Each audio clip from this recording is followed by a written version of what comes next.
How are we doing, folks? Good morning. Happy Monday. So a couple of resubs to start us off. Ray, appreciate the 13 months. Everything else you've done here. Zaller, thank you for the 4 years. Creeping up on that Hawaii 5-0. Think it's worth picking up Grandmaster to use with Beta Ray Bill. It's hard to say if it's going to be useful with Beta Ray. It's just a tough shot to call. Feels like it could be good there, but you have to think about like where it fits in on the curve. Like it feels like Beta Ray decks ideally want to go like 3, 4, 5 Thor Beta Jade. So it's like, does Grandmaster fit in on the last turn of the curve? I believe Stormbreaker is a 0-1 actually. If I recall correctly. Oh wait, there's a feature location right now, right? Carmartage. Yeah, I probably don't want to play a feature location.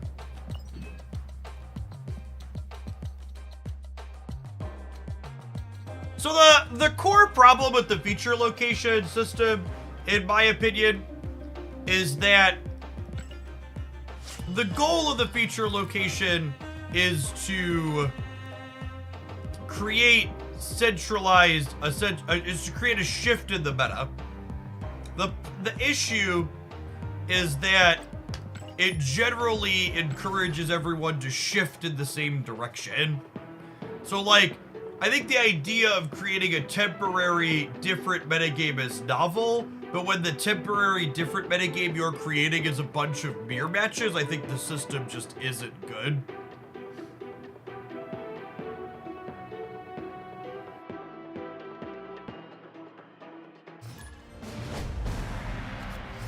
Hey, Lord Kitty, thank you for the brand new Prime sub. There's a ton of people you can send that to every month on Twitch. Thanks for sending it this way this month and keeping me around. Appreciate it.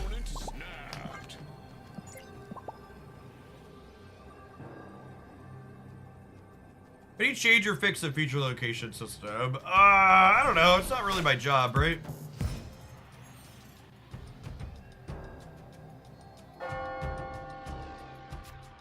Insert generic Twitch chatter. Is the feature location also a part of Conquest? No. No, it's not.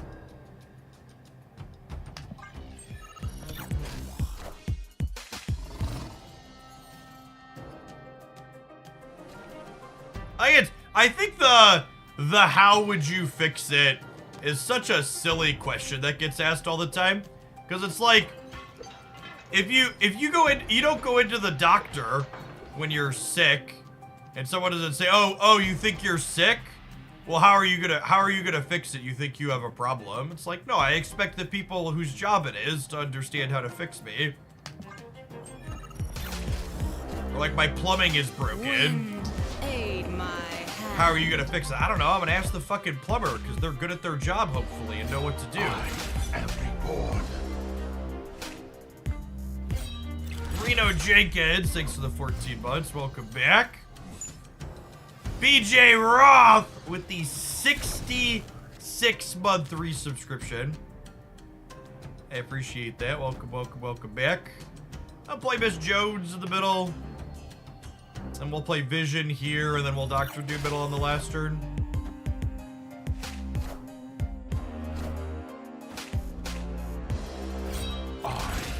Yeah, this will be a big old Dracula.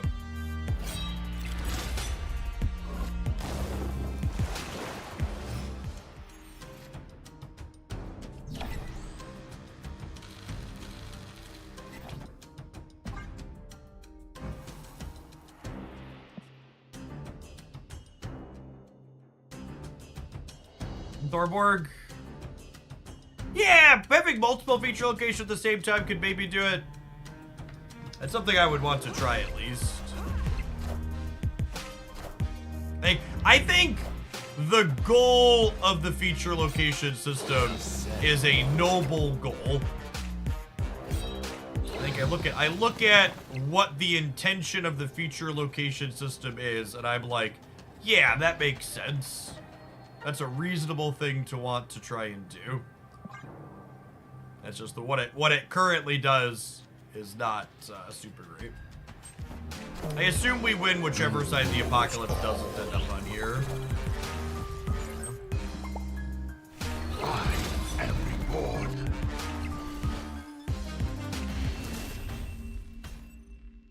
Victory. Victory. Boom, boom, boom.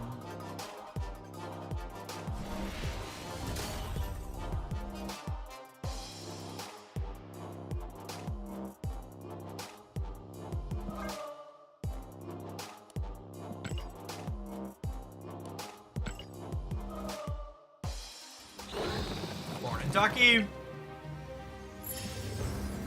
Alright, chat, I'm gonna be honest, I forgot it was a feature location day when I signed on. So I didn't put it in the announcement, but if subs want to submit decks for some Conquest gaming today, let's go ahead and take some viewer submissions. I'll play another one with this in the meantime, in between time. If you have a deck list you would like to inflict upon me on the stream, as always, subs can send a $10 tip with a link to a deck at the stream elements there. I haven't played in 2-3 weeks and I missed anything big. I forget the timing on the Blob OTA change, but they did OTA Blob and the current metagame is pretty reasonable, all things considered. There's like maybe a Scotch more Eliath that I would prefer in a perfect world, but it's definitely significantly better than what we had in terms of metagame balance and diversity over the last little bit.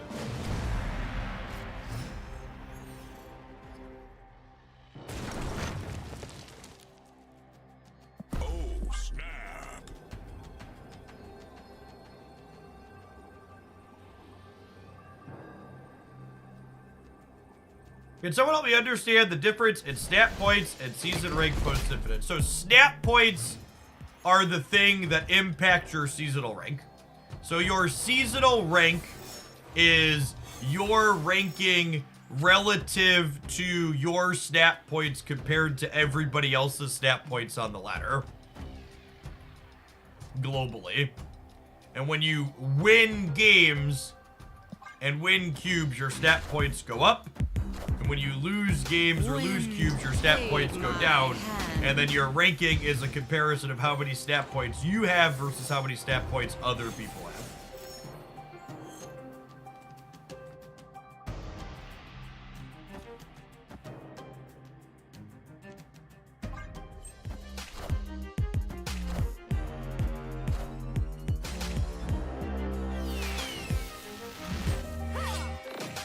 What happened to Black Knight? It was competitive into Blob before and then it was derp. I think the Black Knight deck is fine. From the sweatier players I've heard talk, a lot of them seem to be of the opinion that the Black Knight deck tends to just be worse than the regular Sarah control deck.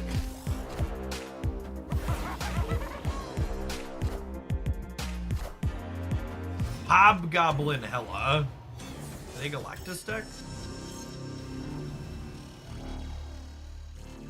Dak, thank you for the 11 months. Appreciate that. Thanks for the 5 months, by the way. Twitch GG. AK Man with the entire year of support. Let's get you a sword to go with that shield. Welcome back. They're playing Blade in the center. Weird. They're obviously a Hella deck, right?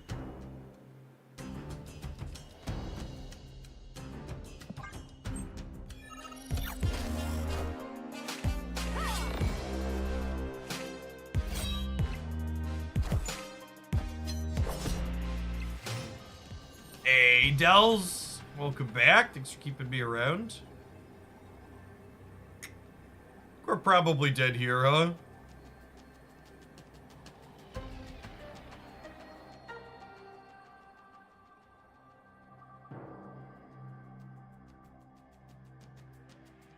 Made a terrible mistake of not putting Shang-Chi in my Marvel Snap deck, chat.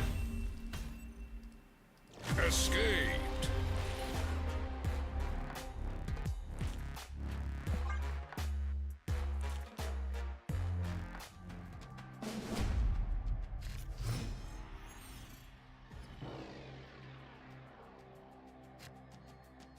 Gets.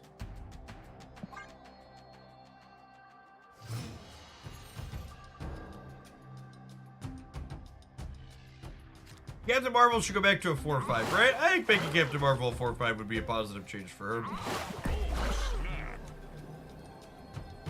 Metagame. The metagame was in a very different spot when she was everywhere.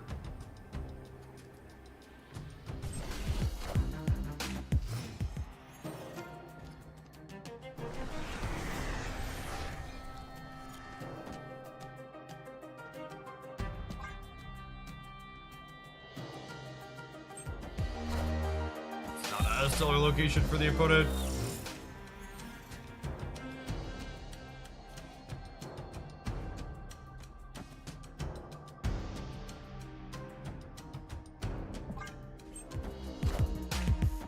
Wind, aid my hand.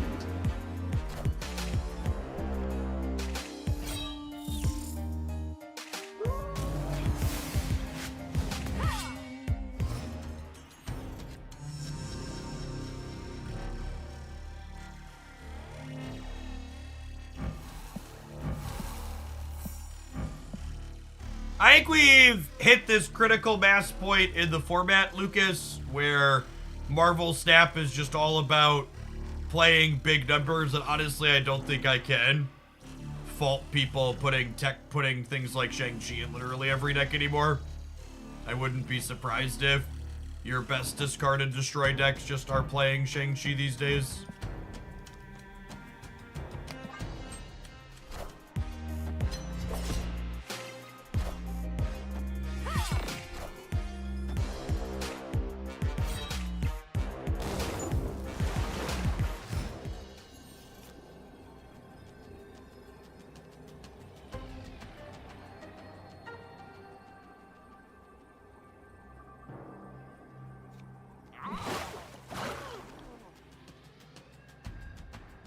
So to beat Hela, I need Death to go here and Infinite to go here?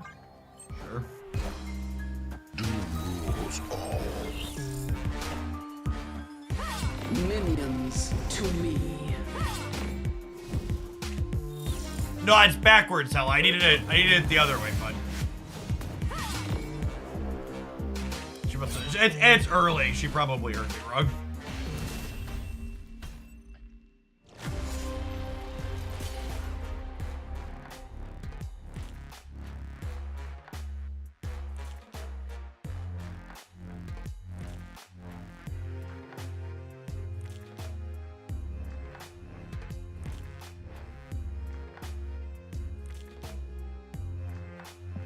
I don't think our deck without Cheng is competitive or capable of winning this. Should probably just put the card in. I don't know. A lot of these games we probably were just weren't competitive anyways. We just weren't making big enough numbers. These decks that just don't make big numbers just struggle to compete in the metagame. Pulling. I think one of the things I was most off base about during the blob meta was that I thought the metagame revolving around just making numbers was a blob thing, but it's actually just the format as a whole. It feels like we've had such a paradigm shift from the Angela, Elsa, Kitty, we make the little mover style of decks. Is the low cube and win rate of Shang on Untapped due to its popularity? Yeah, there's no mirror matches removed from that type of stuff. And there's no... So one of the things to understand about when you're looking at Untapped data is that the only popular cards that have really incredible metrics are the ones that only go in a singular archetype. So like, take Nico Minaru, for example, right? Like, no one reasonable is going to tell you Nico Minaru is a bad card because she has a 49.9% win rate. She just goes into a lot of decks, many of which are bad and some of which are good, right? So like, there's very good decks playing Nico. But like, if you scroll on here on Untapped, all the cards with the best average cube rates are destroy staples, because they're cards that are only go in one deck, and that deck is good. Thanks for the 47 months, Jelly Bean. I appreciate that. Welcome back. So, like, if you saw what I tweeted the other day about Eliath, I commented that Eliath was the best performing non-destroy staple, and I called it out as such because it's like a very generically playable card that goes in a lot of things, which means it's doing a lot of heavy lifting. And that's not to say, I mean, even someone even said, is the low average cube rate and win rate on Chink? This isn't even low average cubes. I was expecting this number to be much lower. When you're looking at a per card basis, 0.09 is super reasonable.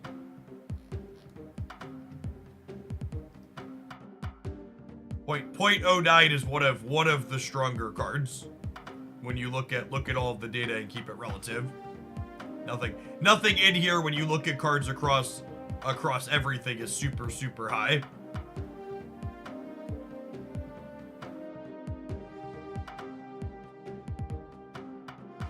Especially the tech card argument looking at win rate should really be ignored because these are cards that have high average cube gains when played, right? Yeah, it's a good format for Enchantress. She has really good stats. I believe it's Enchantress, Leech, and Eliath remain the top three. Yeah, these are the top three non-destroy cards.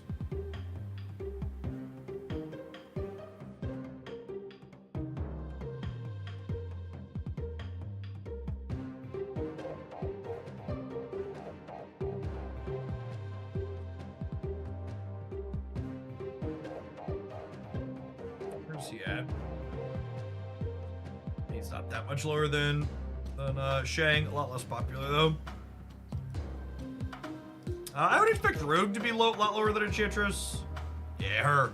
She's a significantly worse big bomb. And most notably, I would expect this difference compared to Enchantress to be largely related to the fact that this is not a good tech card against Living Tribunal, which is the primary thing you want to be blowing out with. Get rid of ongoing effects.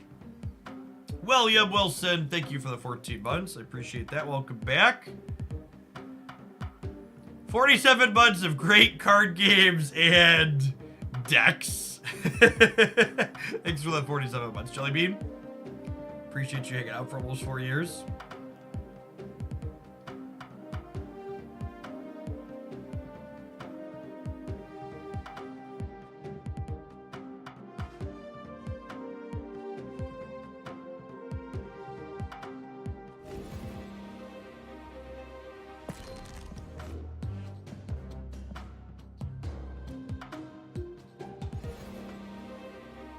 What on, Dreth? Thanks for the quarter of a year. Welcome back.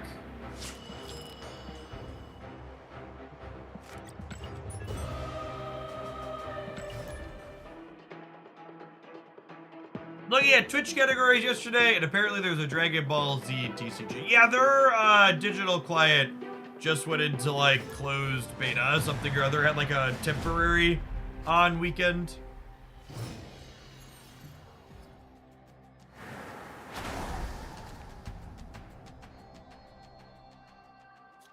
I think a competitive format based on location pick bans would be awesome. I think card gamers always talk about how they want their card games to be lower variance while simultaneously not realizing that the variance is part of what allows them to enjoy the game to begin with.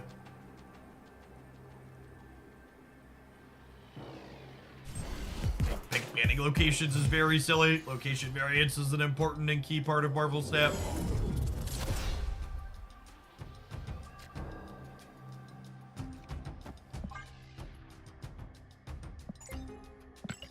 Who's surprised the person with the username Galactus is sweating in the proving grounds? No one? Weird. Strange.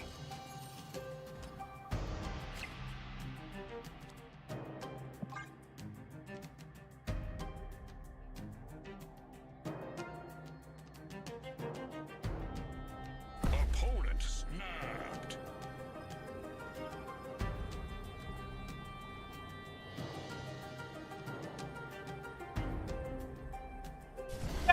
ban for multiple decks is fine. Well, I will say though, I think in general, people seem to think pick ban has a larger impact on competitive diversity than it actually tends to have in practice. Like a lot of games that use multi-deck formats end up with just like the same 2 decks being in like almost every lineup.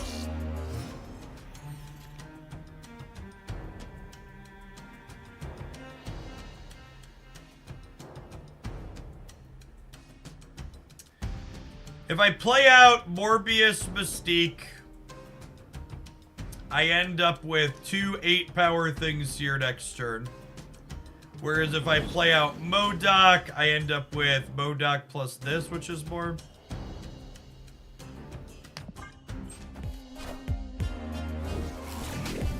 Like the Genshin Impact TCG, I've been playing kind of casually. Apocalypse. They do multi-deck format for their competitive stuff. And like I was watching one of their tournaments recently, and like basically every person in their tournament registered like there were like 3 top decks, and every lineup had at least one of them, and most of them had 2 or all 3 of them.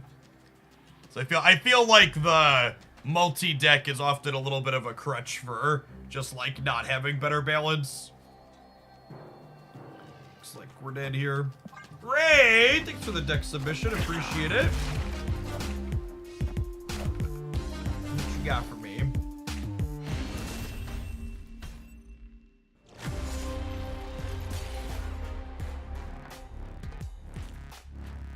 I tried adding Bass to the list, but the cost reduction seemed better, in my opinion. Sure.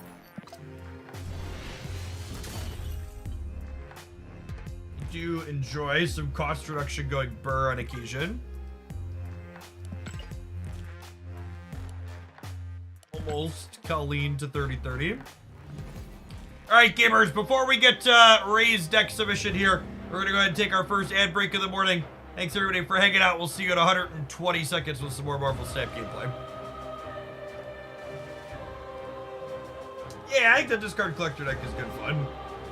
YouTube viewers, there's almost 100 of you over there, but only 20 of you have found the like button. Can we pump those numbers up? Morning CS.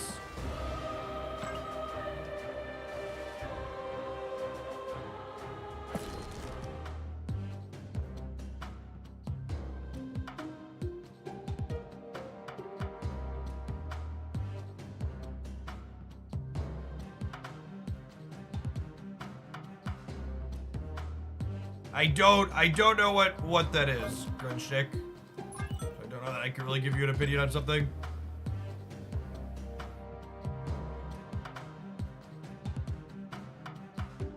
Well, yeah, so I'm someone who is the YouTube stream ad free. Now, every time I run ads for Twitch, I hit ads on the YouTube side as well. After I say I'm running an ad, I hit the ad on Twitch, I tell YouTube people to like the stream, I hit an ad on YouTube. Sylph, thank you for the quarter of a year, welcome back. Yeah, so as someone who's played card games competitively for, you know, over a decade now, many decades? God, it's been a long time, Chad, I'm an old man. And like, I dipped into competitive Runeterra and other games that have done multi-deck competitive. I always prefer to like try and brew and play off-meta stuff, even when I'm playing competitively. And it's basically just impossible to brew 3, 4, 5 competitive off-meta things. So like, even if you're someone that like wants to work outside the beaten path, you're basically still obligated to load up at least 1 stock meta deck, if not 2. And then the reality of what happens is you're forced to like load up 1 or 2 stock meta decks, and then you have like this really sweet off meta one that you're proud of, and then the off meta one gets banned constantly in the pick ban portion because people just want to play against the matchups they're familiar with.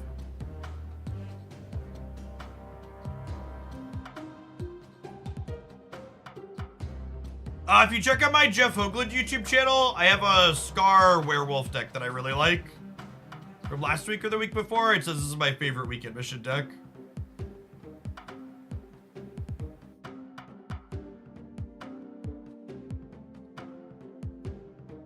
Alright, this seems fine. This is very similar to the She-Hulk list we've played a bit of. I played like Sunspot, She-Hulk in these slots before, and something else over Ravona, I think, but of course, this is mostly good cards.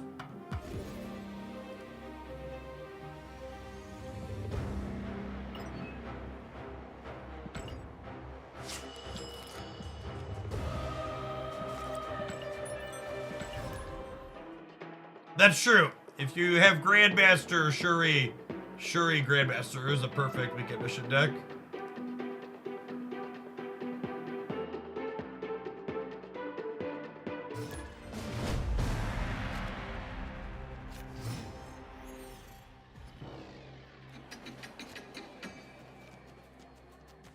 Oh, snap. Opponent snapped. Hey, welcome back, Quasi.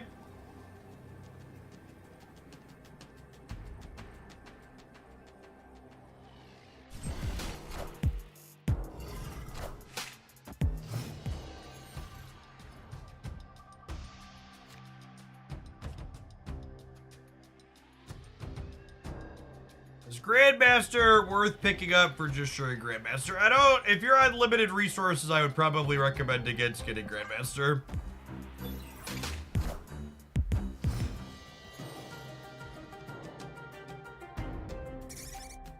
Squirrels.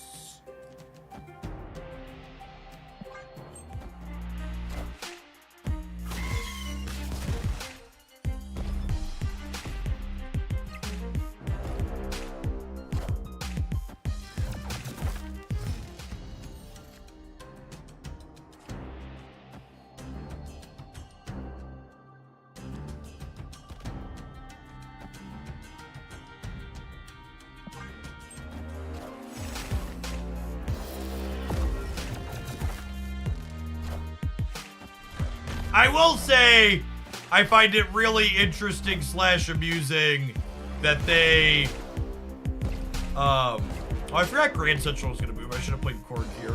That they nerfed Black Widow to 3, citing they didn't want it to be so easy to put 2 Black Widows into play, and then immediately added this card to the game.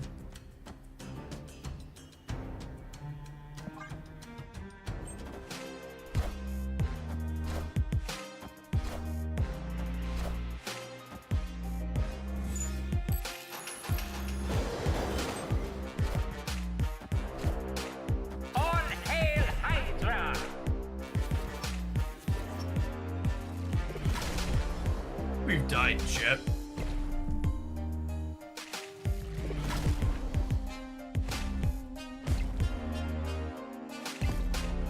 Enough said, bub. If we draw Darkhawk, we might have a chance, but I don't think so. That one definitely doesn't do it.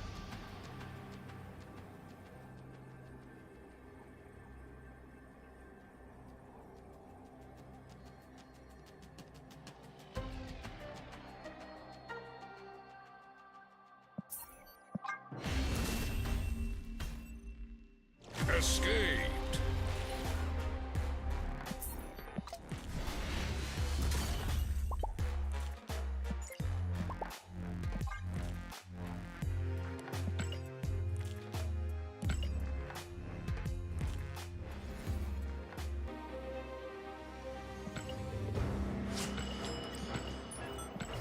I don't know. I don't know that you can be competitive without Shadow King and Shang-Chi. We've tried Zabu is Series 4. We've tried a number of these techless Darkhawk decks over the last week, and every time we've played one, it's been like, man, it just feels like we do not have the stats to keep up.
Well, I was just gonna play Darkhawk this turn, but now I definitely want to re-Widow or Korg them since they missed your negative, Tom.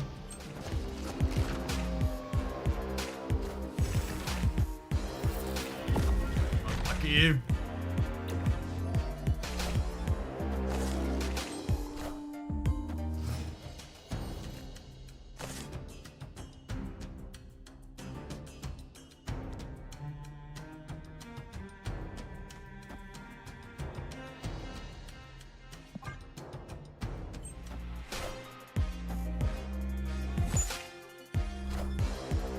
Wakanda forever!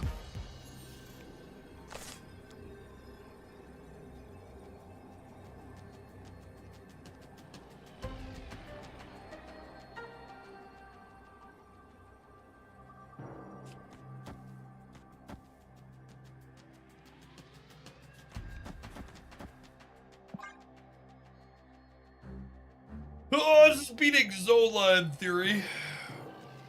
2 freebies.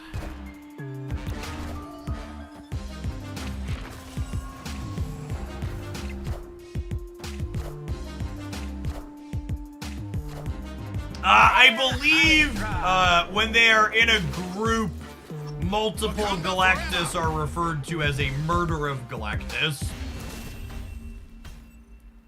Victory!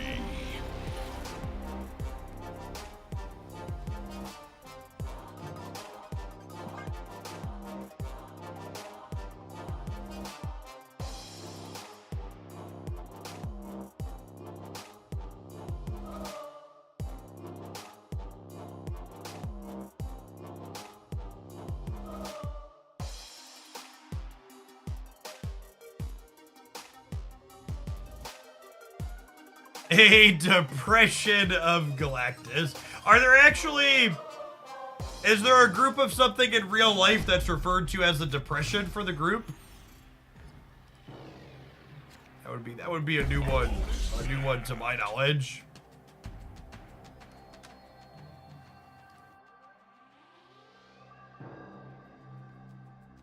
Republicans and Gen Z.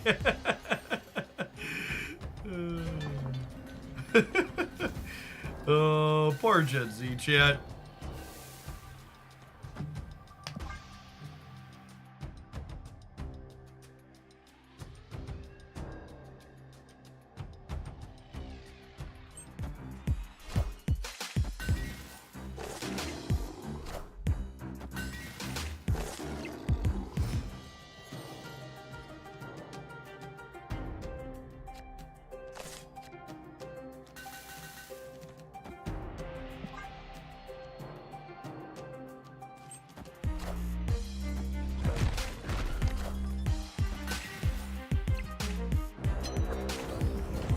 I just don't understand why my opponent would want to, like, play more games against my Darkhawk deck with their Mr. Negative deck. So, as someone who's played a lot of... As someone who's played a lot of this type of matchup with their style of deck, it's very bad for them. Why wouldn't you just want to move on to the matchup that's good for you, potentially?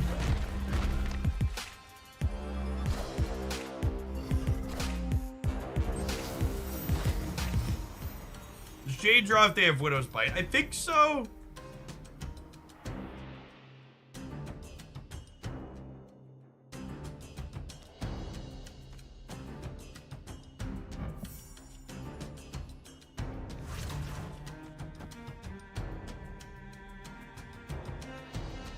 Yeah, I probably need one more energy.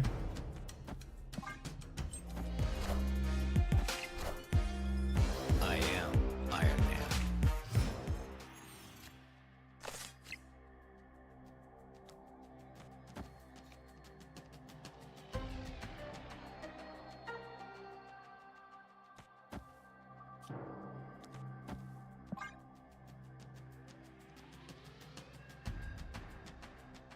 Hey, Takia, thanks for checking out. Glad you switched to Snap for Magic, but enjoying the game and stream more since. I've enjoyed my job significantly more since I switched to Snap.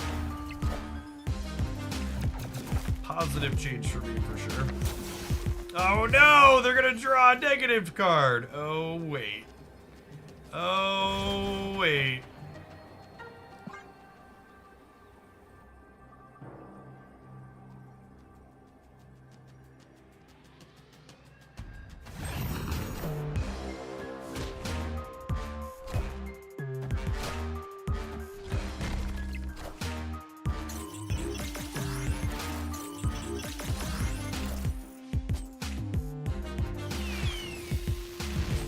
Wakanda forever. They got us! No, they didn't. I lied. I forgot about Havoc.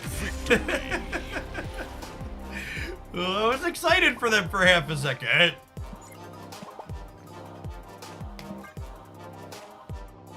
Yes, Beta Ray Bill is tomorrow.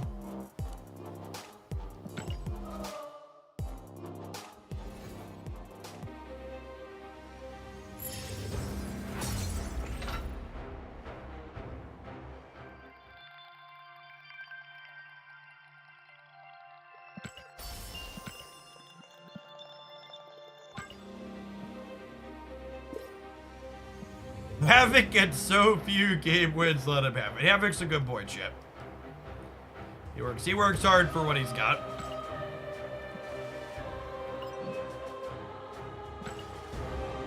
Oh, my submit pin disappeared. We're taking viewer deck submissions for anybody that's around. You feel like sending a tip over with something to inflict on the stream? They tell us in advance what cards are going to be Series 4 for a season, or are they a surprise? In the seasonal announcement video, they'll confirm which series the cards are in 2099. So we should know on Friday the 2nd what cards are releasing to what series for next month.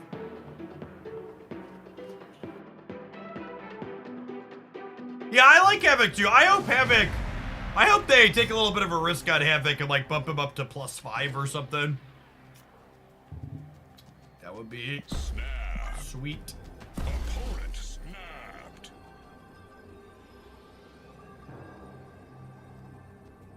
What's your preferred, like, whatever community site you want to put it on? Untapped or Snap.fan? Although, I guess sometimes Untapped gives you this weird long URL as well. So probably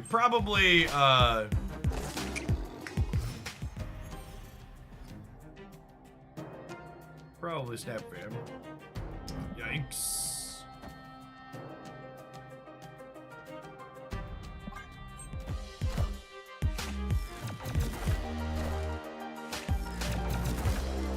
Insert Spider-Man beam here.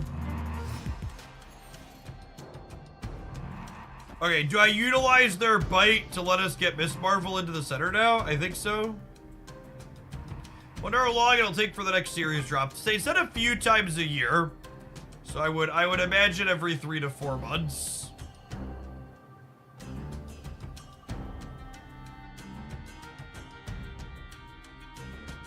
Sweet. Widow split on their part. Quality inked with a border flare that complements.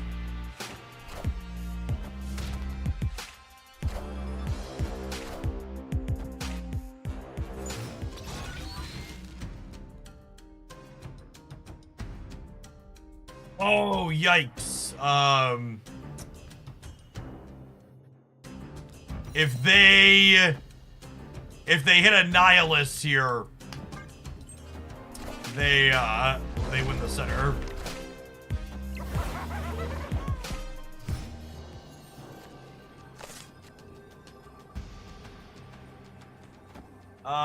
We're dead to Galactus.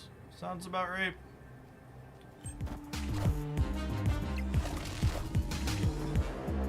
Did Annihilus Demon as well.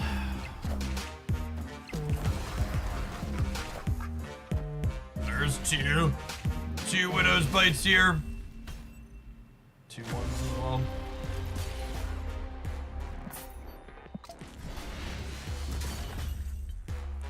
Play the best performing Galactus Alliance deck on Untapped. We definitely can, Dr. Scientist. Thank you for the tip.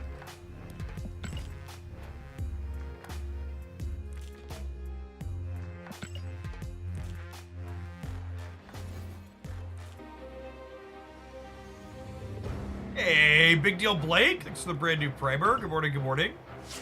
Appreciate the support.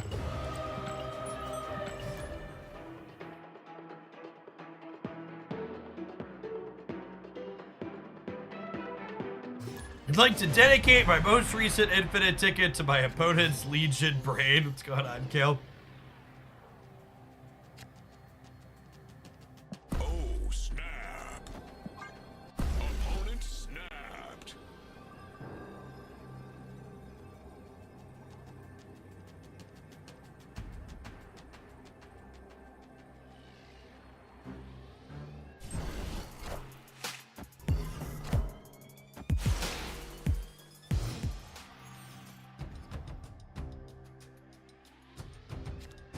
Juggernaut bundle comes out today.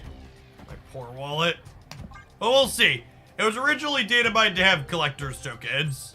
I'm crossing, but they had like infinite collector's token bundles recently. I'm hoping they change the jug bundle.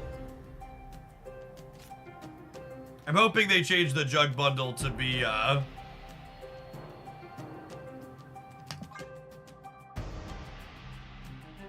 be credits.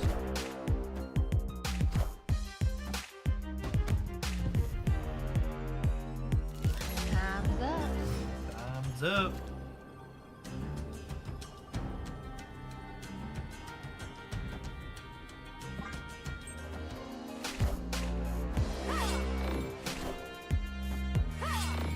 We win the breaker, right?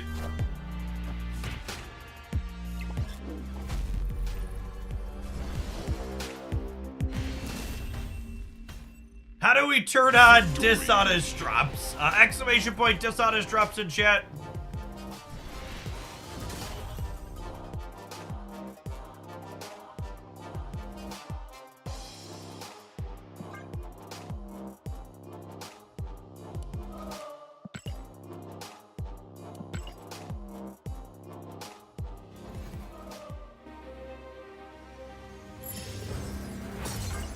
It's so funny to me how people, like, it's so amusing to me that people can defend the whole fast drops thing like it's not misleading people. If you sit in like any stream that has that type of mentality and grifting, like you'll see constantly new people come in and be like, can someone explain the fast drops to me? How do they work, etc., etc. Like it's very much a very intentional, explicit grab people that are new to the platform. Bethany with the Hawaii 5-0. Appreciate the continued support. Welcome back. It's a long time.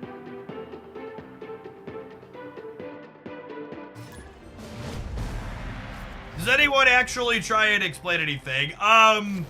On the rare occasion I watched the streamer who was promoting the idea of fast drops respond to a question about them in chat,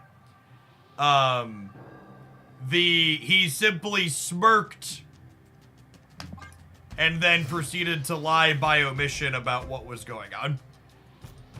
It was not great.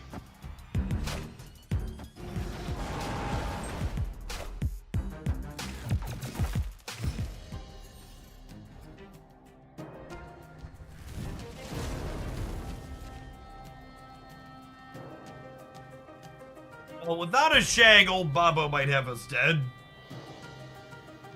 Hey, Distinction, thanks for the tip. Appreciate it.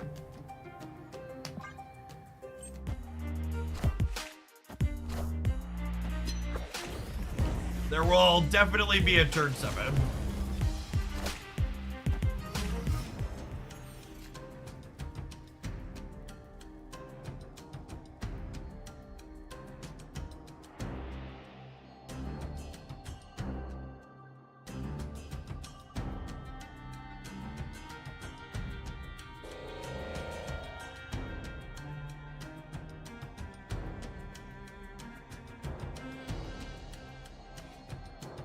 The Grandmaster's just so awkward here, because I really want to copy Rock Slide, but I don't have a good way to accomplish that, huh?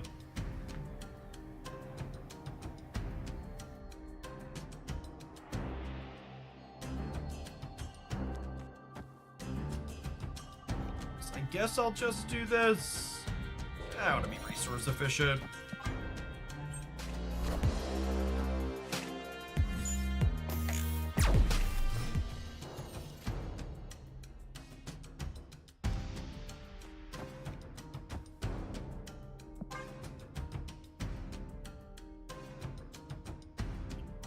I want to snap. I have four Darkhawks, and we're pumping 4 rocks into their deck. Thanks for the 13-month speeds. Welcome back.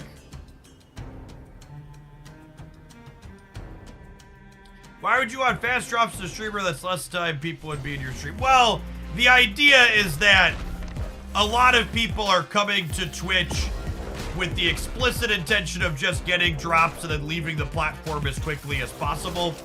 So if there was the idea that the viewer could potentially experience less Twitch and still get what they came here to get, they would prefer that experience for themselves.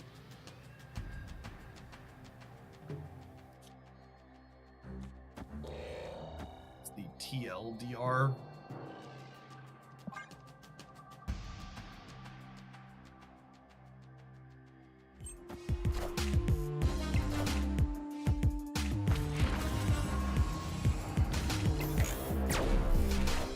It's a very dangerous room, chat.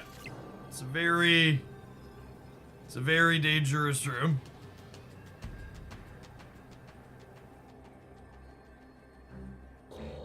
Third time's the charm, almost assuredly, right?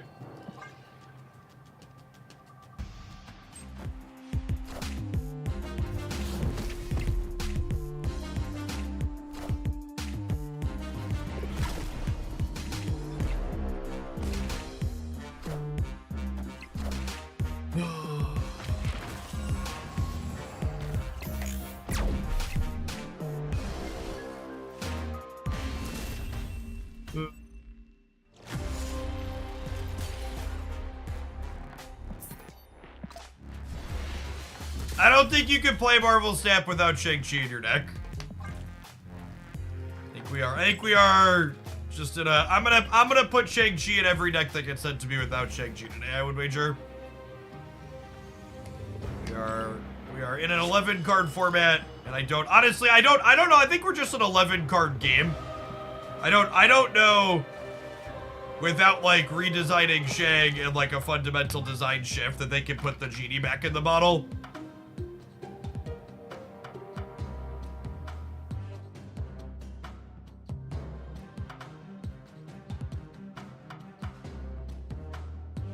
I just don't even know what I cut from here. It like has to be Grandmaster or Havoc, probably.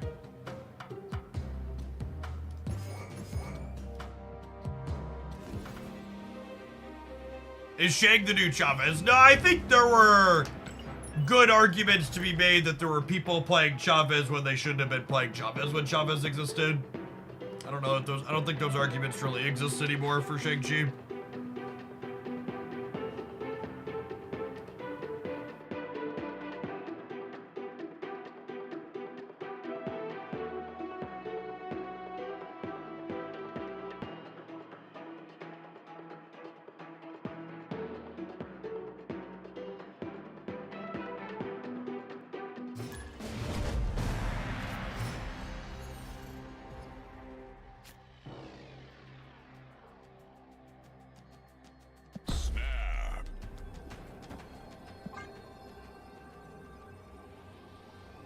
You probably cut Darkhawk and just win games with double up Shang. Yeah, probably.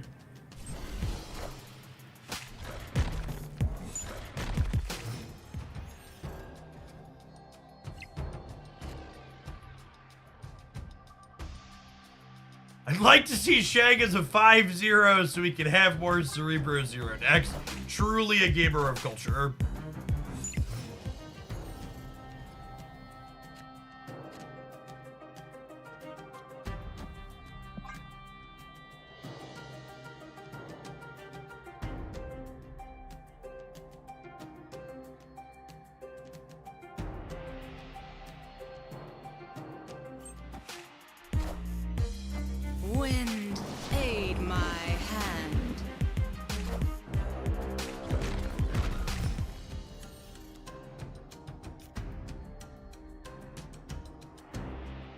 Jeff, with this deck, you can play Zabu and Ravona turn 4 with Havoc, and then both Hawk and Mystique are 2, which is perfect with turn 4. The problem is, once you do that, you don't have room to fit Shang-Chi in on your curve, is the crux of the issue. And like, again, I really just can't emphasize enough how not optional Shang-Chi is to be competitive in this format.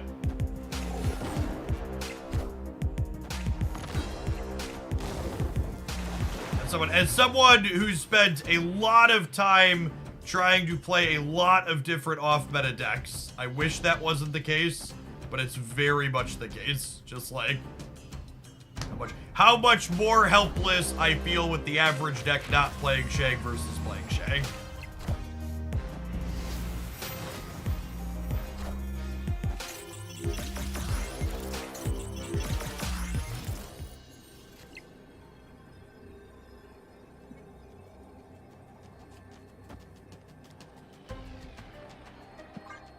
Aaron, thanks for the 22 months. Welcome back. Are ye worthy?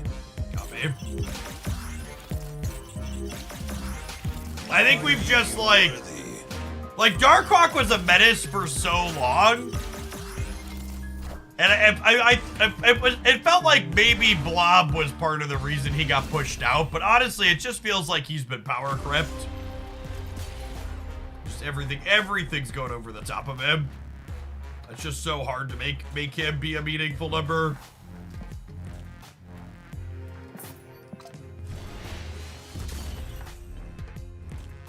Aaron, thanks for the 22 months. What's going on, Brooks? How's Marvel Snap this season? I haven't played in probably 6 months. I think the current metagame is probably the best Marvel Snap has had since like before Loki release. There's a lot of different things you can do. I will say, like we've been talking about, if you're coming in halfway into a conversation, I do think we're kind of living in an 11 card format, where I think basically every deck has to play Shang-Chi, but the other 11 cards you can play around your Shang-Chi are really pretty varied.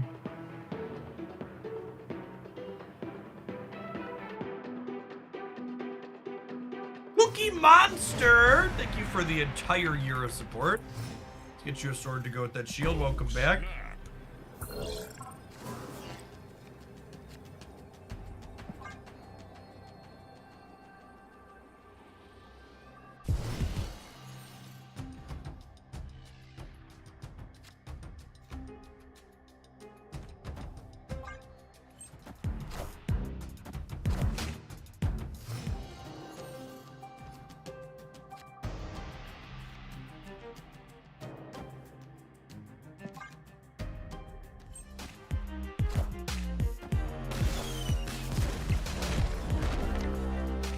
Yeah, looking at the opinions of some of the sweatier players in the game right now, a lot of them seem to be of the opinion that, that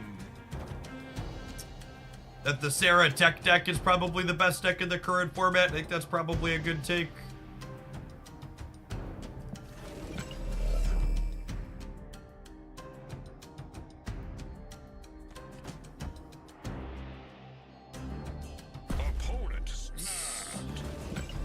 Would I rather do this?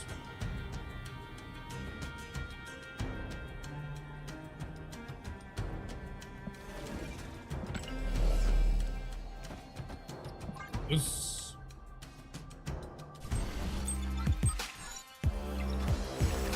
Ravona Deathlock for the opponent here.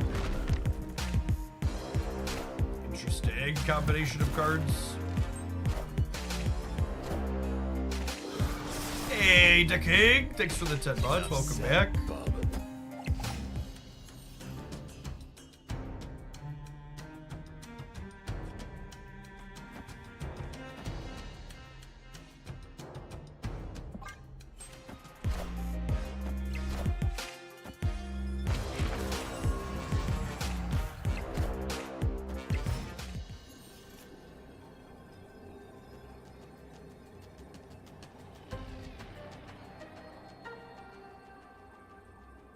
Oh, actually can't shake them this time.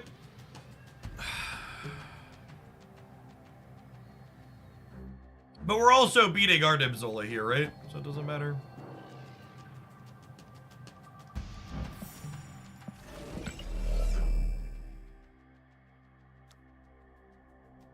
We could die to them Shang-Chiing our Mystique because it makes their null huge.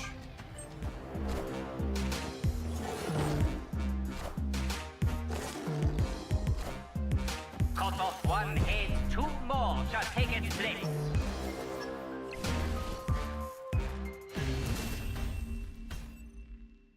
Victory. Yeah, doubled up Dakin is fun. We've done some of that before. Nico Dakin is one of my favorite things to do.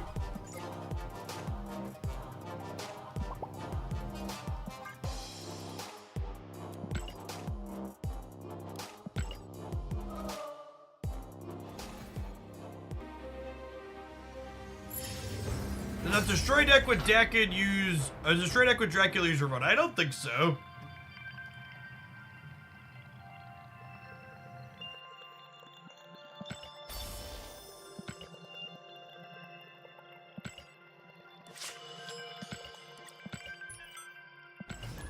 Alright, let's try one more with this. And then we have another deck submission to move along to. A request for the highest performing Galactus Alliance deck on Untapped currently.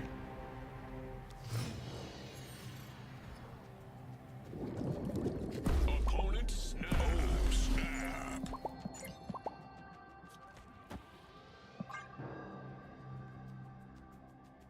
Someone woke up and chose violence. Destroy deck with Dracula. Yeah, there was a small community tournament over the weekend where a destroy deck playing Dracula took second place, I think it was.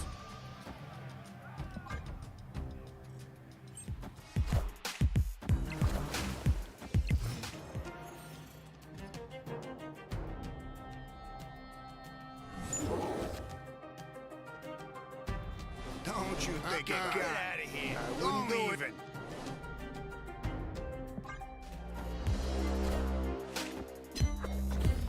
Rip. Almost went for it. Should have.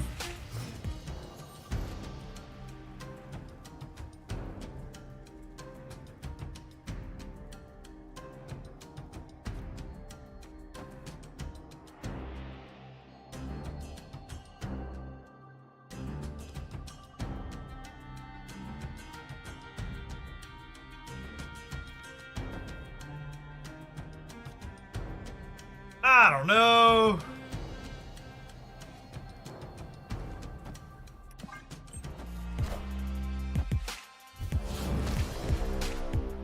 They're probably an ongoing deck, right?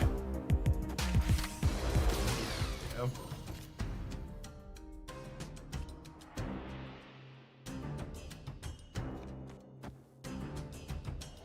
Let's do this.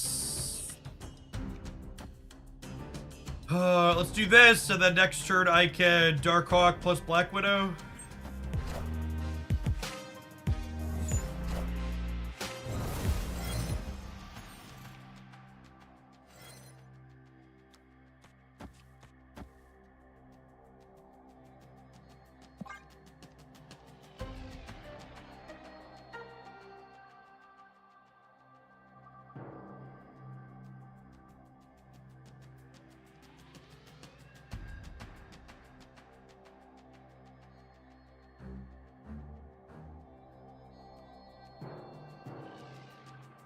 Great to put Hawk middle, actually, because they have Miss Marvel reaching into here, potentially.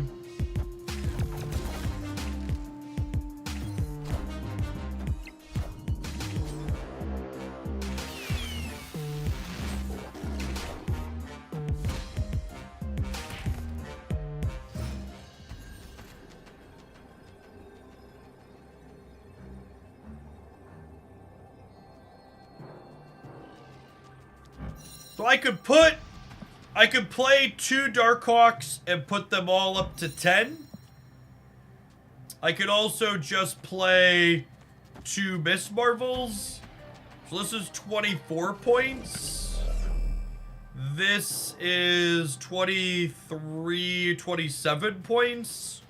but a little more restricted in where they play out, it's probably still better, right?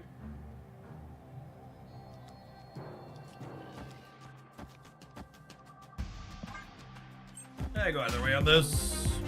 I am Iron Man. Rip. I am Iron Man. I don't think Arthurline won this either, though, right? I would need to put both Mystiques in the middle. We're going +7, which is a little shy.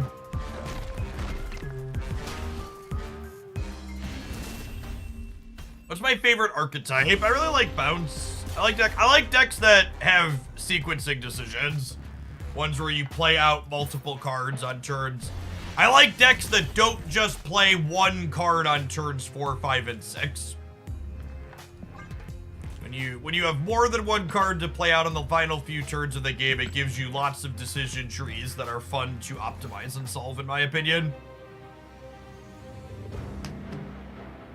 Alright, gamers. We're going to take a 2-minute ad break. When we get back, we're going to be kicking off with another viewer deck. Thanks for checking it out. Don't go anywhere.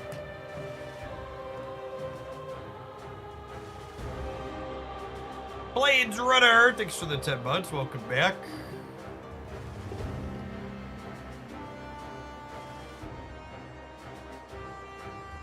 High or low expectations for Build tomorrow? I expect Build to be a playable card.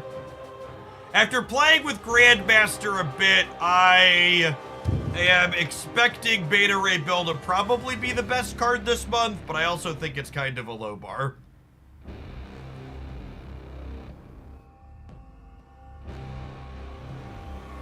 Oh, snap.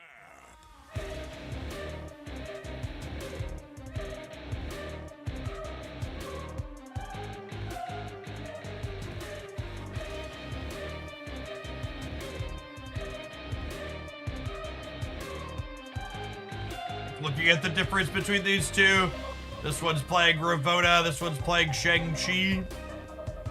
I'd probably rather play Shang-Chi. Lower average cubes, much like, honestly, this just like really highlights what we were talking about a second ago. Like, literally the difference here is like Shang-Chi versus not, or sorry, it's Shang-Chi for Miss Marvel, and it's Black Widow for Renslayer, but this build has a 56, it's 4% higher win rate almost. This is another build with a higher sample that has over 4% on this.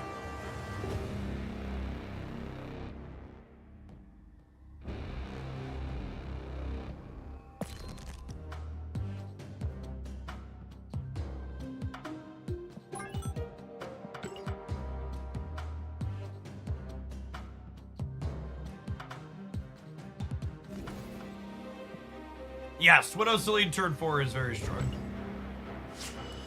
I agree.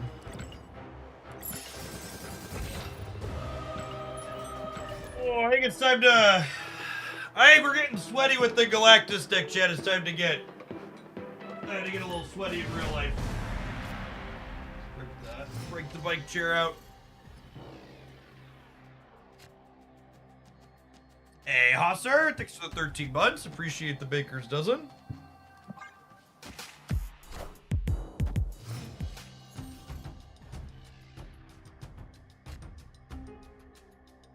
All cards must be played here this turn. You're not my real dad, Pet Mansion. You don't tell me how to live my life.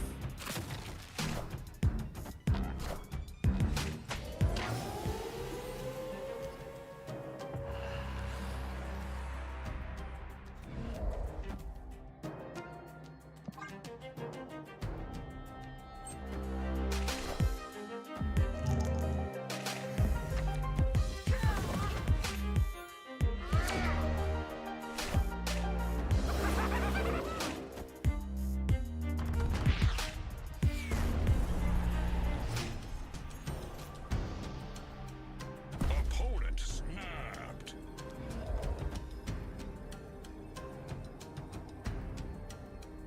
I think you get into Death Domain.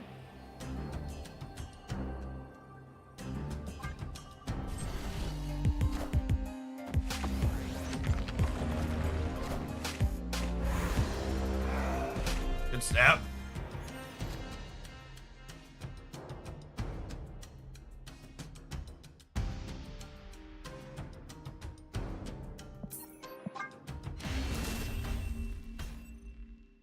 Escaped.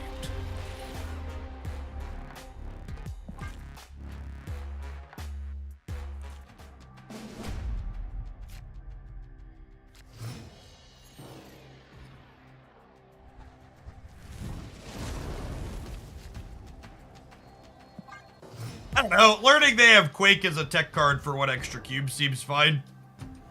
I'd much rather find that out when we're playing for 1 more stake than at the end of a game when we're playing for significantly more than that.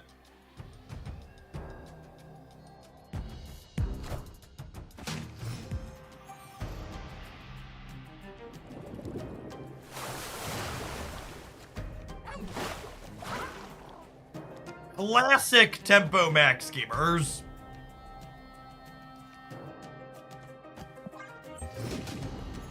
Opponent snapped. Snap.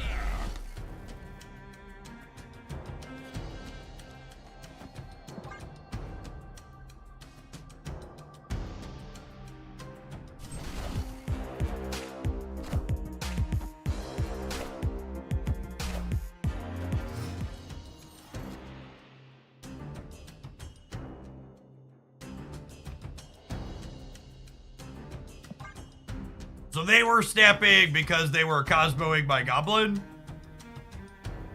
It's a shame we didn't get the Century Void with the Nihilus here, but it is what it is.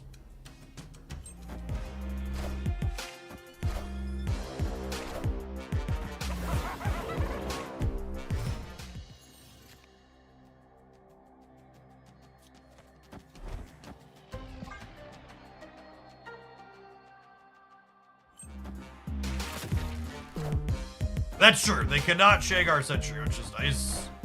You can shag the shit out of their Destroyer, though.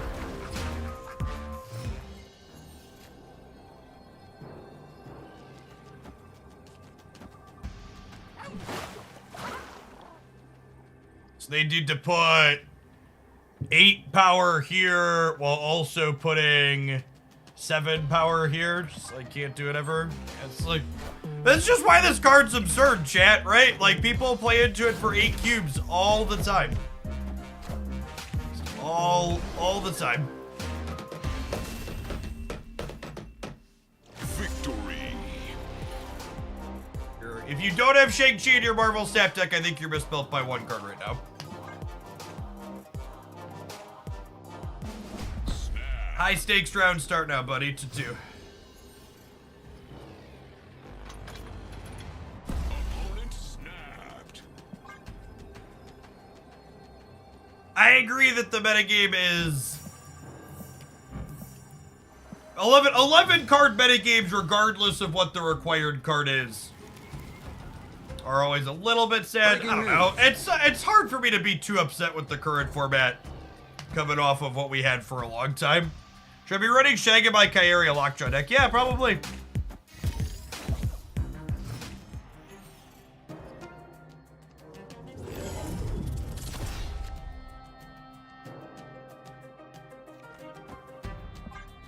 You get Cosmoed here.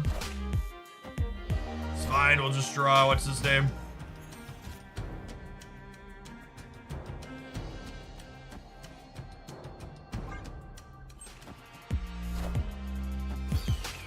Warpath Gamer.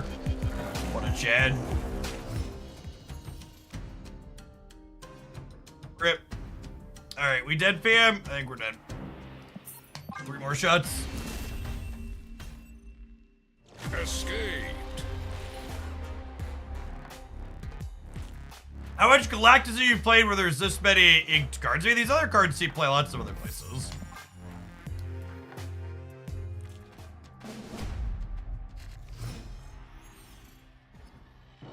Oh, snap. Opponent snapped.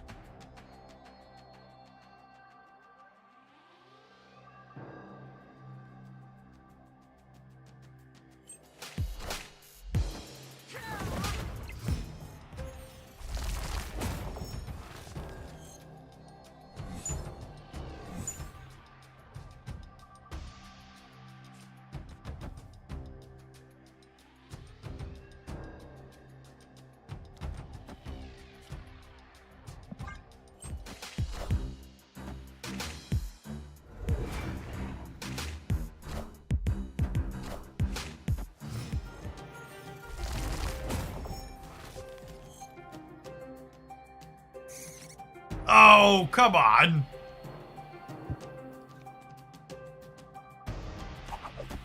Yep.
Escaped.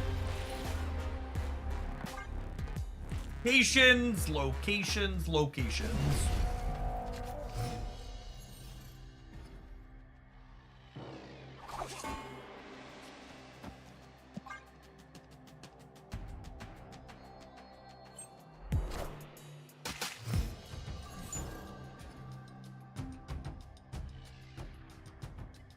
Look.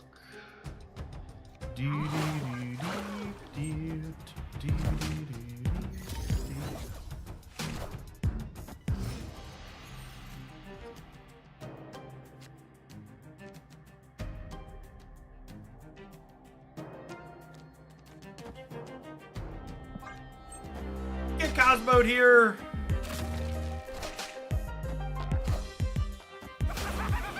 Didn't super rewarded.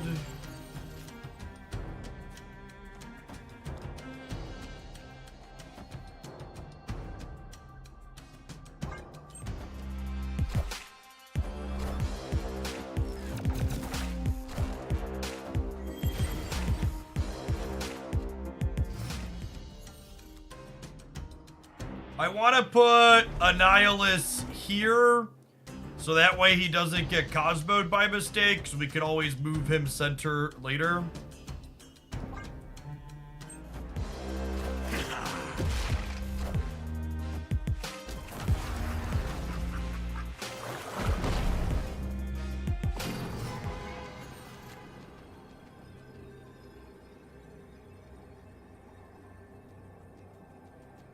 The New York Shuffle, when they have a bunch of negative cards, always feels real bad.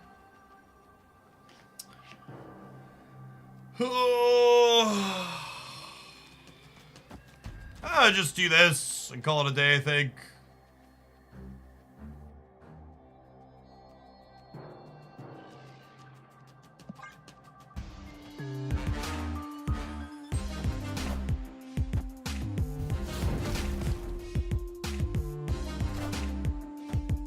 I'm gonna lose the tiebreaker to them playing Destroyer. Blob! Solid yes. Victory. Jump for the move. Check didn't move.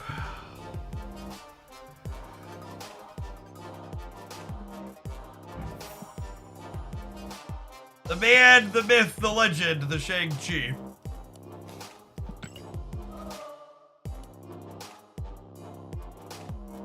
Hey, Messiah. Hope mom and baby are doing well.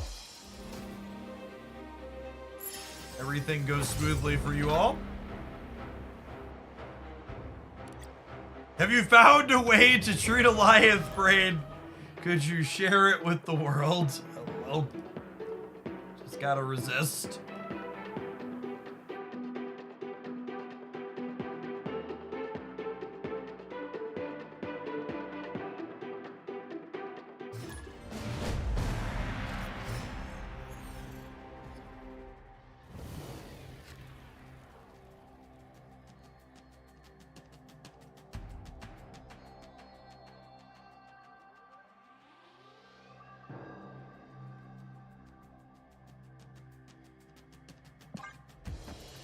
going on, Xeon Free? Thanks for the primer.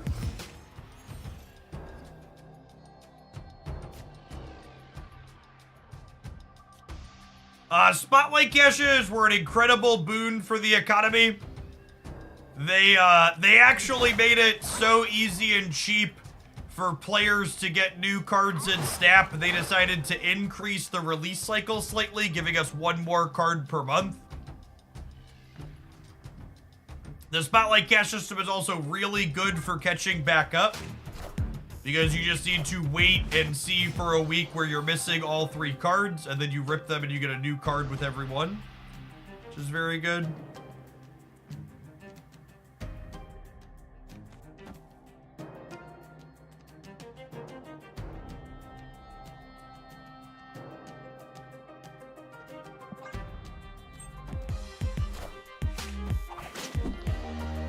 That one does not matter for us.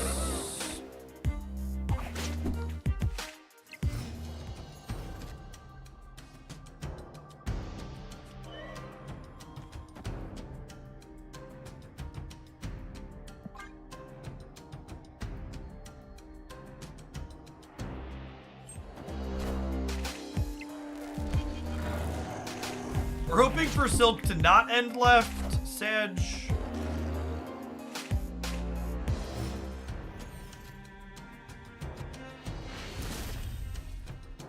Victory.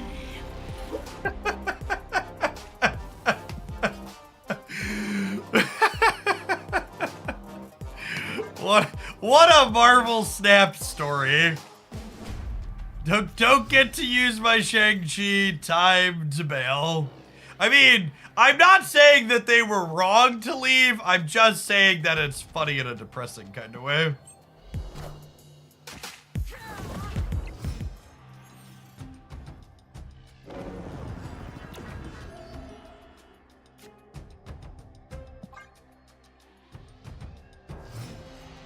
Yes, it is probably going to be Galactus week.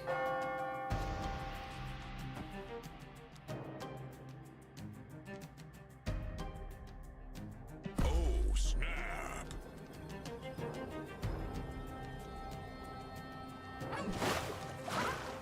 I'm going to play Jeff here as a distractor, and then we're going to go Goblin Galactus is the plan. Wind, aid my hand.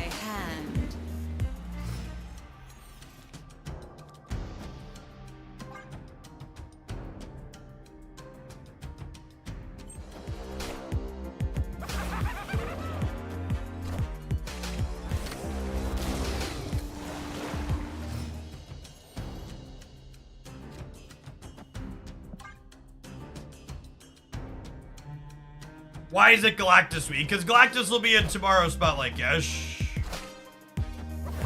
A lot of people. This deck and archetype have been good for a while now, but are Boomer snapping me? What do they play that beats me here?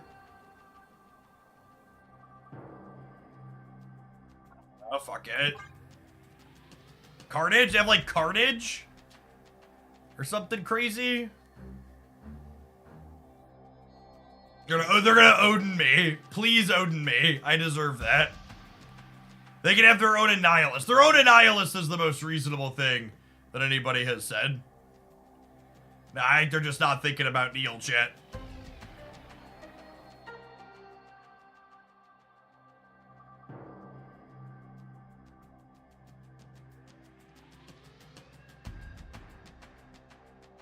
The Boomer snap into the long tank. Alright. Good conversation, bud. Good conversation. Welcome to fucking Thunderdome. Victory.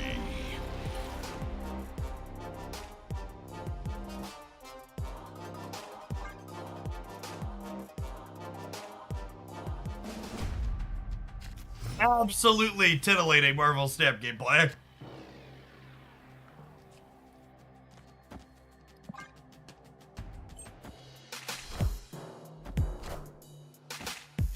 They are 1 cube to 10. They have to win. How many games do they have to win in a row? A fucking lot, chat. A lot. An unholy number of games.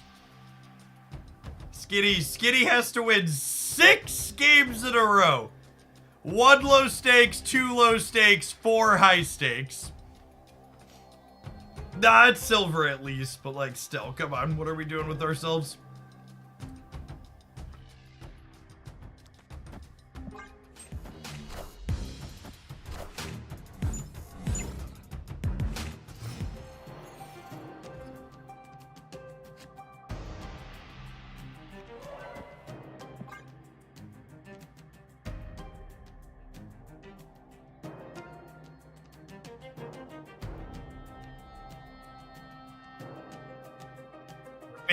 They're big. Like, I don't like to assume malice, but you can know that they're big mad when they stay for the 1 to 10 after they lose their boomer snap. Just fucking mauling on the other side of the keyboard.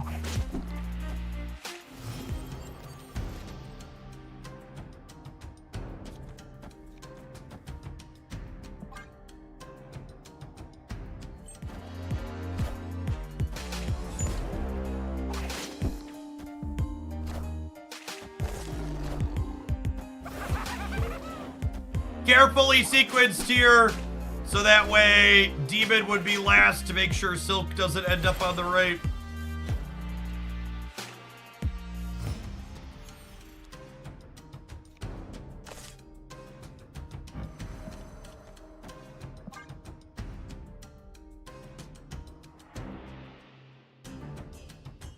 Is Galactus playable without Alliance who's absent? Yeah, definitely. Wind, aid my hand.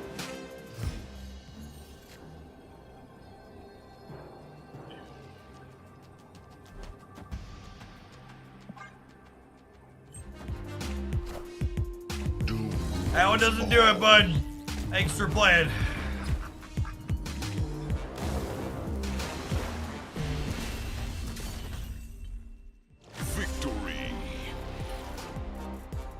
Yeah, I think they were snapping Doom on Carmartage last game.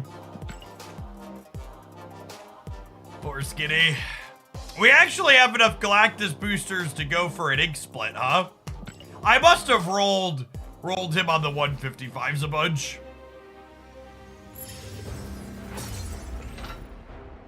Excess, thank you for the 14 months. I appreciate that. Welcome back.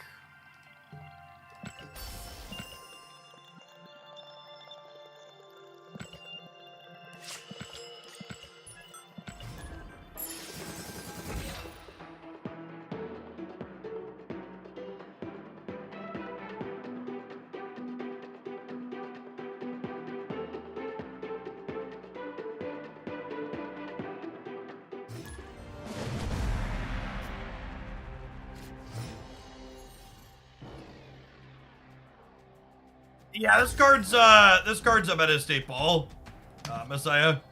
The Annihilus plus Hood plus Sentry package is in a bunch of really strong decks. Oh, snap.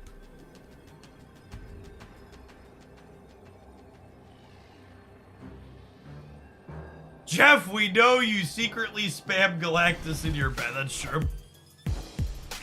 Just vigorously smashing the Galactus button while I'm off stream.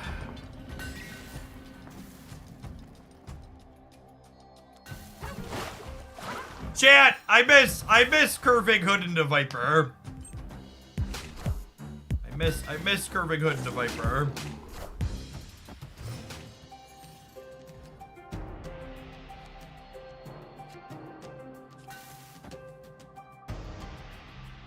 I miss that combo and I want it back.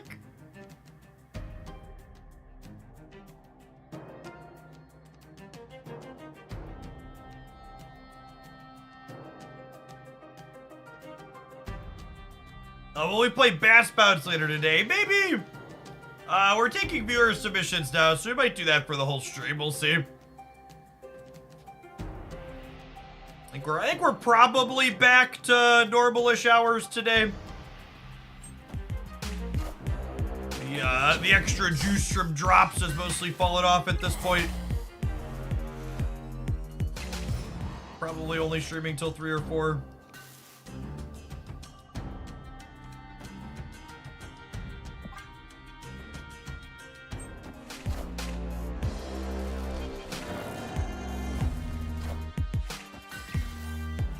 Clear for takeoff. The Loki tech deck from my deck list was card for card from KM Best's most recent best deck video. If you would like a copy of that deck list, I'd encourage you to give him a click and some watch time.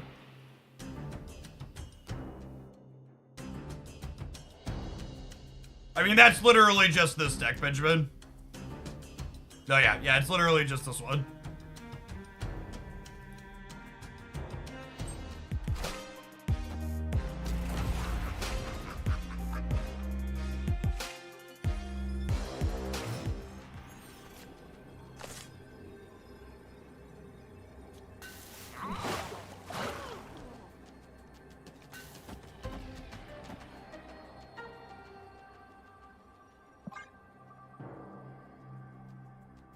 We could die to Shang middle plus Ghost Rider left, I think. They binned Magento.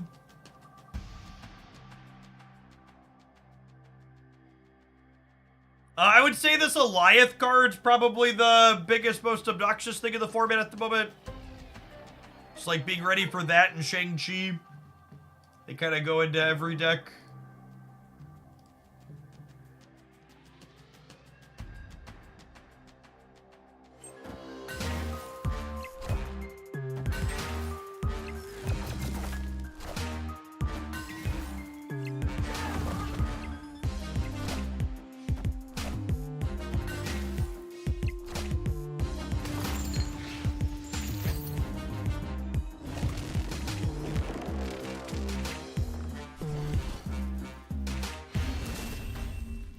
What series Alioth? Alioth is series 5.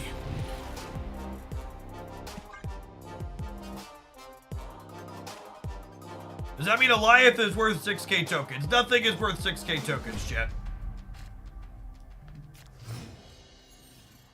Never spend your resources, only hoard. Hoard, hoard, hoard. For the horde.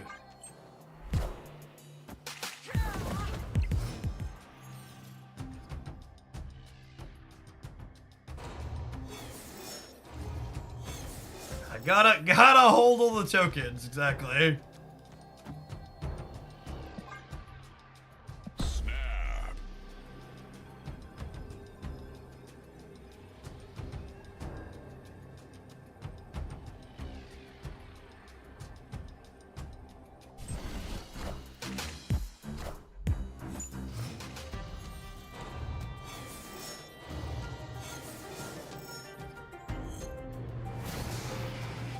Yeah, my toddler hit me in the eyeball with a plastic dinosaur yesterday, and I am still feeling it today.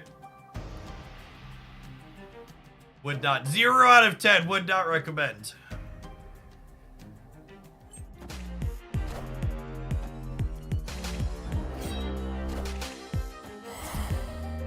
Gonna last for weeks. I hope not.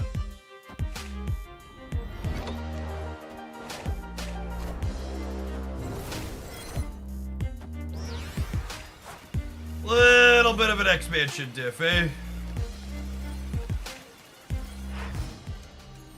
Angel Riaz, thank you for the 3rd of the year. Welcome back. No, it wasn't intentional. She wanted to make the dinosaur say roar, and she's adorable.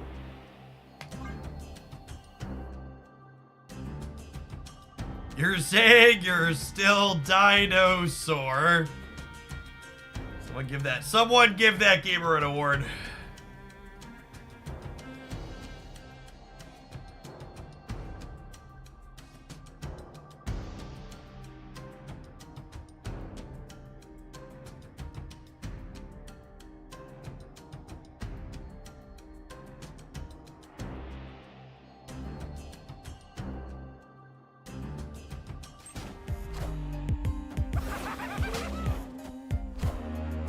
Thanks for the 5 months, Fish Plums.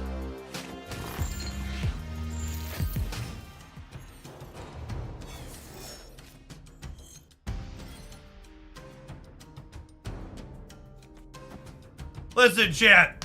Mama didn't raise no coward. Might have raised a fool. Definitely didn't raise a coward.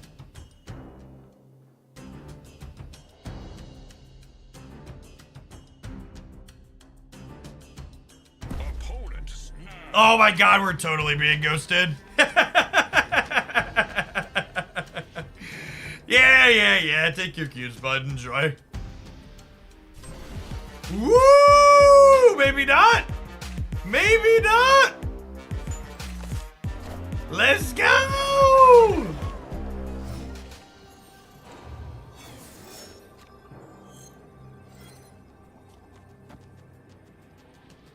This is Neil. He's hoping you're enjoying your stay. Are bounce decks playable? Yeah, there's a few iterations of bounce that are solid. Actually, the most successful variation of bounce right now plays Annihilus and Sentry and the Hood package. Look up the card Werewolf by Night Messiah. I can put it in chat. It's a bounce staple now.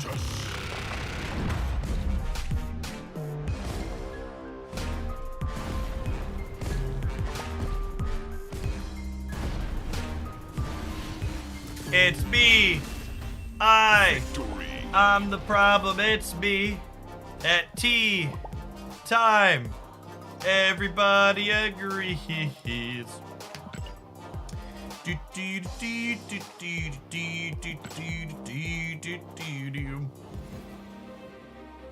Alright, gamers. I'm gonna let this toxic pile of crap try and run down the infinity ticket, but we do need to take an ad break. We will continue with the pure unadulterated toxicity when we return in 120 seconds. Thanks for hanging out. Don't go anywhere. YouTube gamers, there's up to 250 of you over there, and only 82 of you have found the button. When your significant other told me it took you 2 hands and a flashlight to find the button, I defended you. Don't prove me wrong. Press it. Dougalitas, thank you for the 1.5 years. Welcome back.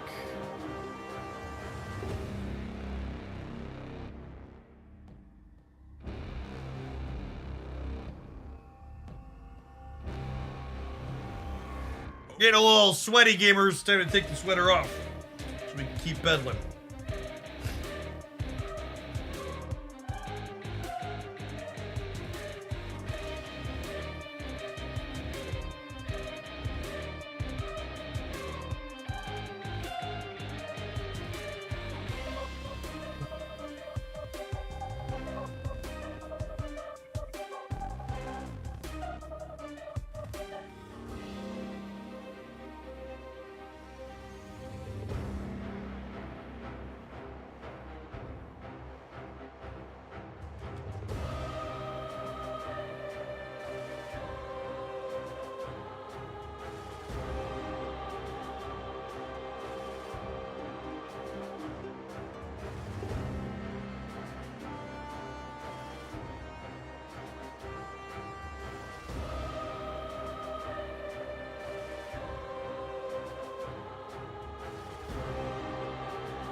Oh, chat, this is sweet. Did you see the new Mewtwo design? Oh, snap. Oh, wait, it's not Mewtwo. It's a Pal World creature that's coming. Right, got it.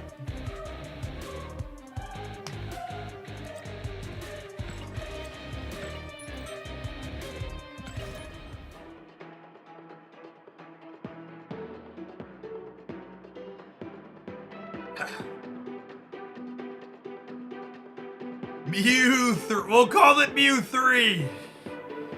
It'll be fine. We changed the number. So you don't support Palworld. I hope they get their brand, and I hope they survive whatever lawsuit the Pokemon Company has brewing for them.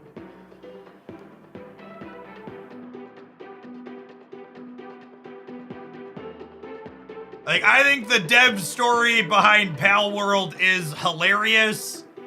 And I think that Palworld is a living testament to how badly Game Freak and Pokemon Company have squandered their IP in the video game space. Pokemon has been churning out the same safe, kind of small improvements, if any, games that they've been putting out for decades when there is 100% a market for something that takes the IP and does significantly more with it.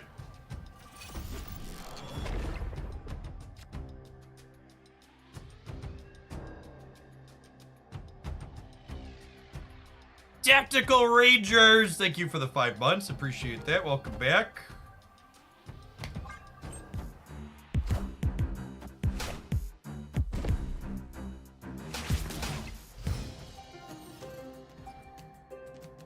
Hoping and this is maybe overly optimistic, but I am loosely hopeful that Pal World might be one of the few instances of competition driving some innovation.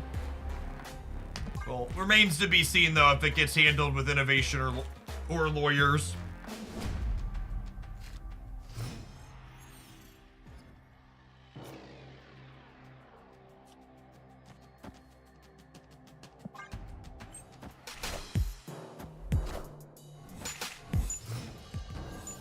I think video games are fun, and I'm glad people are having fun playing a new video game.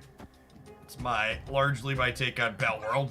It doesn't seem like it's a game for me. I'm not big on survival stuff, but I hope people who are having fun with it continue to have fun.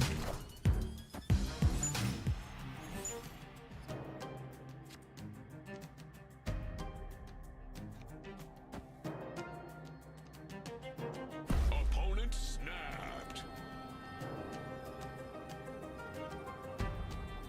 I think I'm just supposed to leave again here. Double Sunspot, double Misty Knight probably means I can never draw another card and win the game.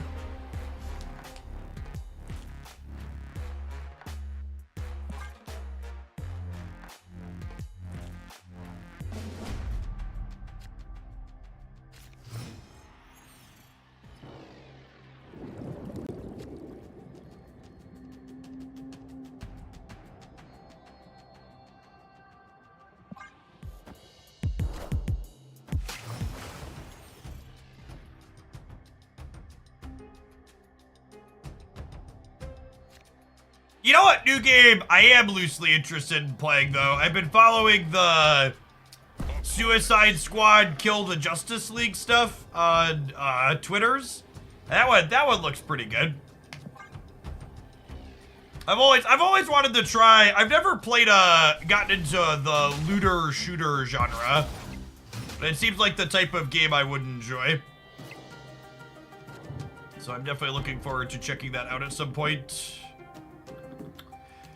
The problem with Green Goblining here is, one, they could just move it center, and then two, they could fill before I could Annihilus the Sentry over. So I think I just Green Goblin mid. Never played Borderlands. Borderlands, I guess that's a looter shooter, but it's not I guess live service looter shooter is the word I should use. That's what that is.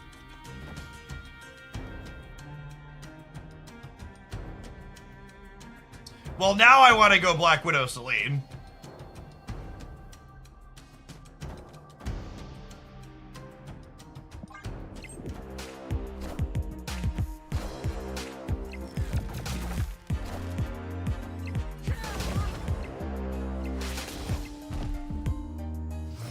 Hey, Goose, thank you for the 13 months. Appreciate that. Welcome back.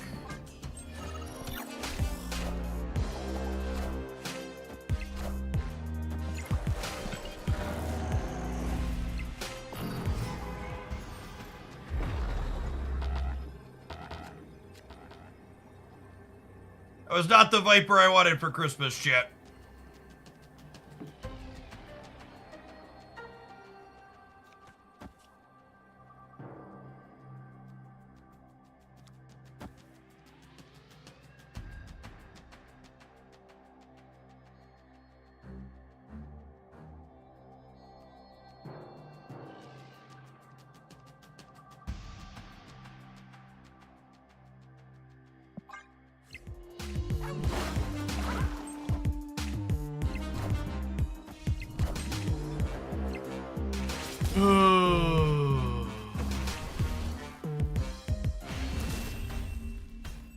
So bad to lose that fucking coin flip.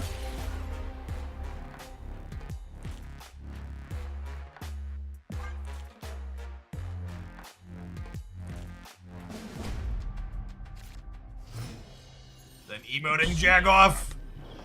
And then lose the game to coin flip. Peak Marvel Sap experience. Opponent snapped. New York is one of the worst locations in Marvel Snap. Despise it a lot.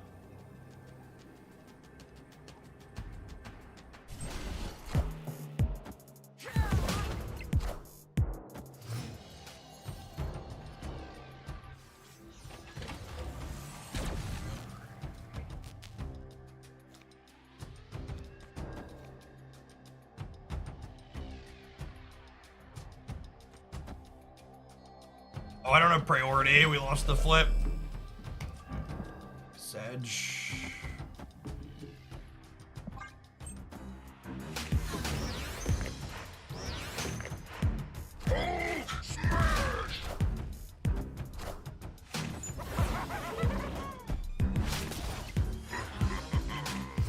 Always be a Dream Dimension detester. So, Dream Dimension is not a location that I find particularly fun.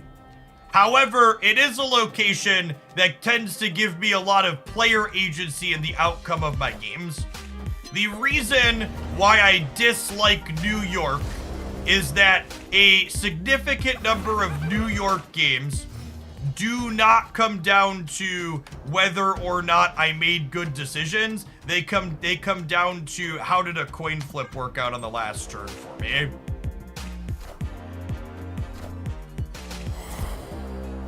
Oh, damn it, Viper.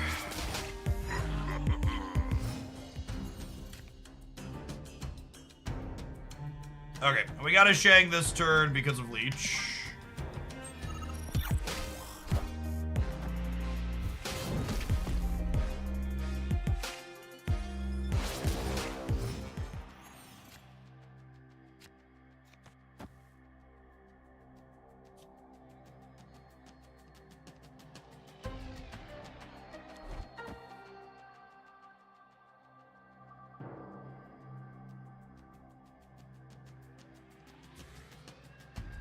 The problem here is I already burned my Shang, so if they infinite right, I lose with the Galactus line, right? Because they'll be 22 minus 10 is 12.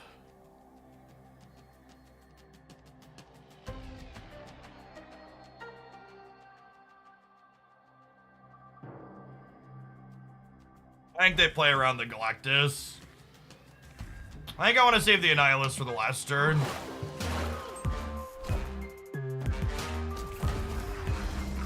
Hello, so happy.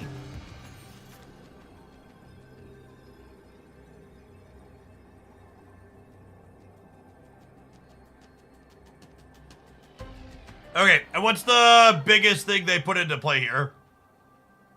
She-Hulk? Their Hulk's already gone. No, I don't even think we flip on the Alliance. I think it's just like Jeff left Sentry mid. They could She-Hulk and Scar. That's not true. She-Hulk costs 6 right now. They could Blob. Blob's super unlikely. Would not consider that in their output range. This beats Scar in both. Scar plus something else middle. If they go Scar, Cyclops middle, that's plus 15, puts them to... this ties Scar, Cyclops middle. So I do have to flip on Alliance then.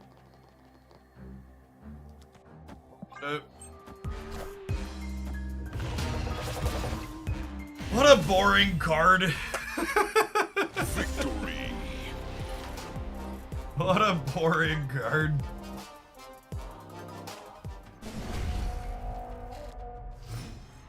Toot toot. Opponent. Check it. Choo choo.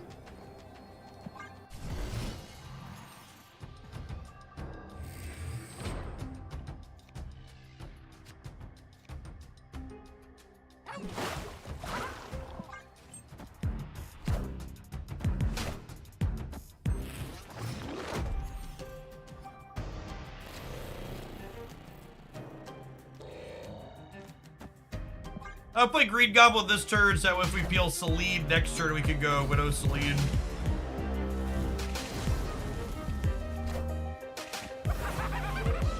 Kellers, thanks for the 5 years.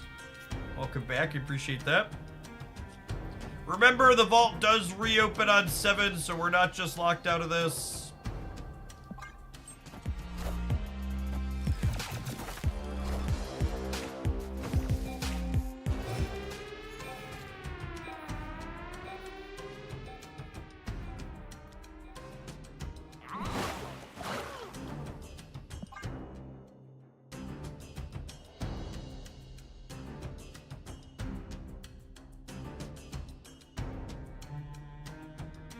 Run, Jeff, run!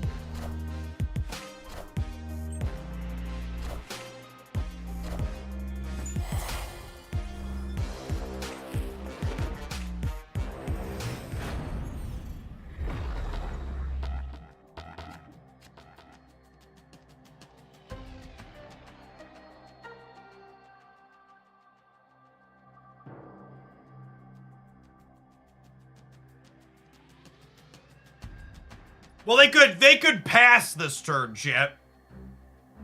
Is the thing.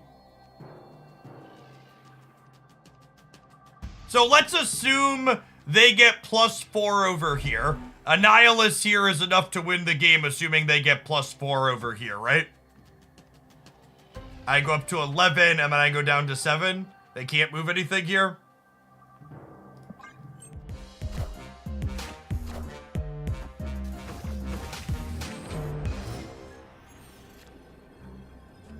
Hey, toot toot. Toot toot!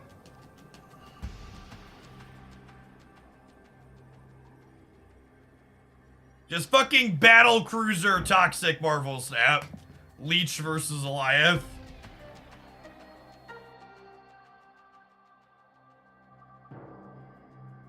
Oh, you know what? I should put Celine here, so that way they can't, like, Misty Knight +1 here. Just in case. Hello, can you understand me? Can you understand me? Yeah, you're fucking dead. That's what you need to understand.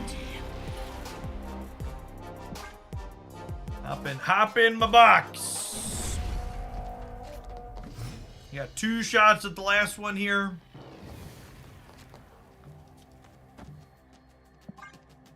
Toot, toot.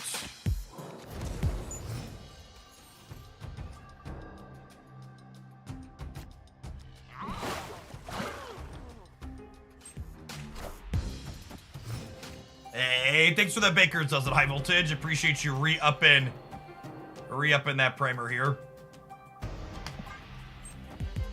Chat, if you haven't heard, there is an upcoming nerf to Twitch Prime this summer.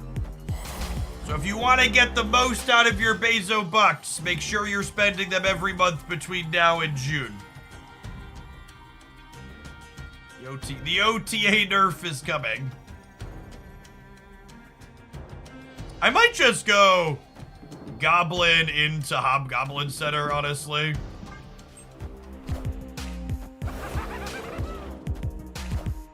Have I done the math on how much the change is going to cost me? I estimate the upcoming nerfs to Amazon Prime will cost me somewhere between 10 and 20% of my income.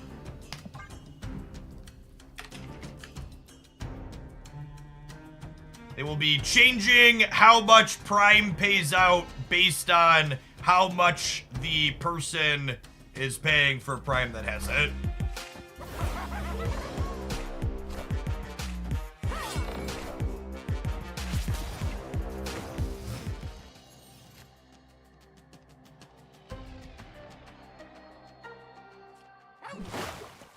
Oops, I did it again. We had to fart. Ooh, baby, baby.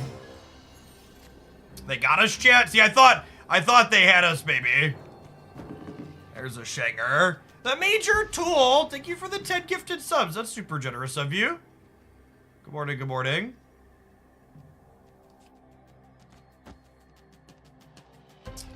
All right. Oh, they have Kyeria. We're just dead then, right?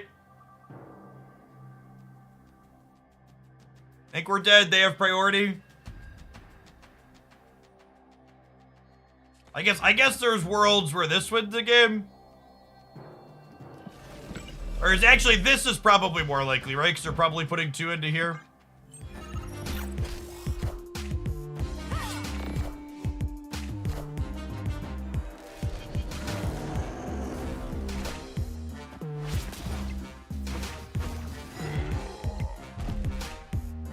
Get fucked. they played Leech.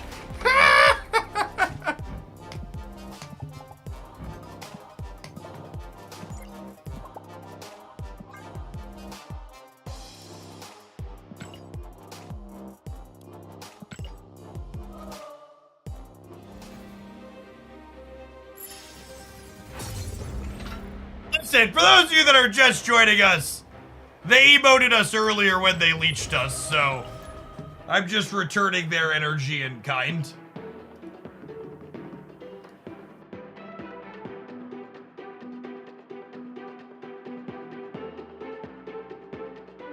They emoted before it flipped too, yeah.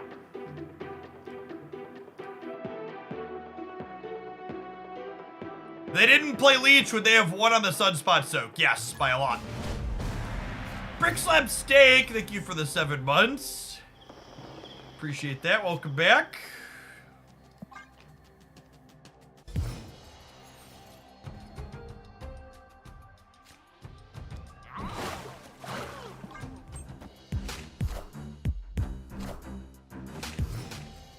An eye for an eye leaves the whole world blind and Twitch chat satisfied. Big truth, big truth. All right. We've got Goblin into G-Man into Crochet chat. Victory.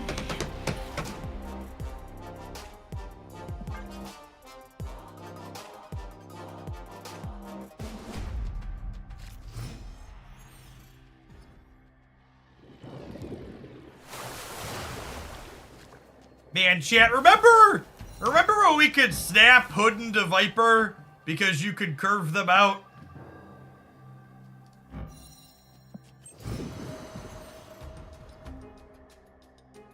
Edge. Og champion! Benjamin Bro delivers us! Superflow remembers chat. I don't know if I'm ready to get Cosmoed on the left here. They have priority randomly. I don't know that my body is fully prepared to be Cosmoed left. Storm, sure, got me. Aid my hand. Toot toot.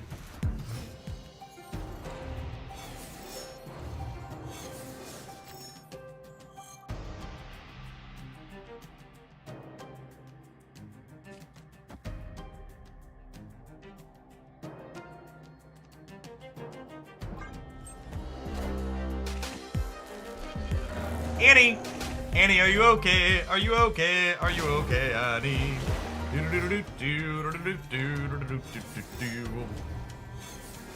Oh, we're still losing there, even if we hit Annie, huh? Sedge. Why did they change Viper? So they released a new card called Havoc that Annihilus technically comboed with. Or that Viper technically could have comboed with. They wanted to kind of cut it off at the pass.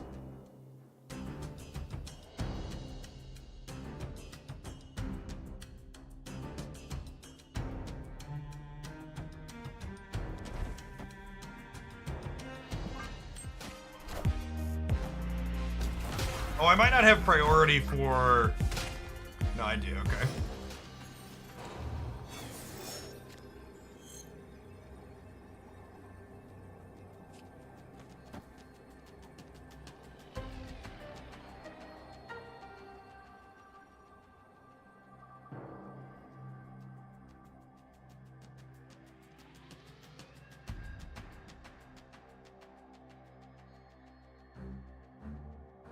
We didn't come here not to play Galactus. Yeah, that's fair. Ripped. Fuck you, chat. Fuck you, chat. Fuck you, chat. This is chat. Chat losing us the infinite ticket on the "we didn't come here not to play Galactus" comment is very, very fitting.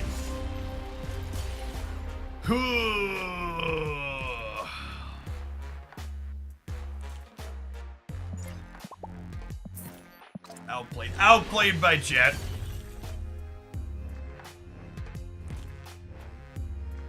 That's fine. It's about time to move along to our next deck anyways. Giggity Gary, thank you for the deck submission. I would love to cope with some Elsa movers in a little bit here. We have a cursive puppet submission for Lady Deathstrike as well, definitely.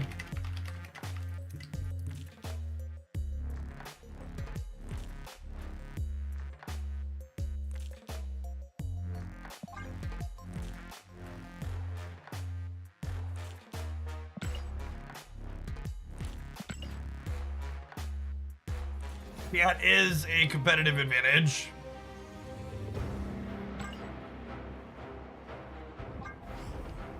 What are they doing to Prime Sub? So they're cutting the amount of support they give. The absolute most a Prime Sub will be worth is $2.25, while the least they'll be worth is 9 cents.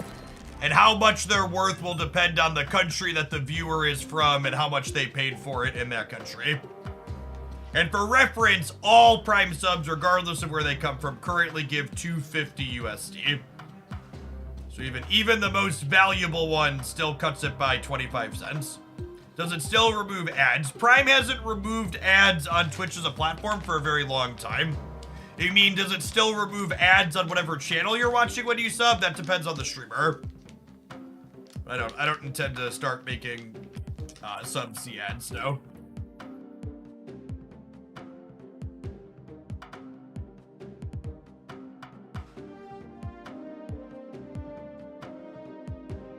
So tier 1 subs have actually had regional pricing for a while now. So it depends on where you're from. You can make sub C ads. Yeah, it's a checkbox in your dashboard on whether or not you want subs to see adverts.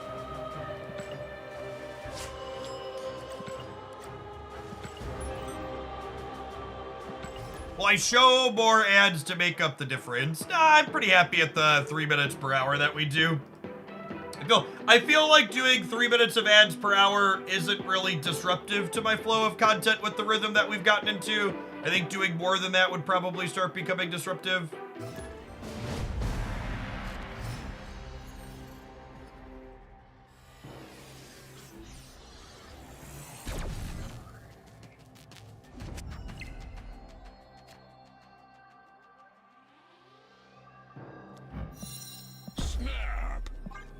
I don't know that I'm a believer in Devil Dinosaur and Loki. We'll see if this set changes my mind.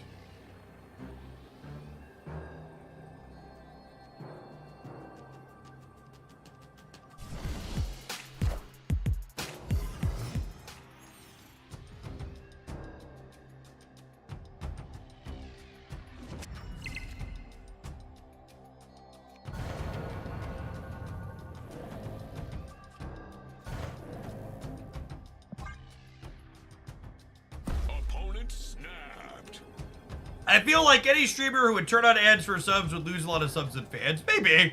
I would have thought that any streamer that runs ads over gameplay would lose a lot of people watching them, but there's a lot of very popular people that run ads over the middle of gameplay, so I think the expectation for the abuse people are willing to tolerate is different.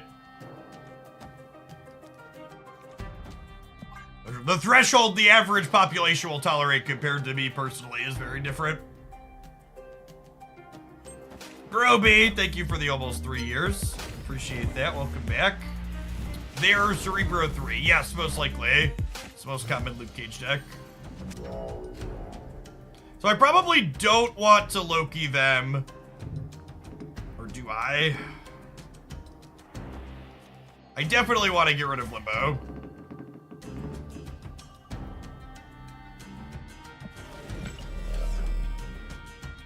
Although, I don't have to get rid of Limbo by this. I could use Stogard's thing.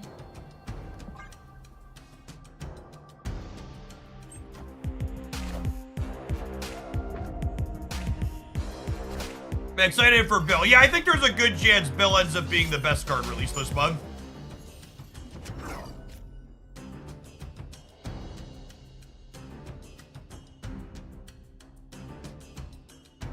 So if I Hawk now, there's not another turn. So I think I just do that and grab 4 cards out of their deck. Our hand's just not very good.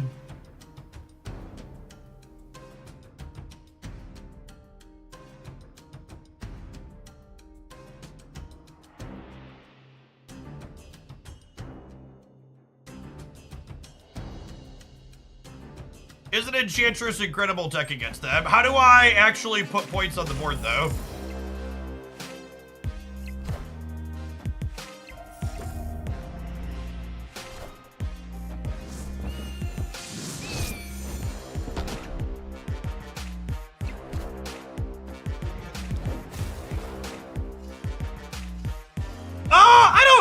I don't think that's true.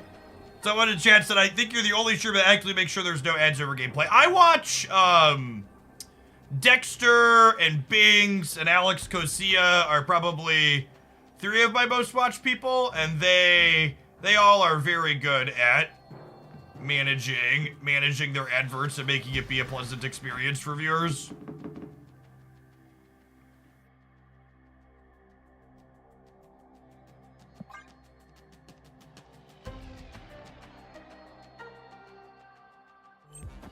Yeah, Loopy's good too. I am. Almost forgot Loops. Rug pull. No, the center is off, so we're good here, right? Yeah. Victory. Yeah, Loopy's a good content creator. He's someone we've rated on occasion. He hangs out here in chat periodically.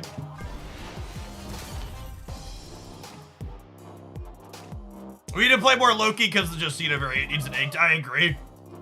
It's my... Woo! Speaking of Justinas and pretty borders. Earn a gold on gold, finally.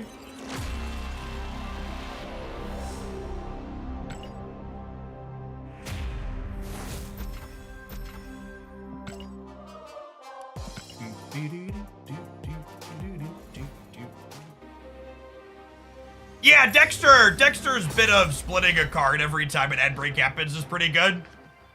It's an expensive bit to do, but he'll probably end up being okay regardless.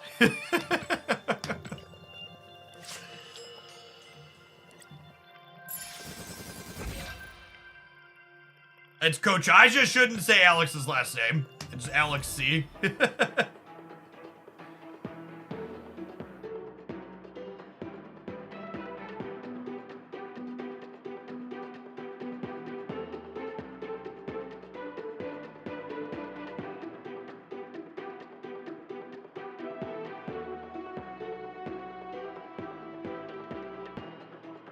If you'll play Loki, I'll donate for it. I just didn't think you liked it. No, I actually think Loki's interesting to play.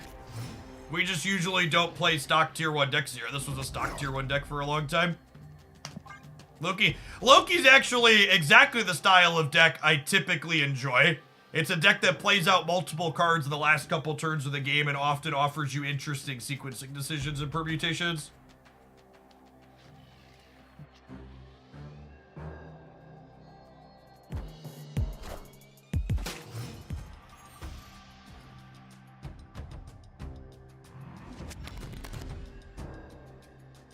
Opponent snapped.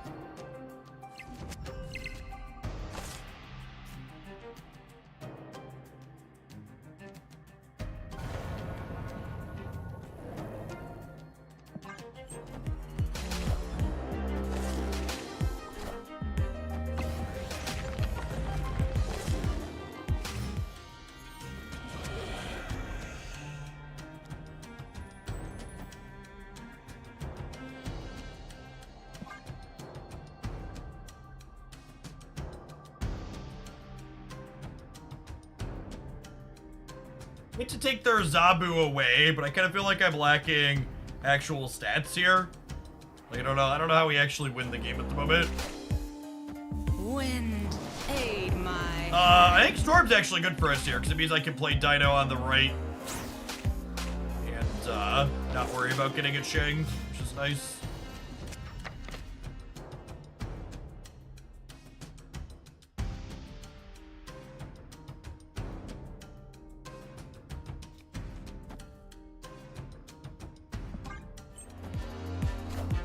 I'm curious if this deck can make Dino big enough consistently, though. Like, we only have Snow Guard, Barrage, and sometimes Loki to scale it up.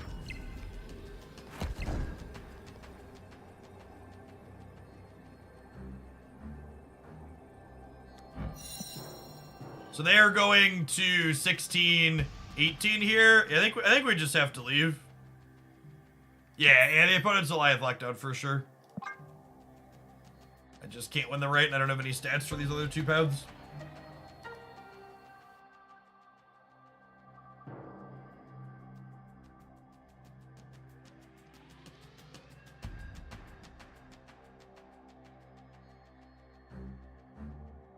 Yeah, the KM best build, I think I was a bigger fan of than what this one is doing so far, but we'll play some games with it, maybe give an opinion at the end.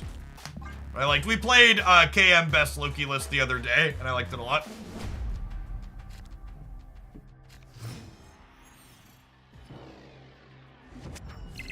So, he's a man that knows him some Loki. She looks so pretty, chat.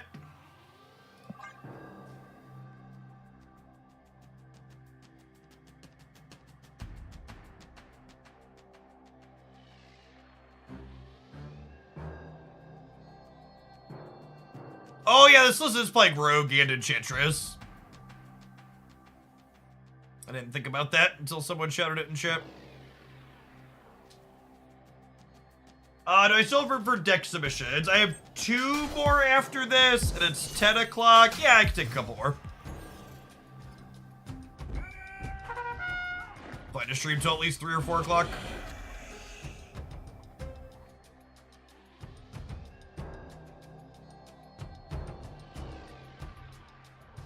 We're just passing, unfortunately.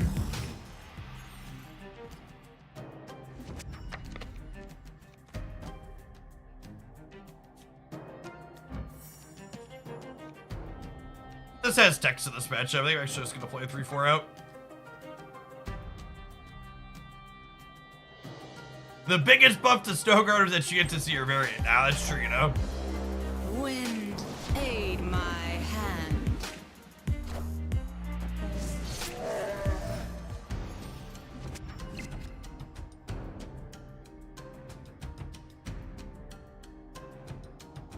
I have split Loki 0 times. I think I have enough boosters to split him 3 times at the moment. But not a lot is the answer to your question.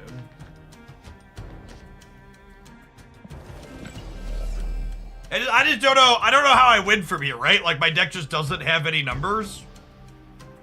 I have no way to put actual stats into play. Yes, I think it's Rhino Quinjet. Like, we kind of hope for the best here, but seems not great for us.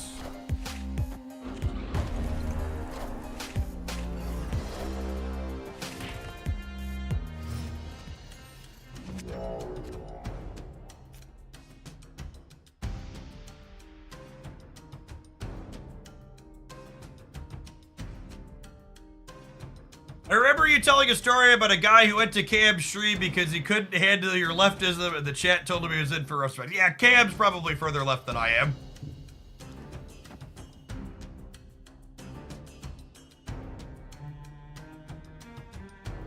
On the old political spectrum.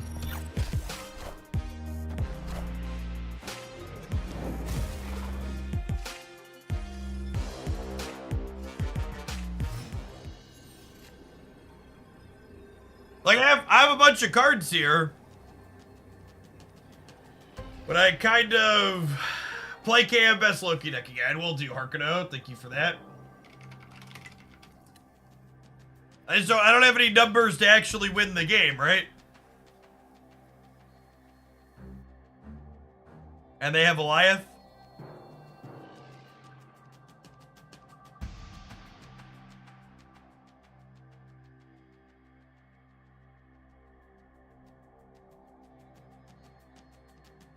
I don't know how we ever, like, maybe I could do this. Maybe this is good enough. It's like 10 middle and it's 8, right?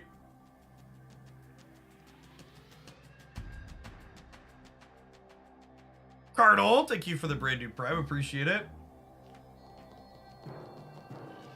Playing to all 3 beats Goliath. Yeah, but I can't beat them in all 3, chat.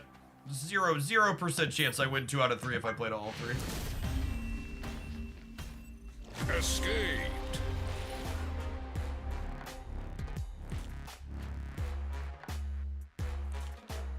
Hey, Sirius, thank you for the submission.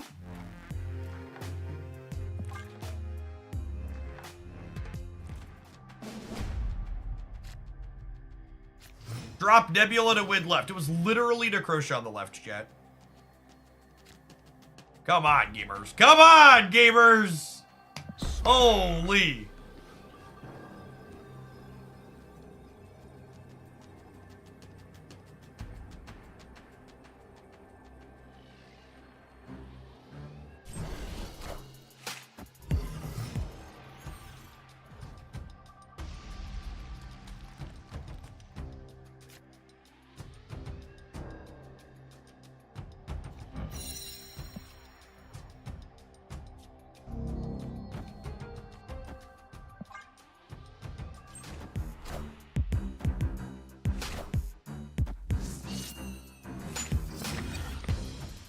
What conquest year is this? I don't remember.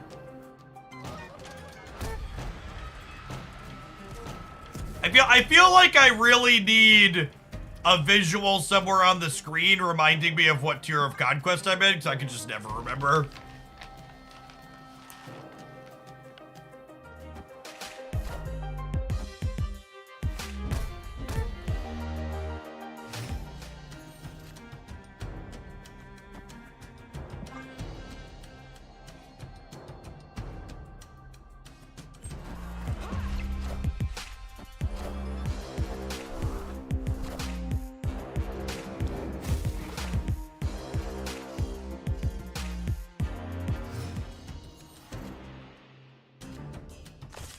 Opponent snapped.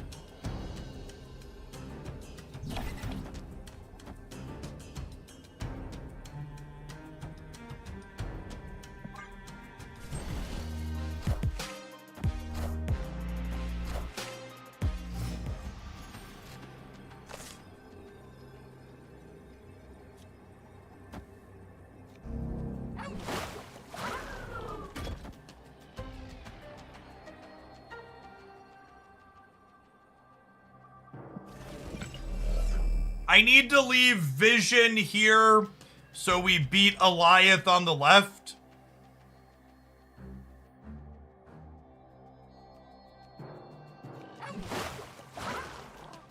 I should rogue middle to stop their rogue. No, they don't have rogue. They're not a rogue deck.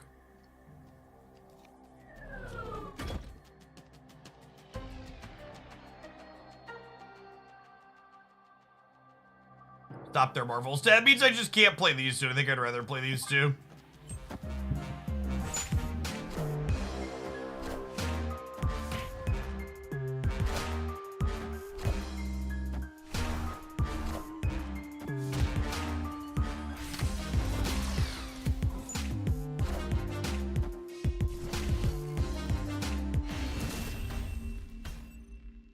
Victory.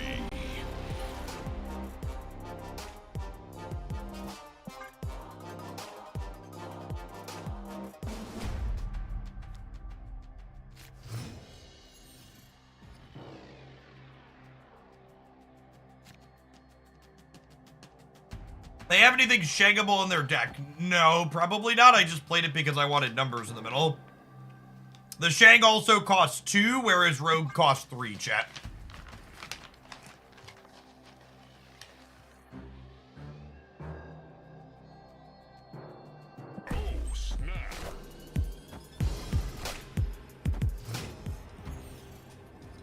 Wait. I was eating.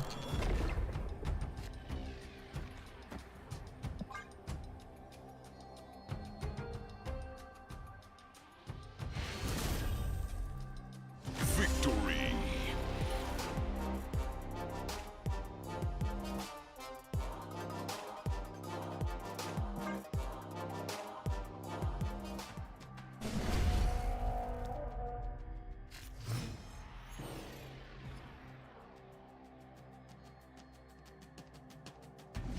Transform cards actually do get the Quinjet. Which was really silly. But it's where we are.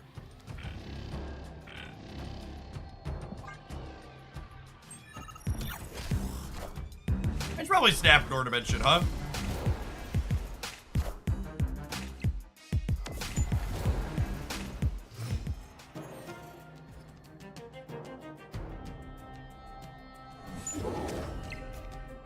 Oh, snap.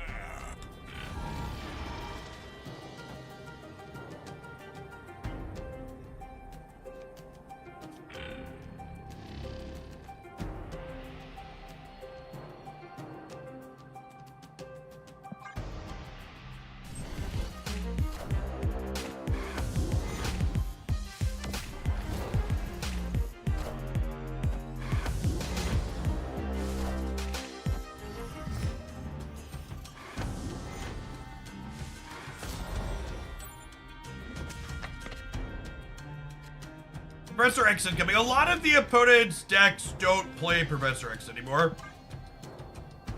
Obviously, this person could be the exception, but generally speaking, this list is not currently playing Professor X.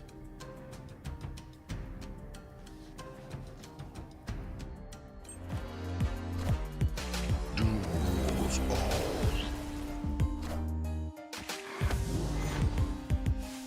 I would like 7 of the cards from your deck, and I would like them all to be significantly cheaper than you spend.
Wind, aid my hand.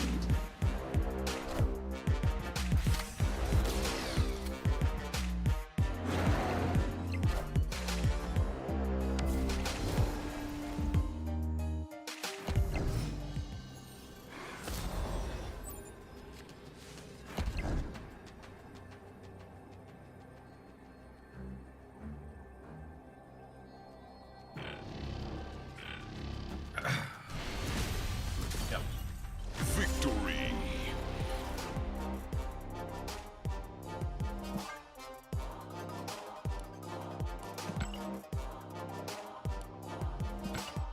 Alright, which rank of Conquest was this? Silver? That was silver, alright, looks like it's time for an ad break. When we get back, we'll play out the last match with this one. But I think my opinion on it so far, it kind of feels like it's non-Loki games. It's really kind of missing numbers.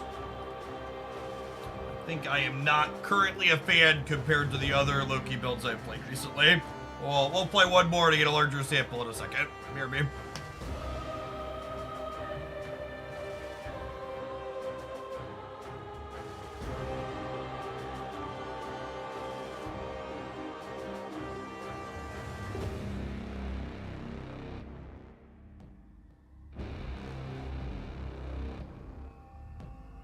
Our drop's still going. Yeah, if you haven't finished your drops yet, drops go until 1 a.m. on Wednesday, technically. It was about 36 hours or so.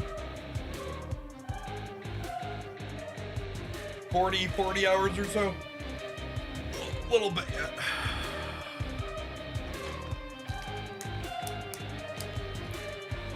You gonna pull for Cloud Rotator on stream with a banner swap? Yeah, maybe.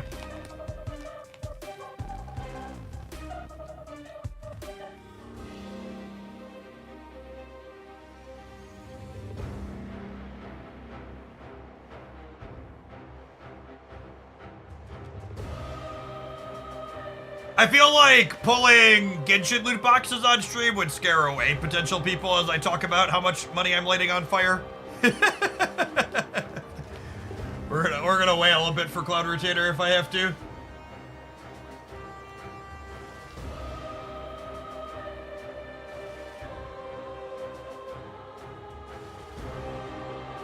Do you like subscription services, or do you prefer owning physical sword? So I want as little physical media in my house as possible.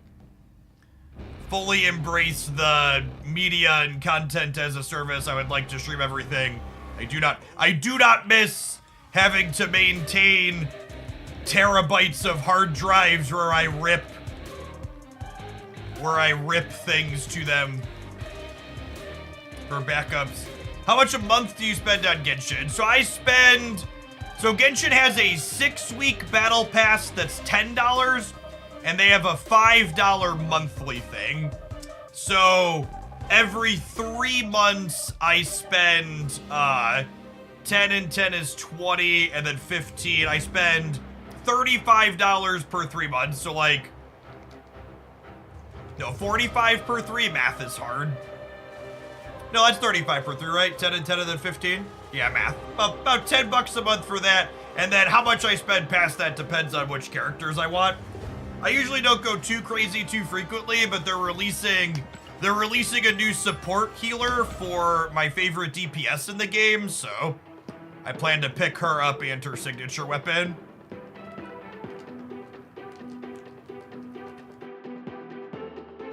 I already have C6 bars on. We got that for Chow last time she was on the rotation.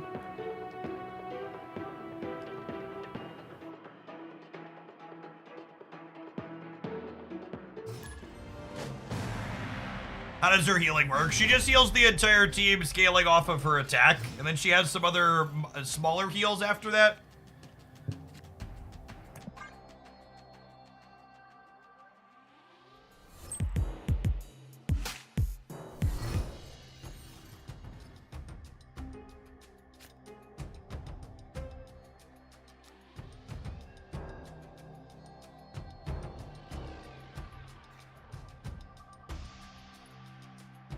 See, like, this matchup here, it's probably not good to Loki this opponent, but I also don't know how I realistically ever have enough numbers to beat them in a game where I don't Loki them with this deck.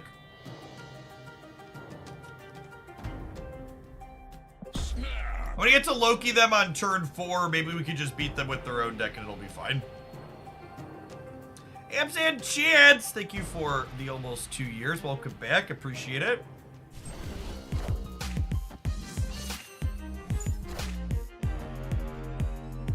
They have Death and Black Cat discarded currently.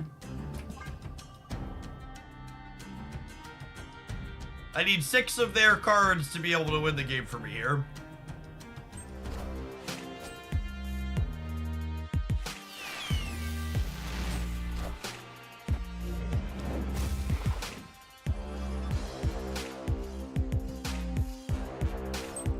Oh, we didn't get the Hella, chat.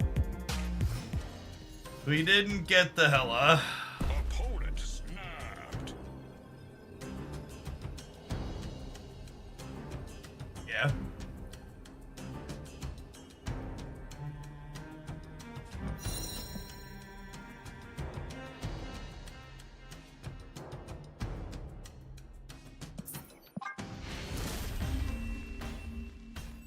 Escaped.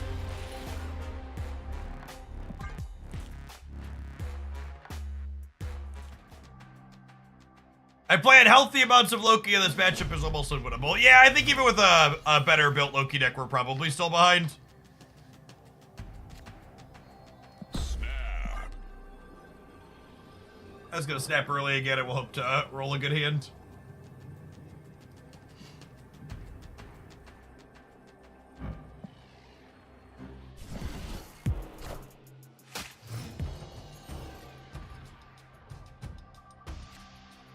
Hey, thank you for the 5 gifted subs. That's super generous of you. Happy Monday.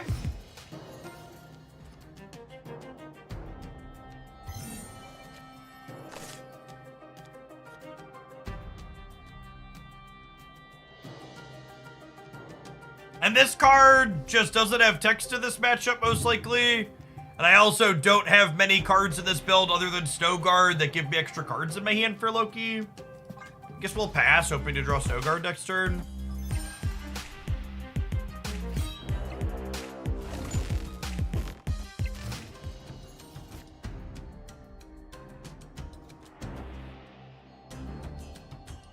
Opponent snapped. I'll stay in. Hey, this is our best shot at into Loki for 6 next turn.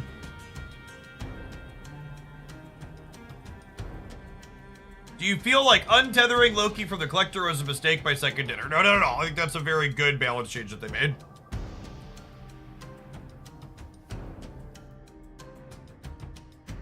This might be a dumb question, but what do you do in Genshin? Is there a story for each character? Are there dungeons? I'm used to MMO where the gear grind is tied to multiplayer or PvP, so single player gacha style game is alien to me. Basically, think of an open world third person RPG like Breath of the Wild, or sorry, they're snapping my intern. Breath of the Wild or Witcher 3. And then you do encounter all of the various characters you can pull for over the course of playing.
Yeah.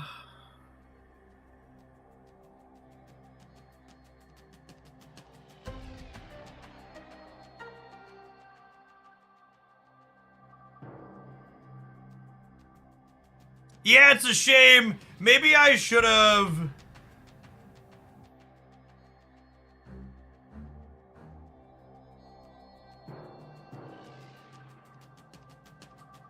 I think it's just like, this is the play to win line, right? Or like, this is the play to win line.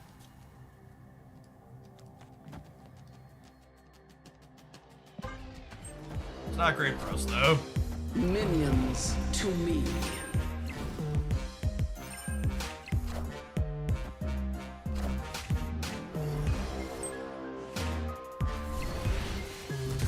Dracula can be a problem. Nothing about how this game is ending is at all related to Dracula being a problem. Get you a chance plus Shag left and they get sucked middle. I mean, sure. We win exactly this result from Hela with that play, but that's so unlikely to win so much of the time. But you're right. When we hit this exact 25%er, Enchantress plus Shang right wins the game. Really, what the opponent probably should have done is the opponent probably should have put Hela here to guarantee both their big things didn't end up in the same spot. This is definitely a perspective question. Do you feel like Genshin is more content than something like Breath of the Wild if you spend $60? I am closing in on, if I haven't already broken 1,000 hours in Genshin Impact. I started playing Genshin before last year, and I think my PlayStation year in review said I had almost 600 hours. And I also play some Genshin on my computer and my mobile as well.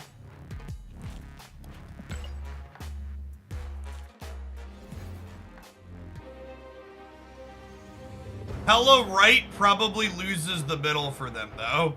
How? Stop it! Fucking hindsight gamer. Get out of my chat for 10 minutes. If they make the correct play, based on the information that I have after how the game played out, it would be marginally worse for them. I'd like the record to reflect that even based on what happened, we still would have fucking lost that game, right?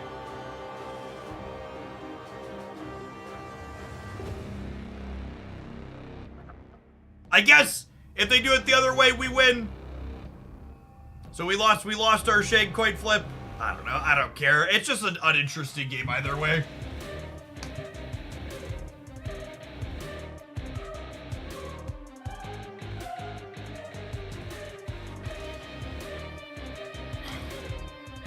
I have a Lady Deathstrike deck request.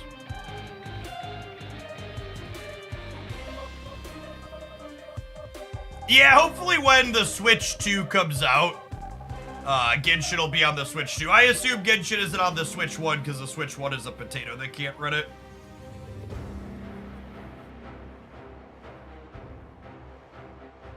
Hello's my least favorite deck to play against. What, you don't like a good game fist bump after your opponent RNG fiestas you out of the game? What? Really? That's not a good game to you? Fist bump! Bump my fist! It's a good game! I helled you! You're looking forward to any variants. If the Juggernaut bundle that releases today has credits or gold in it instead of collector's tokens, I'm looking forward to that one.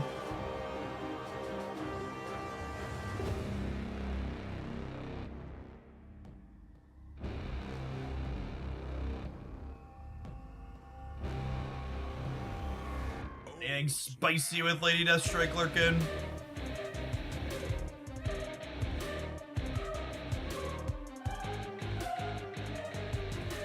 Lame.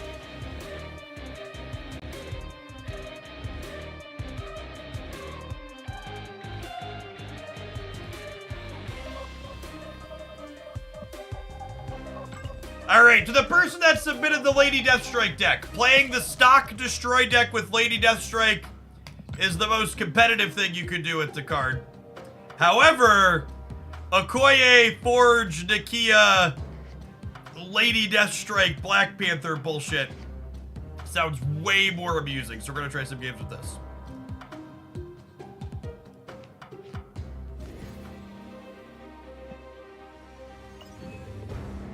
I think the game, well, see, this I find takes like this so baffling. I don't have a problem with Shang-Chi. I think the game would be boring without him keeping big cards in check. Otherwise, it would literally just be a stats race. The game is literally just a stats race right now. Like, the thing you're saying Shang-Chi's important to stop is the reality in which we currently live.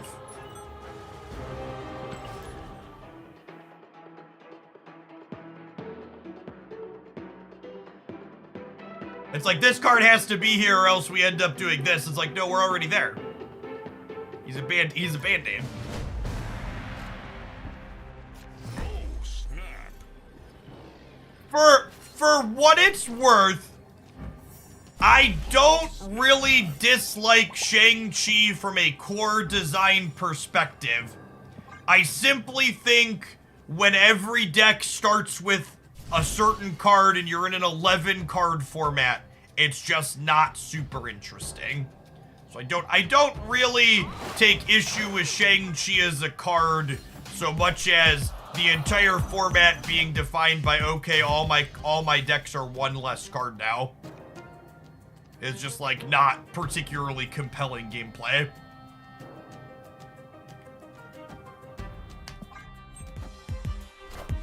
And the baseline snap is just a race. So, while it's definitely true that snap is a numbers race at its baseline, it's also definitely true that there are some metagames where, like, smaller edges and mid-sized decks are more competitive. I don't think we've been at one of those since, like, the Silk Movers deck was on top. Would it be a worse game? I don't know the answer to that question. I'm not fucking arrogant enough to say I know the answer to how making an incredibly big change to the metagame would play out. And I think it's very silly whenever people are like, I know deterministically what the result of this massive change would be. You don't. It's nonsense. Stop it. Get some help.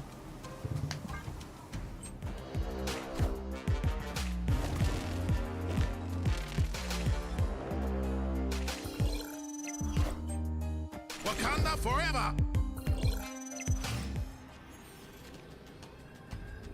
You are the prophet, show us the way, yep.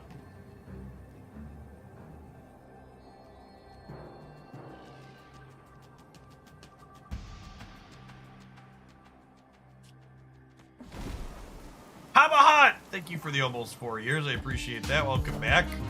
Cut off one head, Rats. two more shall take its place.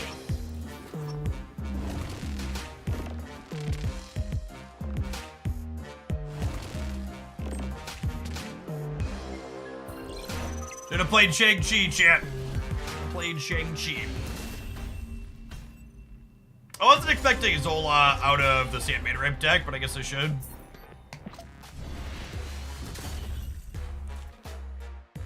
I run the Silk Movers deck, and I feel it's competitive, but I rely heavily on Arrow, Magneto, and Shang. The Silk I've played a good bit of the current version of Silk Movers, and it's very different than the old Silk Movers Little Edges deck I'm talking about.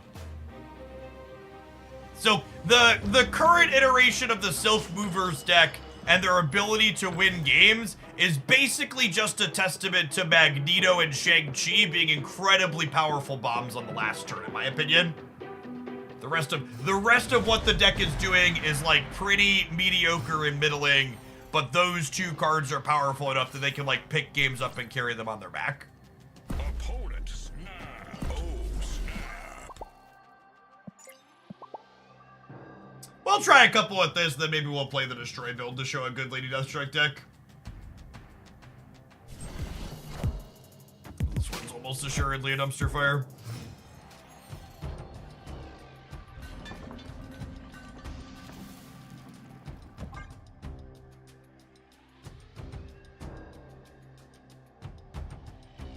I could have Shang-Chi'd the right Hulk, where their Magneto is going to end up at.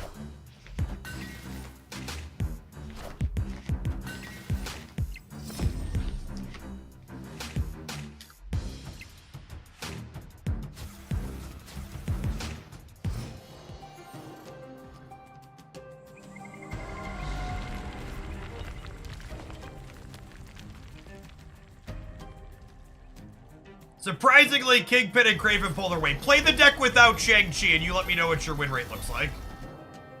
You can keep Magneto because he's a movement card, but I bet your deck can barely win games if you cut Shang-Chi from it. He is 100% the thing that takes that deck and lets it limp along.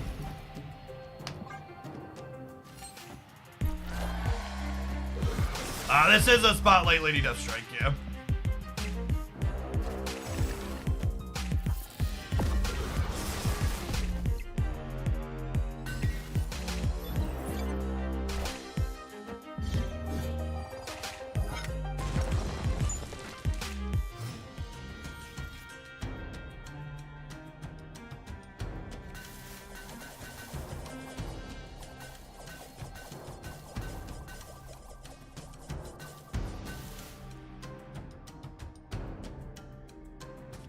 Ironland doesn't accomplish anything at the moment.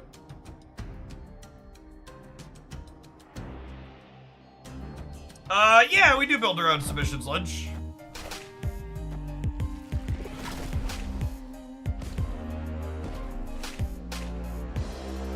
Alright, at this point, I would like to move on from talking about Shang-Chi.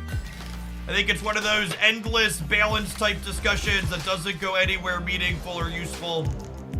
I apologize for being the one to open that can of worms. It's definitely on me.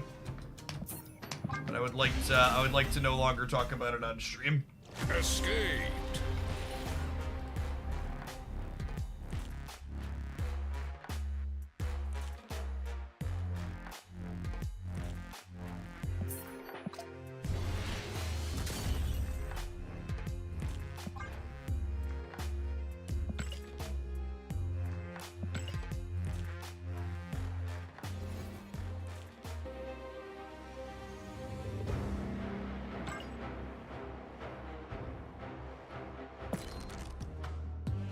There would have been a spotlight variant that was repeated at different weeks. I think they repeated a high evolutionary variant at one point, but in general, their goal is never to repeat.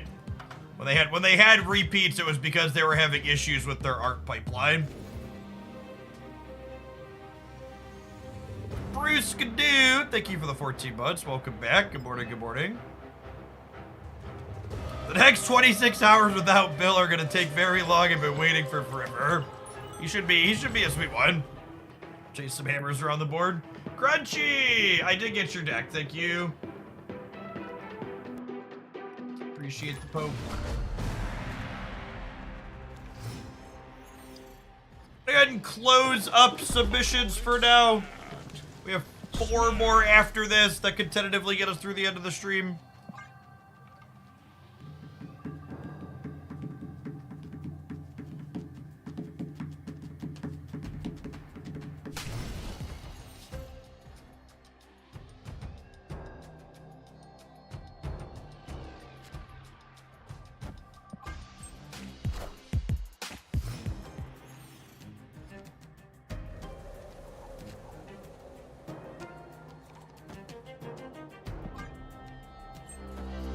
Jotunheim could be not great for us.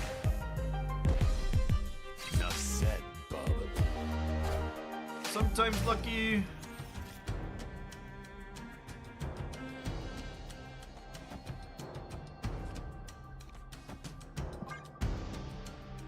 This is less resource efficient, but Venom scales harder. Does the Cheerios deck come back with Bill? Maybe. I don't know. I'm skeptical that Hitmonkey. I'm skeptical that Marvel Snap can be in a space where Hitmonkey is a competitive card. I think Alioth was kind of a critical mass piece added to the game that makes Alioth was kind of a critical mass piece added to the game that makes Hitmonkey just really mediocre. You know what's not really mediocre though, chat? This Lady Deathstrike. Licking her lips. Dinner's ready, come and get it!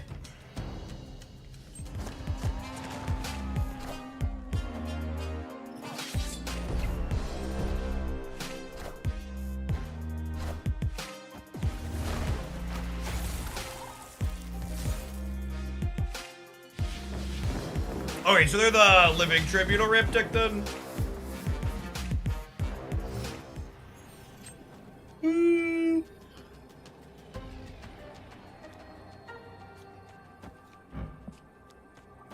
They do have a free 6-drop. We could die here.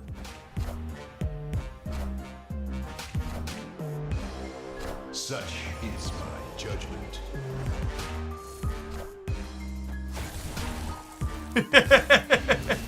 Never mind. Victory.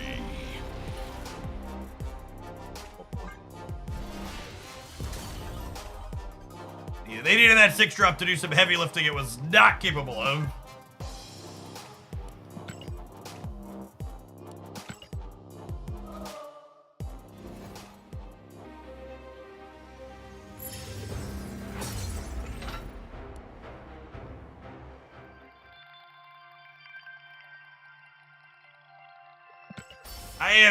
I am cautiously optimistic that Black Swan releasing next month will breathe some new life into Hitmonkey.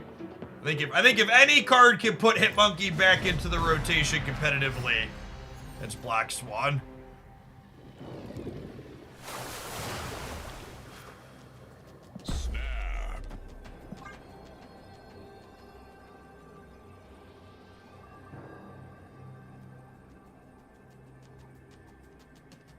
You can like Black Swat on 2, play Hit Monkey and a bunch of 1-drops on 3, and then pull them all back up to your hand.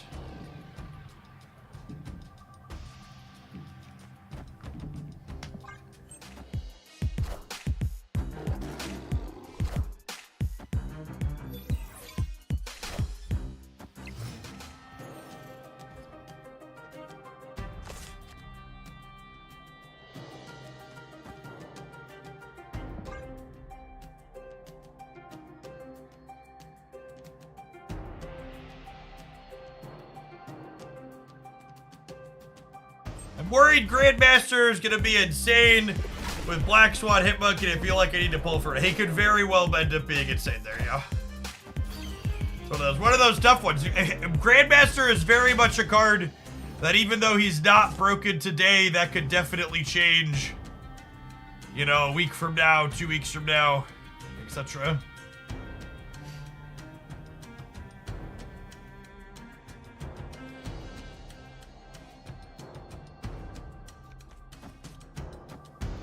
It's just this.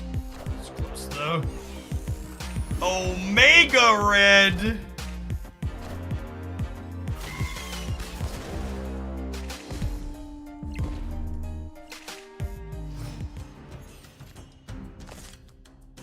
That was not the Killmonger or Carnage I wanted for Christmas.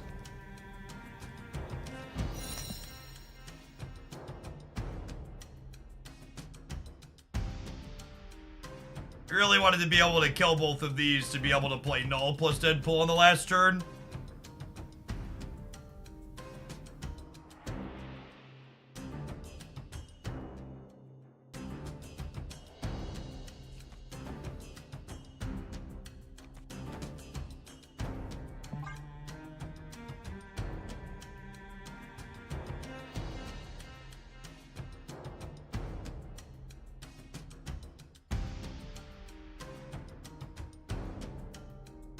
Buff the Lady Deathstrike. Chat, the way Nico's buff works is Nico's buff doesn't happen until after Lady Deathstrike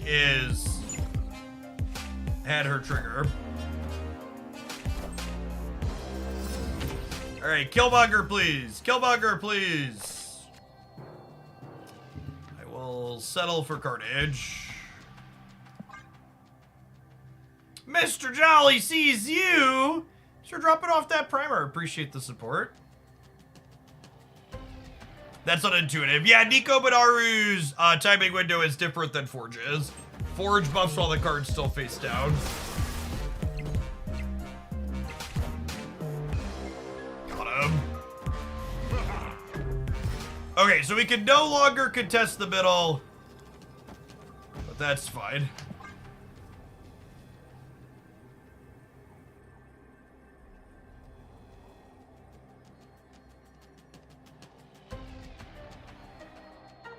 I missed when you were looking at the numbers. Does Lady Deathstrike make Destroy better or worse? That's about the same. All the numbers are real close. Hey, thanks for hanging out, Mr. Jolly. Welcome to Snap. The mystery. Little bit of an older playlist, but if you're looking at it and you want to learn some of the ins and outs, I've got this Marvel Snap Minutes bit here, which lets you get some tips on things you should know when you're starting out. Tribunal was struggling there, but they eventually figured out that we won. Victory. What do you think of the Destroy Dracula deck that was in the Lammy chart the other day? It's probably fine. It's at least a novel innovation. A way for the deck to play around Shang-Chi a little bit. What a weird match of Marvel Snap, by the way. 2 people playing and 0 Shang-Chi's involved. Oh, snap. Crazy.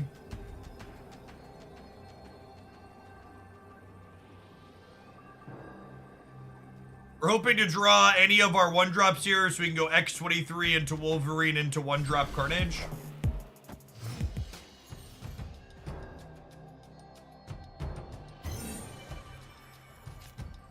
Perfect. I'm feeling hot, hot, hot.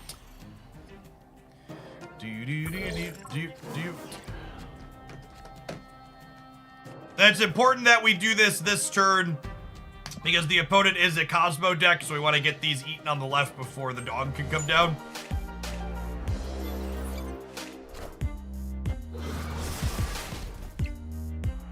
So, the problem, Chaos Hat, is that Nico's timing window either has to have different timing for Nico. The reason why Nico's timing window is what it is because Nico's timing window currently matches her other timing windows. So if they change her +2 to be consistent with Forge's timing window, she then becomes inconsistent with her other own personal timing windows. Oh, you know what? I should Killmonger here, so that way when the X-23 jumps middle, I can go Deadpool into eat this. I have been thoroughly Cosmo'd, opponent. You got me.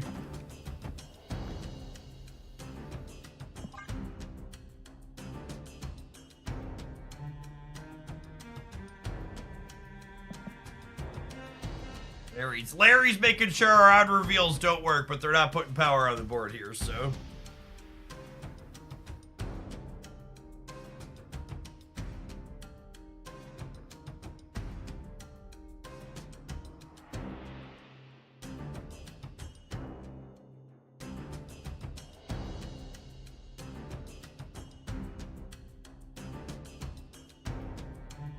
Yeah, I agree, Duck.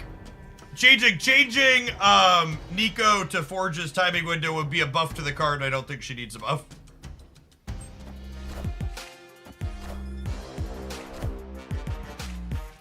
It'd at least be clearer on her text that the timing is different. I don't know how they could make it more clear than it already is.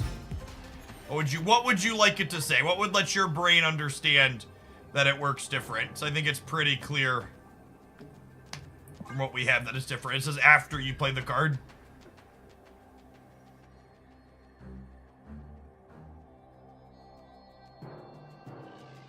Got it, like parentheses, this is different than Forge.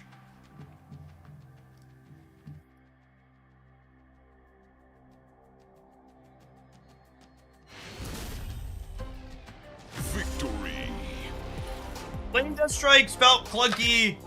How have you been enjoying the matches? I mean, I think Lady Deathstrike is the type of card that you definitely don't want to be omnipresent.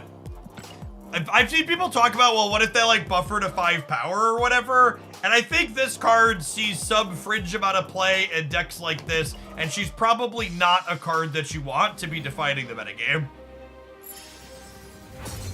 I think there would be a lot of rightful complaining if she was a card that was like super popular and everybody was playing. You know what else people complain about, chat? Adverse. At least they don't cover gameplay here. We'll see you in 120 seconds. Thanks for hanging out. Don't go anywhere.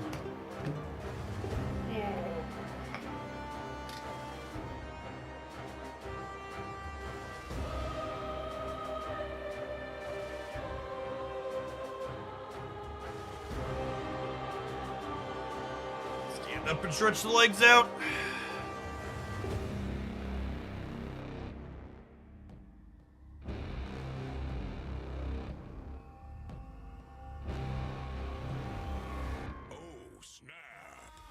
I had that all typed out, Jeff, and then you go and say it first. Yep. Boar Hunter! Thanks for coming back for 12 months. Appreciate that. Welcome back. I'm gonna run to the restroom while the ads roll, chat. BRB.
What if you had a clickable link on Nico that sends you to a web page that describes how she is different from other creatures? I can't tell if that's a genuine suggestion. That's not a real solution. It was not okay. Twitch chat has fucking hurt me. I can't tell when something like that gets posted.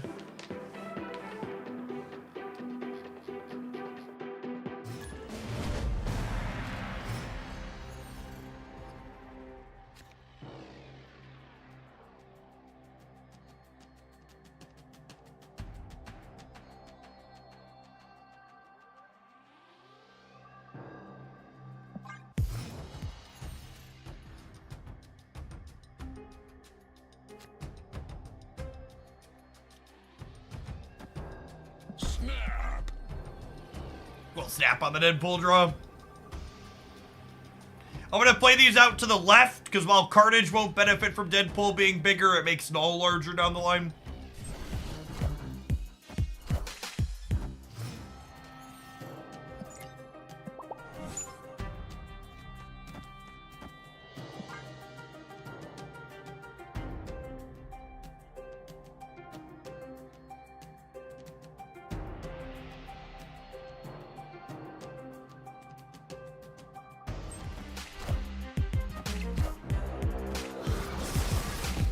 Enough said, bub. I think Nico's wording is fine as is. People just like having mental shortcuts for things.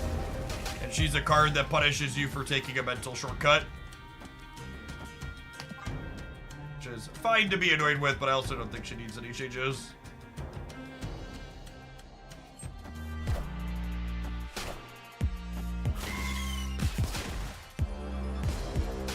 Enough said, bub.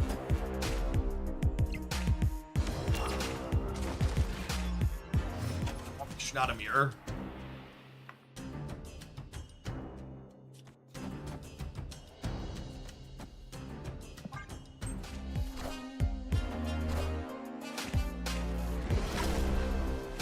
Does Nico always have a designated order, or is it random? No, it's random. It's notable that the spells don't repeat, though. All systems go. So once she's been in your hand for a little bit, you kind of narrow down and predict what she's going to be doing for you.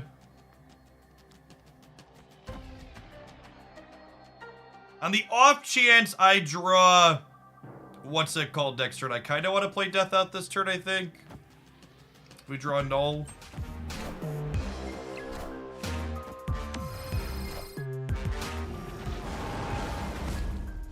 Enough said, bub.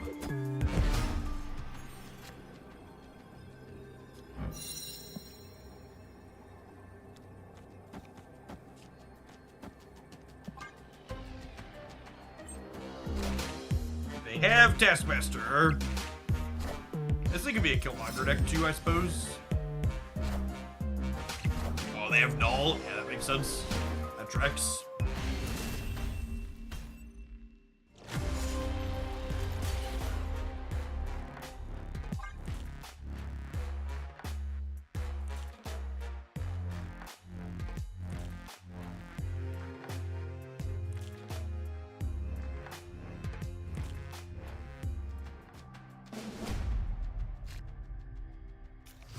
Yes, certainly a Nimrod deck. I would expect this matchup to be pretty bad for us.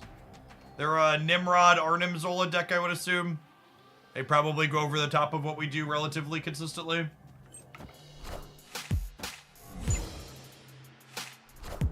Could be right to hold this in case we draw Deadpool, but it's appealing to go like X23 on here, into Wolverine, into Venom with the cards I already have.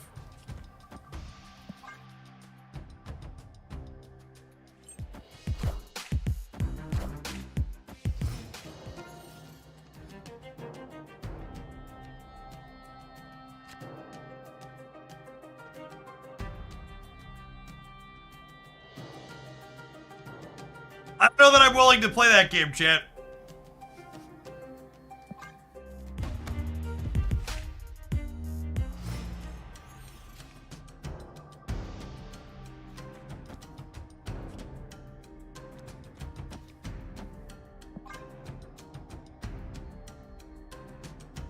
I'll forge after, because this will let us Lady Deathstrike the Wolverine next turn, which is nice. Enough said, bub.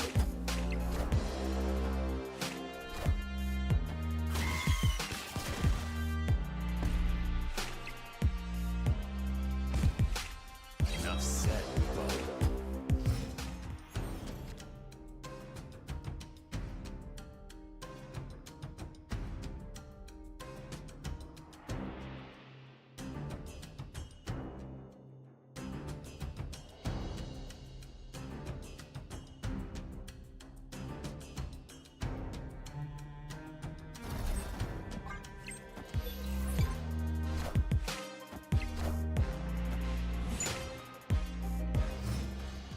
Snapped him.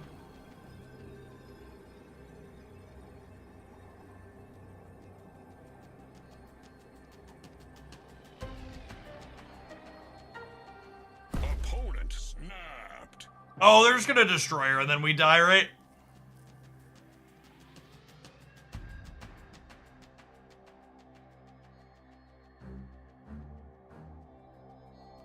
I guess it depends on which side they destroy her.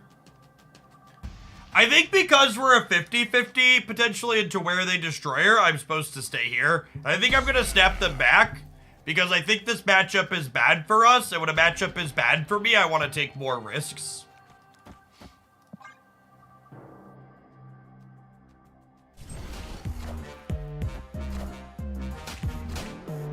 Gonna come down to the Wolverine flip. No, we're good regardless, right? Enough said, bub. So this is a little bit of snap theory that applies to Conquest. When you are in a matchup that is bad for you, you should take considerably more risks when snapping. Because being in a 50-50 when I think the matchup is bad is better than my chance of winning the matchup when down. So I'd rather get ahead on this game or just be out of the game. And the inverse of that is also true. If you're ever in a matchup where you're like, oh, this matchup's incredibly favored for my deck, you should be like, okay, let's not take big risks with the snap. I just want to drag this match out as long as possible and beat them with consistency. Why did they leave there? Because it's Silver Conquest and they weren't feeling it?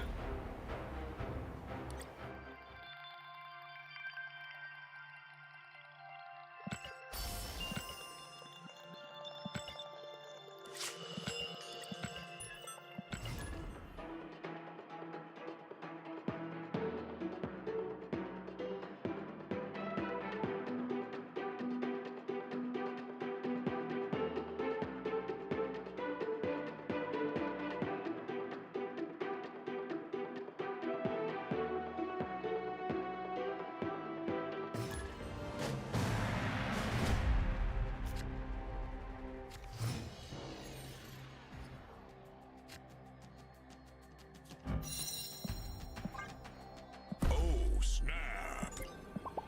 Opponent snapped.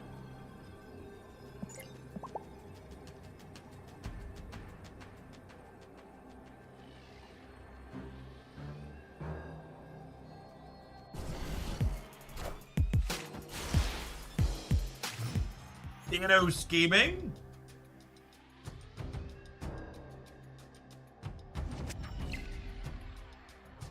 I would love a +2 power mode on my Nico.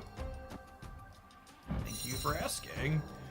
Now the question is, do I want to play these here? It loses 2 points off my null, but it's better in the event that this location is bad for us. It would be a little conservative here.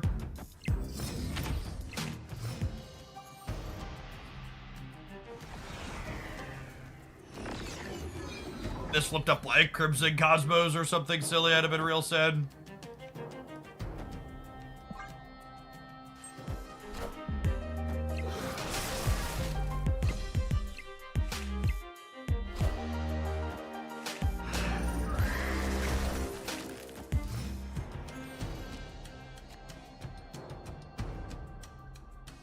That was not the Killmonger or Venom I wanted for Christmas. Or Deathlock. Half our deck was really good draws there. This was not one of them.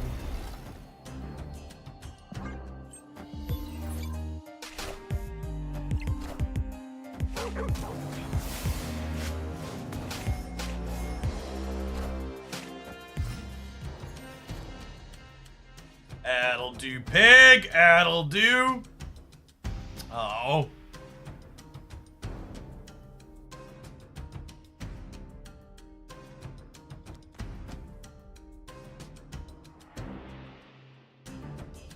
I don't know. It's probably right to just bet him over here, but this is more fun. I'll blow their shit up.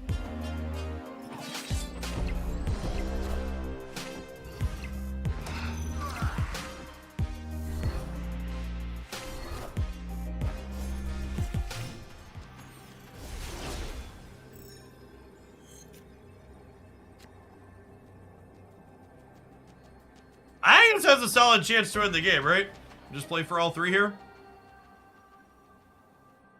Because death is always death in Tarnax, right? I'm like 99% sure death is always death. Victory.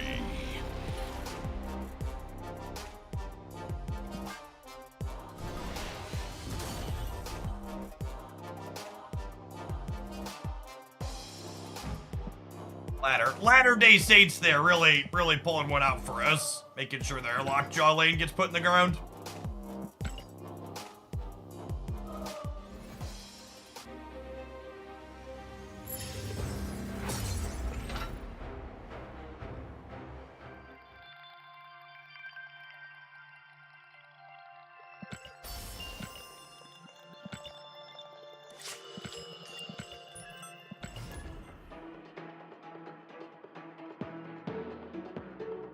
Did we finally find the lockjaw counter? That and Dracula.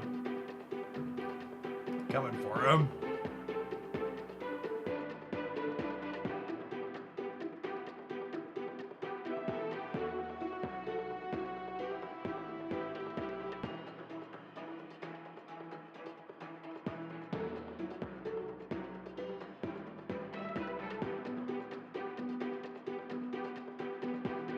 Death is always death, Wasp is always Yellow Jacket, Yellow Jacket's always Wasp. I thought they could re-roll themselves. Can they not re-roll the same card they were Plato's?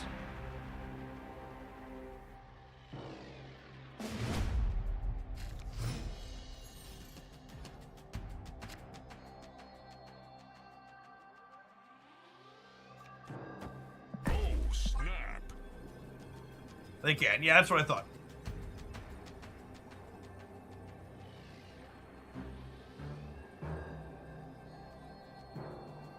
Opponent snapped.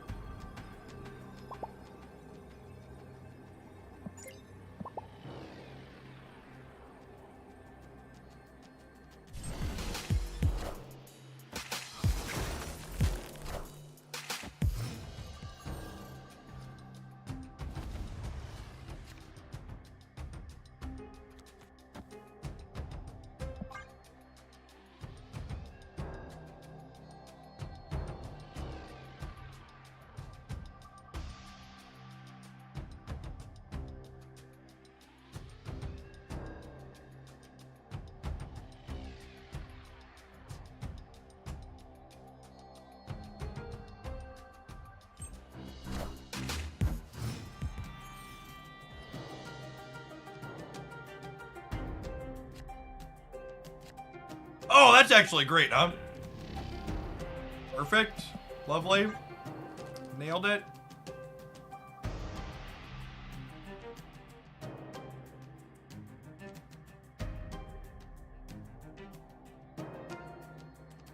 And then next turn we go Deadpool, Jin, Carnage.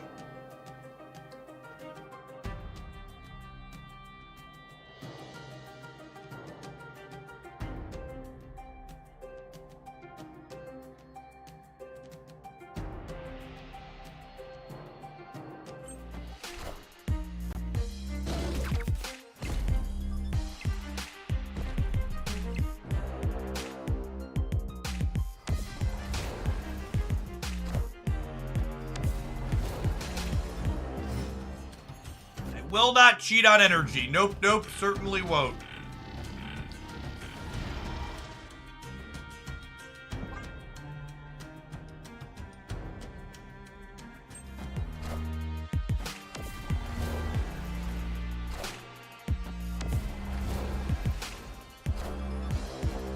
think it is before we get an ongoing, you can't have more energy than the current turn that it is.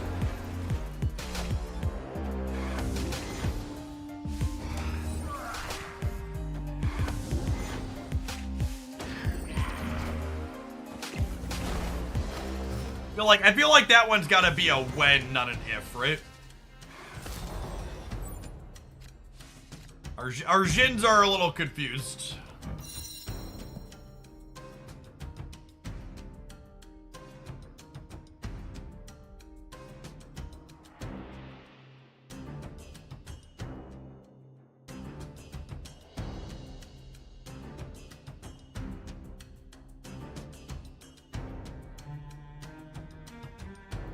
They are varying parts of Wasp, aren't they?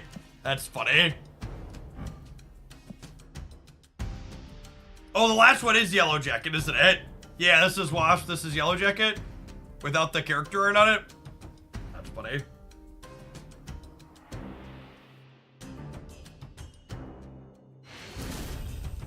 Opponent just bored. Sorry, opponent. A lot of choices and my brain's not functioning.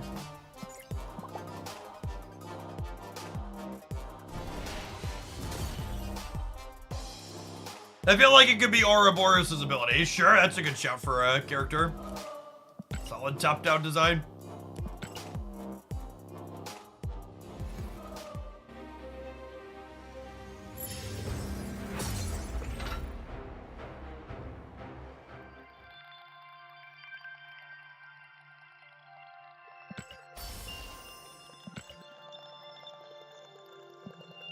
Has Gore the God Butcher been data mined yet? I think that card exists in the data mines, but it's also one of the ones that doesn't have a data mined release date, meaning its text is very likely to change. Like, fun fact, did you know the Black Knight's original data mine text was, when this gets destroyed, draw a card? And unsurprisingly, he didn't release with that text box because that text box is fucking cracked.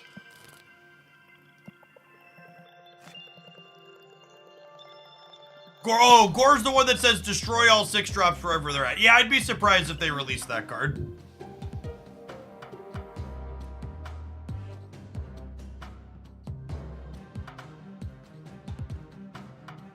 This deck has a lot of cards that I enjoy in it, gamers. It's an old favorite.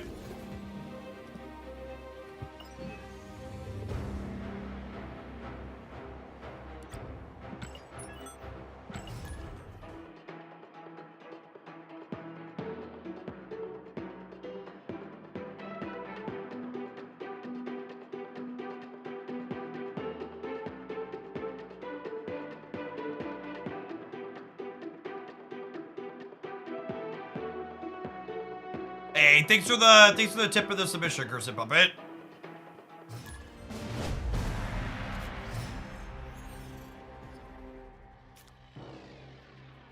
Okay, I think with Angela in hand, we wait on playing Kurt out. Can get his trigger into her path.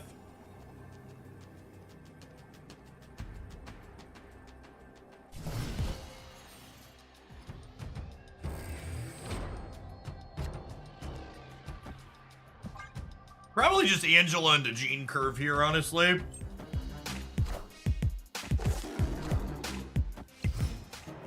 You know, one of my favorite sayings, chat. Real decks have curves.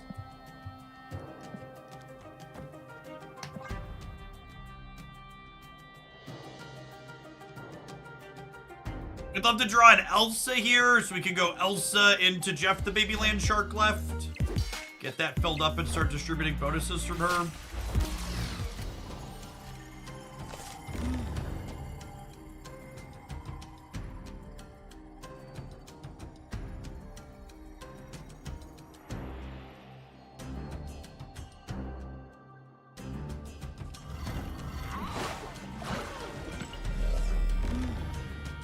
Supposed to Juggernaut this turn for the sake of having Miles be cheaper. Sounds appealing. Hey, Nathu, thanks for the 5 months. Appreciate that. Welcome back. to draw Enchantress for next turn to turn these marvels off in the center.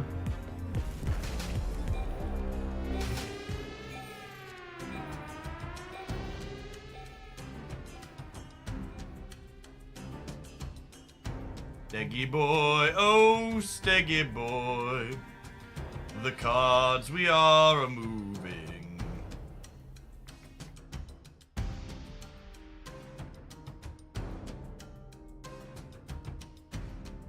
You look dead. Thought our tech card.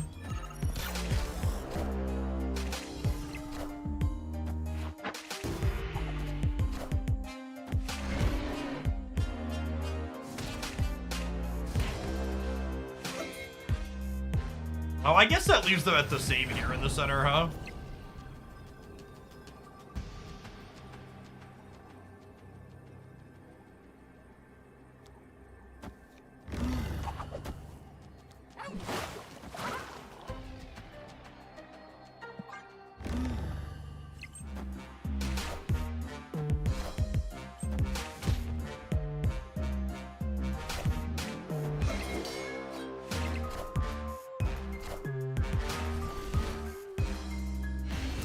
Oh, I forgot that Angelo was gonna take the bonus from Ronan, so I could have played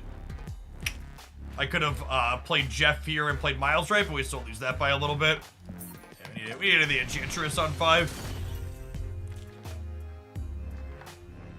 Tipsy McStagger, thank you for the 14 months. Welcome back. I'm doing well, Nathu. Had a wonderful, wonderful weekend. A solid start to the week. It feels nice to be back to a point in Marvel Snap where there's an OTA change coming on Thursday, but I'm also not like, please, dear God, I need the OTA to make this game playable again. It's nice that it's like a bonus that's upcoming that'll give us some new stuff to poke at, and not just like, please, dear God, I need this last week. CO Twitch, thanks for the almost 5.5 years. Welcome back. Oh, snap.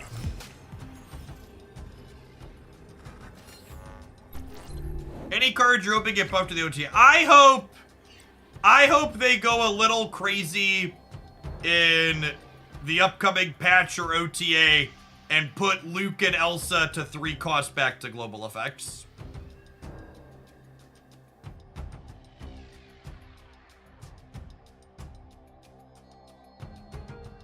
I would personally enjoy that.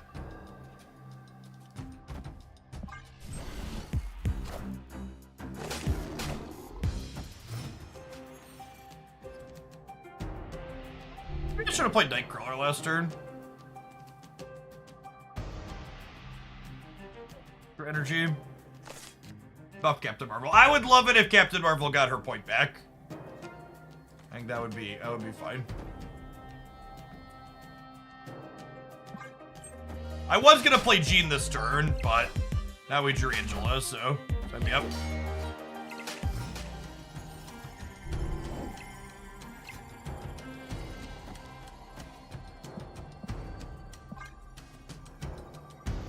Steggy boys, pretty good to Mojo World here.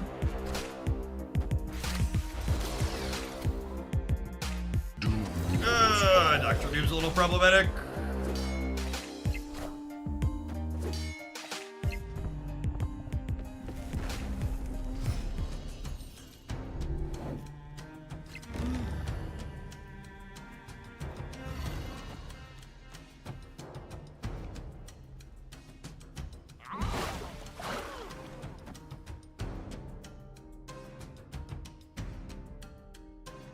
And then last turn we have Kurt, Kitty, Stegron.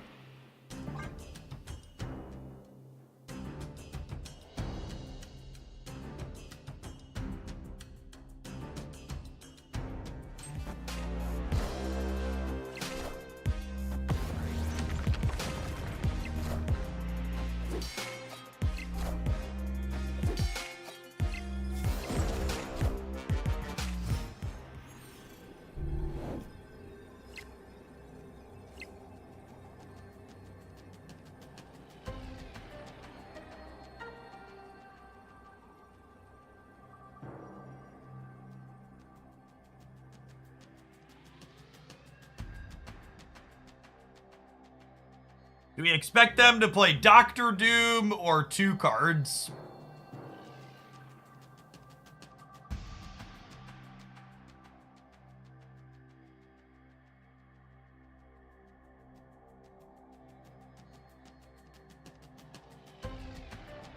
I think they probably just do.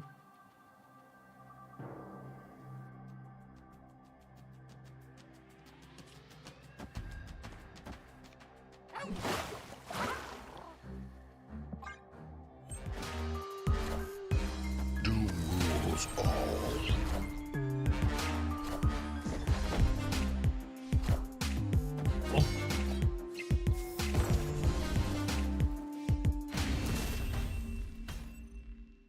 Victory.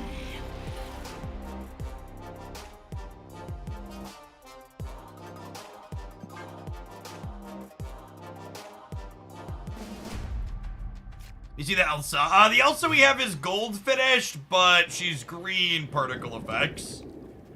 She's like good on one, bad on the other. Snap. Opponent sweating out in the proving grounds.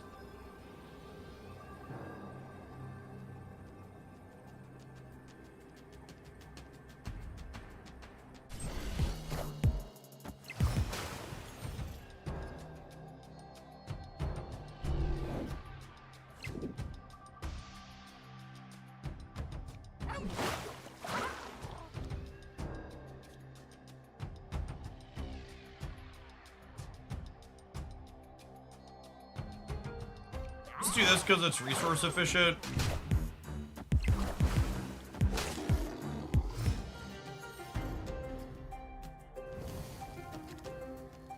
Any tips on avoiding Galactus in tomorrow's Spotlight Cash? I do not, unfortunately.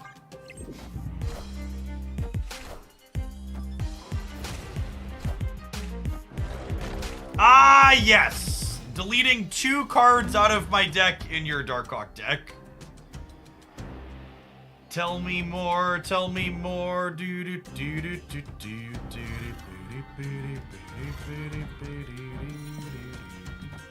Video gamers.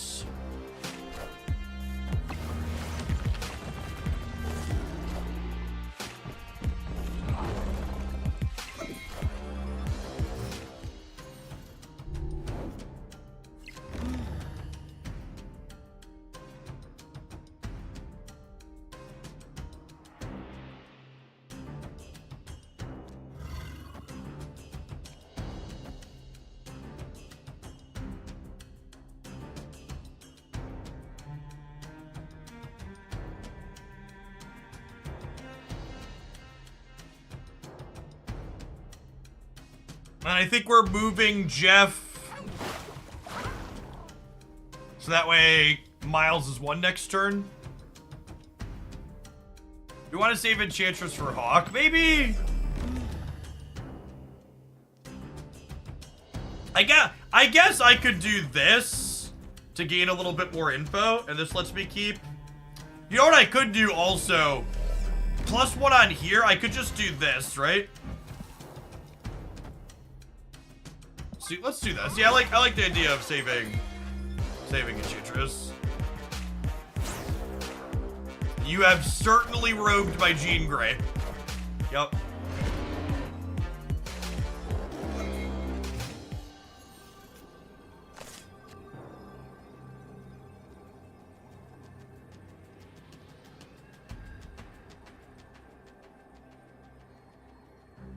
All right. And then I just need to beat Doctor Doom.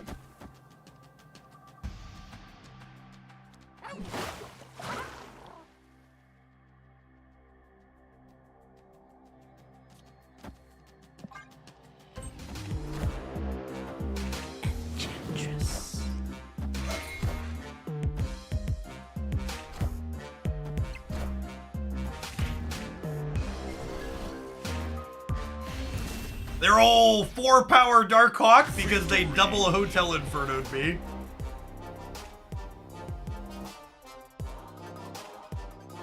It's been a while since we played this one. Who submitted this? This Giggity? It was. Thank you, Giggity. Like, I don't think this deck is busted by any means, but it's fun to play. Kitty Elsa Angela is just one of my favorite packages. Oh, snap.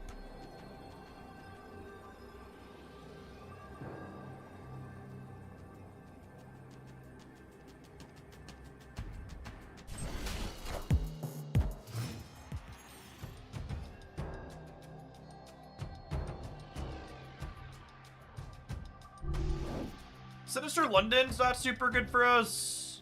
Enchantress is pretty good for us.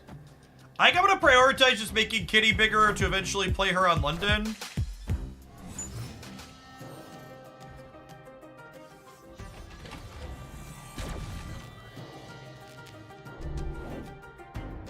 Doc.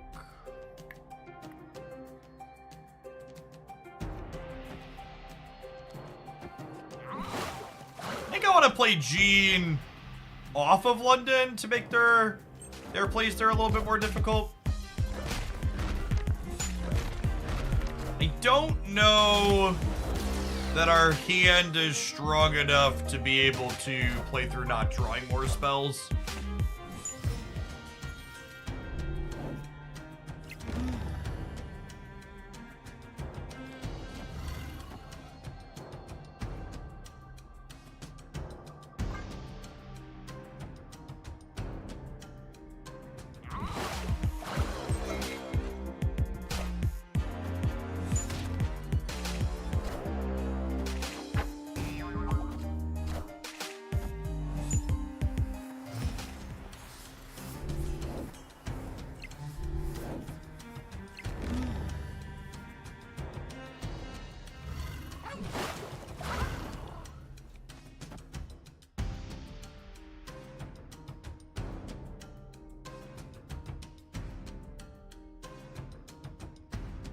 Do I want to Enchantress this turn?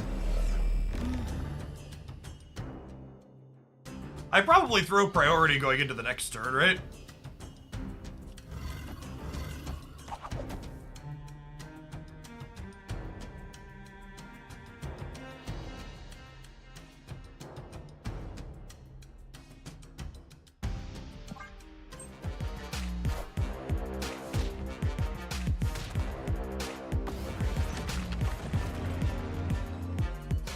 Rewarded for waiting on Enchantress.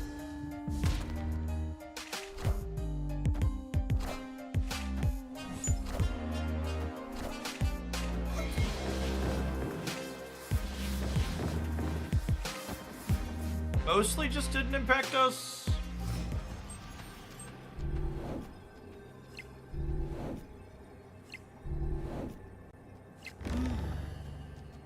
Okay, and now all their Miss Marvels are center.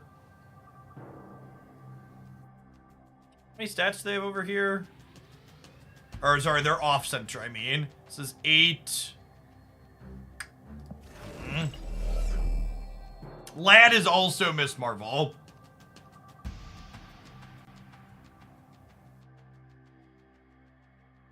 And this Jeff can move, but if they move this Jeff, they won't have Miss Marvel bonuses in the middle. Think it just comes down to a Sinister London flip.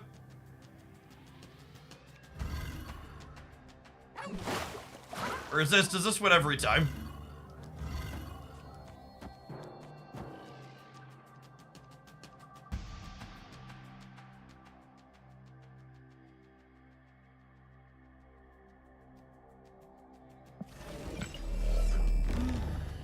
I don't want to just get bigger here. Do I just play out a bunch of numbers left and right?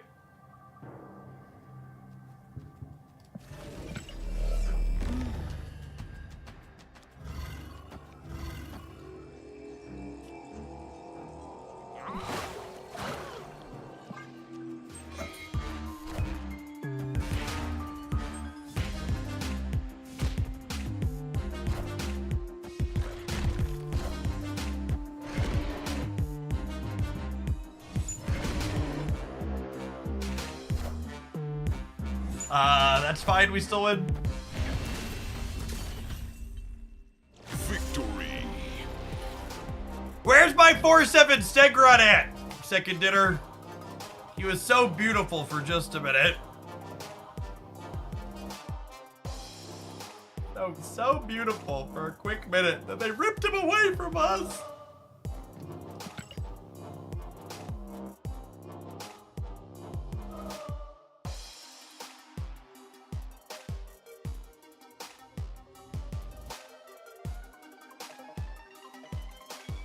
Well, this is a long one.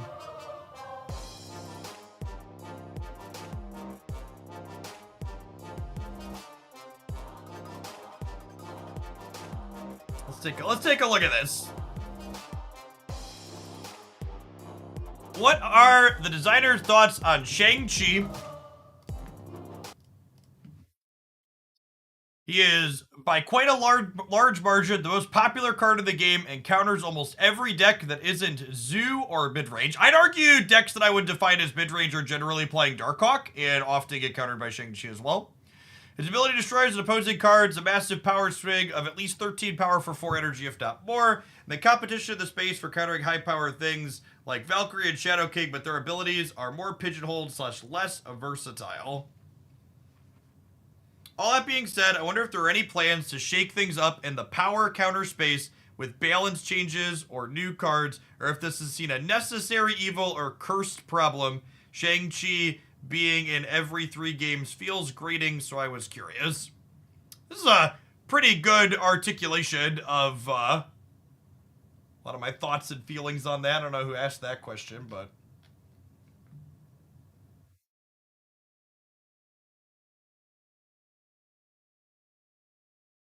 Shang-Chi is not a curse problem. One of my favorite GDC talks for readers uninterested in the video. A curse problem is a design conflict rooted in 2 opposing goals. A single card can't actually fit that description. It's largely systematic or structural. One could perhaps ask whether a single card being able to make location-winning amounts of power in a game built around the fun of incrementally improving your location creates a curse problem, but the answer is no, in part because of Shang-Chi. Necessary evil would be an accurate descriptor, but it depends on how you describe evil. Shang's play rate is noteworthy, but his ownership percentage also dwarfs all the competitors of the Series 2 card. He has a popularity advantage those cards wouldn't surmount even if they were equally strong, but Shang-Chi is purposefully stronger, so players with lower collection levels have tools. I don't know that this makes me wonder what does their internal data look like? Because when I look at Untapped, for example, and I filter for card list data, when I'm looking only at players collection level 3,000 plus, I've got 33.8% Shang-Chi. And when I filter for pool 3 plus, it only goes up a very small amount. That's funny. His average cubes actually go down significantly when I expand the range as well. That's actually fucking wild. Look at this. So, this is 800,000 games. I almost feel like I need to go to Untapped to be like, what the fuck's the difference here? Because they added 90,000 games and increasing the sample by just over 10% took the average cubes and dropped it by 0.21. Like, the Shang-Chi stats and those added, maybe that's why they don't view it as a problem, because players in that 90,000 sample that are between collection levels 486 and 3,000. No, I'm only looking at player rank 100 plus. Yeah, are those Agatha gamers or like what? Because like the thing that jumps out at me here is that like in these 90,000 additionally, because those 90,000, this 890 includes all of these games here from 3,000 plus, where he's 0.09. But when I actually haven't clicked to look at this differential, this is the first time I've seen this. It's actually an astonishing difference, because in order for 90,000 games to pull an 800,000 sample from 0.09 to negative 0.12, the card would have to be, God, it's a huge negative. Can someone, I don't have the bandwidth in me to do the math live on stream, but like the actual negative average cubes of Shang-Chi inside of just these added 90,000 games is hugely detrimental. The problem with adding lower ranked games in here is that lower ranked games include bots, and bots increase the average cube rate of every card. It's loosely -2 cubes on average in those 90,000 games. See, that actual dissection there is interesting to me because that could explain why they don't view the card like this says to me there's a huge segment of the Snap population where this card is not really doing much, right? Like that's so crazy. All right, let's finish Glenn's response here. It's telling that Shang-Chi has an almost flat win rate and cube rate outside of the top 50, and yes, we remove mirror matches from those. His presence is a key element of gameplay to consider, but it's not insurmountable. Shang's efficiency isn't as broad as you suggest, with tons of decks being capable of ignoring him, ducking priority to avoid him, or taking priority to counter him with some other play. Is that true? I guess if you account for all three.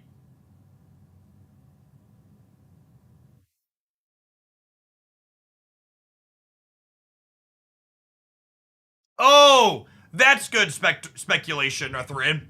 The stats for people post-Infinite between collection level 500 and 3000 have incomplete collections with no collection level base matchmaking in Infinite, so their stats are probably just bad regardless.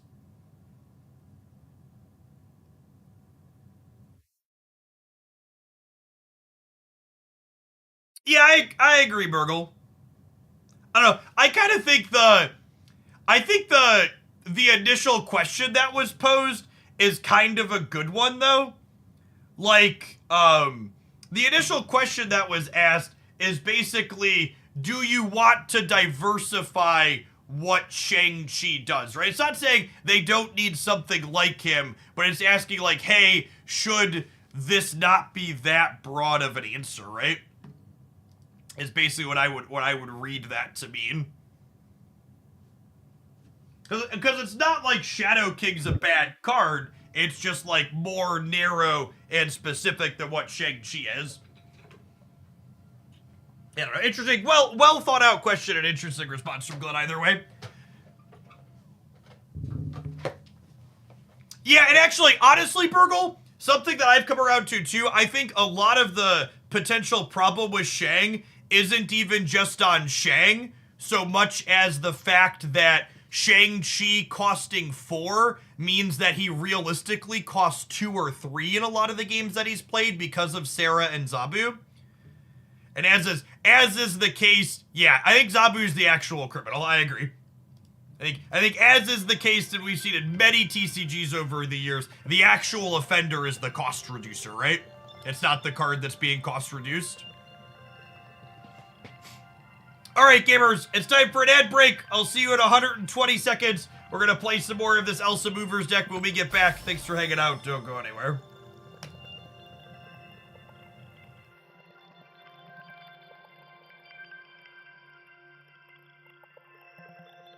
I think thematically, having Shang reduce power instead of destroy is a huge miss. That is one I don't expect them to do. Can I fit in another deck? The viewer count's been going up. Yeah, I could probably squeeze one more. I've got 3 more lined up after Elsa. I can probably squeeze one more.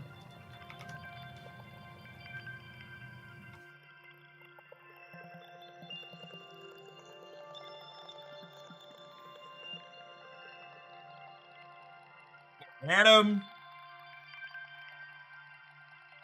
What's Mobius's play rate these days? It's a good question. I think Mobius is in a really good spot. I think where they landed on him was super solid and healthy for the game. He's at 6%. Perfectly reasonable stats. Every TCG balances around costs that always makes cards that break the rules, which always break balance, yeah.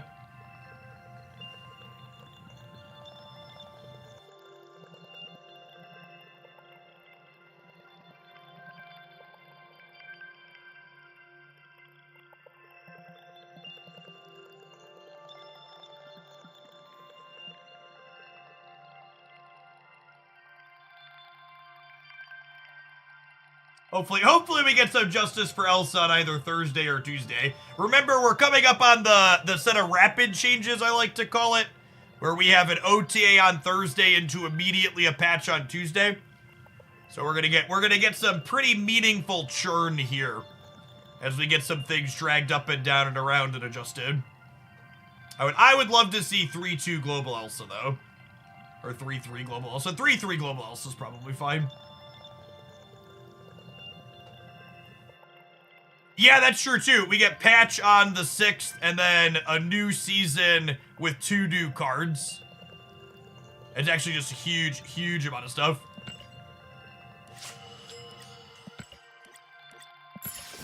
In big, exciting times, gamers.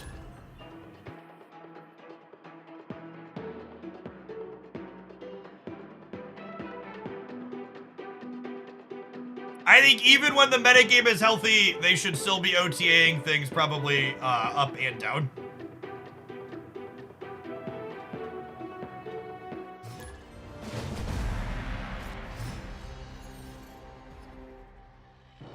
Keep buffing bad cards, that's great. Yeah, see, like this guy, give him his 7th point of power back, chat.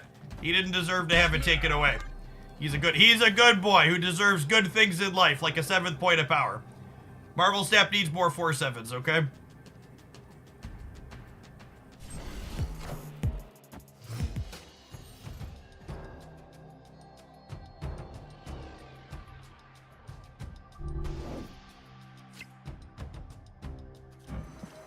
Mother of God.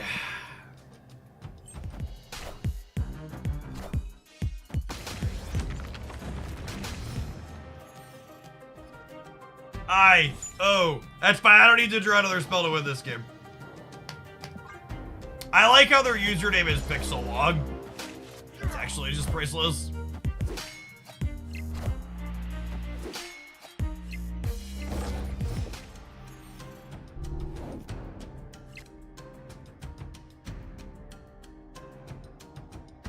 I think Kitty... Do I Kitty one more time before I play her into the bar? Yeah, I think so.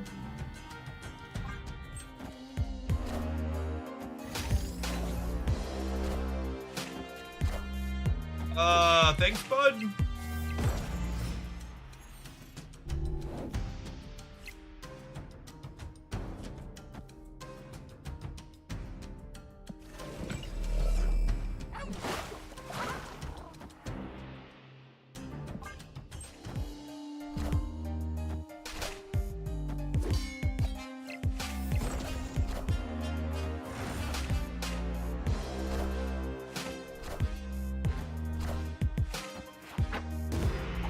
Bing bonk, bing bonk.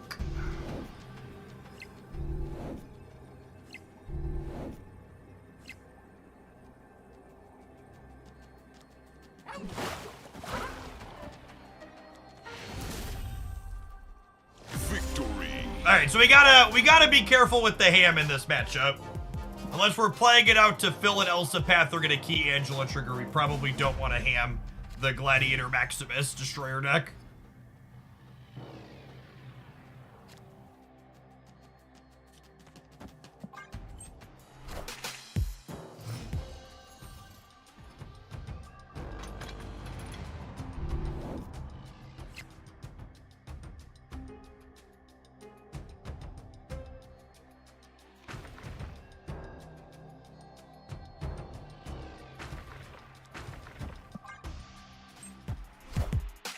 Yes, almost assuredly a Cosmo deck. I kind of don't want to Elsa the Sacred Timeline if I can avoid it. Okay, here's a thought. Can I pork them more aggressively because I have Shadow King? I think so. Then we're hoping to draw Jeff Angela Nightcrawler next turn, one of that half of our deck. Rip.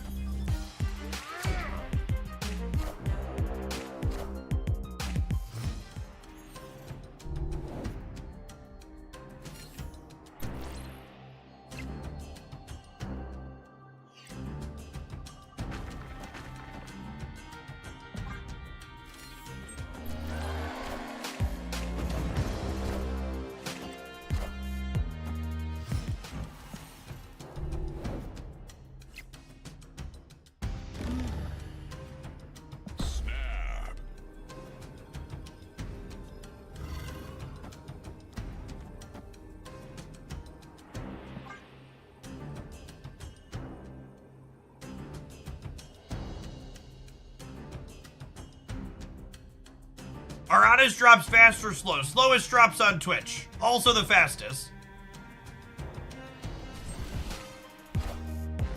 Tied with everybody else.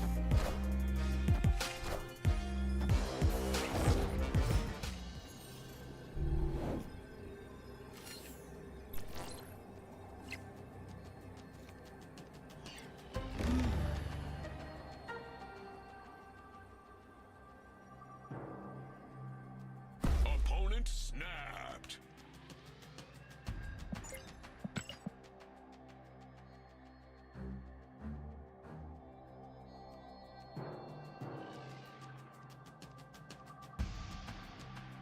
I needed to draw Jeff. Is the problem here? Because we have Jean Grey in the center still, chat. And they're a destroyer deck.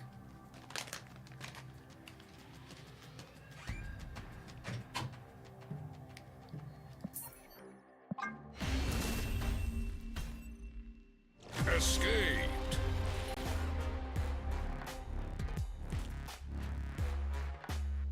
People saying I can do this and then play 2 here. They're just gonna play a single card middle and then win here and here.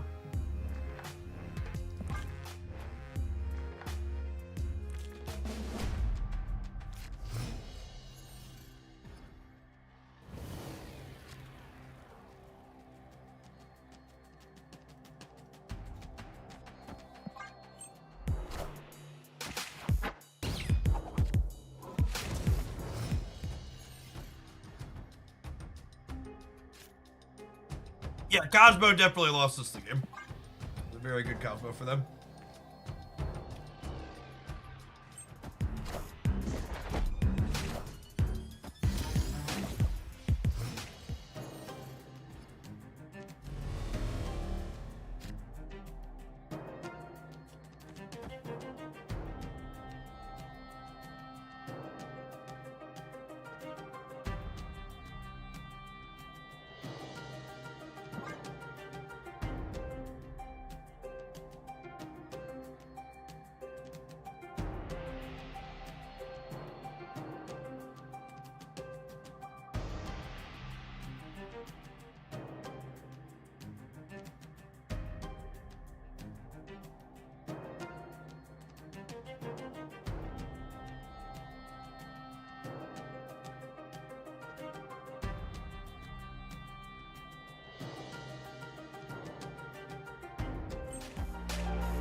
Warpath.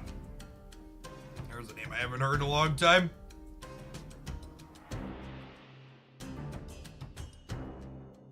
Opponent snapped. I think we're dead.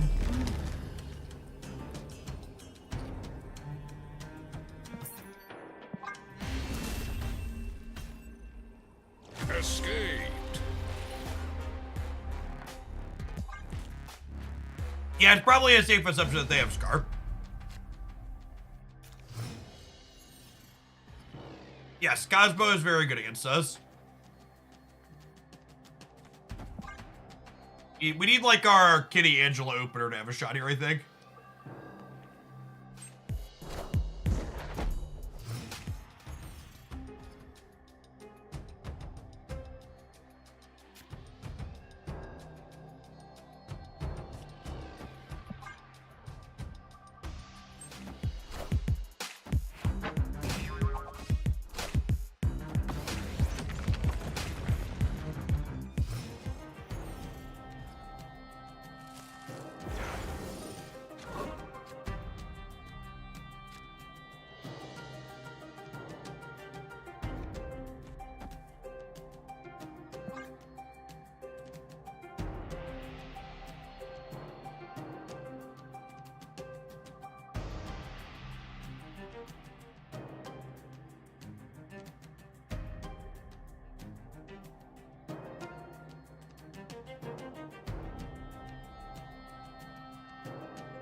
Last card we don't know is Blob. It's good to know. We're probably dead again.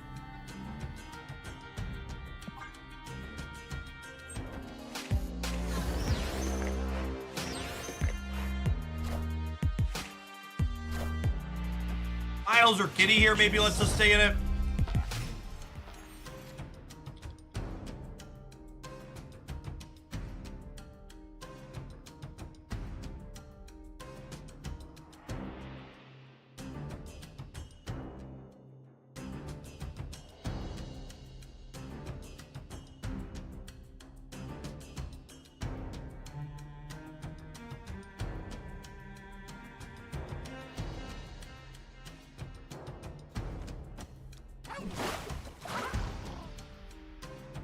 What if we do this to make it so if they want a destroyer, they have to destroy her here?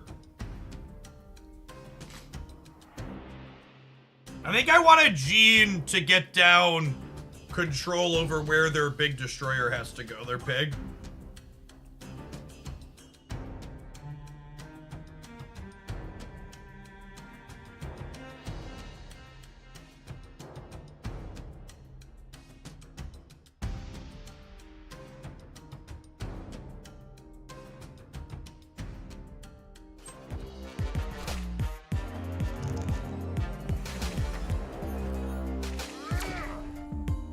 Gladiator is such a free roll against our deck.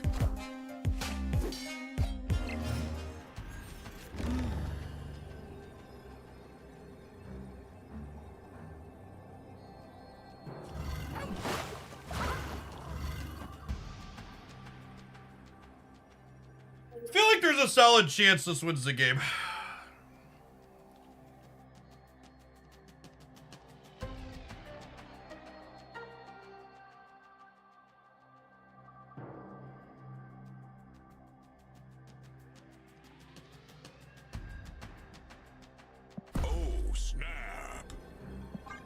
This matchup seems bad. I'm gonna snap.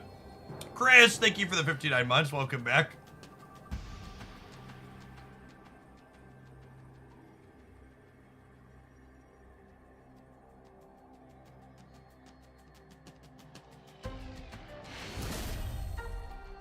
Victory. Opponents marked to retreat here. This matchup's good for them. They shouldn't be taking risks.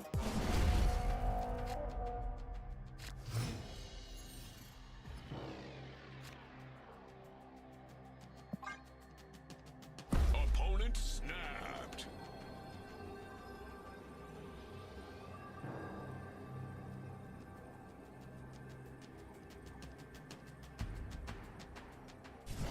Here we go.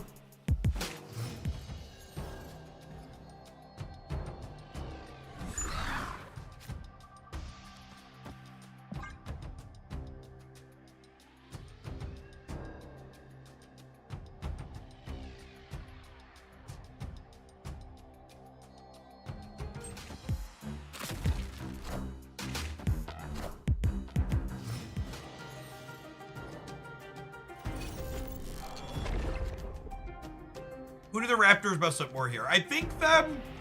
I don't actually know though.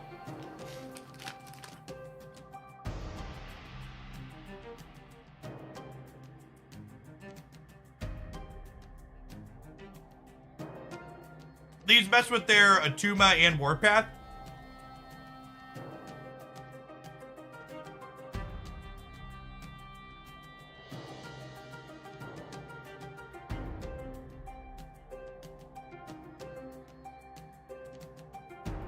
Stegrak got his power back, yeah. Wakanda Embassy trying to right the wrongs of the Snap devs.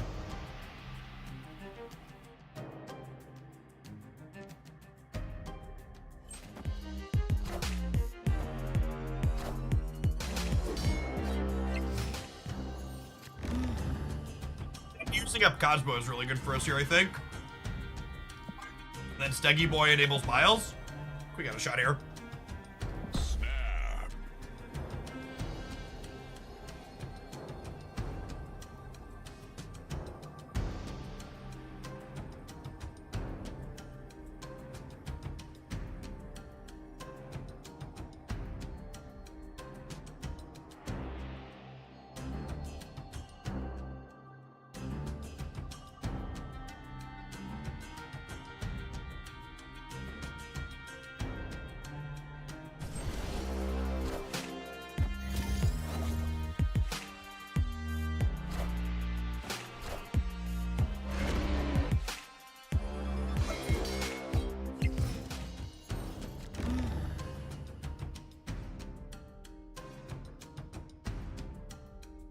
Okay. So they were trying to set up a tuba here then, right? So this Juggernaut should be great.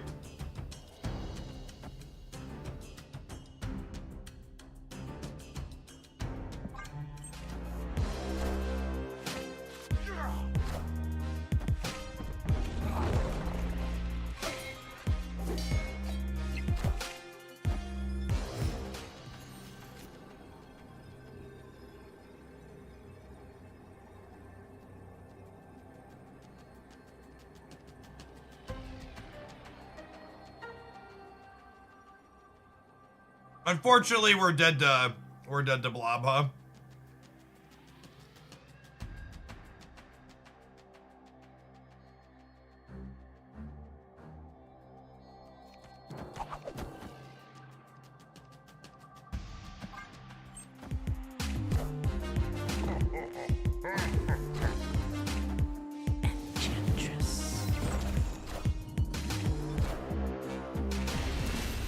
The biggest card in the game by a lot. Can we win the right? Nope. How would we win the right?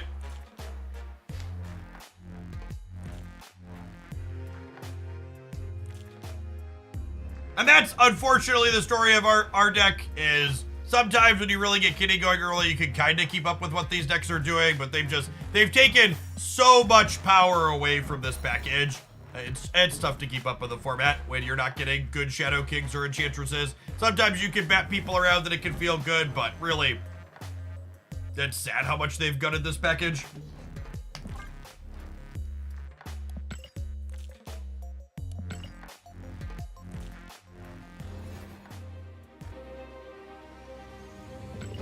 Or shake, and we'll move on to our next one.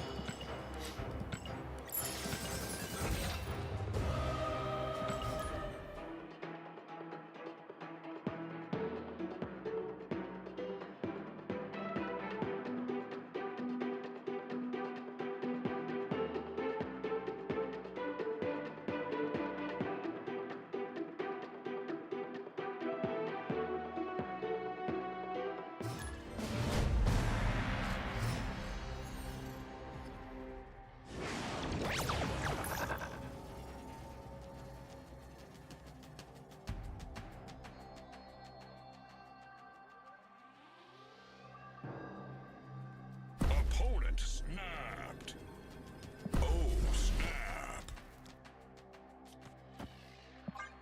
snap. Want a peek?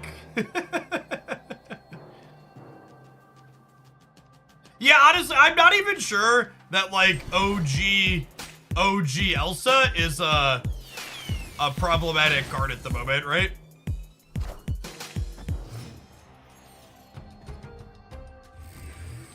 Like the game's been crept to a certain level where it's just like I'm not sure that she would have necessarily been too good. Like one of your finest enchantresses, please, deck.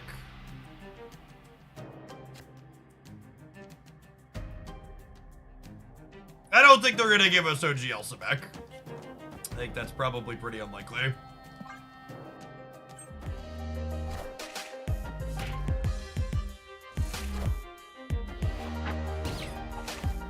Whoo! Quite the Porky Pig, gamers. Quite the Porky Pig.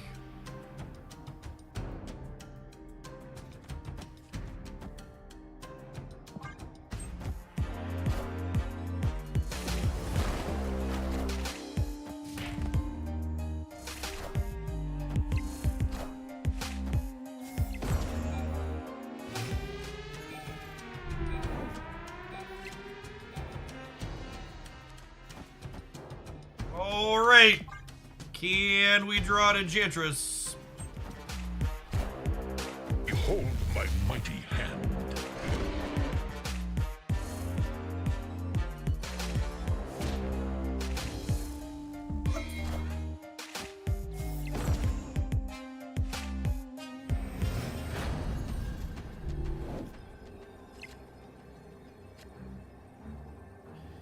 Is that enough to actually win a game? I'm actually not sure that it is. We drew it. Talking about our deck just not being good enough. Because they're still at, what? This is 16, 17, 18, 19 over here? I guess I'm winning the center. But we lose the right?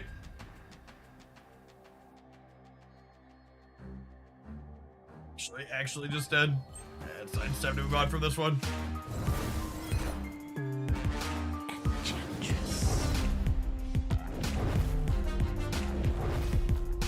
Yeah, getting a free 5 energy card is still pretty good, turns out.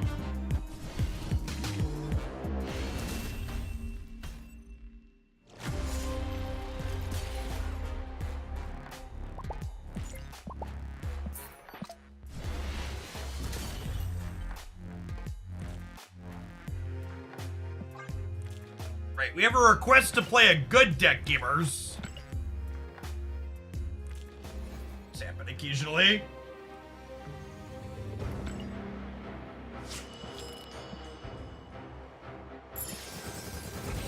Hey, Ray, thanks for the tip.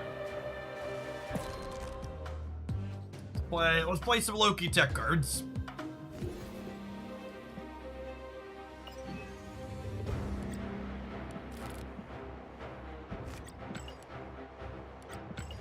I assume whatever Ray's submission there will balance us out.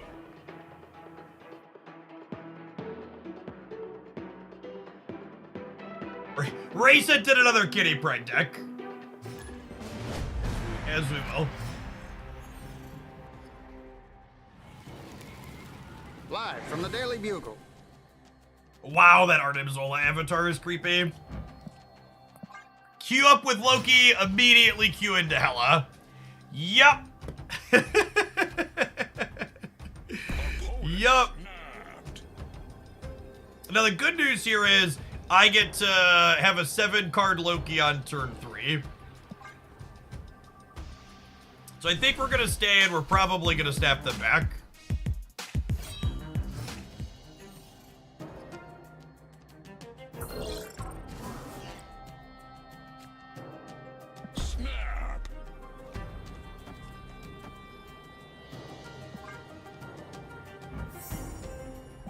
Justina variants, gorgeous, chat.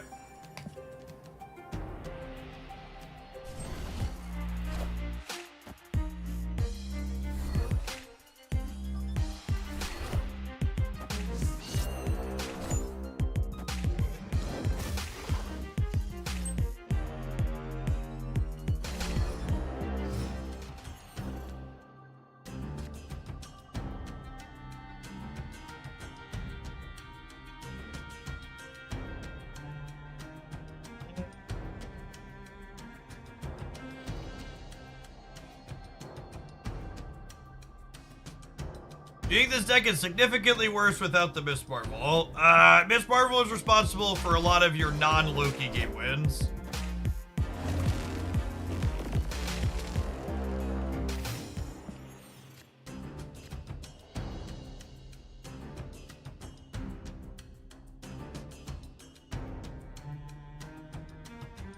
If I play Quinjet, this costs 3. And then next turn I can Shang, Silver Samurai, Blade, and Hela.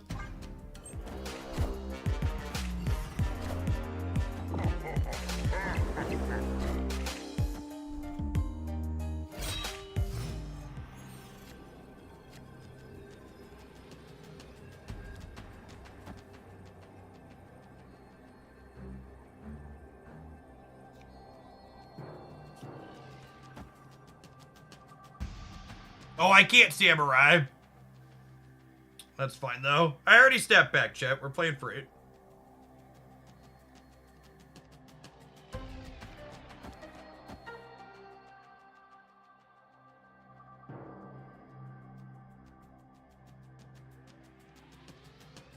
Alright, Jesus, take the wheel. Minions to me. Marvel Steps, a skill-based game. Do-da, do-da. Marvel Steps, a skill-based game. Oh, the do-da day. Do-do-do-do-do. I don't think we have any routes to victory here. Minions to me.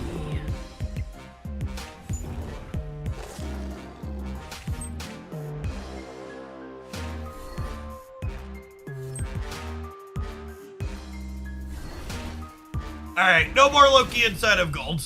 Having a 0% matchup into Hela is not enjoyable.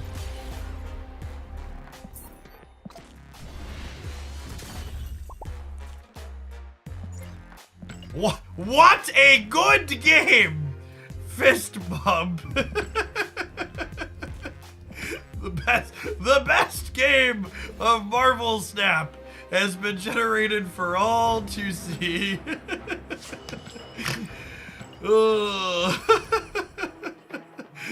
RNG. RNG.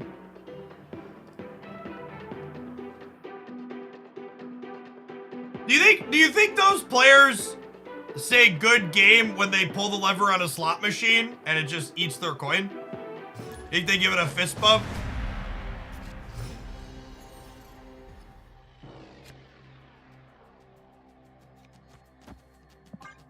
Oh, snap. At Chuck E. Cheese, yes.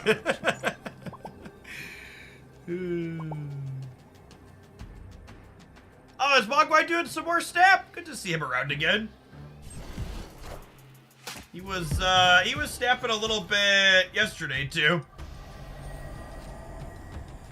Mogwai's an excellent content creator. I was sad when he bounced out of Snap.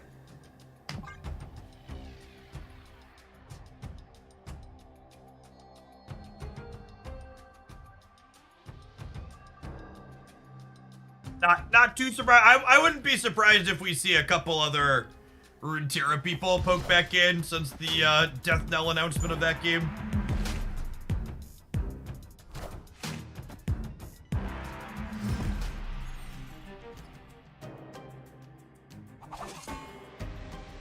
I'm 7-3 with my Loki deck in Gold Conquest, and all 3 of the losses were against Hela. Yeah, that tracks.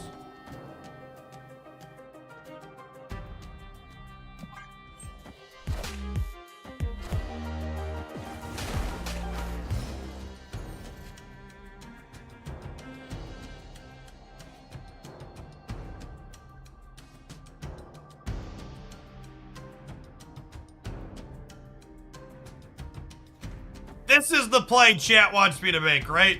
Because they're just terminally Legion brained. Oh, yeah. Oh, see chat, this is why Legion brain is a thing. Because you fucking do this one time and you're just like, oh, I'm so fucking smart.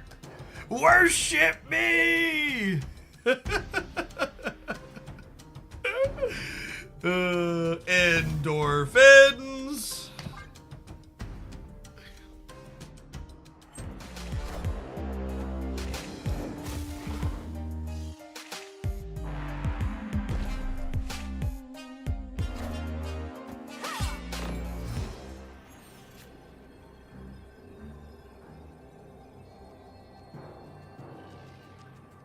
My blob is 7 points of power.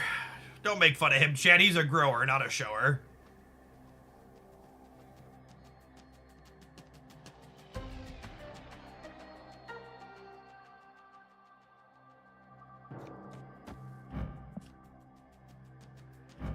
Wait, why does it say Kyaria twice? That's a new one.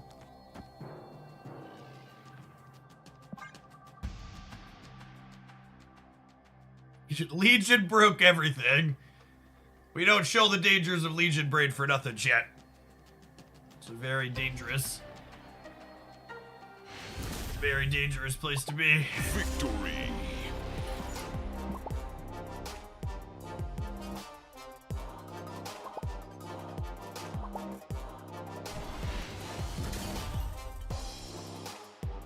Alright, gamers. I'm gonna go ahead and tap the add button. We're gonna play some more of this Loki deck when we get back. Thanks for hanging out. Don't go anywhere.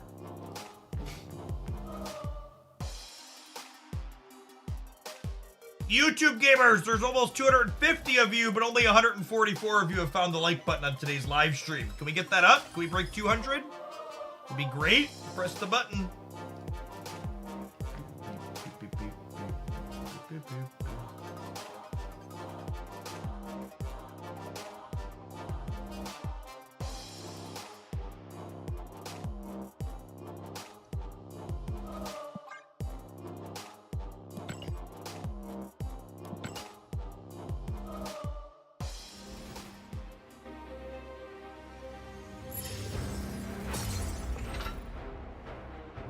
She's truly a gamer and a scholar. Not sweating the proving grounds on us. I surely make a point to like spend 60 seconds claiming things off the stupid collection track when we have these breaks. We have so many things that need to be claimed off of here. You know, I can only claim like 4 things in 60 seconds, but claiming 4 is better than claiming 0.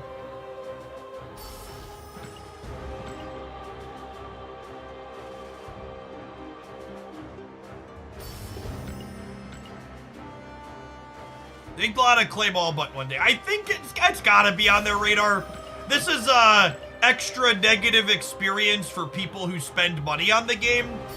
So generally speaking, things that get priority attention are the things that make life annoying for the people that are paying for your product the most.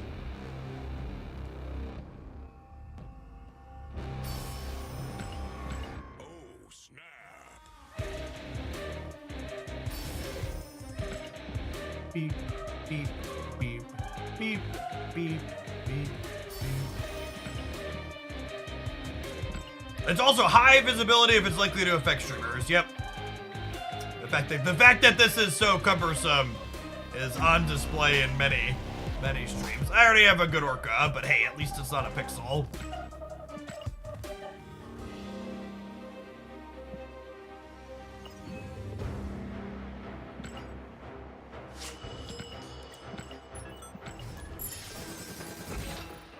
Pixel greater than chibi. That's a strong take.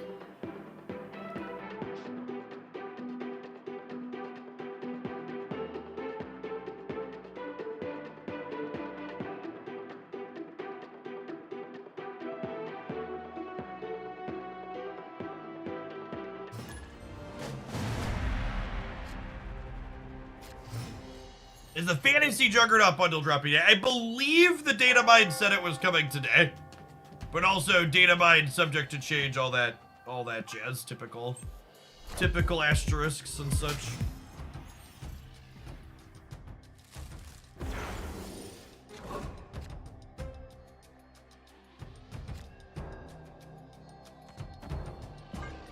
Opponent snapped.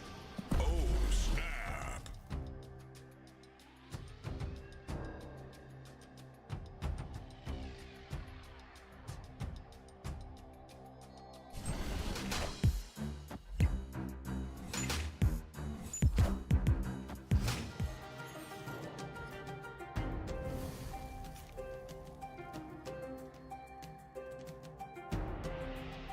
I don't think I'm gonna be able to do anything with that one. I guess we could be cute and re-trigger the Gladiator. I guess I could draw another card off them with Barrage. We could maybe eat a bunch of their deck here with the Hotel Inferno.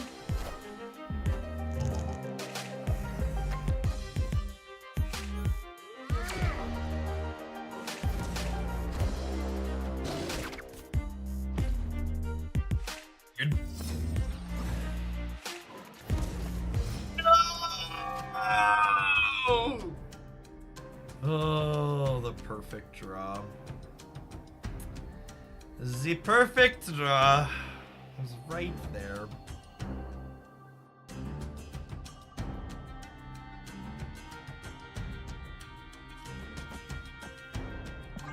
I want to play the fun line. Yeah, so Hotel Inferno only happens the turn it flips up.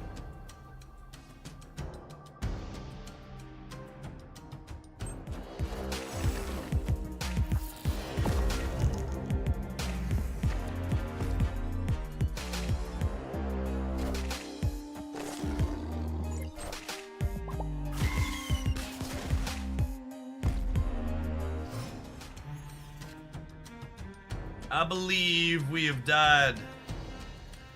Do do do do do do do.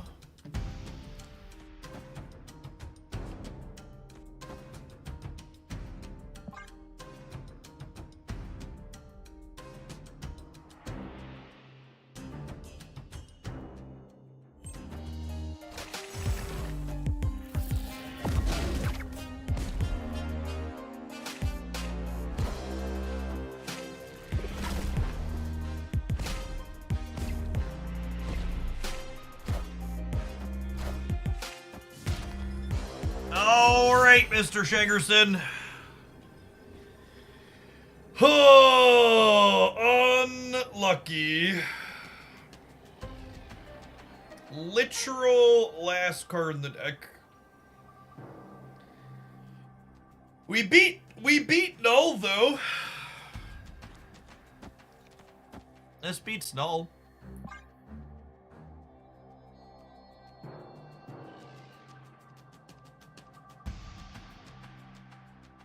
Hey, Zola. Ooh, we do lose to Zola, that's true.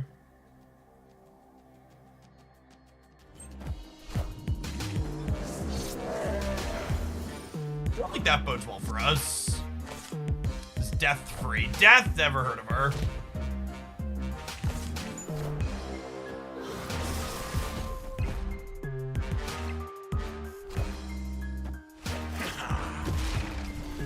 Star! We got scarred! Rip.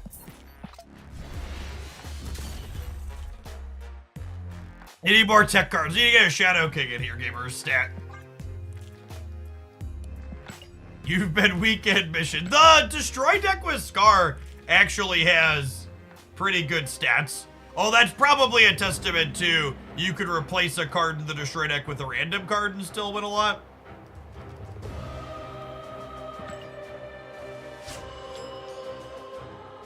Hey, Famous Original, thanks for the brand new Prime support. There's a lot of people you can ship that to every month here on Twitch. Thanks for sending it this way this month and keeping me around. Morning, good morning. Good afternoon, whatever time of day it is.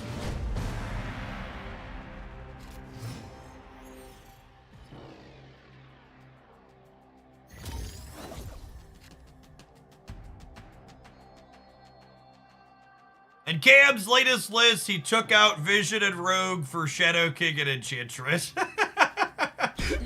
So the actual answer is play more tech cards. That's a pretty good summary of where we're at as a whole.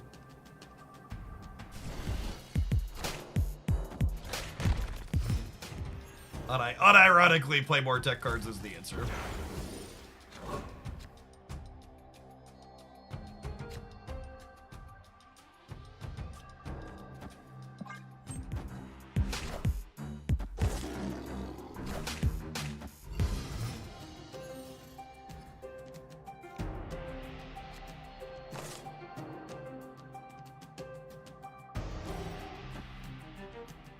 I was gonna rogue this, but I kind of want to be able to play into Crimson Cosmos.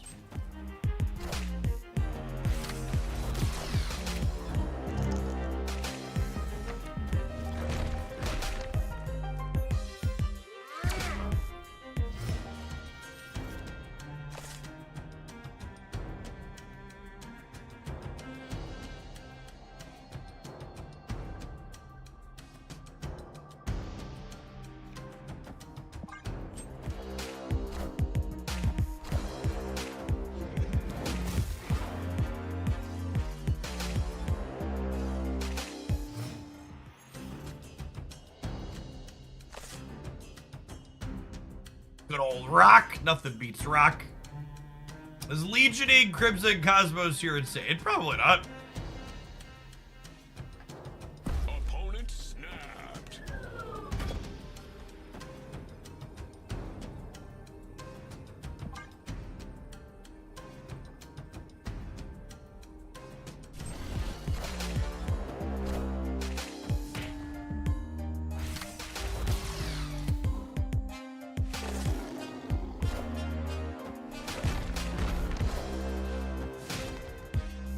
I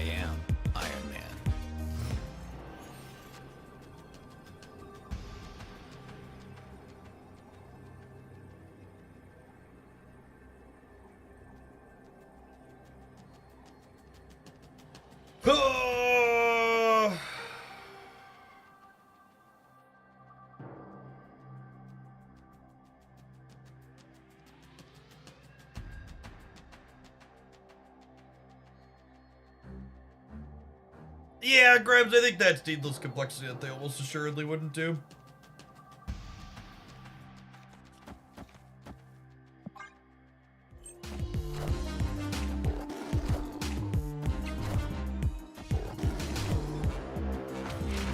Oh, they have second Iron Man. Yikes. I am Iron Man. And Hawk.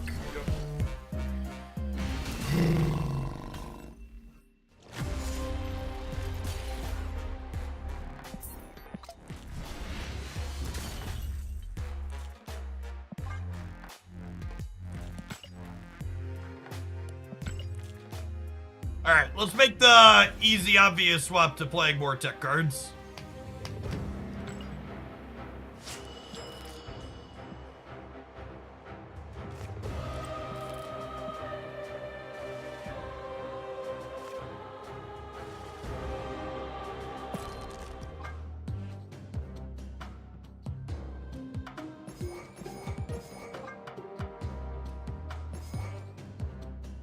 To play with our Enchantress variant too.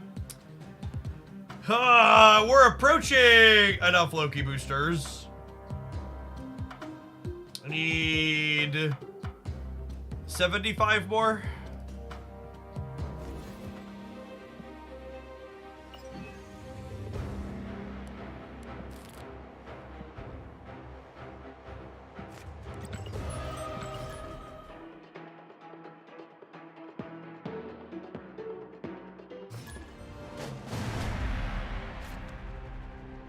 Going for inked or gold. I'm usually not picky on the first split. You just take whatever you can get.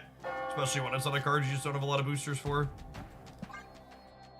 Opponent snapped. Oh, snap.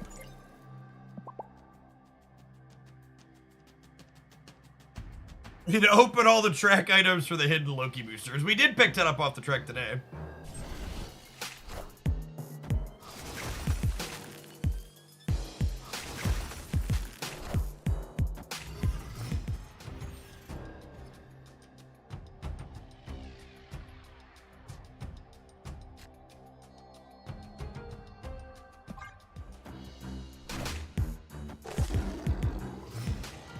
Zabu Iceman, probably bounce.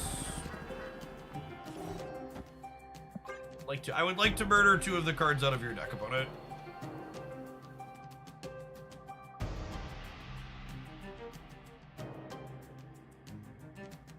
Not much cope to be had from Glenn's Shang-Chi response. I zero expectation that they ever adjust or touch Shang-Chi.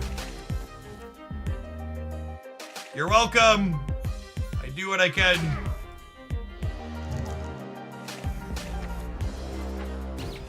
Oh, thank you, sir. May I have another?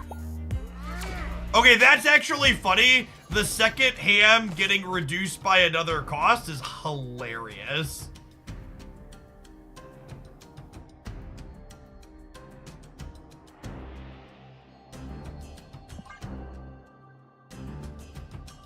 It's fine, chat. We're just gonna expose our terminal legion brain.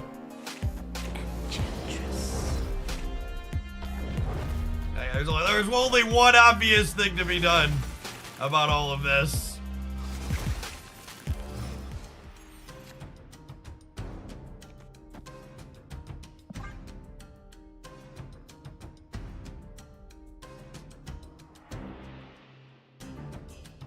I'll do it again, I swear. When in doubt, Legion, brain it out. Exactly.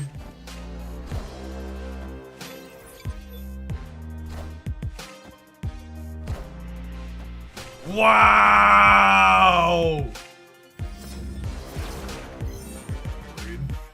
Rude! I ain't like a frowny face emoji for when someone takes all my fun away. Where's my frowny face emoji? I have all these emojis and none of them express how I feel.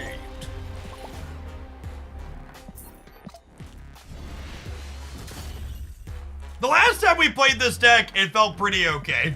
Today it is feeling the opposite of pretty okay. It didn't feel good last time, but it felt okay.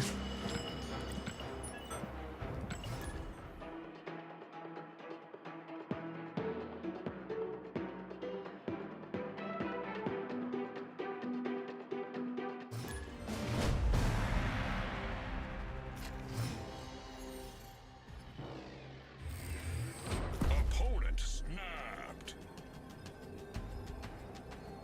Snap.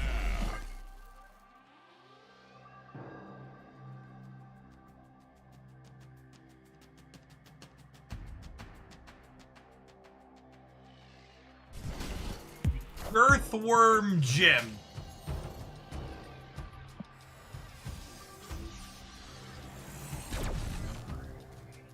At least we can take solace in this deck likely still having a good destroy matchup, right?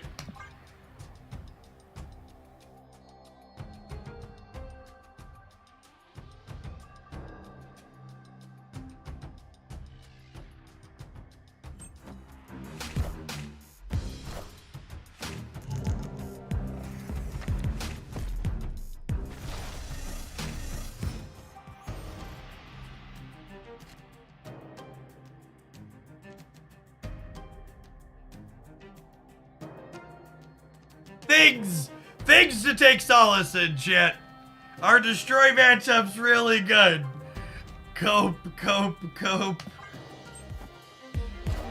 Thanks for hanging out, Seven Nation. Welcome back. Enough said, bub.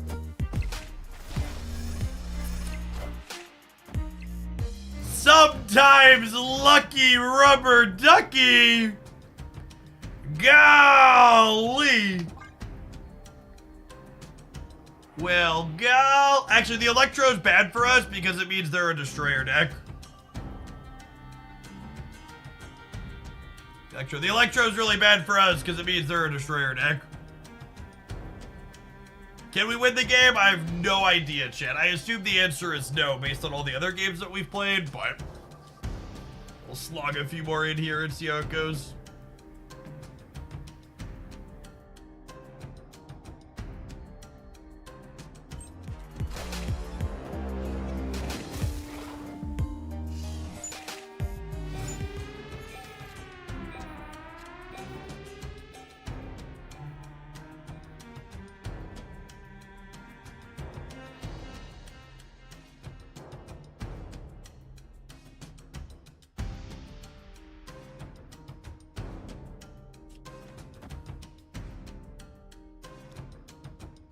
We're supposed to mulligan? Maybe. That's what I don't know how we ever possibly win the game.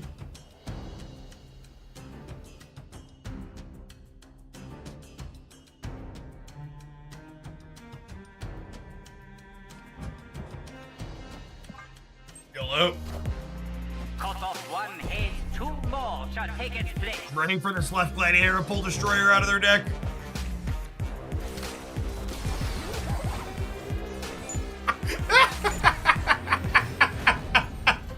What the fuck? Wait, where did the Iron Land go?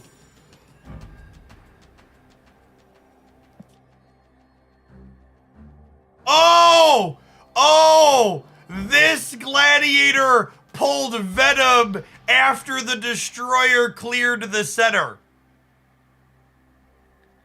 Oh, and this killed that one. Oh god, that's so funny. What a hilarious game of Marvel Snap. Yeah, so this gladiator triggered first, which killed it and blew it out, and then this one grabbed Venom. What a sad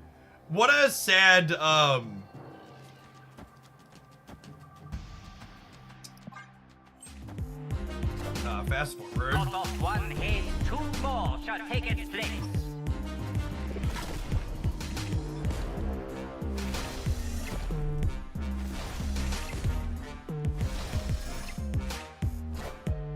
Hail Hydra! Hail Hydra! All hail Hydra! All hail Hydra! place. Hail Hydra! All hail Hydra! Cut off one head, 2 more shall take its place. Don't mind me, I'm just wasting everybody's time. It's cool, no big deal. No big deal. Listen, after how my gladiators, we tied a lane. It wasn't for nothing, okay? I tied a lane. Don't you act, wait. Did anybody, wait, okay. Now I gotta show this. Destroyer is just hanging out over here on the left. Oh, I forgot to concede. Sorry, opponent. Do you see, like, what's going on here? What's happening with our little bit of destroyer artwork in the ground? Just like peeping up, just creeping over the bottom.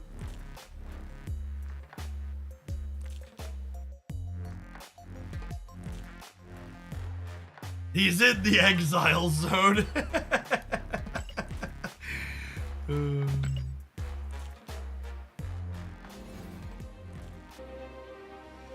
It's like that sicko picture meme where he's like outside the window like, yes, yes. To be fair, a lot of things were destroyed that game.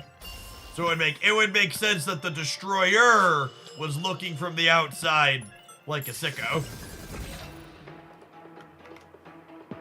If Destroyer had to write down a list of turn-ons, it was almost assuredly involved that game.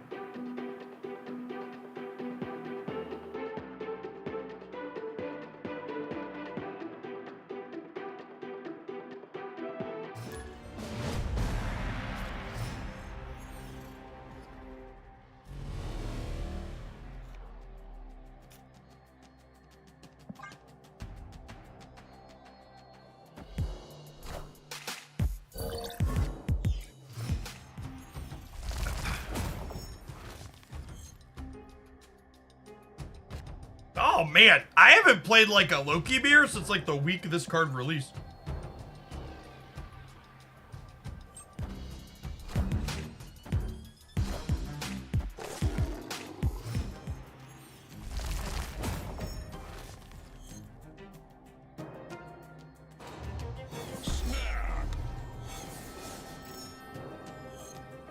You can't play Loki mirrors if you don't play Loki. Accurate.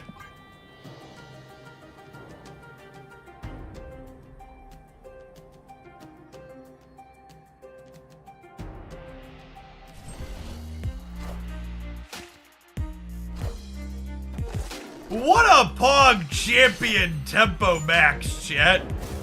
Thanks, opponent. Appreciate you.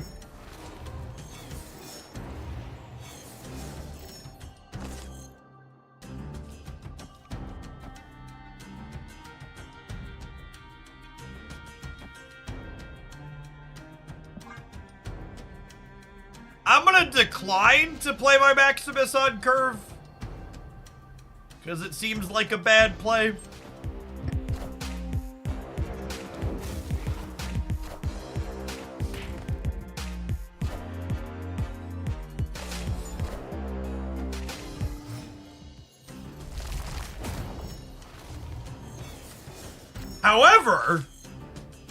However,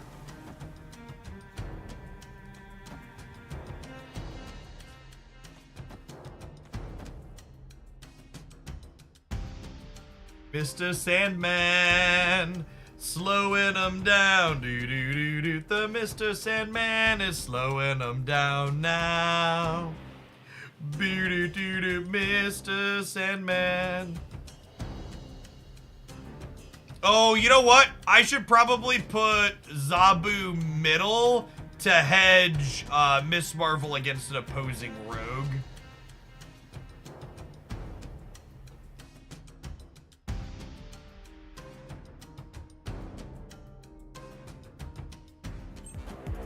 We don't have rogue. Yeah, but they could have rogue in their deck.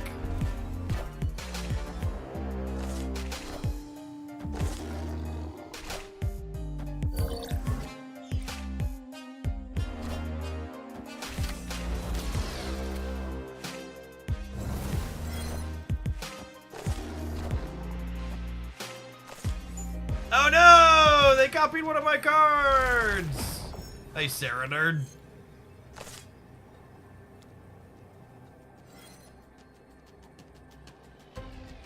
Okay, I think I play the thing here to hedge them having an Enchantress.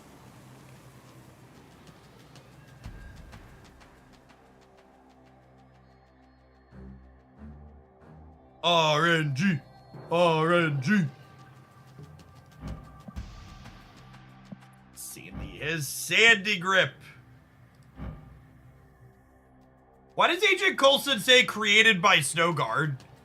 Oh, because this was the Snowguard card that got transformed by Loki. Okay. I understand now.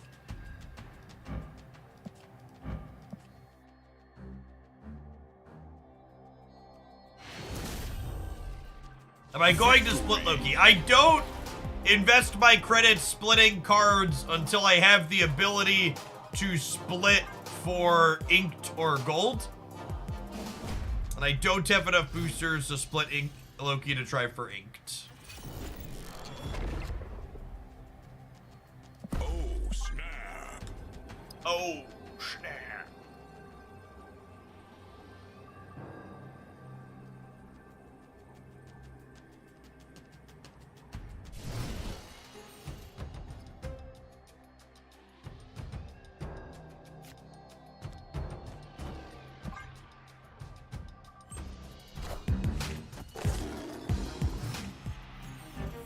It still makes me chuckle to this day to think about how people actually thought this card wasn't going to be playable. Because it was nerfed. Frickin' gamers chat. I don't know, Miss Marvel, I think, and then we'll like Quinjet into Loki next turn.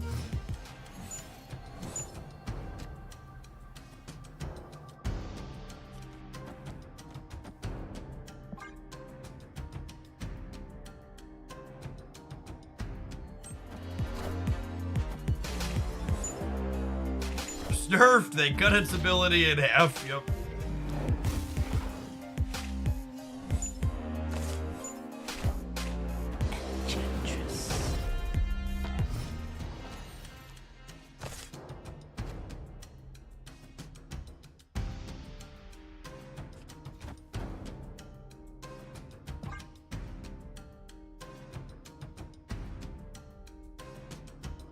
OG Zabu was my first full season of the game, quite the learning curve. It was basically a different game then.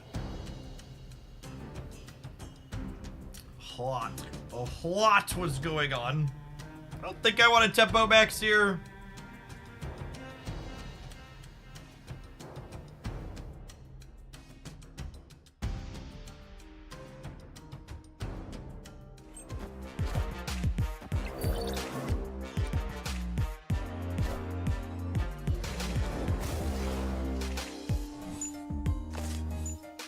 Nice, nice. Enjoy me a 2-7.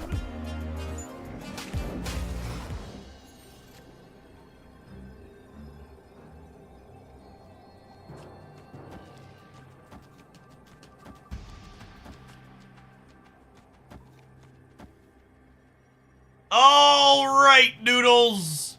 I choose you.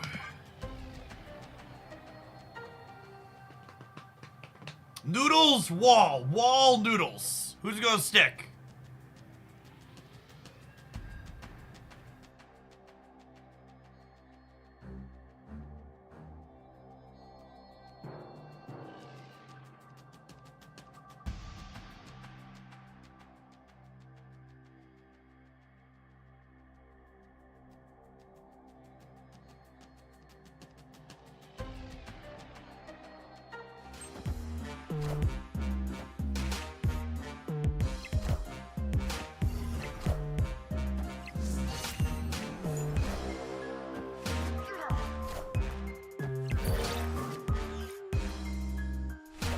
Ooh, we're tying the middle. I think we win the breaker, right?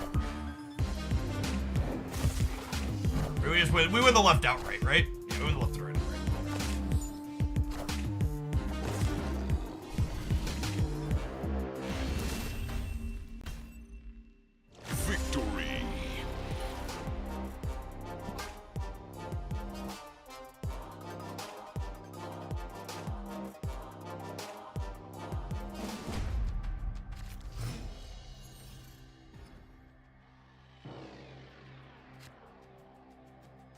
That's an interesting comment, Jeff. The Snap was a different game a year ago. When did it become the game that it is today? Or is there something bigger than the patch OTA progression? Nah, I think the balance canvas is probably the biggest change.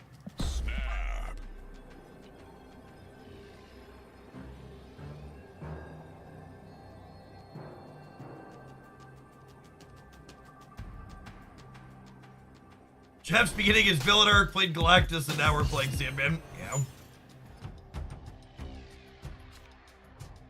Trying to figure out what Poto meant. Patch OTA, nothing OTA. I also think patch just the balance cadence, the gameplay in Snap. Like, it's certainly scaled to a degree.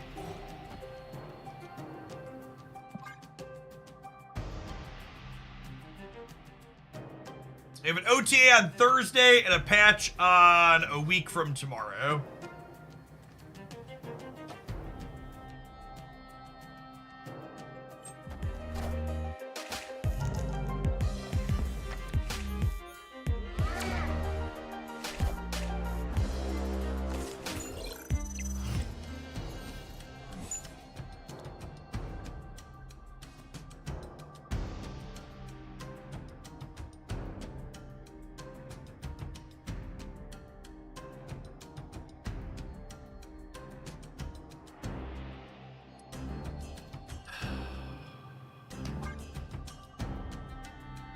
I think I'm doing this. I'm just gonna have to be exposed to Shag is the problem.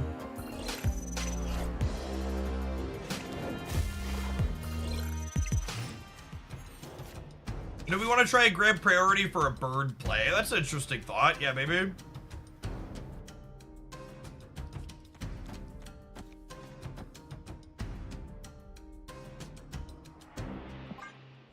When Quinjet is basically just Sarah.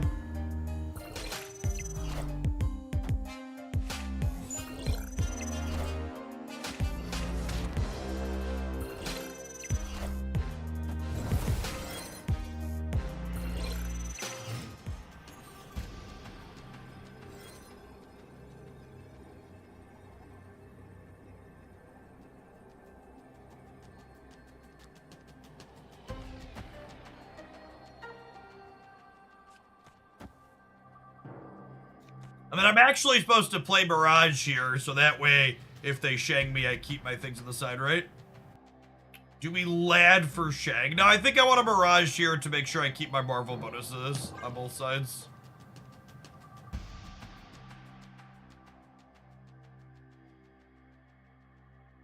Oh, I suppose they do have Enchantress as well as Fair. So maybe we're not supposed to commit both center.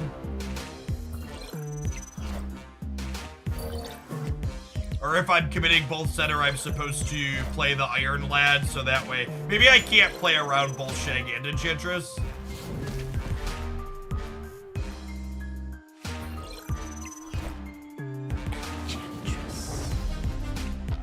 Yeah, playing around Enchantress means that I lose to Shang here. If I would have played Iron Lad center, we win here. It's a good shout. I think playing both Marvel Center was correct, but I should have also played Iron Lad, so that way if they Enchantress tier, we were winning here. And they probably just can't compete here where we have 10.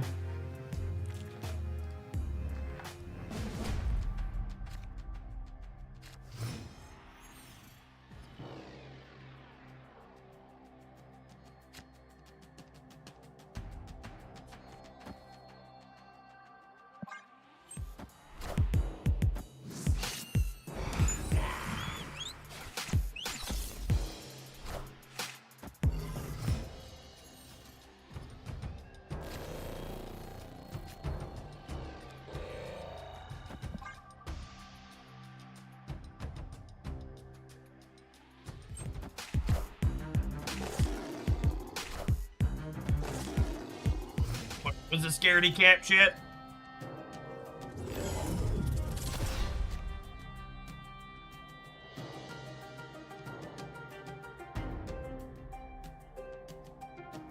I think with Nexus flipping here, I Gladiator before I Loki.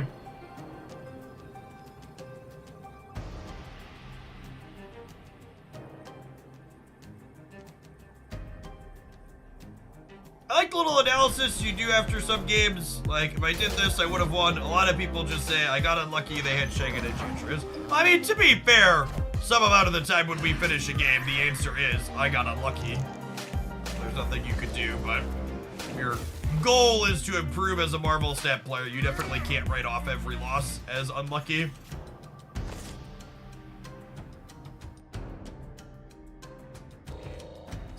Some amount of the time you had some player agency.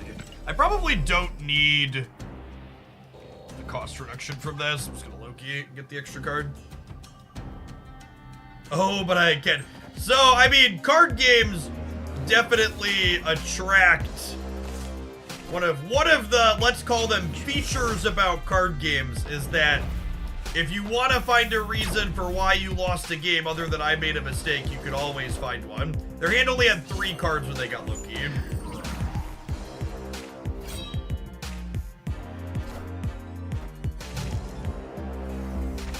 Hey, thanks, bud. Appreciate you.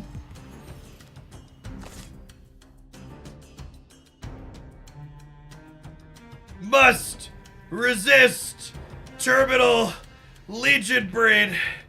Must resist terminal Legion Brain.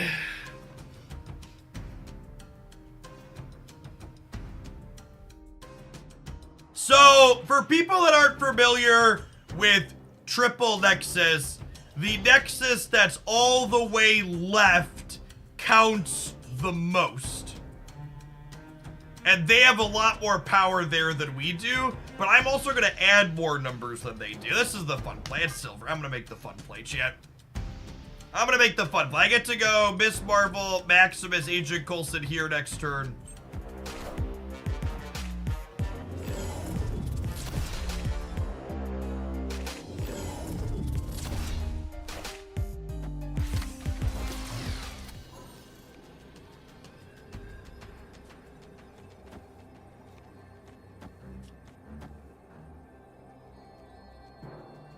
I believe.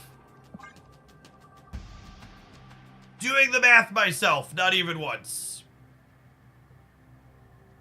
If I remember, we wrote down equations for this at one point. This one counts like 4x, this one counts like 2x.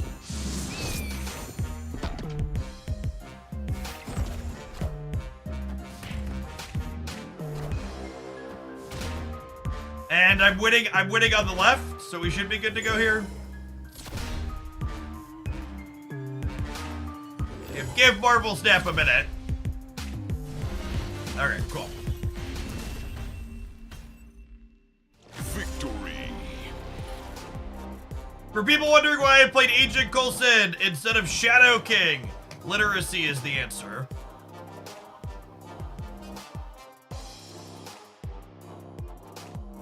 The junk bundle has credits in it. Oh, baby. Oh, baby. My wallet's quaking, chat. My wallet's quaking.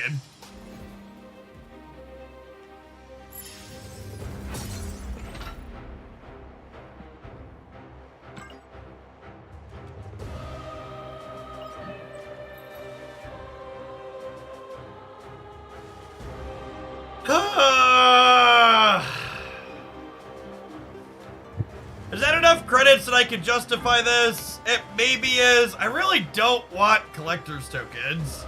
I want this variant. I want the variant, chat.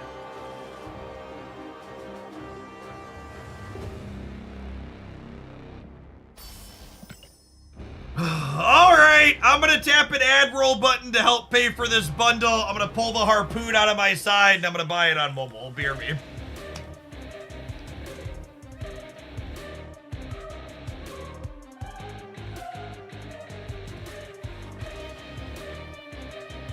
Oh, we should check the online shop. Good call. Make sure there's no typos up there.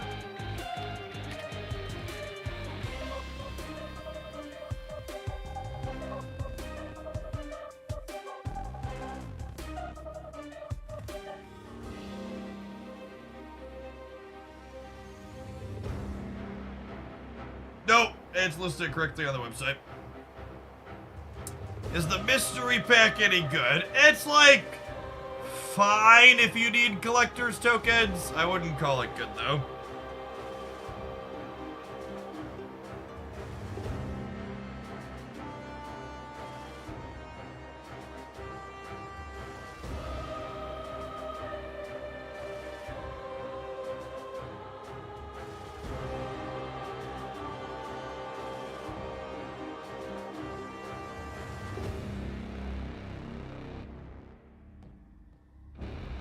Alright, restart my client here real quick so our stuff shows up since I bought it on mobile.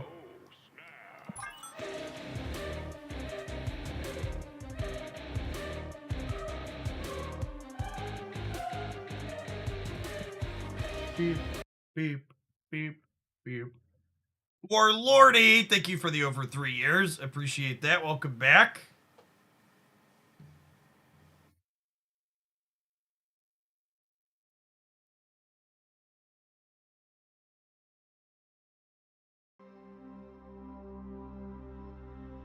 Are we whale splitting Jug? Well, the bundle came with 6,000 credits, so we're gonna split Jug a few times at least. I have a fat stack of Juggernaut boosters. We play a lot of him.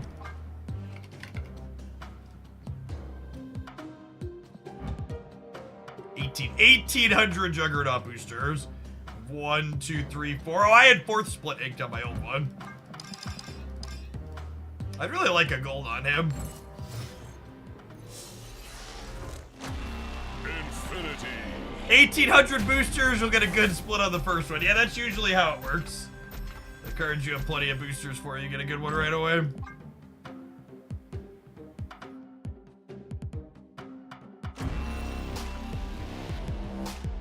The black effect looks sweet with the art, but obviously the rainbow is unacceptable.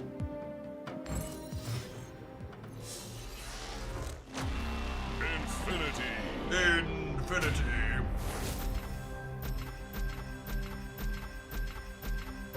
We'll add another 40 things that we need to claim from the track here.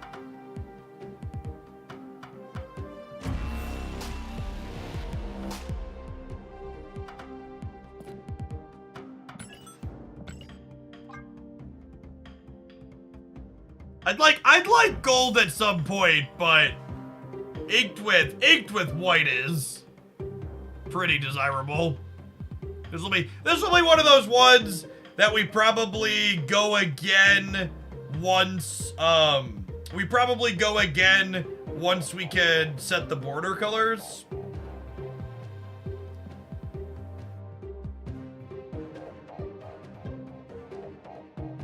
Thanks for hanging out, Cryptic. It is very dark.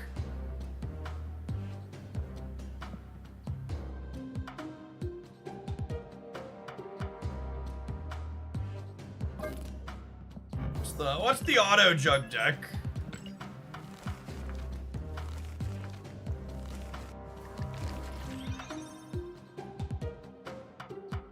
Just the mover shell. That makes sense. Kingpin and stuff.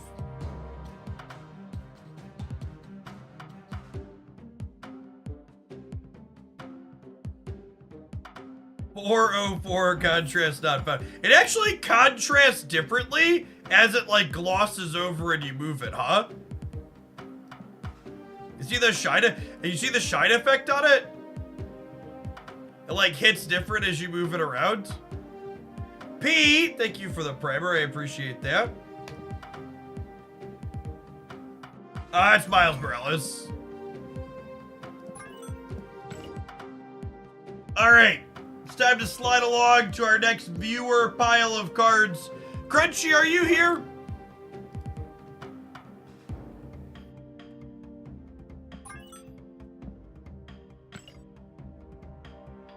Why is Grandmaster in this deck?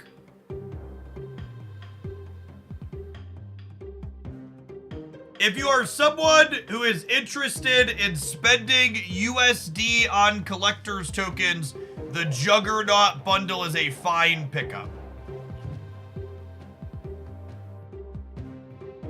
Let's add a bundle command.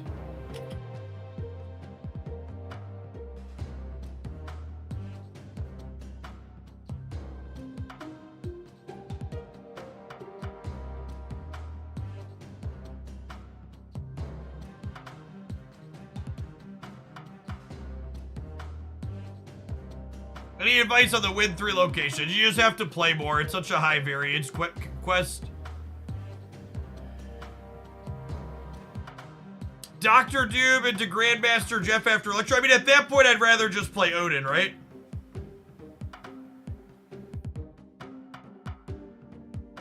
Have you completed the $200 Iron Man bonus? I believe I 2x'd the $200 Iron Man bonus this month.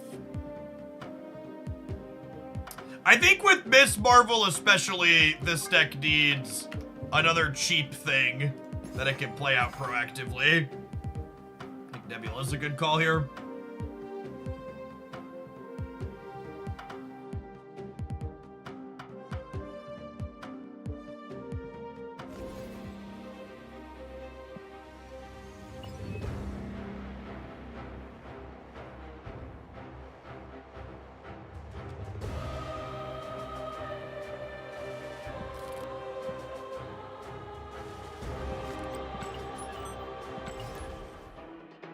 Yeah, finishing the win all 3 locations missions with Living Tribunal is kind of depends on the caliber of your opponents you're playing against.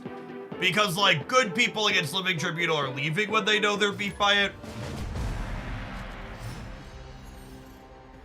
Is Daredevil's effect considered global? I don't know what you mean by global. There's not really a definition of that.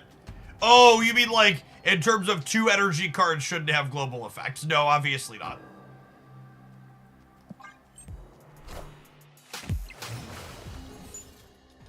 He's like a one-time thing. Oh, Nico's a fun idea for this deck.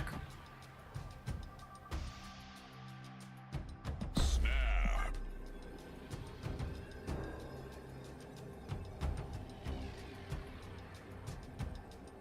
Opponent snapped.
If I do this, I beat Annihilus next turn because Dr. Doom plus Miss Marvel is 12 here.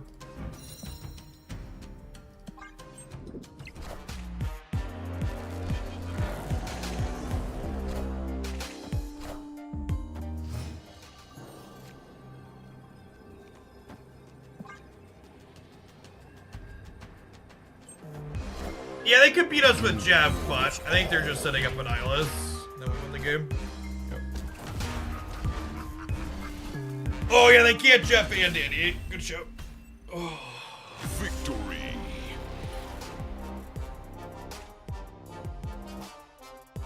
Please clap.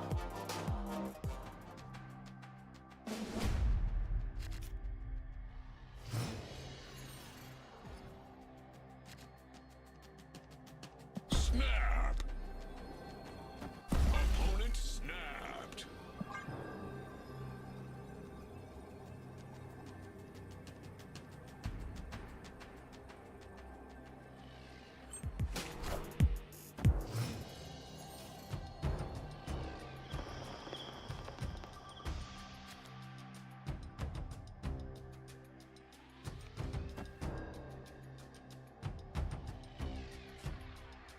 Is this better for them or me? I think it's better for me. Our deck's kind of expensive.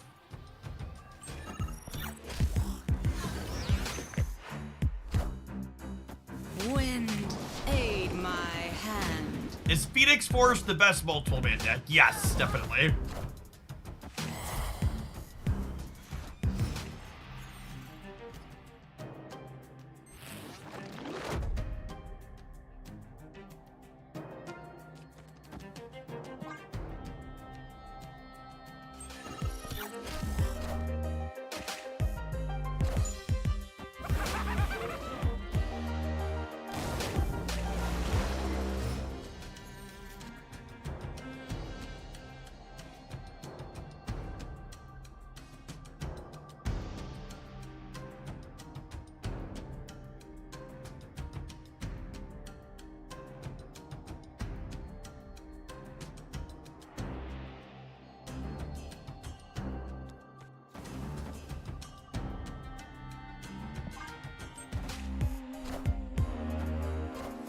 That's a lot of cards, gamers.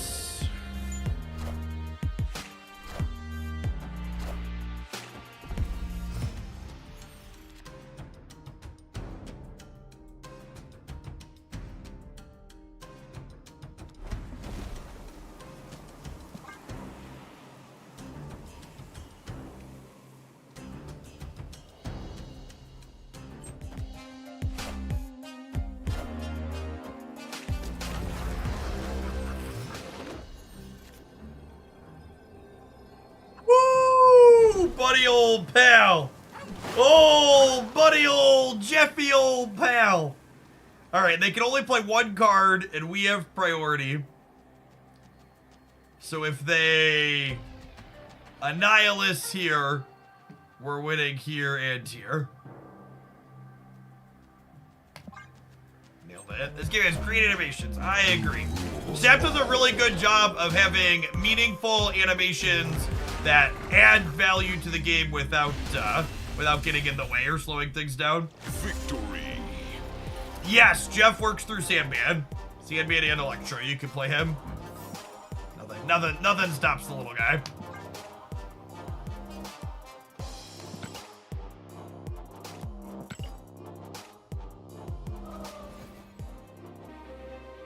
One of the reasons why War Machine looks like a sweet card. Yes, War Machine should work the same way.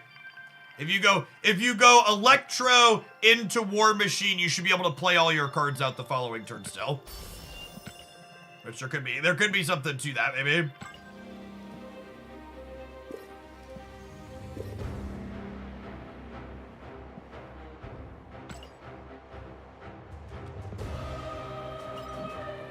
We have 5,600 credits, Chad. I'm getting a little twitchy. You think sand can stop a land shark? Ooh, someone tweeted the new Juggernaut in gold at me. Looks pretty good. Not bad. The Digital Rhino, thank you for the prime, appreciate it. When do you start spewing on ultimates? I bought a couple of ultimates, BNJ. Just only bought ones that I really wanted.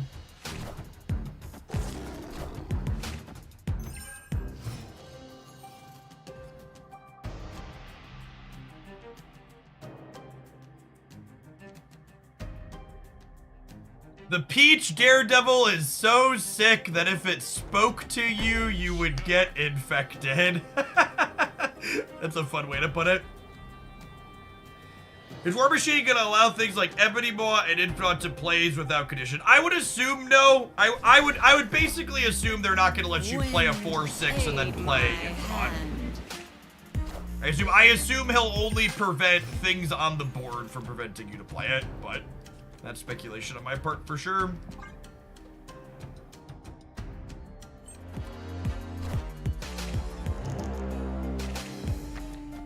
Thanks, buddy. Appreciate you.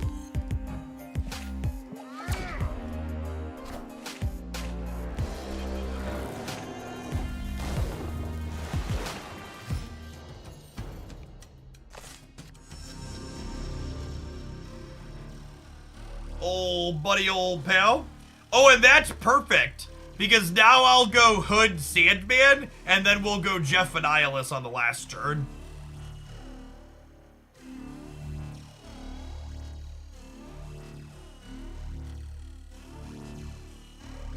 I guess it could depend on what they do here, but I'm leaning towards doing that.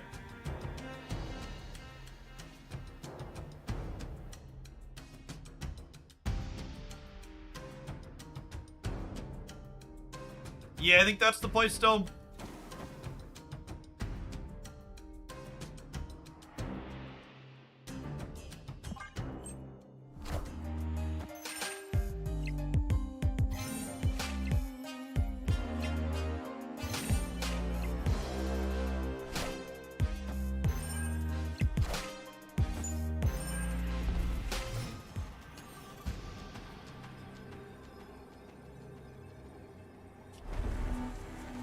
So this puts them to -2 or 10 here and puts us up to 8.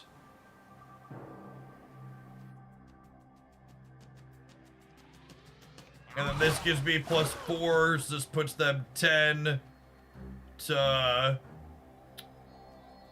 12, so we're winning here.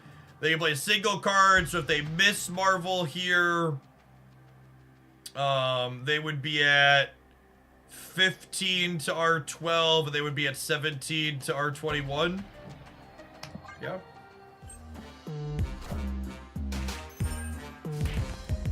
Well, they also have Jeff, but we beat that. That's fine. We win left and right.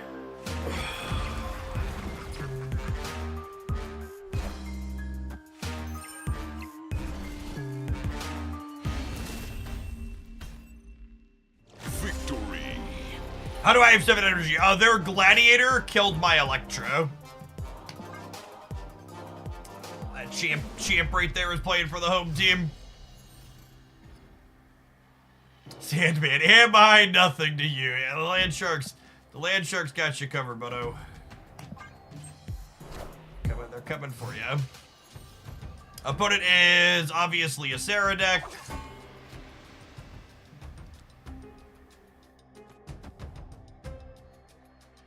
Hey, Crunchy, did you pull this list from somewhere, or did you throw it together yourself? I kinda like some of the things that it's doing. From is it a toxic piece of shit standpoint?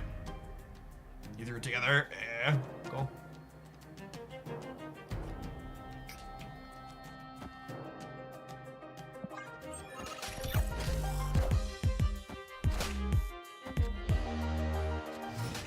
Oh, snap. You should basically just always snap people that tempo max you, chat.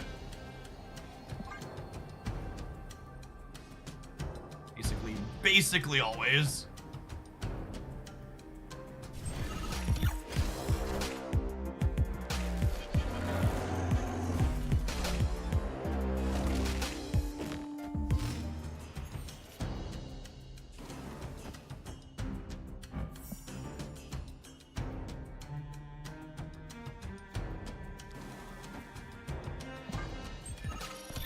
And they stayed because they have Sarah on Onslaught Citadel. Like a book, gamers. Like a book. Oh, like a book.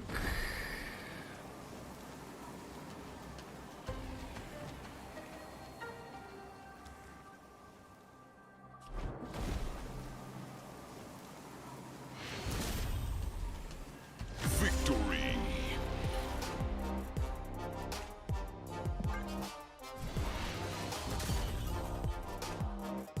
They've had enough of our bullshit. I can't say that I blame them. I will say, I haven't thought about Sandman from the perspective of it kind of guarantees they can't fill the right side to stop your void from coming across.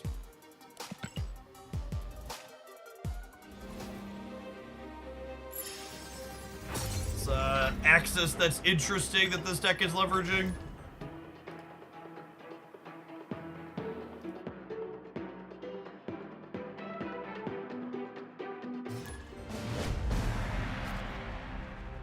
I try not to think about Sandman at all. Yeah, you're not alone in that.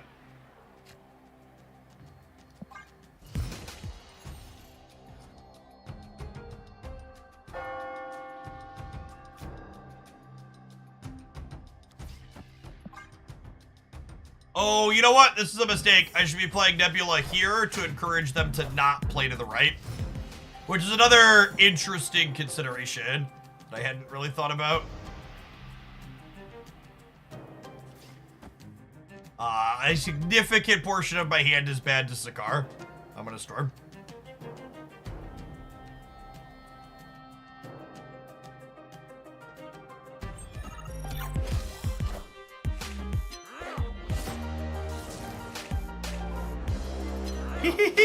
I'm in danger.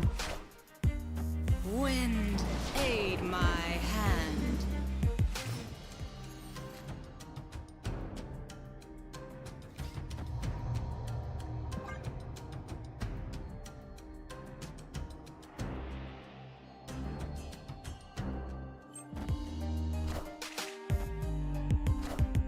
Nico!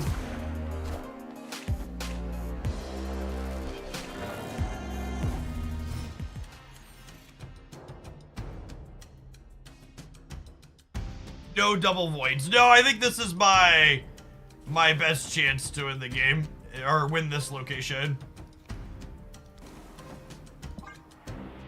Snap. I'll snap them before the Sandman flips up. Want them committed before they see that card.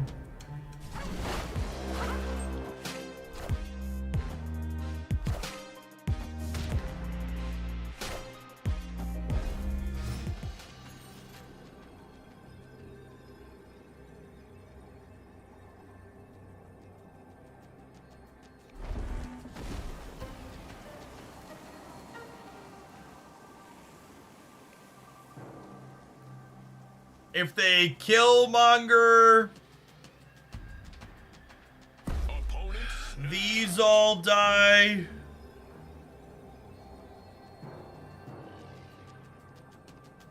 I guess I'm dead to Shang, huh? So we need to leave. This is I have Shang snap back.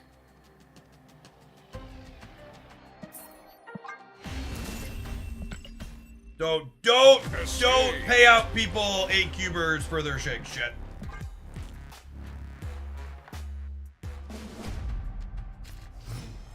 Annie mid beat Shang. I'd really encourage you to go back and look at that game if you think Annie mid beat Shang.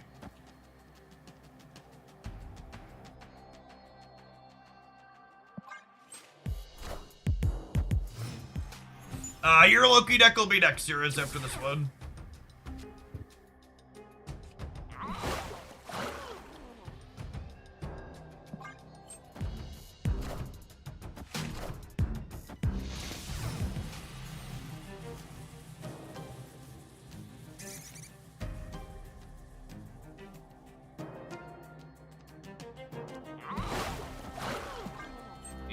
We need to find, we need to find Professor X. Hit me, dealer. Oh, snap. Snap me back, you have Shang. Snap me back, you have Shang.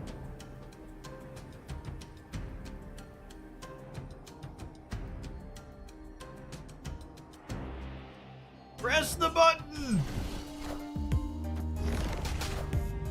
Rip. Victory.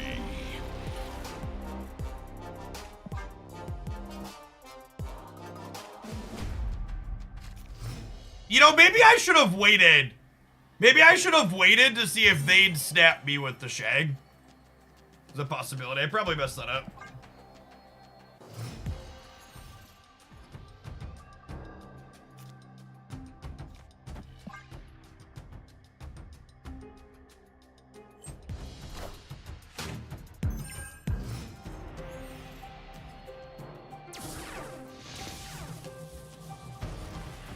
Oh, snap.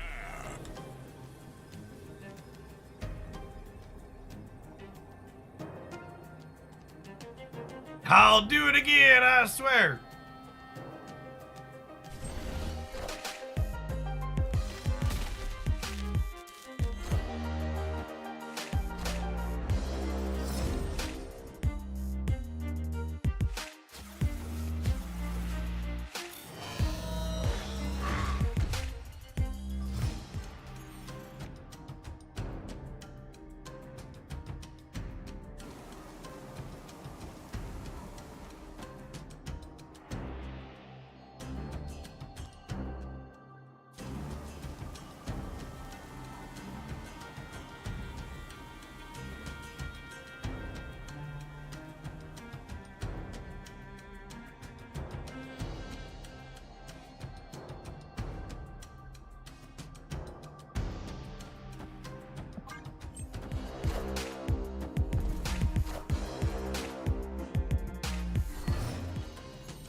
Yeah, I could have X left. I just kind of wanted to restrict their plays before we get to a later turn. So I think X left was fine, but I think getting Sandman down is better.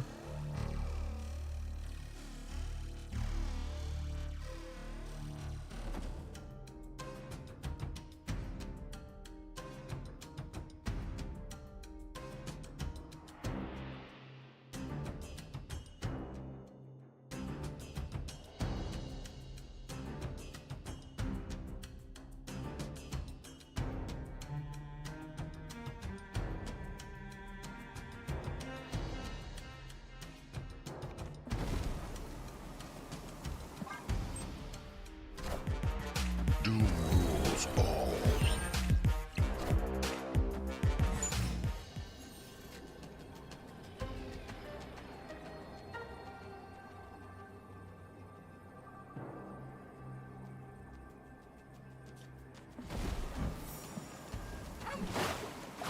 This loses to them playing Jeff +1 on the left, but it beats them trying to Shang the right.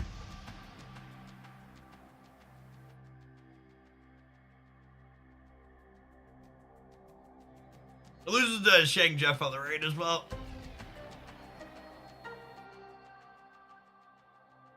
Five 1 armor. Yeah, actual 5-1 armor.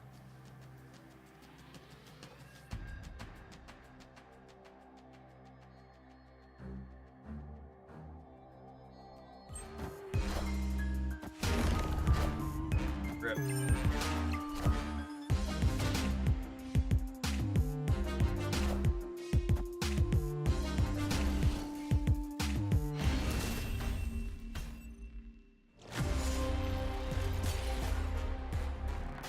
Any value in Annie Jeff to play for middle? I mean, if I Annie Jeff to play for middle and they take a different line, then someone in Twitch chat will tell me that I should have done something else. So yes, Annie Jeff play for middle is one of the 3 different ways we could have flipped for the end game there. Snap.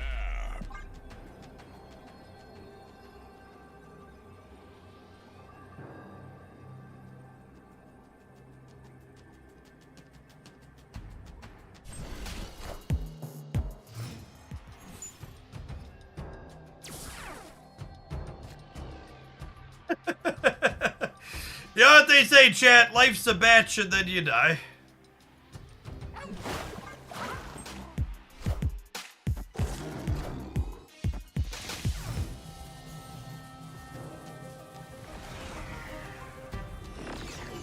Is Gamma Lab a hot location?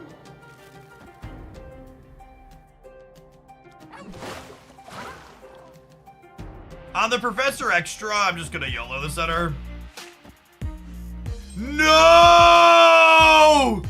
No! Oh, no! Brutal, savage, wrecked.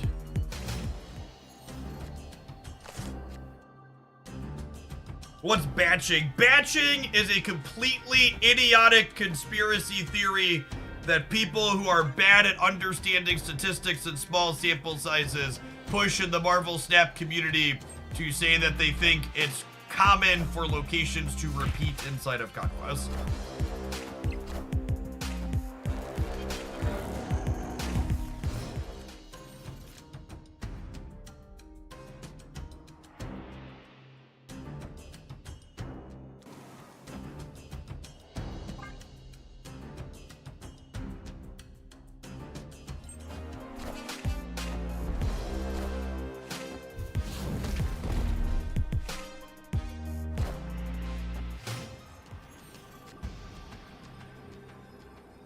GG's, base done.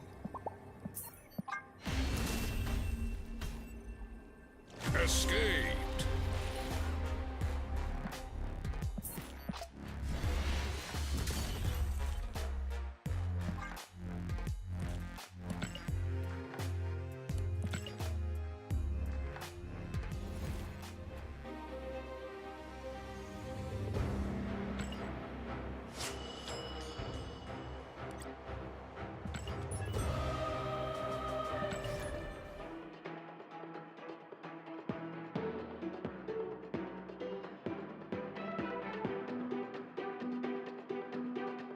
That is true. That was a hard matchup because they had Shang-Chi and we did not.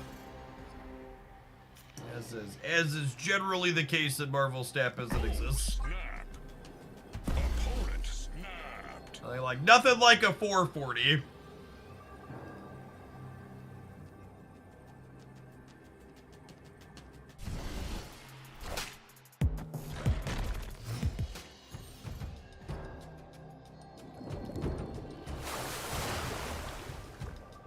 We anticipate Beta Ray Bill to be a real card or a fun toy for Thoragers. I would not be surprised if Beta Ray Bill ends up being the best card to release this month, but I also think that's a pretty low bar, so take it for what you will.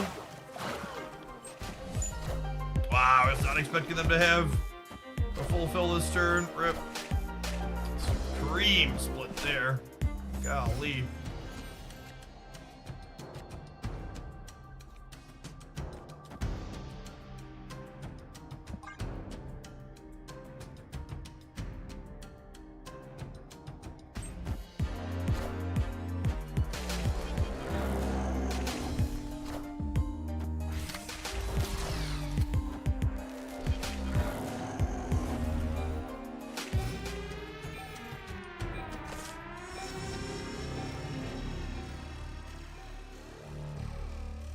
Better than Kyeria. Kyeria's only okay, chat.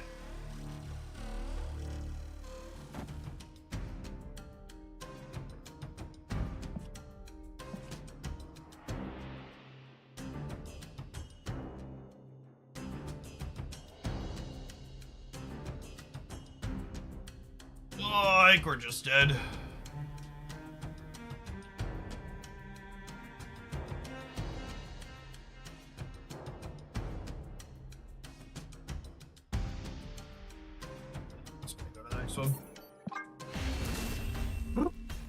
This one, like one more shake, and then we'll kick along to our next one. Oh, they moved Jeff. They have not moved Jeff, so I can't like Professor X and lock them out of plays.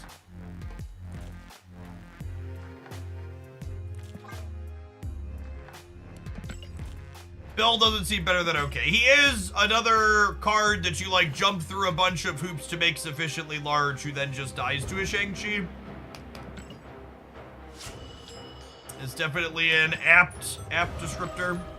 But maybe you put him in a deck that has a bunch of things that die to Shang-Chi and you win the other two lanes.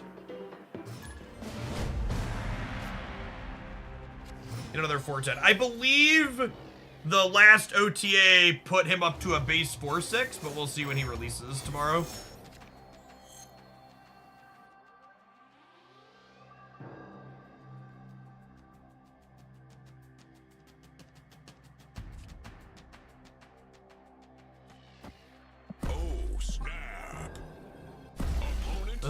He'll be a 412 at least. And technically he's like a 413 if you squint, because the hammer does give a point to power.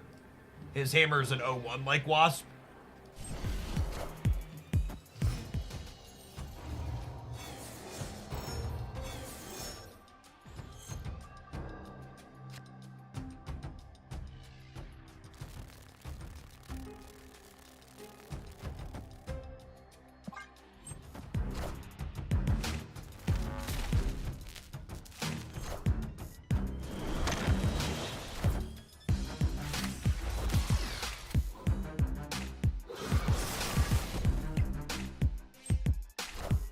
That Carnage hit actually really matters here because it means that my Miss Marvel only ties here. Sedge.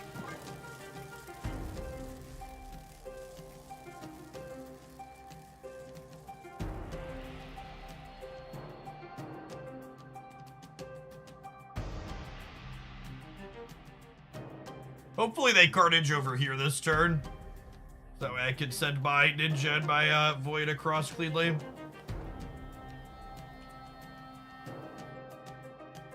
Go to text box, assume everyone's going to jump through hoops to buff his power like Decade, sure. Oh, the hazmat means Miss Marvel is no longer winning the center. Rip.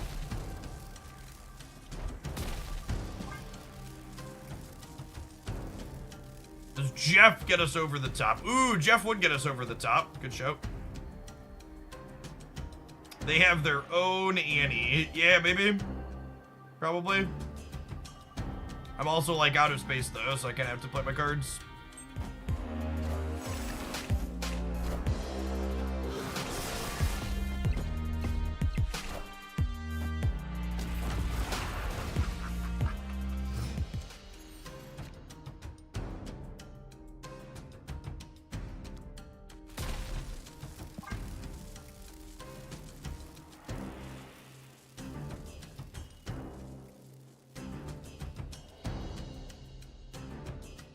Thor into Bill into Jane into Odin Hammer seems reasonably strong. How many points is that?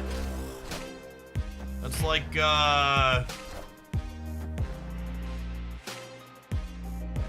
it's a 16 power Thor, it's a 24 power, what's it called? Yeah, I can see that being real.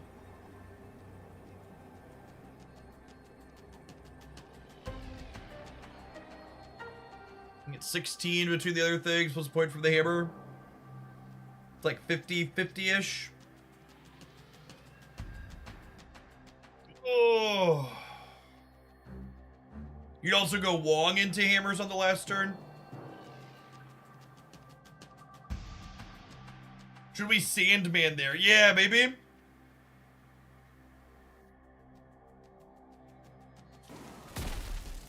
The jug bundle good to get as a heads up. On days when, since we can't data mine bundles anymore, on days when bundles release moving forward, there will be an exclamation point bundle command active in my chat with my thoughts on whatever current bundle went live. For the regulars to get my opinion on things. Speaking of my opinion on things, chat, my opinion on these ads are they're wonderful unless they're for Coinbase, in which case, fuck Coinbase. Enjoy some adverts. We'll see you in 120 seconds. Thanks for hanging out. Don't go anywhere.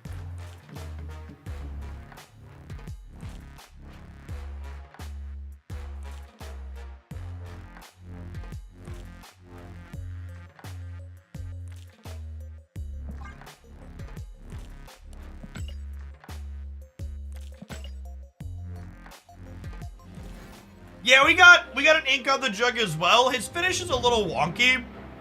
Like I think the inked finish on this jug variant looks better at some of the non-default angles.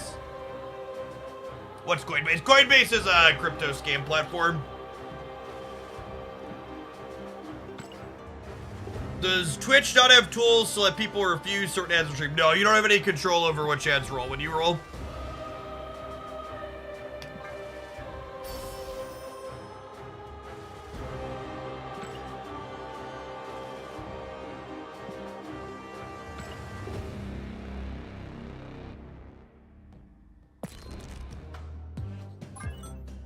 I know saying crypto scam is a little redundant, but, you know. You gotta really hammer it home. This fool's gold at least. Gosh, we're so close on Loki, chat.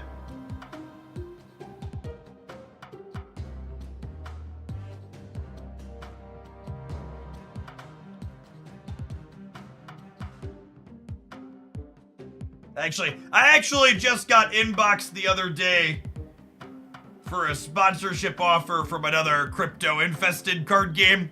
So I assume a bunch of grifters on the platform will be shilling a new crypto card game before long. Because normally when I get an inbox, a bunch of people get an inbox. It was real disappointing to see a bunch of people in the snap space shilling the last crypto grift that came along.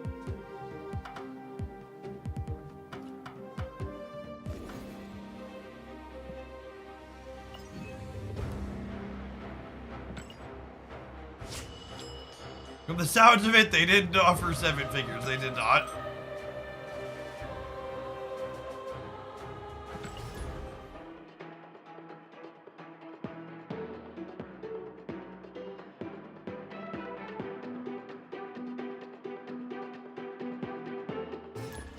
Lost was a good show. My wife and I were several seasons into watching Lost. And then she went into labor with our oldest child, and we just stopped watching it after that. It just kind of got lost.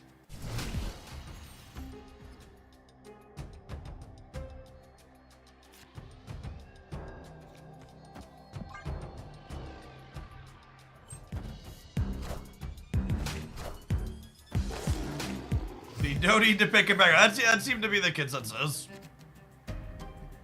Ooh, piece of candy.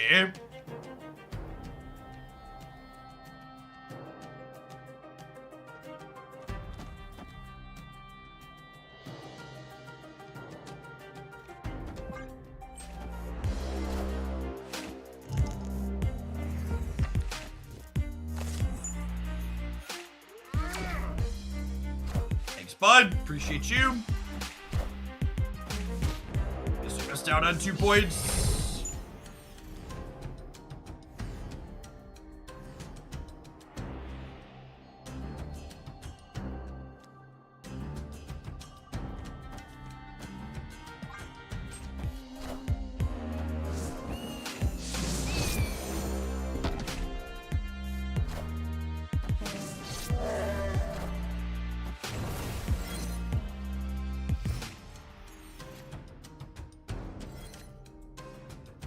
Alright, I think it's time for Rogue to get a little handsy here.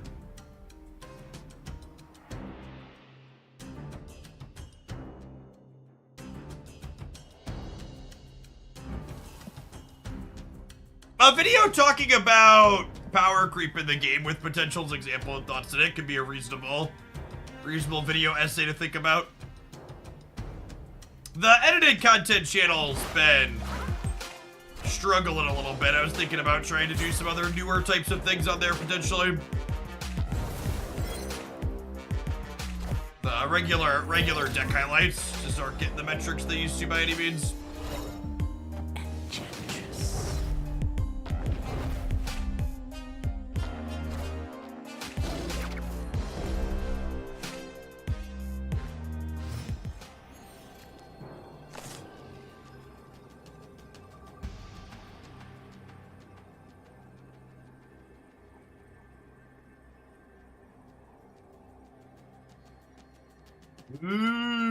Spooky. They did just Enchantress Throne, Sarah.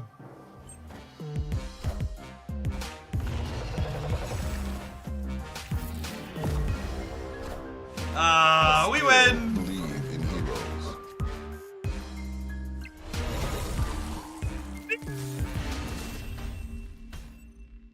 Victory. Double Alliance D's, baby.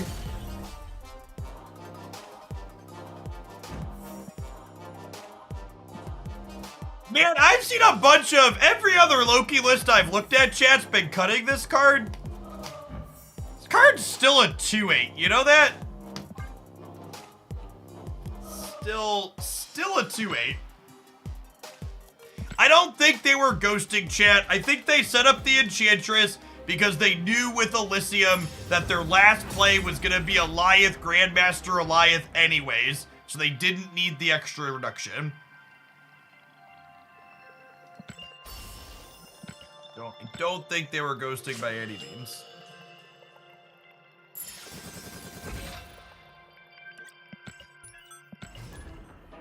Not even a little bit.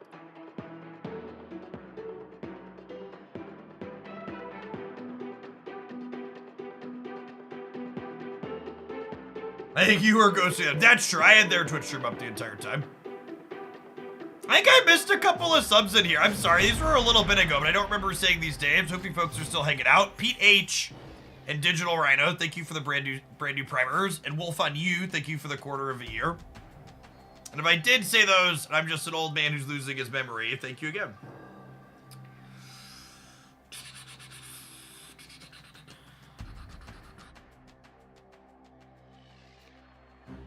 Vibe on the Snow Guard, because we could draw a collector and then she's better post-collector.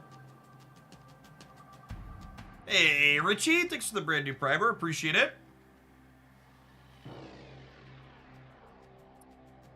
Chat, you should always remember to use your Prime subs every single month.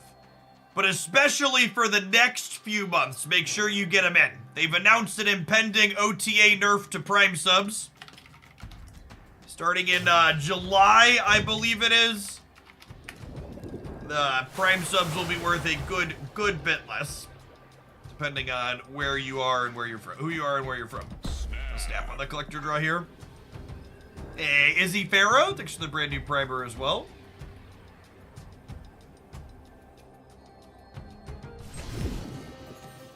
Some days you're the pigeon, other days you're the statue, Pete.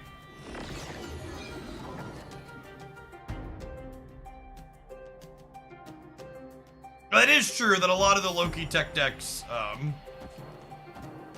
don't have nearly as many cards to buff collector.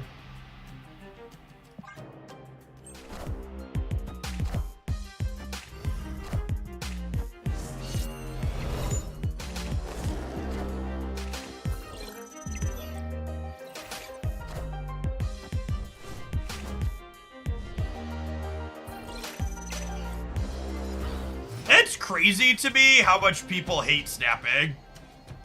Like, I can't fathom having a bounce deck into Shuri's lab and not pressing the button.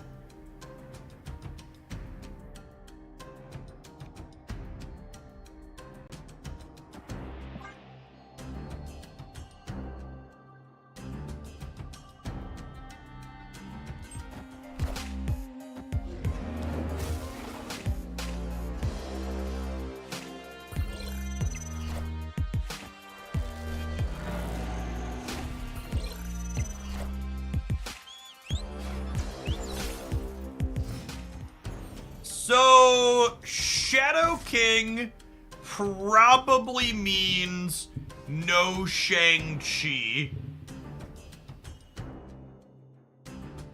Freak, thank you for the brand new Prime, appreciate that.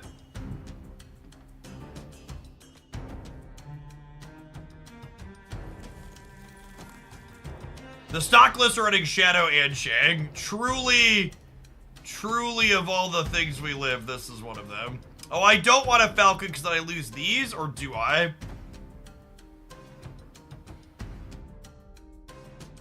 I think that's still fine.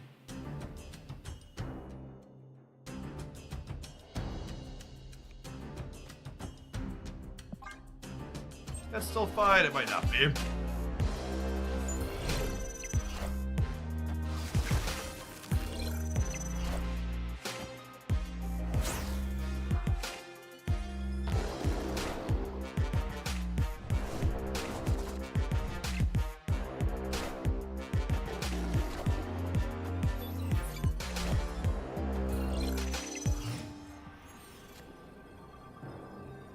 Well, I tried really hard to throw priority, but we were unsuccessful at that.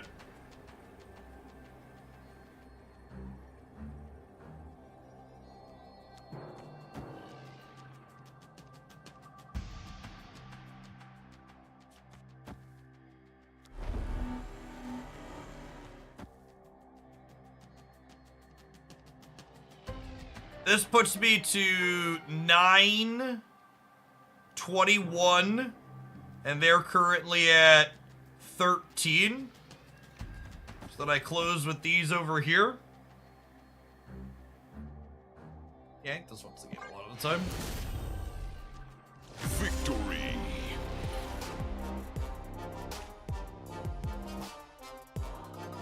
Aren't they just gonna Annie the Hood back? Sure, maybe they Annie the Hood back, but also maybe they don't. I guess this is a fine. I think if they're playing Annie, they don't have a lot of resources to do other things. They probably would like here and here.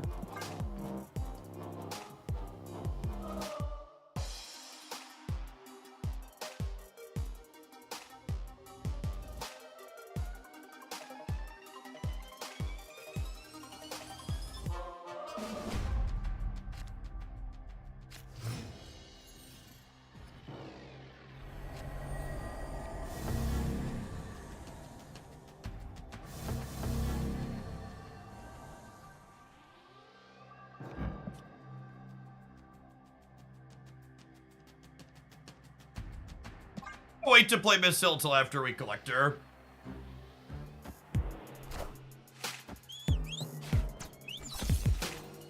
I draw like Agent Coulson, I'm a little sad by that decision, but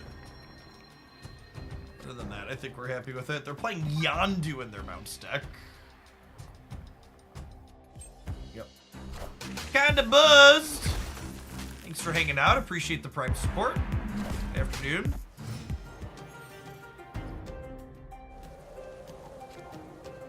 Chat, I have a hostile workplace environment. I'd like to report it to HR.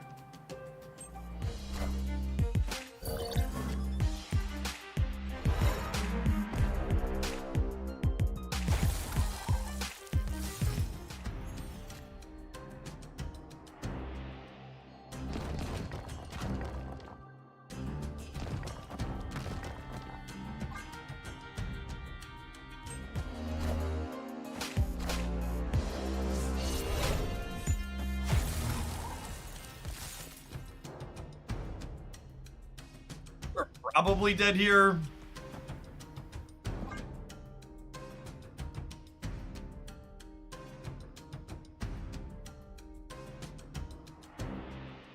One of the cool things about the Thor package is that it can leave you open a little bit to tech cards along the side, doing reasonable stuff since you can play on turn 6 with cameras for the cards. Yeah, I think the Thor package is probably going to be pretty reasonable.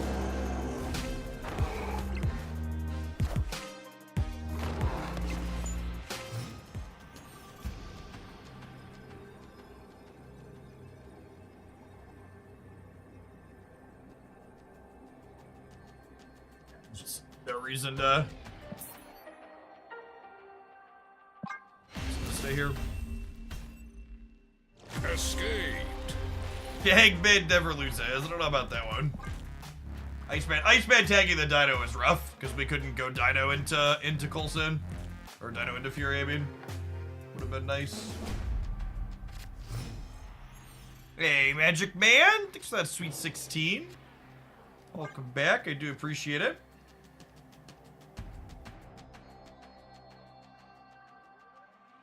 Our opponent does not seem to be very pressing of the snap button.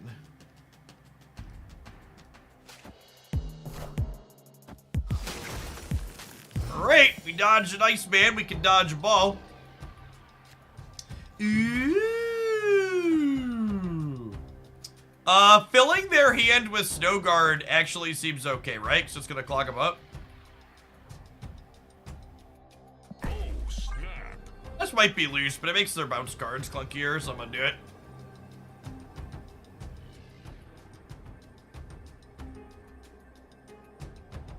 Their username is Udi, I believe. Oh. The kerning on the D versus the O is a little suspect, though, yeah. Zabu! Didn't need that one, gamer.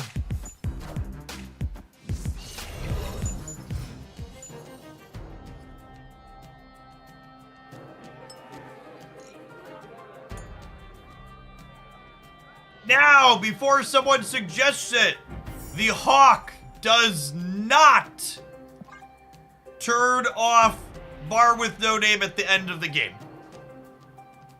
So if we don't roll a Legion here to interface with the bar, we're gonna be in trouble. Capital T trouble.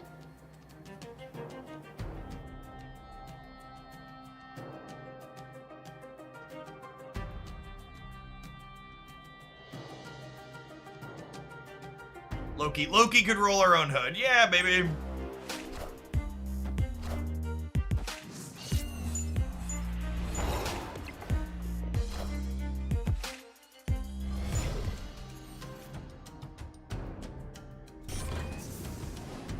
Don't even get got.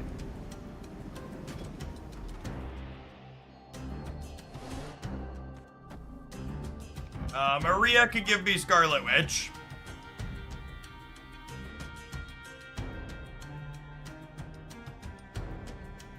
Or Quake, potentially.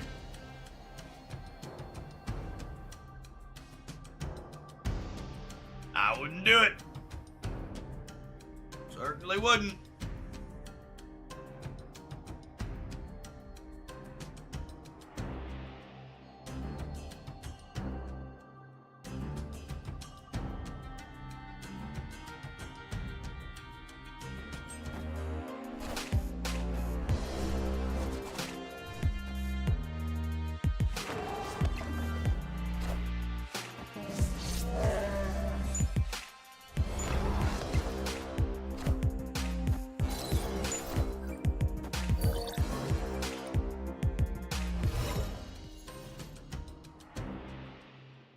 Be-doo. Doo. Doo-doo.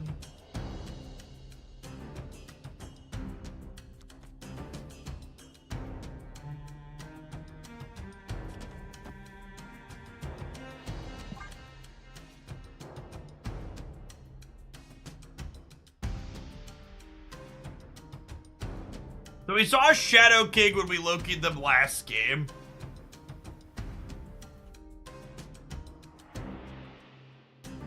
So our collector in the middle is not particularly safe.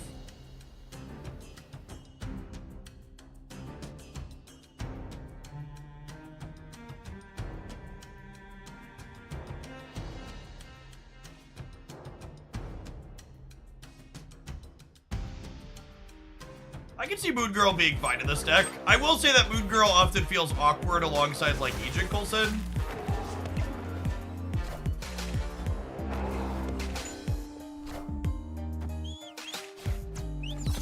Them ending Wolf middle seems huge for us, right?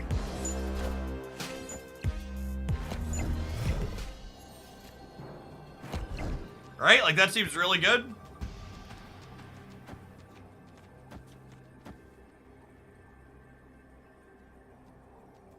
Oh, they have priority though.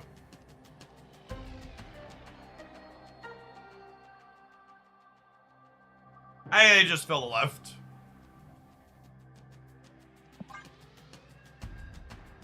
I should play Snow Guard in the middle. There's no reason to play her here. I missed 4 points of tiebreaker. This is where I would put my undo all action buttons if I had one.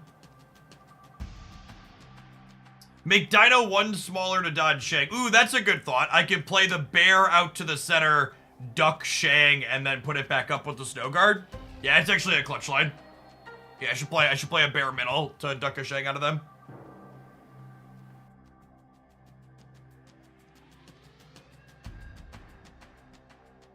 Our opponent is a very deliberate player. Slow and meticulous.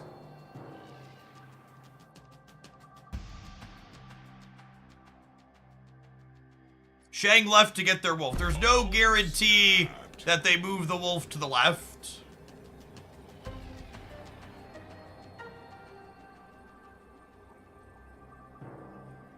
That's fine. I really don't want to play more games against this person.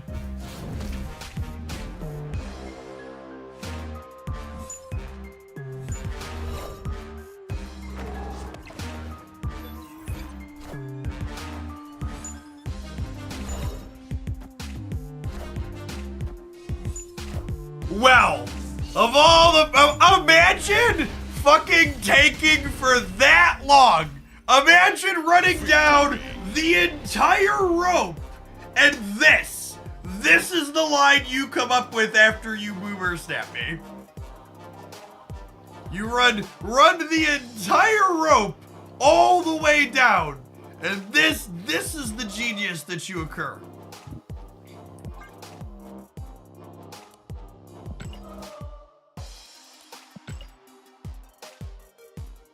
They forget the wolf was moving. I mean, to be fair, they lost even if the wolf didn't move.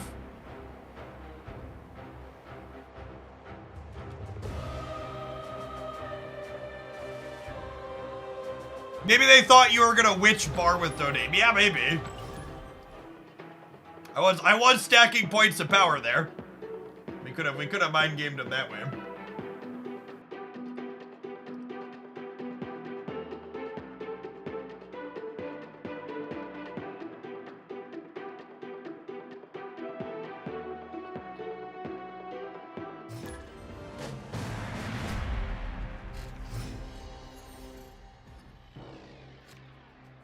I will say, I don't know if this, like, collector shield version of Loki is ideal, but it's definitely way more fun to play than just all the tech card bullshit. I get that the tech cards deliver dopamine when they all pop off and whatever, but, like, they're just so much less fun than just, like, doing a sweet thing. I want to do neat things. I don't just want to constantly play spoiler.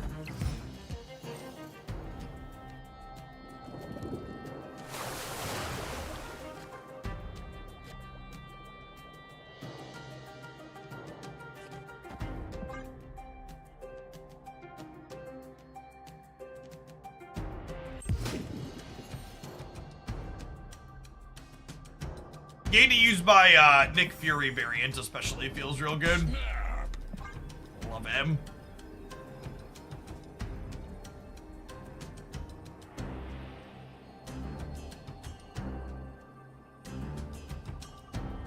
You can run werewolf in this Loki version. I don't think so. I don't think your werewolf gets sufficiently big enough to be worth a slot here. Werewolf's probably still good in the bounce build. Who they big up this time?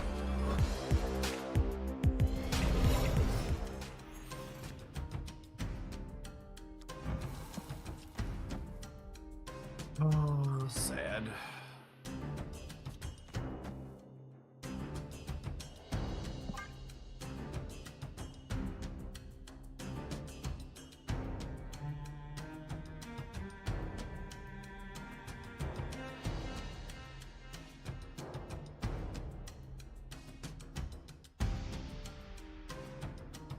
I kind of bummed at the Scar variant in the past. I just don't think the season pass, or I don't think Scar has very good variants in general. There's a couple of them, and none of the artwork on that character. It could just be the character's like overall design, but none of them are really that exciting to me.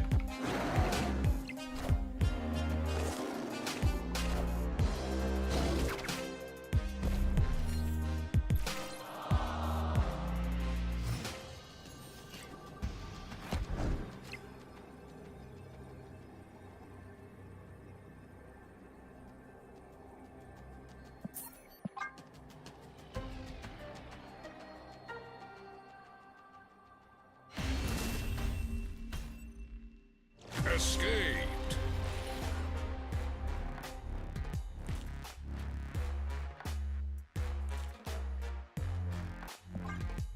I'm loosely keeping an eye on the YouTube chat side, John.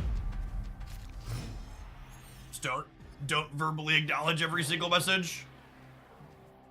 Their Killmonger Mobius deck probably means we're in for a bad time here, unfortunately. There's a severe lack of variants for new cards. Yes, they talked about how they had some issues with their art pipeline late last year. So hopefully that'll be corrected a bit moving forward.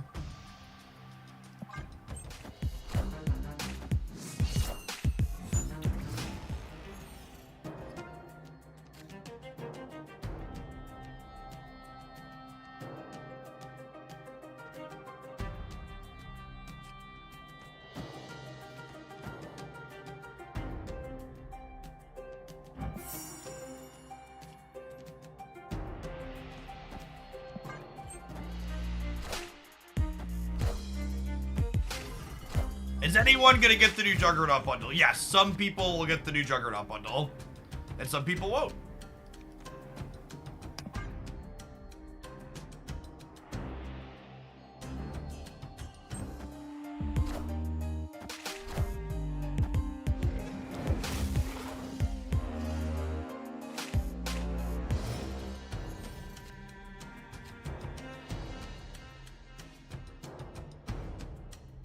Okay, so they Sarah every time here if they have it, and then they can't play any more cards than like Crimson Cosmos, right? I snap this because I have Terminal Legion Brain. Opponent snapped.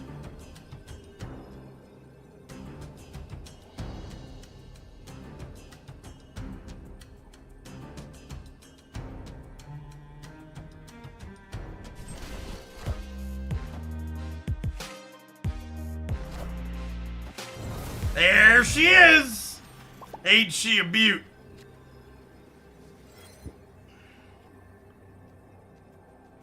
Party Sarah.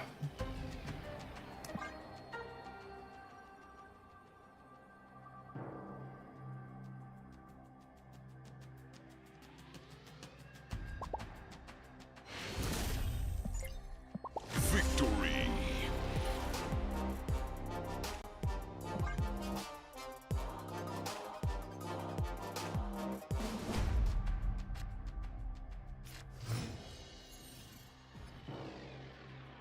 Are we the baddie? No, chat. Their deck is 800 tech cards. We're the good guy in this fight. Loki. Loki has absolute hot dog water, dumpster fire metrics. The person playing all the tech cards is definitely the baddie.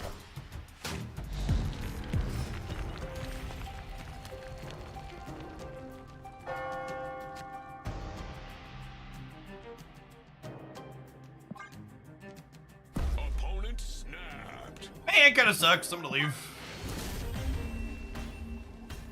Escaped. Onward, upwards, backwards, forwards.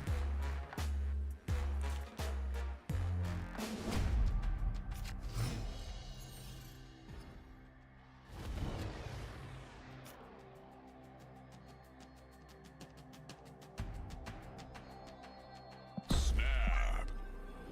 Ignore is significantly better for us than them.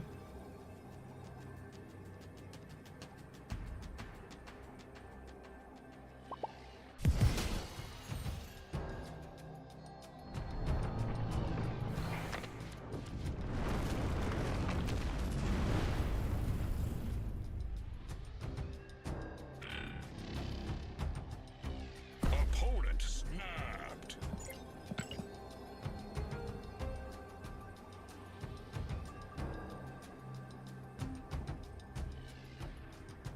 I think I'm staying.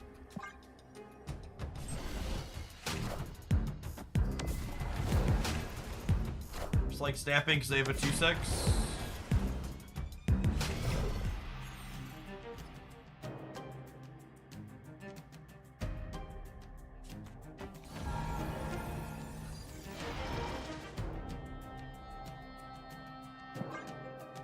On curve max is the right play for once, yep. And our collector's gonna end up bigger than Maximus, right? I've got 2, 3, 4, 5. He's gonna get up to 8.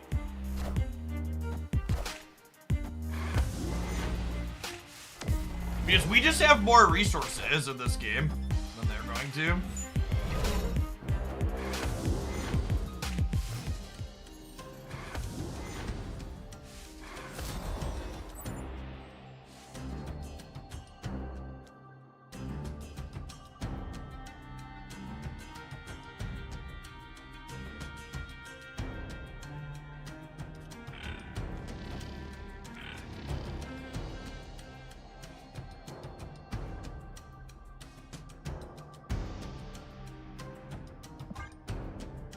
Mama didn't raise no coward, chat. Might have raised a fool. Definitely didn't raise a coward.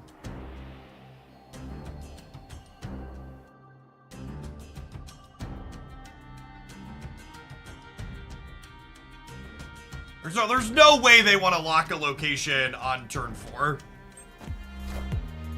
It's super unlikely that they fill the left.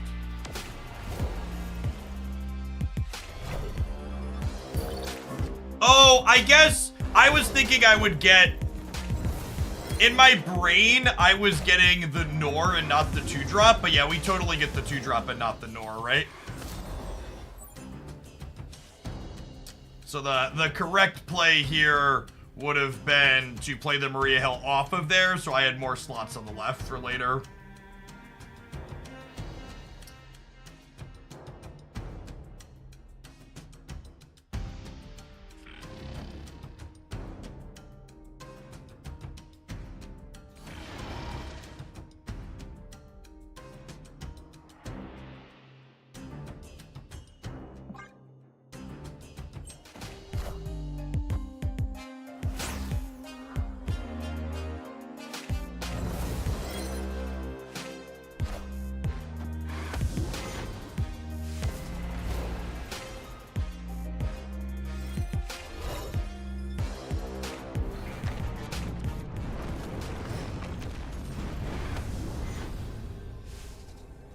I'm gonna be honest, I'm kind of impressed Marvel Snap didn't crash there.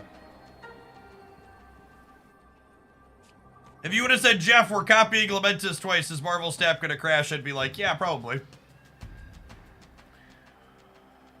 So this gives me a 13 power dino in the middle. It puts us to 16 there, and it gives us 4 on the right, which means they would have to have 5 here while also having, they have to have 6 here while also having 5 here. Victory.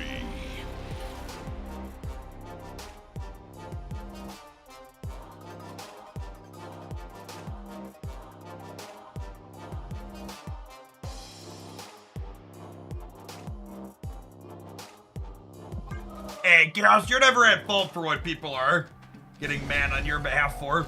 That obviously wasn't you posting comments on my YouTube video that were silly.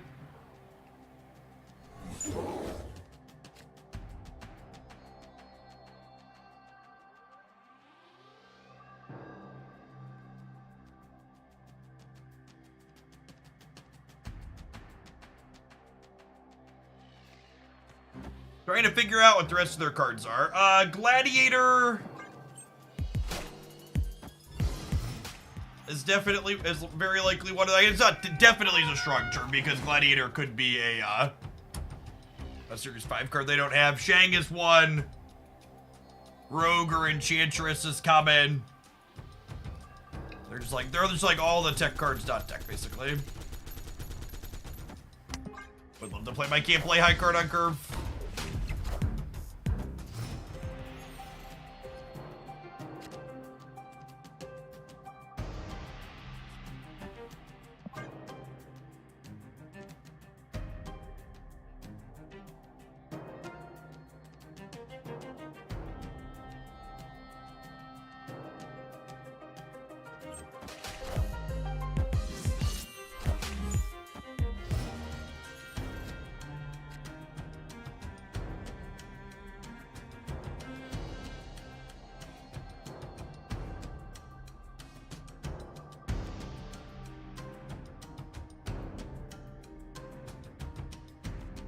I'm just using my Shang here.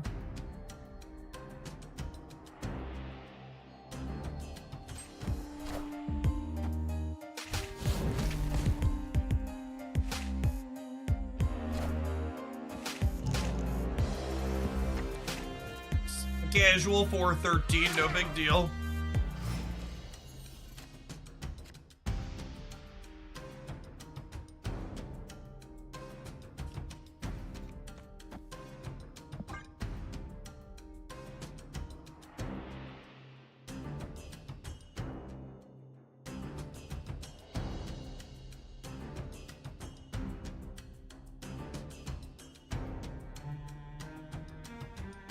The Coulson filling my hand means I only have one play next turn, but I think that's fine. It's probably just Miss Marvel spread out across the board.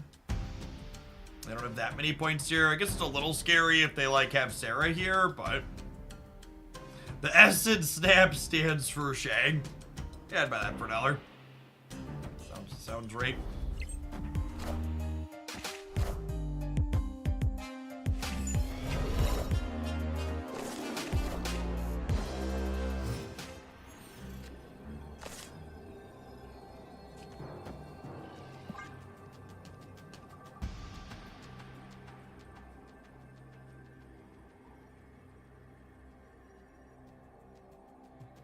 Marvel only has 10 power. No? I got a check from the left to the right.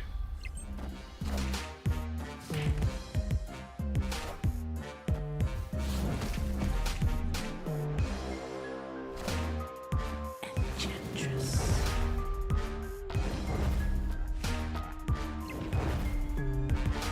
You lost to Enchantress Center. We'll replace Miss Marvel this deck. You can replace Miss Marvel with losing more games of Marvel Snap. She is a generically good Marvel Snap card that adds a lot of stats to the board as shown here, while also synergizing with Shang-Chi. She does not have a clean replacement. You know what does have a clean replacement though, chat? These adverts if you subscribe to the channel. Otherwise, if you're not subbed, enjoy your 120 seconds. We'll be back in a couple of minutes. Thanks for hanging out. Subscribers, BRB, I'm gonna run to the restroom.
Finest gold tickets, please, game.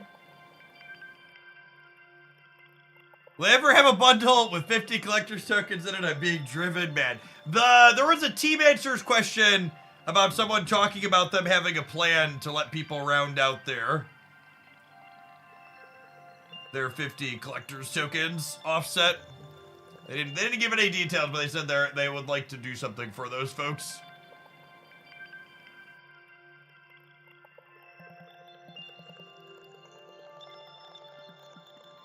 Alright, I think I'm gonna let this deck... I'm gonna let this deck run down a gold conquest here. See how far it can go. See if it can dodge Hela. Every time we feud into gold conquest with Loki, we just got, like, shit canned by Hela immediately. Last opinion about Grandmaster. I think Grandmaster is a super playable but replacement level card in every single deck that he's good in right now.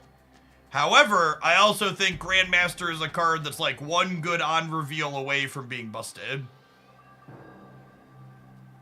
So, currently, definitely not a must-have card. Does Beta Ray Bill change that? I don't know. Maybe. Does Black Swan change that? I don't know. Maybe.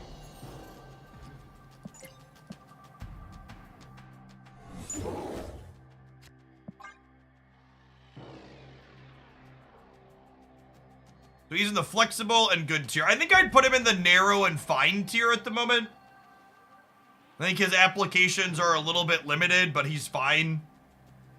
He's fine where he has applications. This land can never be fully known. I want to snap because my collector's gonna get big and I have my Shang-Chi. Oh, snap. They could draw our Quinjet though, which would be good for them obviously with Weird World. He had 1 or 2 points of power, he'd be great, I think. Maybe.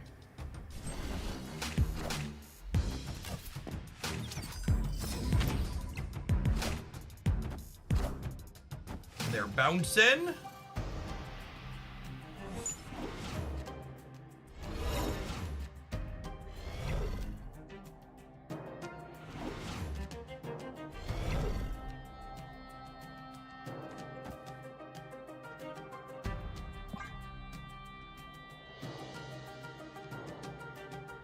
Mamma mia, here we go again. My. Do do do do do do. Do do do do. Do do do do do. Do do do do do do. Be do do do do do do do do do do.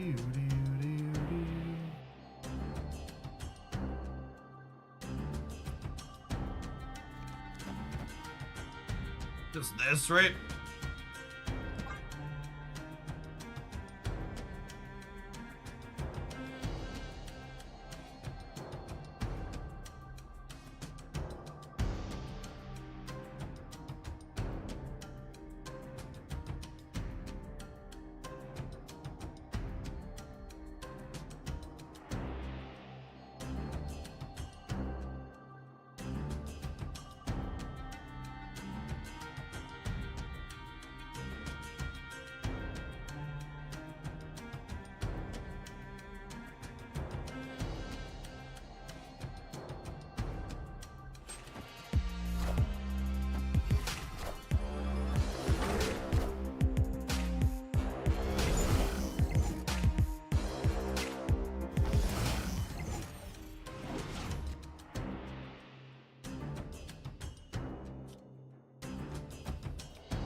What do we think of doing this to hide the fact that I have Shang-Chi?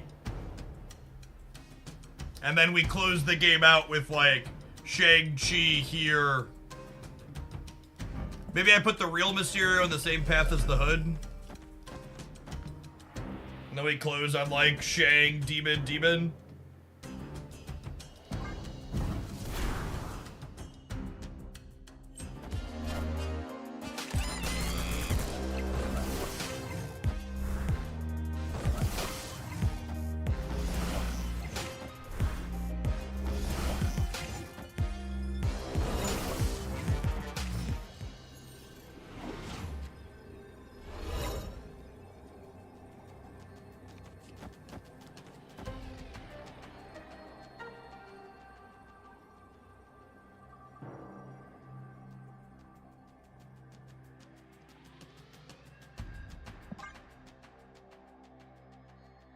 So I'm at 11 in the middle, going up to 17, going up to 20 on the right. We're going 21 to 2 on the left.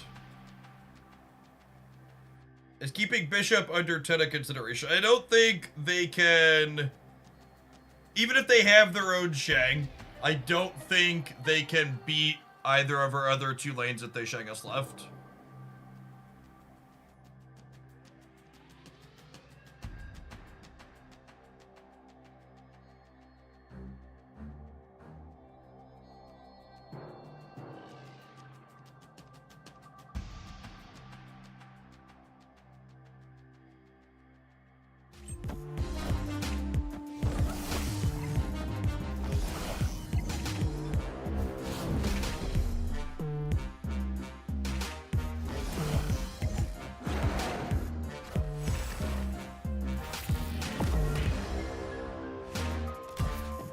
Oh, that's a cute way to get, what's it called, into there?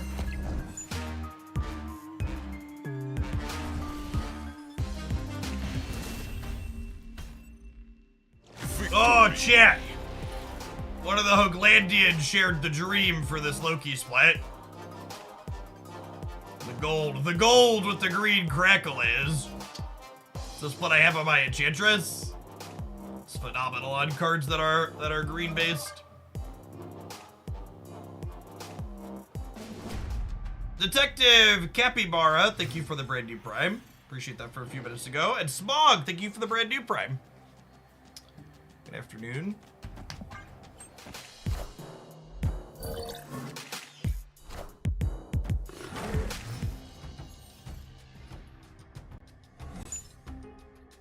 Opponent snapped. They also like their hand. Go.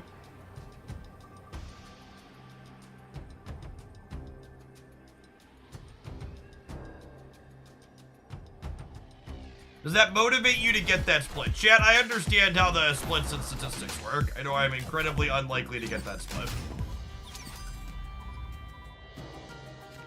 Oh my god, do they have a copy of Beast? Are you about to get double Hawkeye Beast?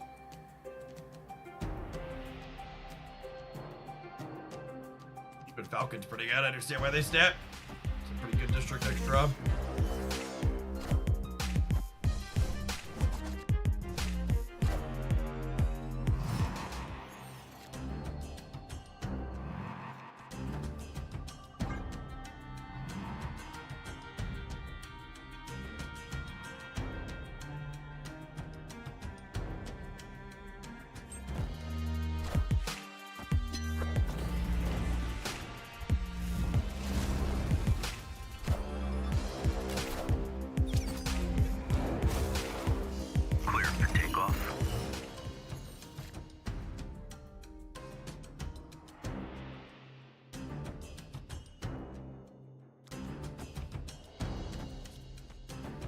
Is this good, chat?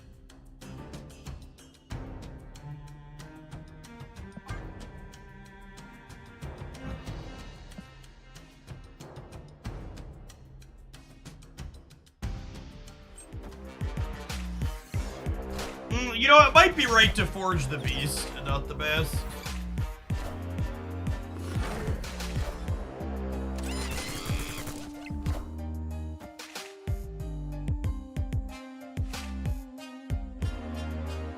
So, I've talked a lot about Hitmonkey recently and talked about how a lot of people, holy fuck, talked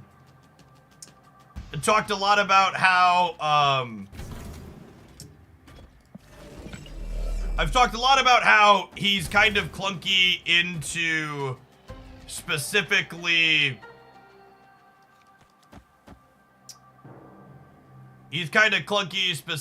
into, like Goliath and stuff, but the other reality is that he's also just kind of clunky. He was kind of clunky for a long time against Loki.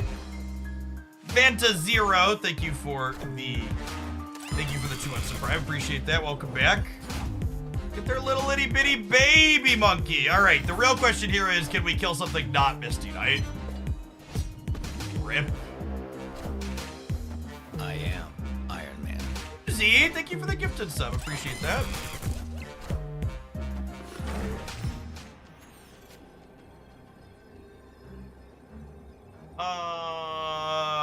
have one card in hand, right? It's a random card.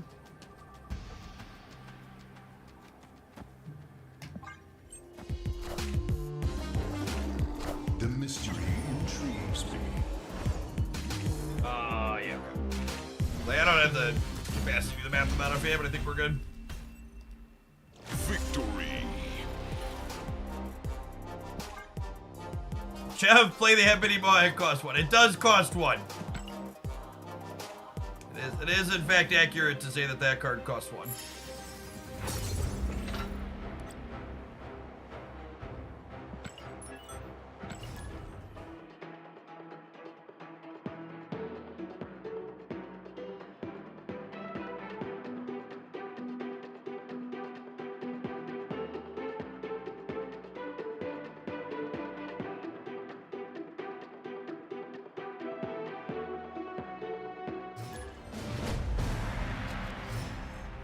This deck seems good. I think this deck is fine against anything that's not Hella. Your Hella matchup is unwinnable, though. Although, to be fair, this deck's Hella matchup is probably less bad than some of the other builds that aren't playing Collector. Probably still not good, but likely less bad.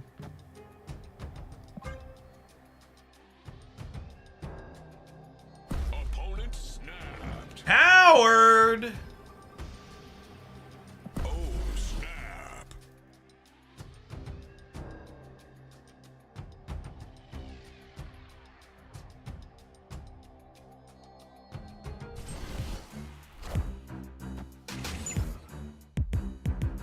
Howard into multiple, man. Opponent is cooking.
It's just Coulson.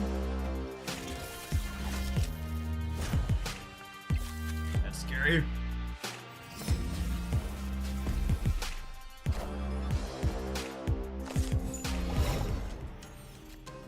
Okay, so definitely Phoenix Force.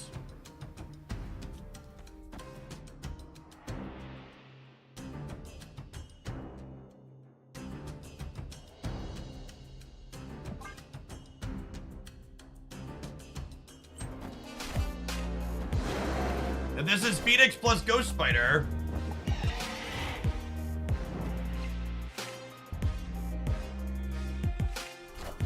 Yep.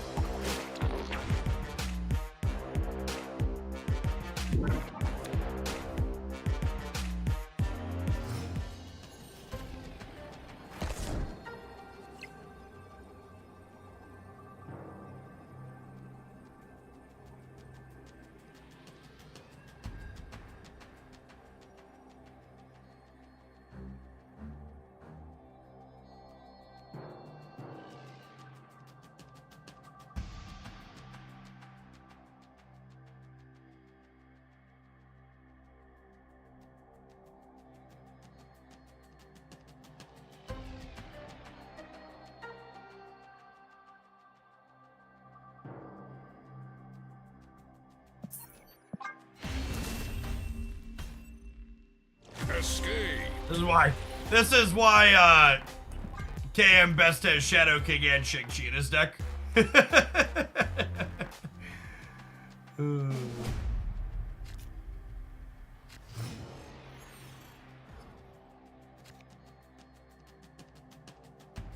Opponent snapped. Escaped.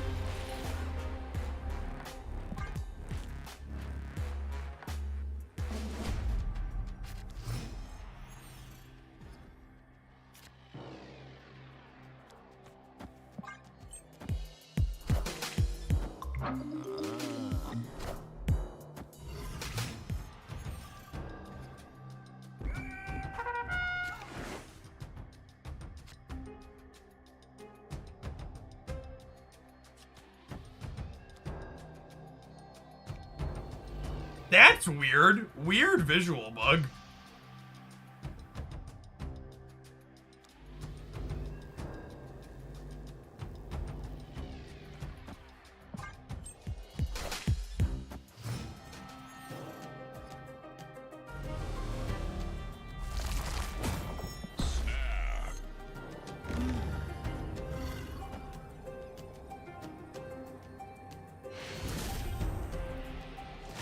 I probably should have snapped before the Gene flipped up. She's meaningful disruption against her deck. Rogue the Howard. I think we'll pass on that one.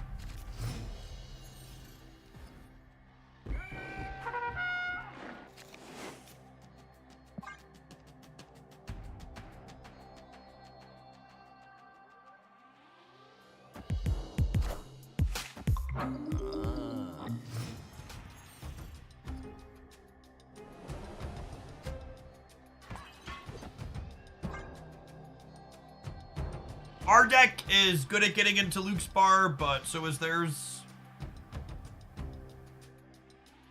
Not a snappable location for us.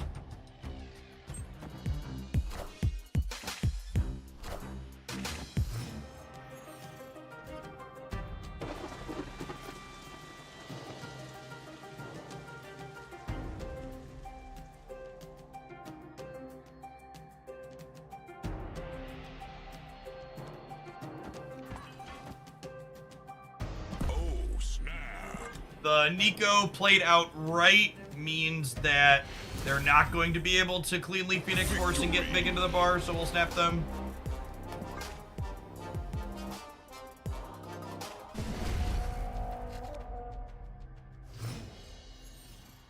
Either the Brick Lake one more time here to have a chance, I think. Opponent snapped. Oh.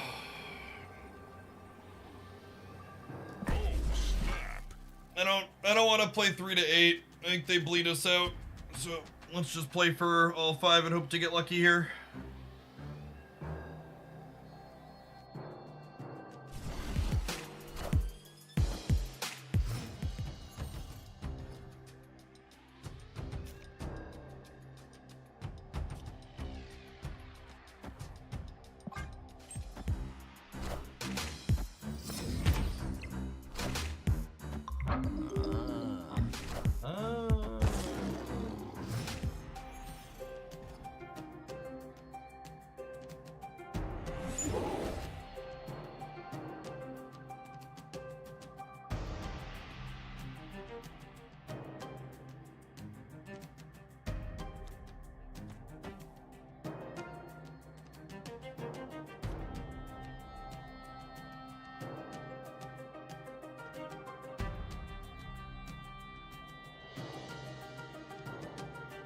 This might be a game where we don't Loki. Their deck's not that good to Loki into.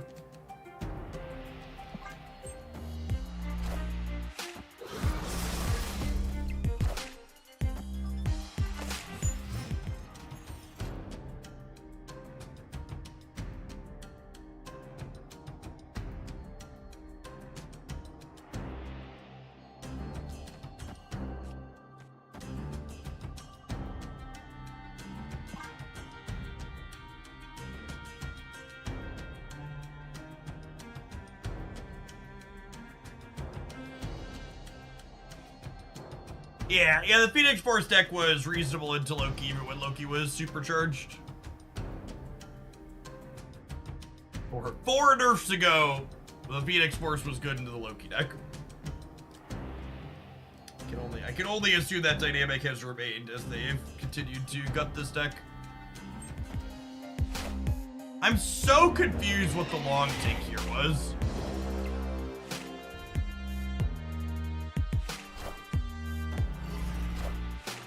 Squad's still a little light.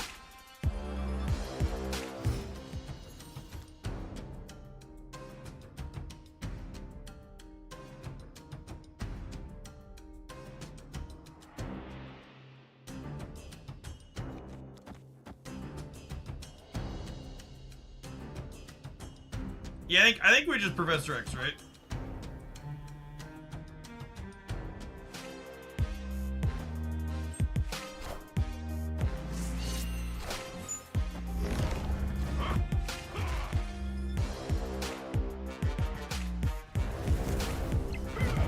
Wow, and this works out incredible because now their Human Torch is guaranteed to be center, right?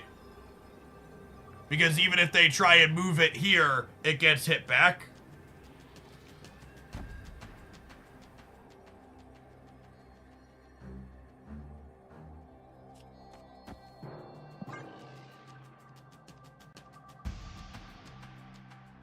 What if they Ghost Spider? Their last played card isn't Human Torch, it's Hercules. They could play 2 cards middle. I think if they play 2 cards middle, us going to 14 beats them. So you're right. They could save the Human Torch by moving it and then playing 2 cards middle, but their 2 cards middle need to give them 13 power. Which I think is also unlikely.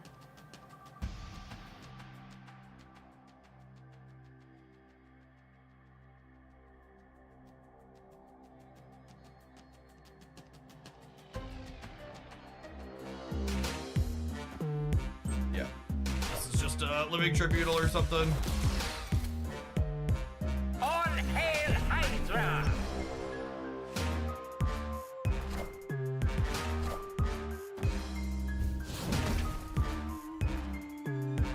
No big deal, chat. Just a 339. Just, you know, no big. Victory. Just casual 39 point swing for 3 energy.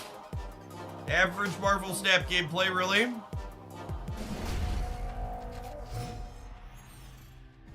Fair and balanced. Opponent snapped.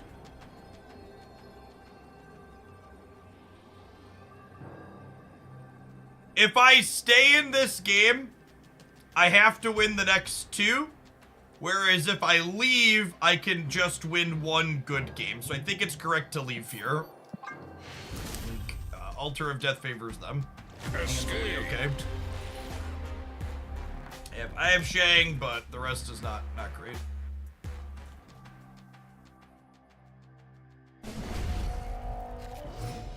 Amigo the Destroy deck playing Dracula. It seems neat. Interesting piece of technology.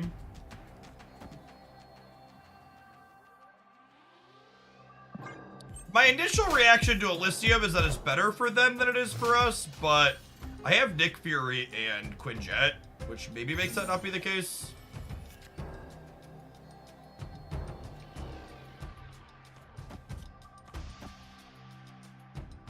Snap. Let's make this the game. It's okay, Shang-Chi's win rate ultimately at 50%, once 100% of decks, right? To be fair, his win rate's not that high. He's got a 34% play rate, though. I'm not giving the Maria Hill yet, because I'm not certain that I have space on board for it. I'm gonna wait and see what our other cards give us first.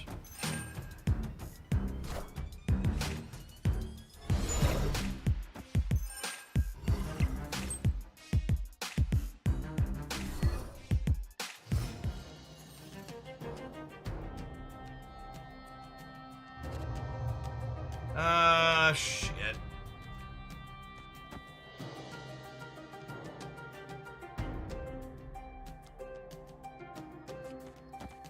Alright, Maria, I need a copy of Jeff, please.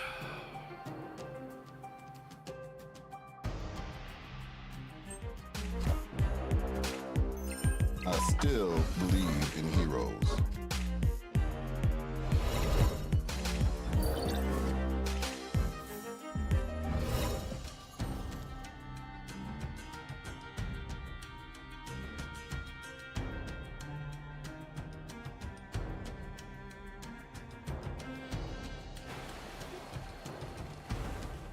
They haven't had a Phoenix yet. They do have a pending Nico move though. They need to hit it like this turn.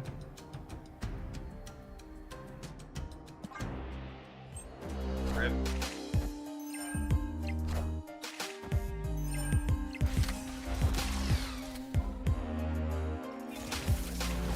times lucky, rubber ducky.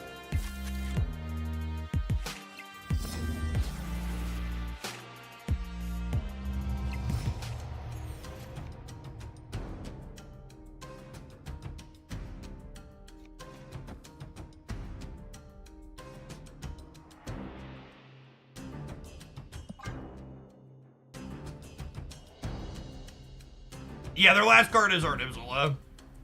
I think we should be good here at this point.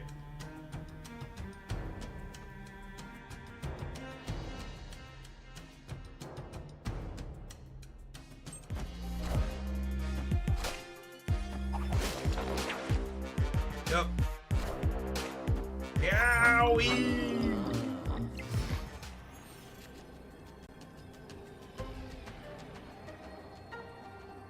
Am I playing Living Tribunal? I think the answer is yes. I'm at 45. This is 55, 57.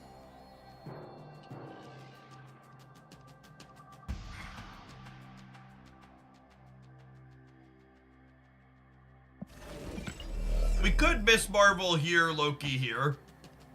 And this puts me to 25 here and 26 here. They don't have Shang in their deck. I don't think there aren't any cards in their deck that beat any of these plays. A bomb is more, sure. I think both of these plays win.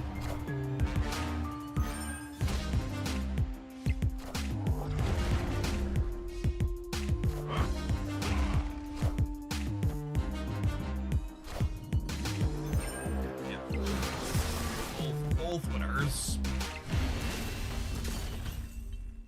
Victory. Howard the Duck with Iron Lad inside of their Phoenix Force shell is kind of novel and interesting. GG Rays. Neat list. Why did Howard have to die? Sometimes you gotta take one for the team, gamers.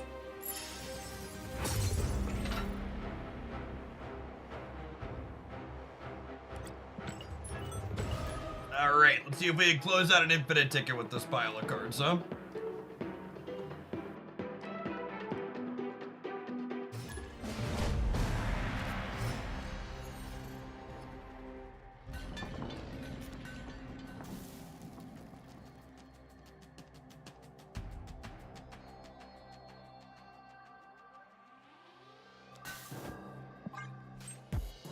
Thanos Gamer.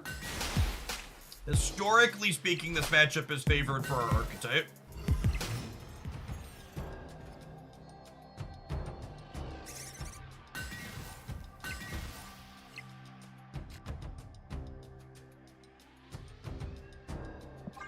Wanna like Phoenix Force, but always feels too inconsistent. I mean, it's an inconsistent deck.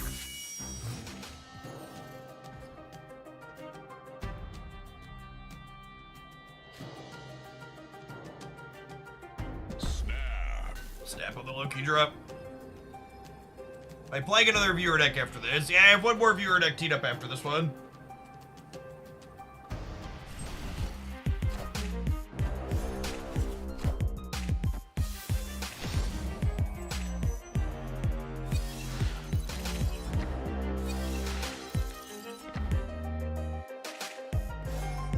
Are we playing the KM list? No. We played KM's list earlier and I was not a fan of it.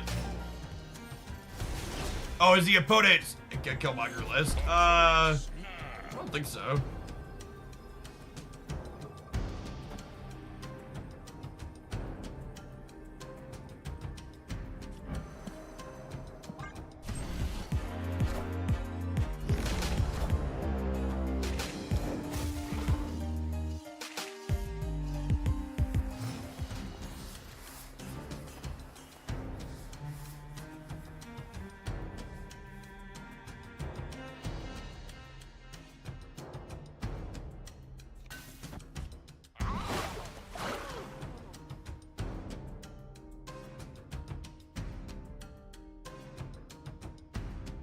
Should have been thinking about Professor X. We know they have Goliath in hand.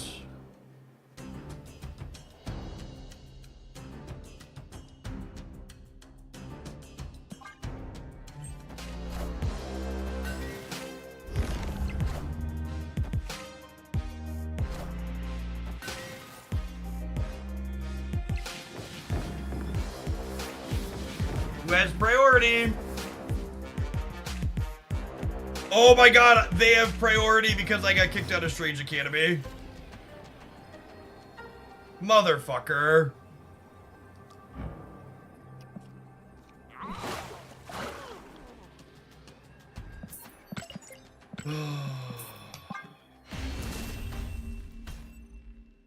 Escaped.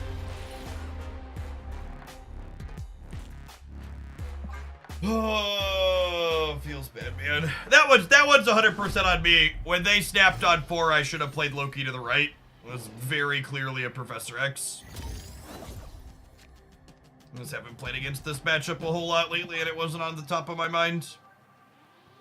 Why does it work that way? Because nothing can stop Jeff from moving, chat.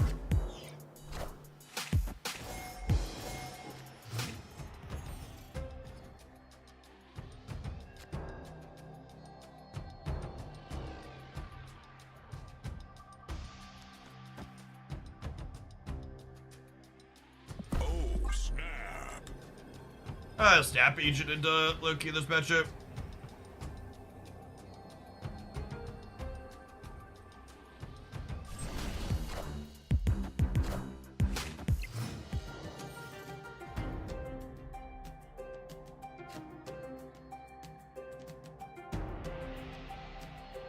For people saying I was winning the breaker if they Alliath, we were 6-5 in the middle before the Alliath came down, right? Am I misremembering? You can go back and check the tape, but I'm pretty sure if I move the Jeff, we're 25-24, 5-6, 4-4, and then they Alliath us, and then they're up 1.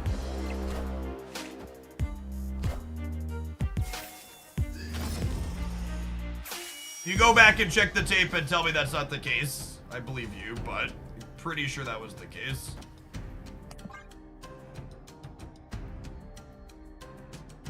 Yeah, I think people are forgetting they have to subtract Jeff's power from the center.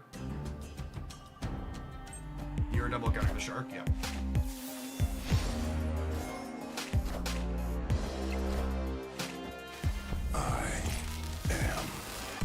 The tape confirms it's your... Is that a reference that the Zoomers understand? When I say check the tape, does that come through? Opponent snapped.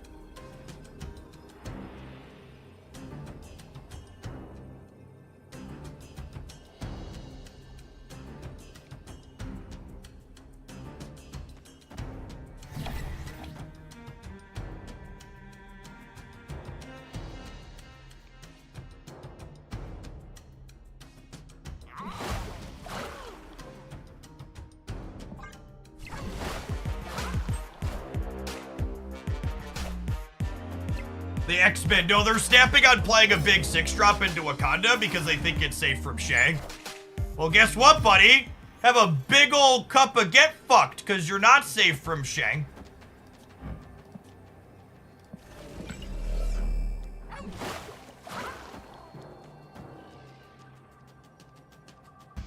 They moved their Jeff to make that play, right? This card's already moved.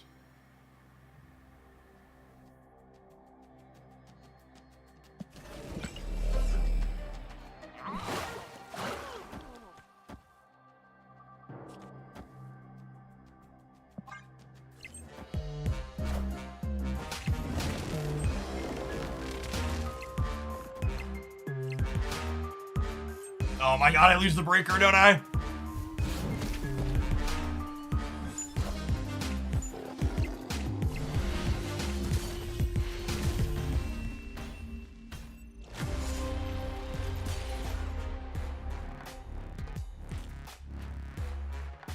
It's a tough loss. It's a tough loss. I couldn't do anything in this game. I think I played well, and I think I'm happy. I'm happy with my lines. The first game I could have played better.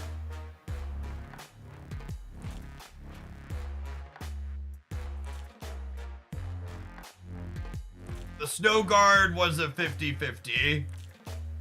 What do we mean Snow Guard was a 50-50? Where?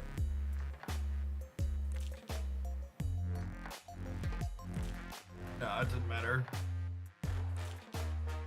I could have played around Magneto by putting Jeff into the center and then putting Snow Guard Zabu here, so that way when they Magneto, they're 50% to grab Loki, 50% to grab Coulson. I could have flipped a coin into Magneto here.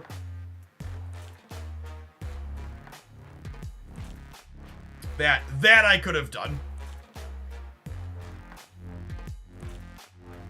That's probably the line if I'm staying here. I'm supposed to, because the Snow Guard's neutral points in the center anyways. So it's play, it's move this here. Actually, could I have put Vision here too? My Loki was right?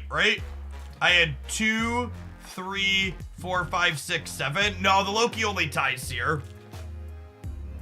So the vision has to go here because I need to be up. If I full block the middle and keep the Loki here, it's not enough because of the Soul Stone. No, the line for staying to try and play around this is I can be a coin flip into it instead of being 0%. They can go 1, 2, 3, and then hope that they grab this instead of this. Okay.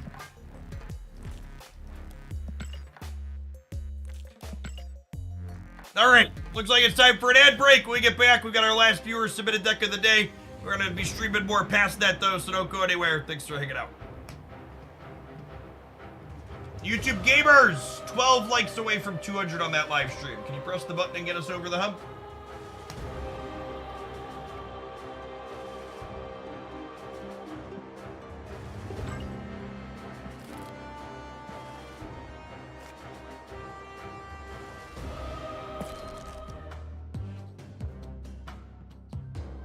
Actually, I'm gonna save this one. I like that build. Was not a fan of the Loki tech deck. Felt like awkward Sarah.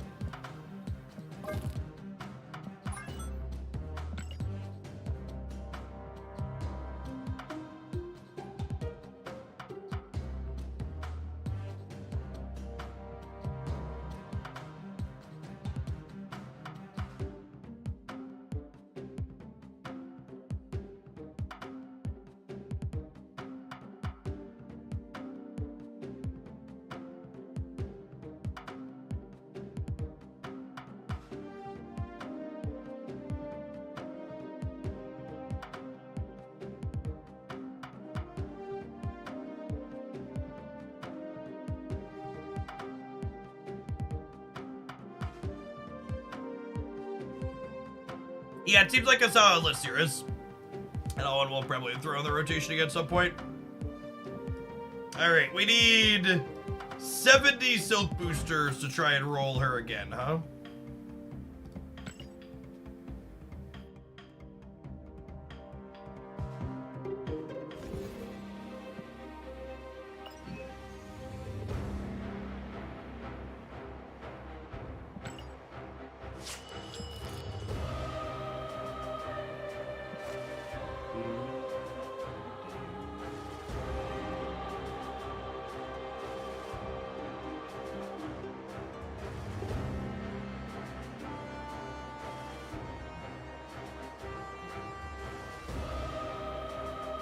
They had a button where you don't need any more boosters split song. That's true. It's incredibly expensive, though. Old school little movers. Kind of. The fact that this build plays Arrow and Magneto up at the top end makes it a good bit different.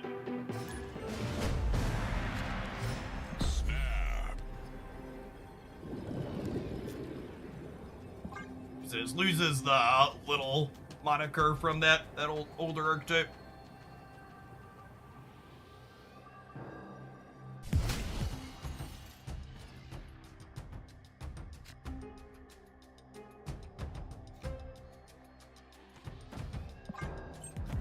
I think I want to play Elsa out into a path where I can Arrow and Magneto to, ideally.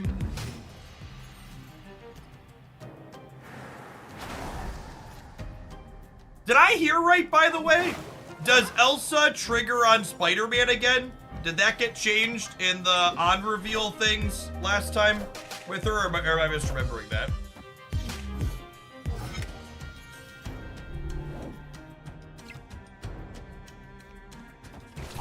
think I remember hearing that. I'll give it a try.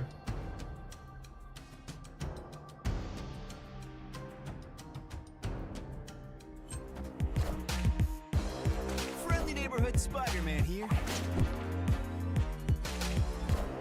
Nope. I remembered wrong.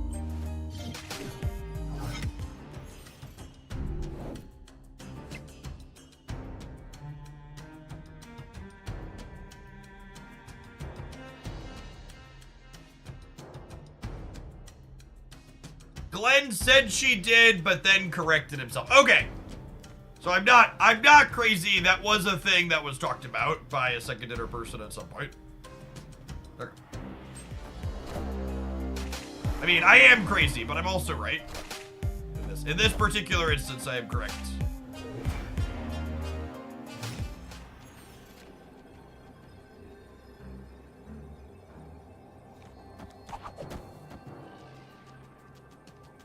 Opponent snapped.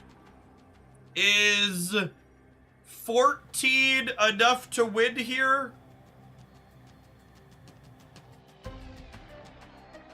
Or do I need more? Do I need 19? I think 14's enough with the shit. I gotta move the Jeff over here to help out.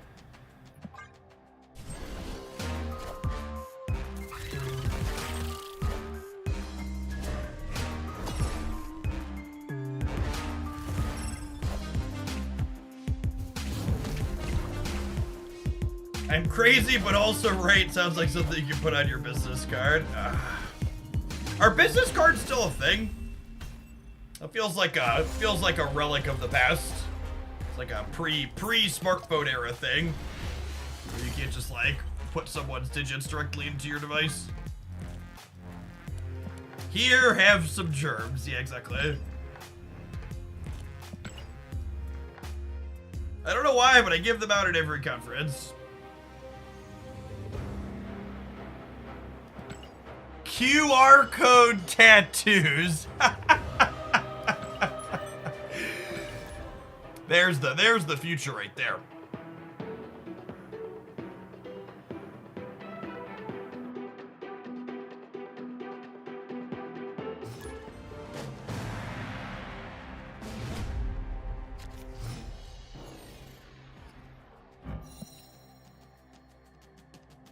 Snap. I really love this style of deck, chat. I really hope something in the Elsa Kitty Angela package gets some love on Thursday. That would be my number one request for her. Changes I would like to see.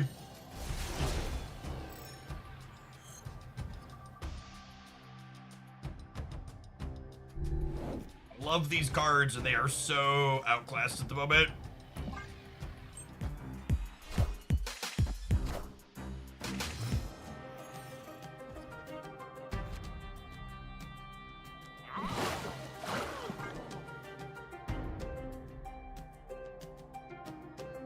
You tried the Hitmonkey Jade Foster list. Yeah, it's kind of mediocre. Alright, we need Mirror Dimension to be DC, otherwise we're done, thanks to Kyaria.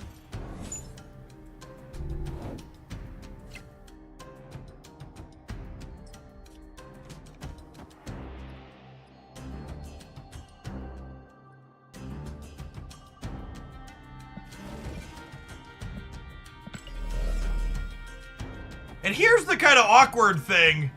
Like, I can get this going, I guess. But then, like, I'm just not gonna be able to... I'm not going to be able to play the Kitty Pride out, right? If I want to Magneto these into the Kitty Bridge.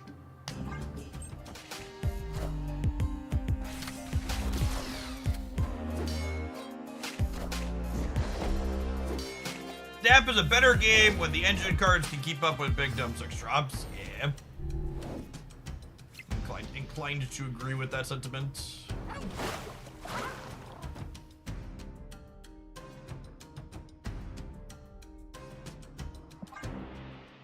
I'm gonna play her here. Exposes her to Shang. Might be right to just play her in DC, honestly.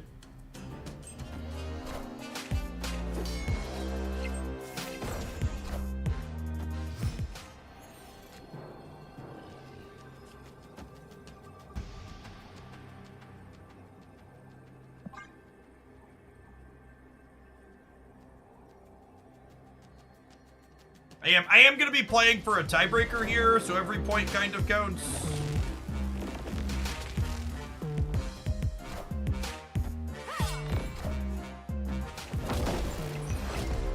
I believe the Power Stone dies too, right? These cards die in the order they came into play, so by the time it goes to kill Power Stone, Kyrie is no longer there. Really? Is that how that works?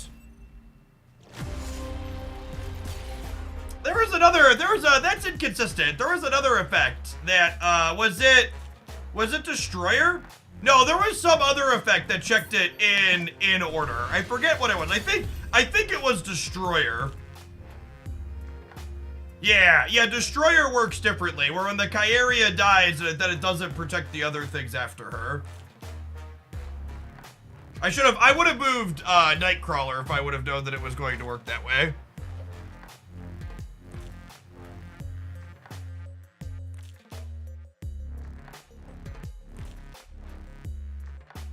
Destroyer goes left to right. Sure, maybe this checks in the order they're in the location, not the order that they entered the location.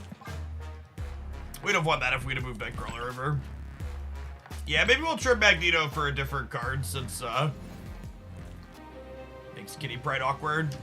I don't know, the deck's probably worse without, almost assuredly worse without Magneto, but if we want to be Kitty Pryde-ing, I think we need not Mag. Probably just Enchantress.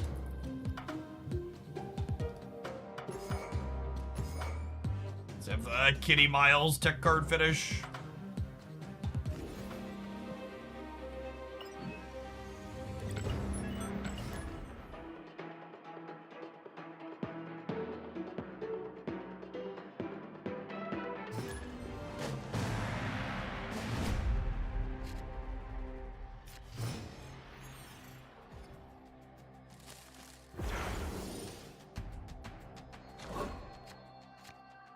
Any variants Jeff doesn't have? Yeah, I'm not like a Mega Whale buys every variant in the game.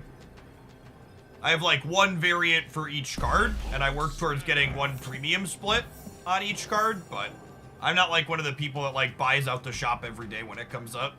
That costs like tens of thousands of dollars. Like, I'm not gonna tell you I've spent a small amount of money on Snap, but it's significantly less than the people that are buying out the shop.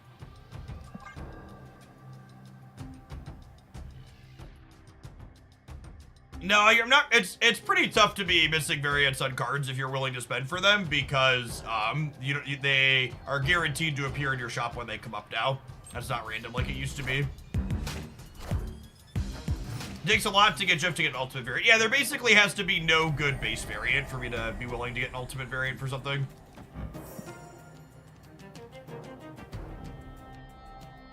I'm also not sure that I love Spider-Man in this deck, although I guess in the games where we have Angela and no Elsa, he's fine.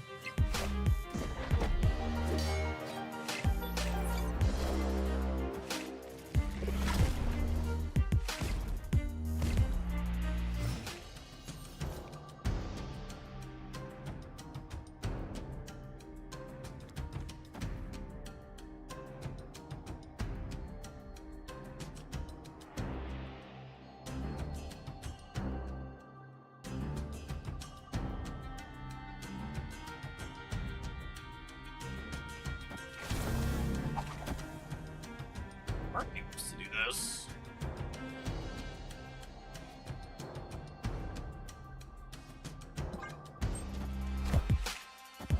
You die there, kill Spider-Man or Elsa here. Friendly Kitty here, neighborhood I mean. Spider-Man here.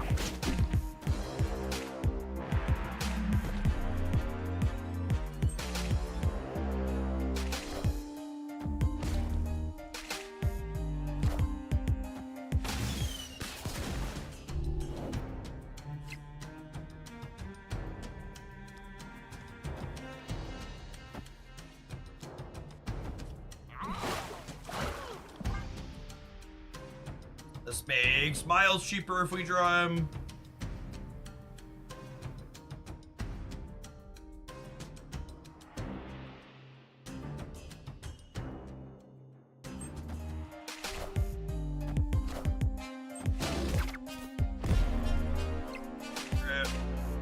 I think Miles actually isn't cheaper now because he doesn't count as having moved because they had priority.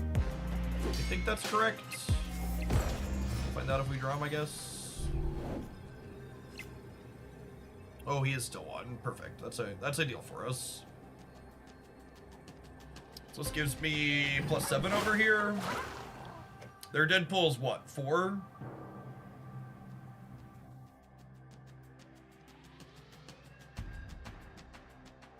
I think they're gonna Zola.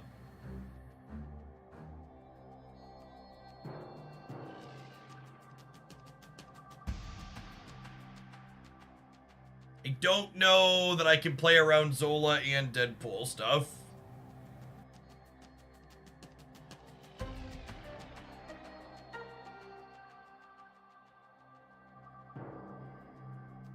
I'm short of being able to do that, I think. I think I'm gonna play around Deadpool and other stuff, because Deadpool's the card that I know that that they have.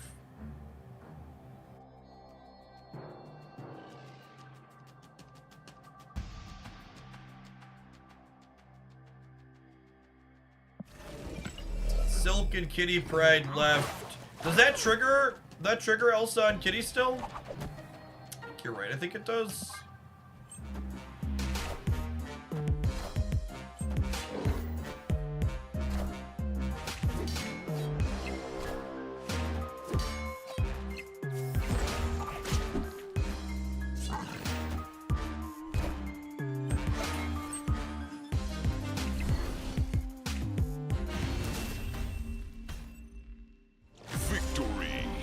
They must have had Null in their hand, right? Their hand must be like Null, Deadpool, something else decent size. So for people that didn't catch it, there was a community tournament over the weekend where a Destroy deck playing Dracula made the top 8. Silk swinging in to be our savior. Can we get some Silk boosters since she was our savior? Never, not even one. 666 arrow boosters. Never another Silk booster. Why plays Miles mid instead of right? Because that way if Silk went mid, I was beating the Venom there. Because I didn't know where they were going to play their death. And my play let me potentially play for all 3.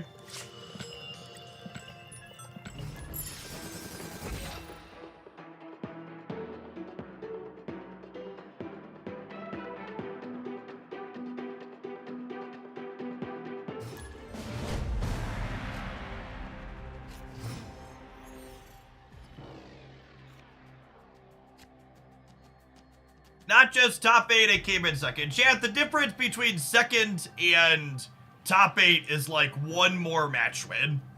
2 more match wins, win top 4, win top 8, go top 4. 2 match wins, you're 2 and 1. Like, it's a very nominal difference.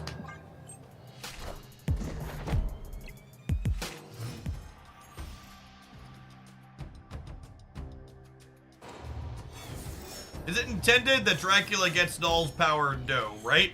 So it is a known feature that Dracula takes Null's power. However, Second Dinner has already stated that that will eventually be changed because they don't want that to be a thing.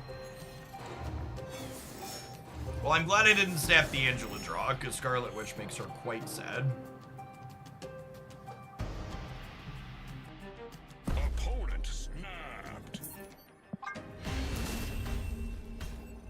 So the Null giving its power to Dracula is basically a side effect of the fact that they display Null's power in hand because otherwise there's no reasonable way to know how freaking big your Null is because the client doesn't have any useful tracking anywhere outside of the card to show you how much total power has been destroyed over the course of the game. So it's basically a thing that happens due to technology limitations of the client. It was like their way to band-aid it in. So Morbius doesn't show you his power in hand because you can click on your portrait here and see the discarded count loosely. Obviously, there's an asterisk that doesn't account for That doesn't account for some things for various reasons, but in general, that's why. Does Null count as having that power in your deck for Blob and such? She actually doesn't count for Blob, which is kind of funny to me that it counts while it's in your hand, but it doesn't count while it's in your deck. Basically, mom's spaghetti, knees weak, arms are heavy. There's vomit on the sweater already. But the code keeps on forgetting. Snap him back before we put the sweet prince to bed.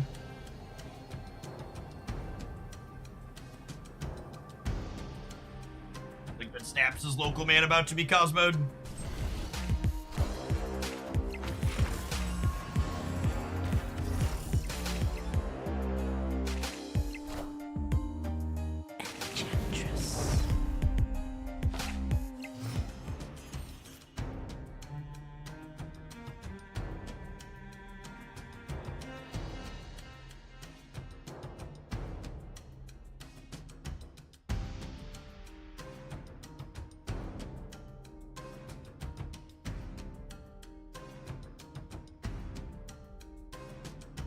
It's not about not being able to figure out how to do something programmatically. It's about implementing that thing programmatically in a way that's eloquent for the end user at home.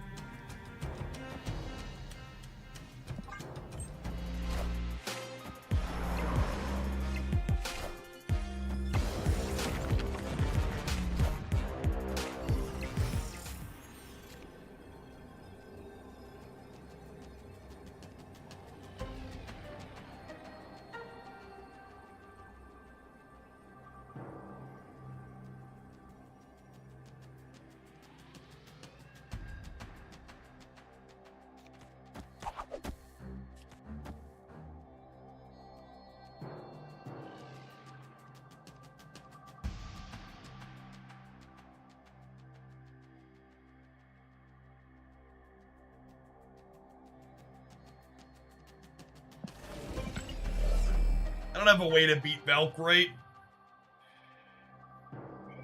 I guess I can play for the center that beats Valkyrie.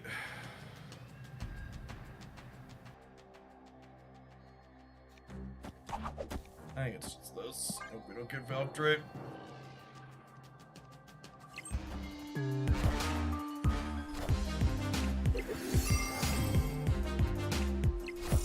Why on earth did they Valk my Dazzler Path?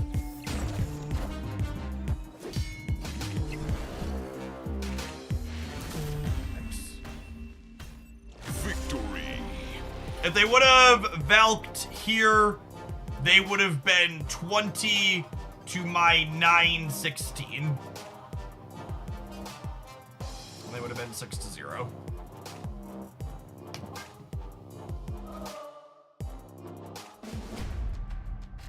All right. Are we sweating?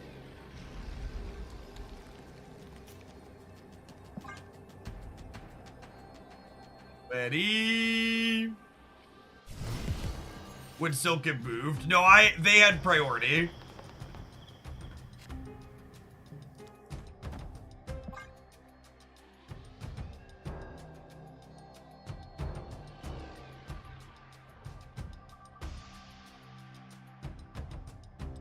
Go Kitty into Graven. Oh, they have Wasp or something.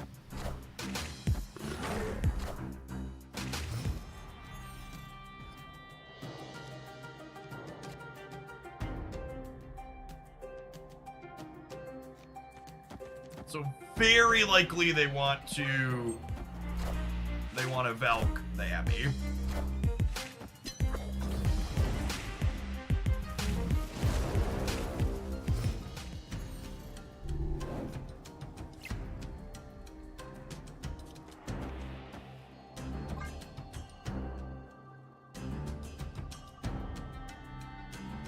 Arrow might be able to scam them a little bit here.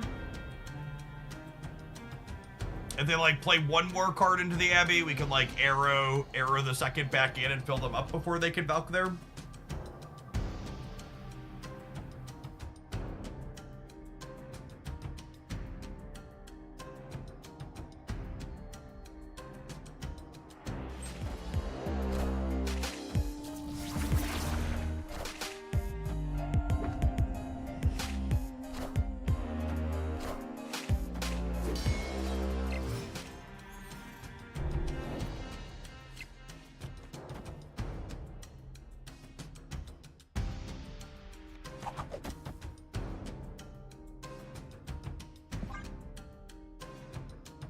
Big props to the Patriot Dazzler deck. It's a joy to play and quite good. Yeah, I can't really claim ownership. The deck's been floating around for a long time.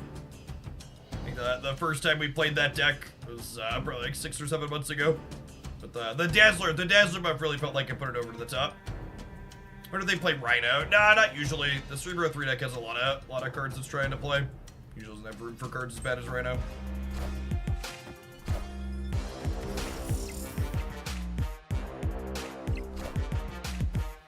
Alright, we need Silk to go right here so we can grab priority, I think.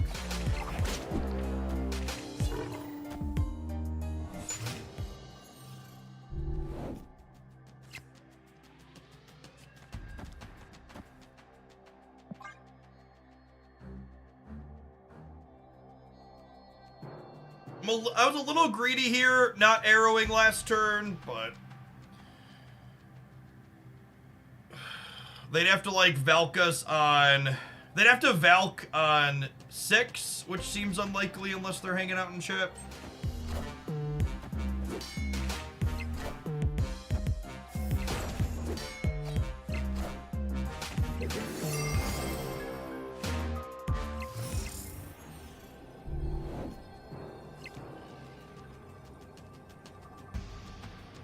So this is 4, 5, 6, 7. 4, 5, 6, 7, 16.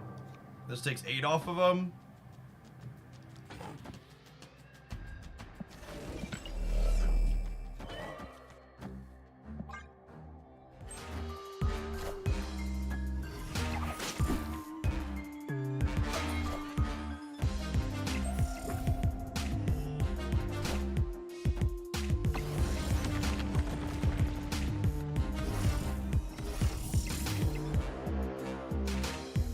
They go down to 12 on the right?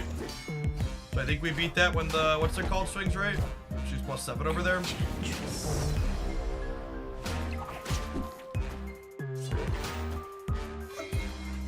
Putting the Enchantress in our deck over the Magneto, really paying dividends that set, eh? So the 17 months lost in space, welcome back.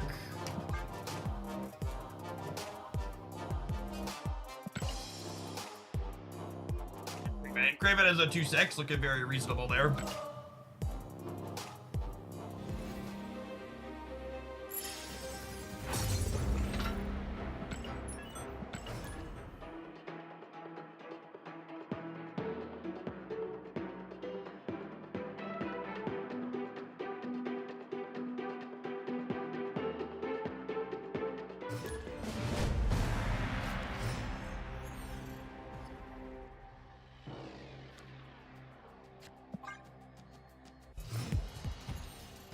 We're back in the day when we thought they'd never nerf Angela or Craven. Yeah, Angela deserved it for a pretty long time, to be fair. Was not super surprised when she finally bit it.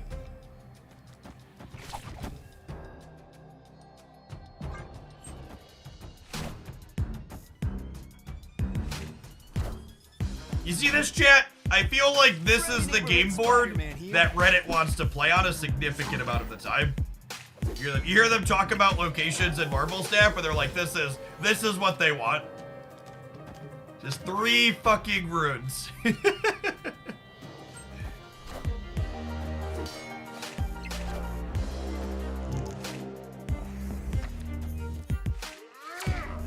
I wish I would resub Prime in the Twitch settings. No, chat, they're pushing to get rid of Prime and spend less money on it. They don't want you. They don't want to be giving out more money. Giving out less money is their goal.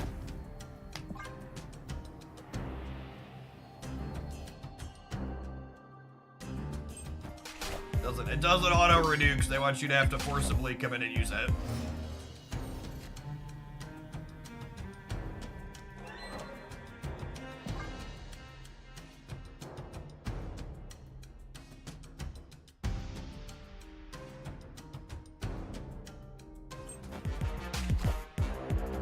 I was gonna say this at least makes Miles 1, but it actually doesn't because they have freaking Mobius in play.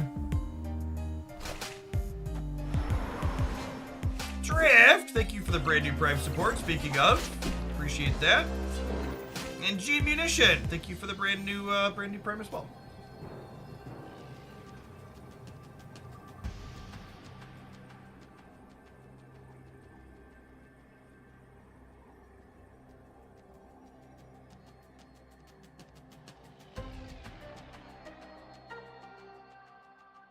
You ever play Kingpin in this sort of list? There's literally only one way to trigger Kingpin in my deck. They Shang middle and play a 2-drop. Yeah, possibly. If they Shang middle, I would be at 7, 10, 15 still, which seems fine. Then we can like throw this over here. Oh, arrow triggers Kingpin, sure. Nah, that's just not good enough. This dies to Miss Marvel is problematic.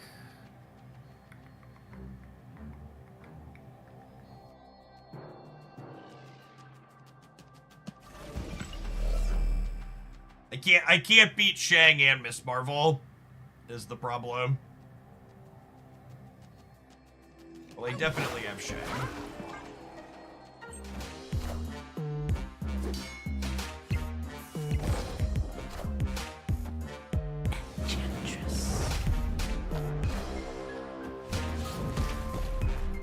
Sometimes you're just feeling it, chat.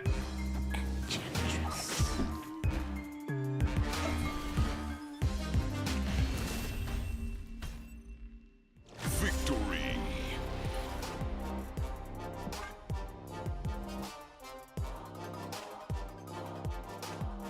Opponent is playing the Oops All Tech Card Sarah deck.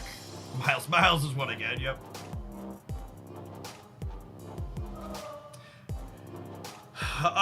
Gladiator's basically a free roll against us, but other than Gladiator, their tech cards aren't that amazing against us.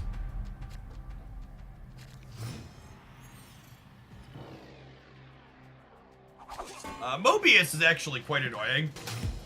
Not getting to use Miles instead.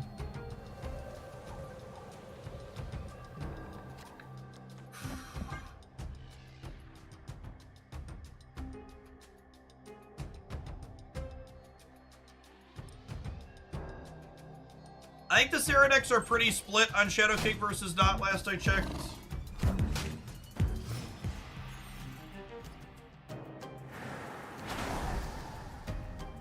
I quit as Mobius dropped. Was he nerfed or did he not live up to that? He was nerfed.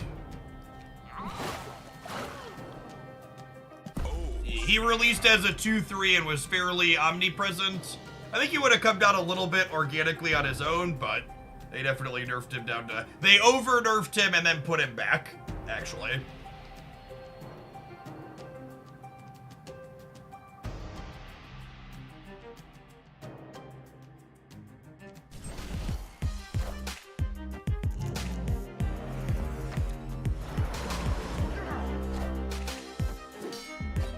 Actual, factual, only card that Gladiator couldn't kill. And not only, pulling an 8 or a 9 with Gladiator is so devastating because they can't Shang-Chi it away either.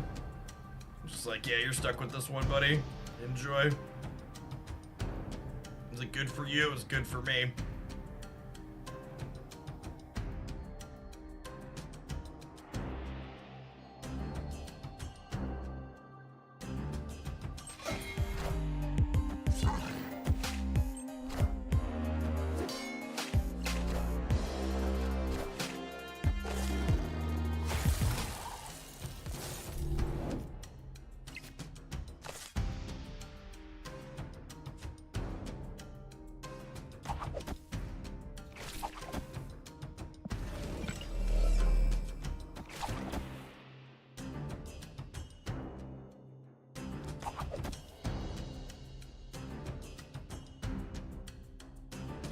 Genuinely don't understand the tempo maxes, chat. It's so just like, why? What's the goal here?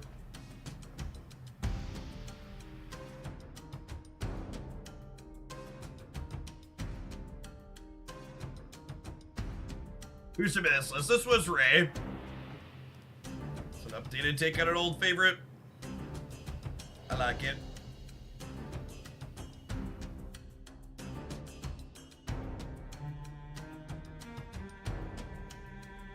A perfect world here is we grab Lizard and we pull him into the Shadowlands.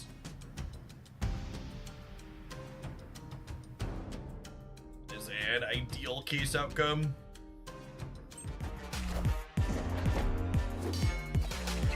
Friendly neighborhood Spider-Man here.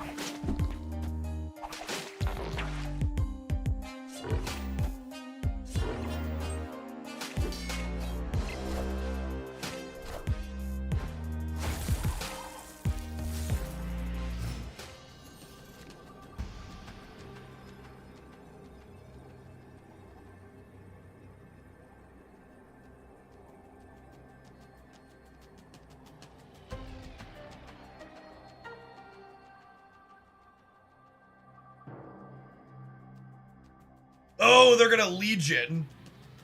Really? You think so? Do they?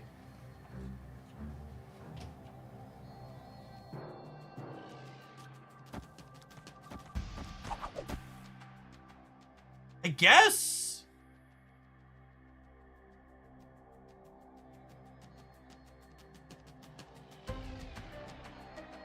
This is...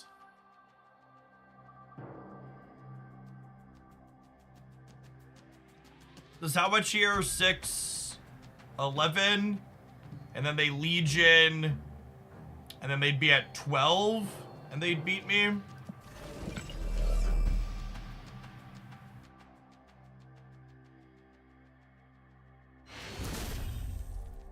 Victory.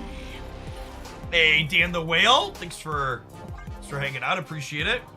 Yeah, I was trying to count and see if we needed to do Enchantress there. They saved us a little bit. Saved us some time.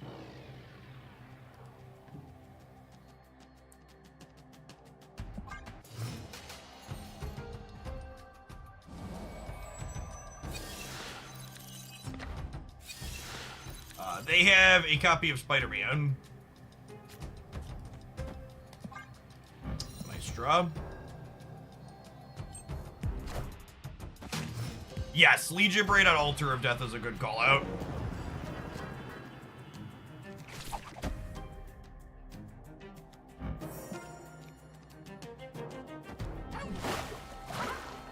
It's just these.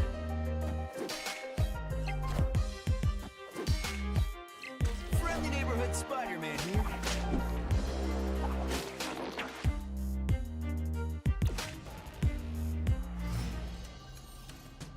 Yeah, Gladiator like murders their entire deck, right?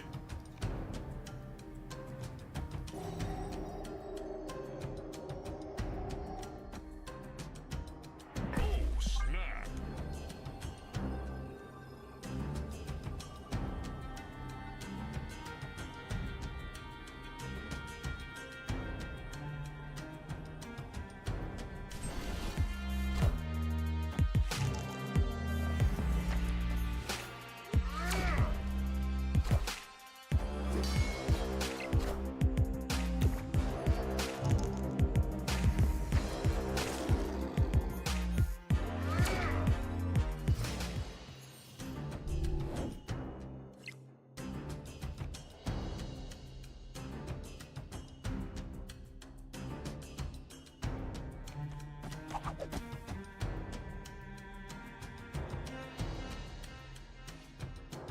Yeah.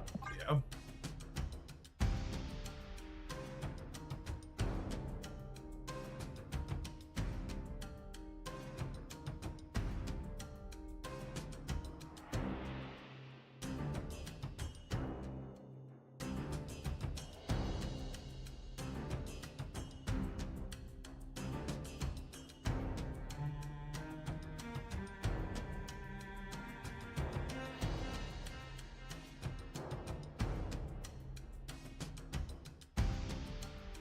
What they're debating here.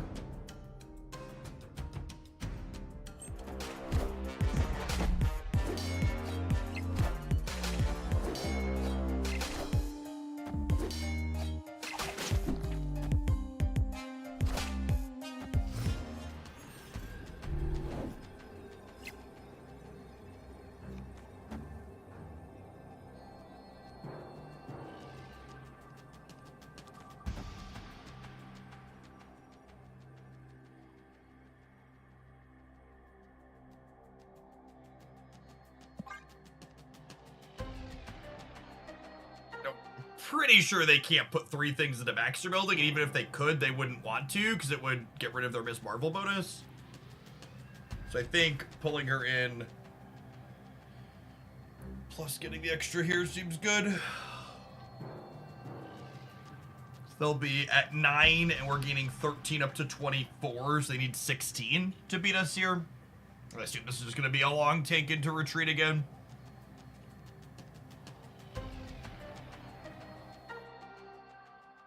To set a low bar, this deck's felt better than I was expecting it to feel.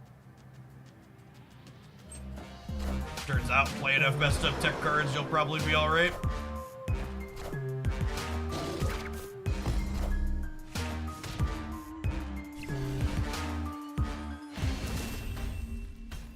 Enchantress and Shang-Chi obviously doing some heavy lifting for us, while the rest of our little dorkos flop around and make some small numbers.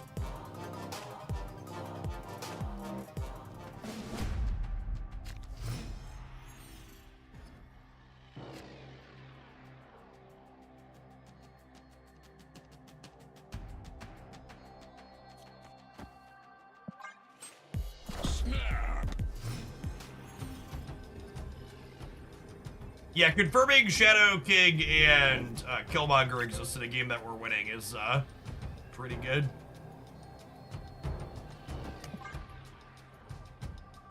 So this is a little thing, but against a Miss Marvel deck, I think it's important that I make sure to play Angela off center, so that way if I draw Arrow, I can arrow their Miss Marvel off of center into my Angela path.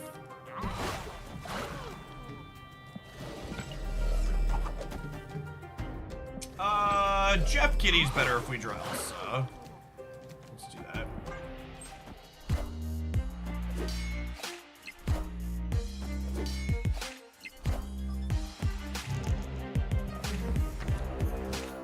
Joke's on you, you're gonna Mobius me anyways.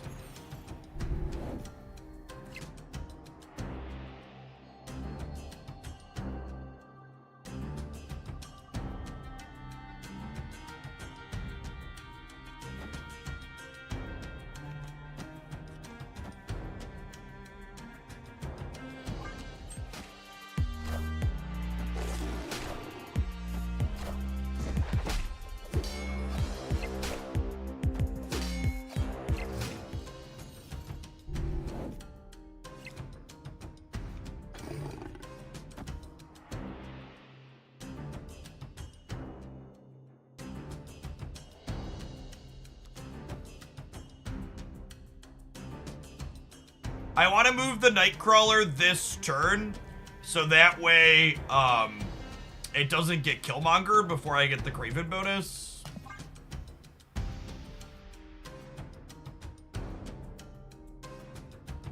The opponent's deck, for people that have been keeping up on the metagame, is one that a lot of the more competitive players are considering the best deck right now, but there also isn't a clear-cut best deck, so it's not that much better or worse than the field, I don't think. People that are doing their best to try and win are playing that one a good bit.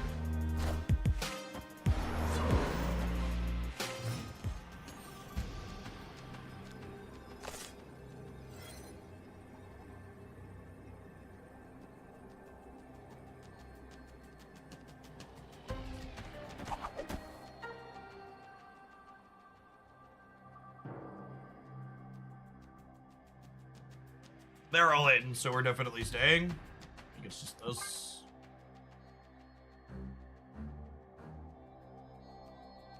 Move Jeff mid? Nah, I don't think so.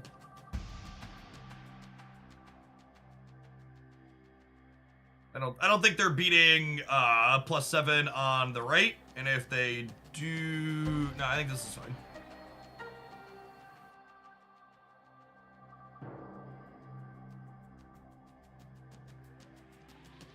I'm gonna be a pedantic nerd with definitions here. Someone in chat says, can we agree the meta is relatively healthy? No deck is head and shoulders above the other decks. I would argue that there is a difference between healthy and diverse, and I think this format is definitely healthy.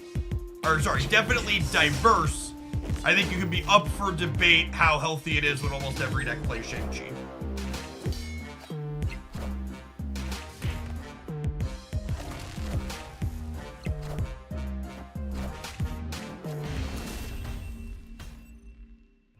Definitely diverse.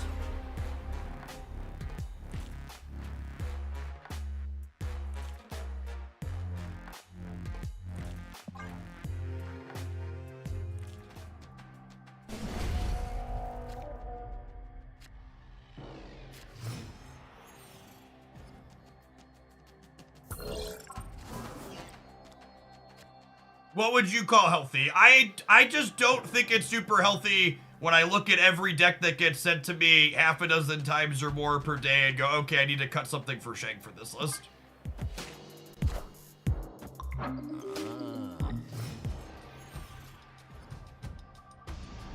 And that's subjective. You can feel free to disagree. But if you're like, Jeff, what's your measuring stick here?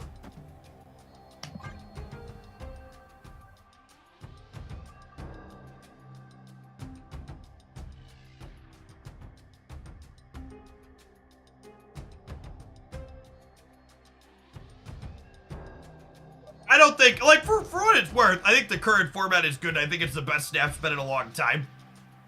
I just also think it's fine to acknowledge that while saying, hey, we could do better in some spots, so this is something that's not ideal.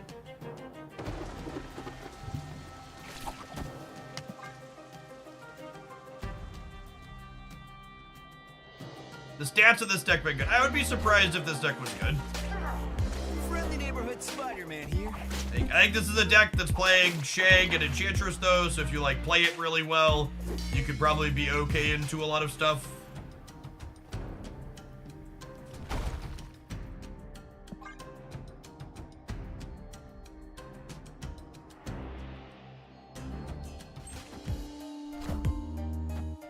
It's clobbering time.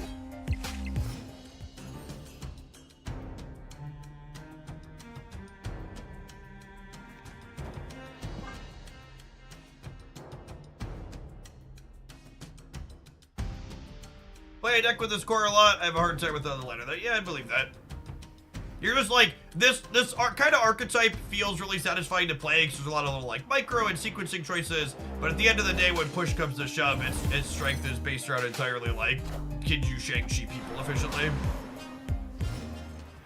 Or were your Shangs good enough to win the game?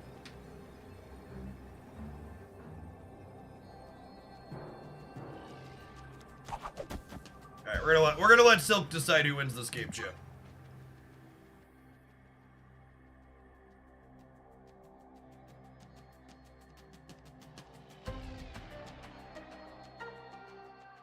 If you're ever wondering on my opinion on best decks in the current format, you can always come into chat and type !best. That stays updated. So unless we like just had an OTA or patch, usually it gets done right away.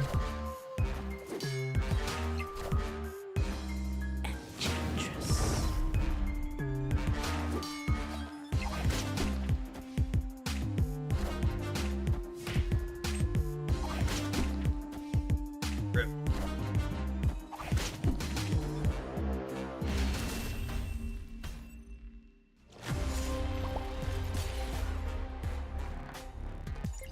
Are the best decks usually the same for Conquest and Ladder? Yes.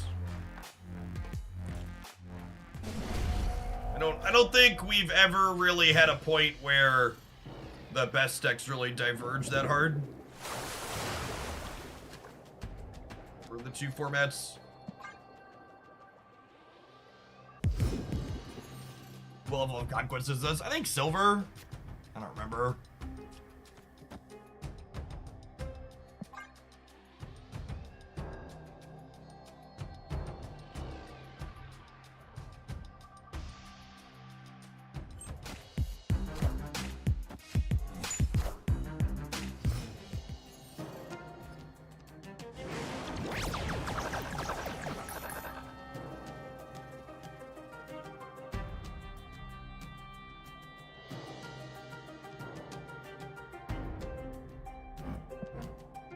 Feels so bad to have someone get rewarded for playing Tempo fucking Maximus. Gosh, that's atrocious. I've muted them.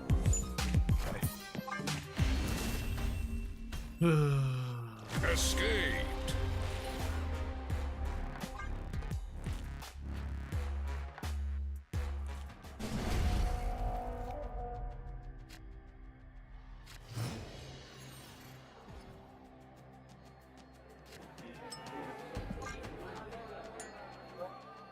want to play a bar with no name game into a Legion deck.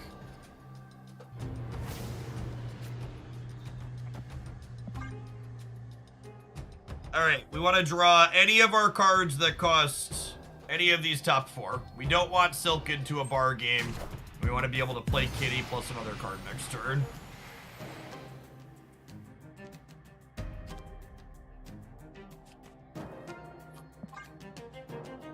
At least they've done nothing as well.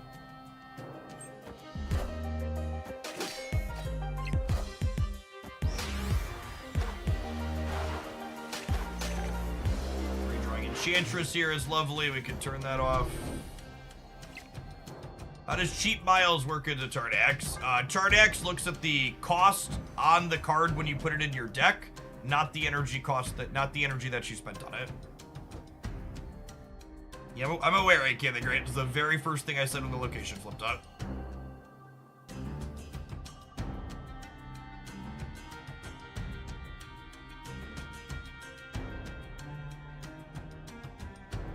Ripping and emoting us is such a pleasant experience. My number one wish list for Marvel Snap is a rework on the timer, so that way Conquest is a little more bearable. When you get stuck in this room with someone who is constantly roping you, that's just like, feels so bad.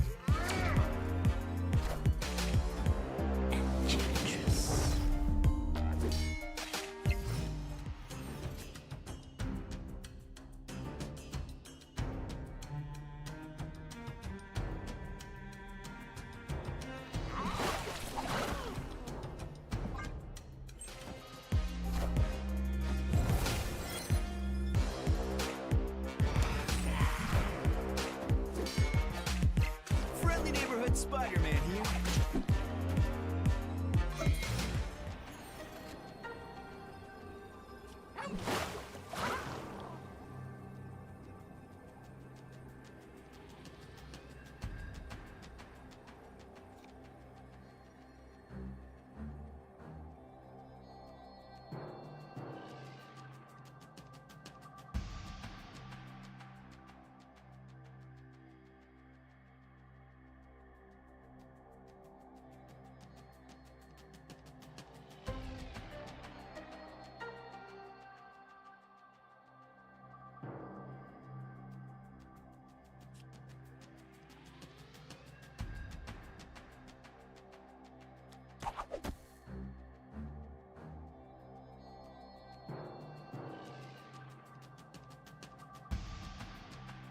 Shadow King bid. Yeah, or they're Legioning here.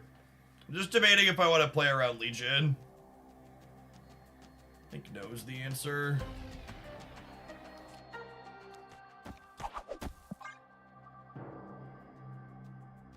They're probably watching the stream.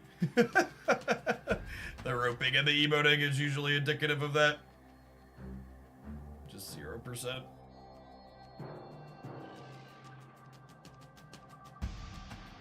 You can play it left, but I locked in.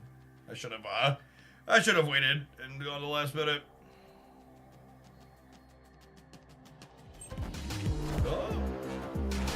Step 1, didn't get Legioned.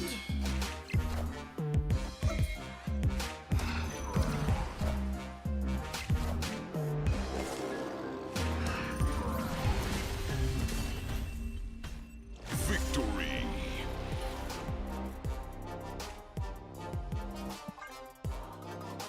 Sometimes lucky, rubber ducky. Whoo! That's all right. All right, that was worth it. 40 more boosters, chat. We get to go again. Animated This frame. is the best card I don't have a premium split on yet. Sorry, 30 more boosters. All right, I think we're gonna play some more of this. I'm enjoying this deck, even if our last opponent was a Glacier. We earned a gold ticket. We will let this deck run down its gold ticket when we get back after this ad break. Thanks for hanging out. Don't go anywhere, gamers.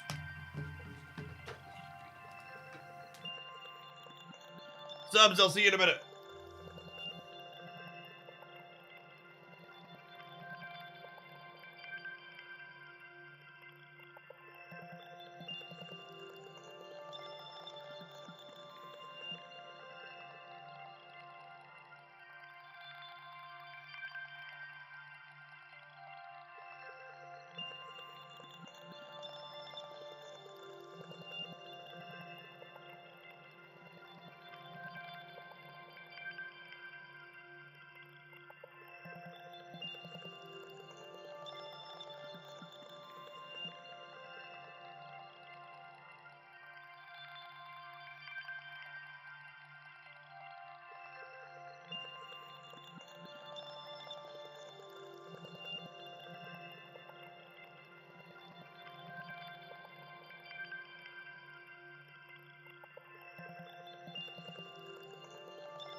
What, Deathlock or Zola in Standard Destroy? I think you want Zola or Taskmaster at your top end.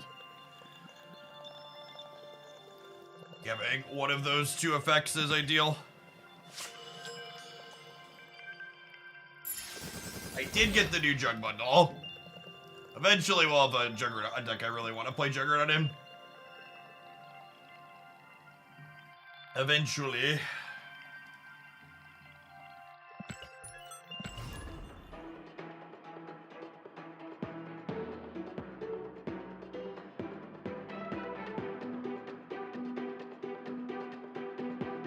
Juggernaut's underrated. I think Juggernaut has kind of a hard time in the current metagame.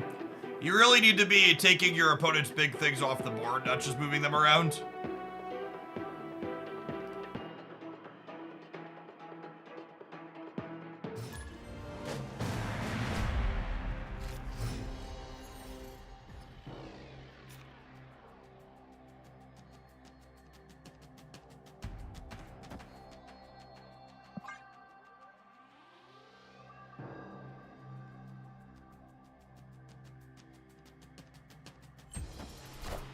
Think there's any cards coming up that'll aid Juggernaut? No, I think it's more of a format as a whole thing.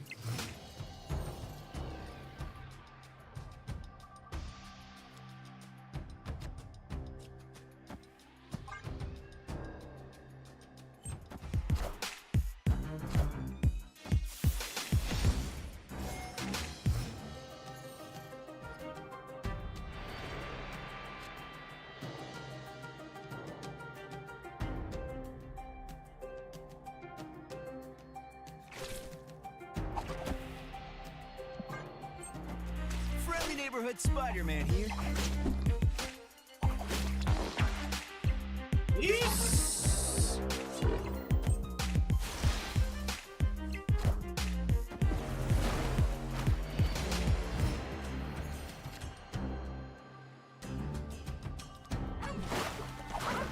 Oh, snap.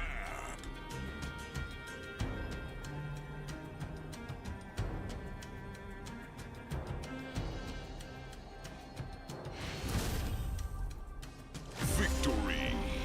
Maybe could have snapped before I Spider-Man'd with the Bifrost flipped up, but...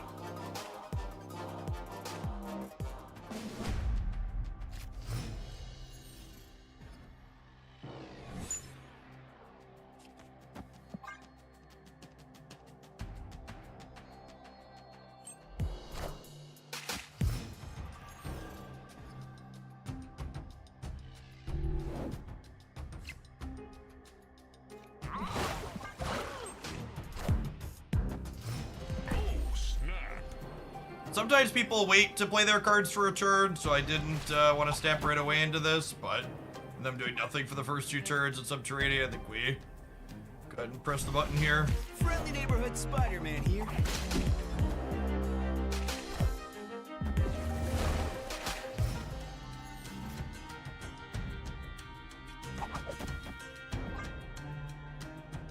See if we draw any cards to use this energy with. Alright, go right for me, Silk, so we can block Galactus. Go, yep.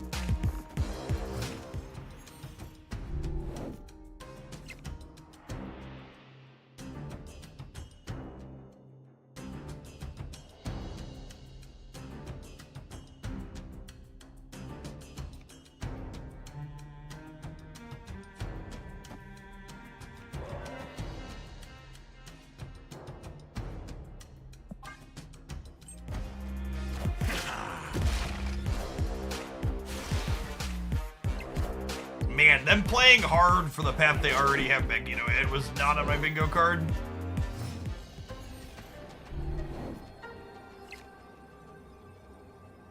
It's a good draw, but it's not the...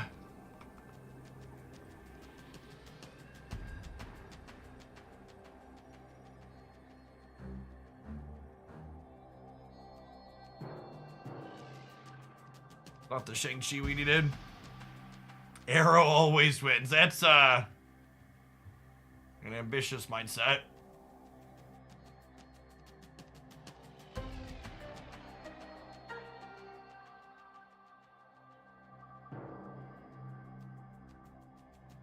I don't think we're supposed to pay them out 2 extra here. I think I just leave.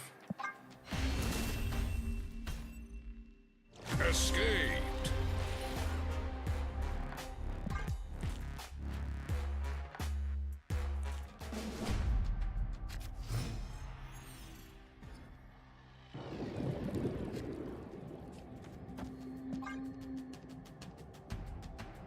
So this is a hand where in a different matchup, I'd probably snap on 1 just because we like have all of our tools. However, against Thanos, if they Mind Stone us on 1, I basically just can't ever snap, so.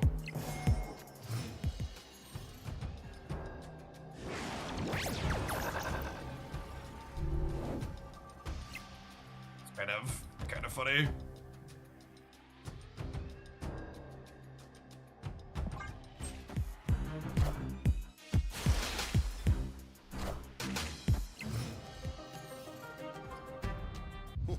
This land is always changing. Snap.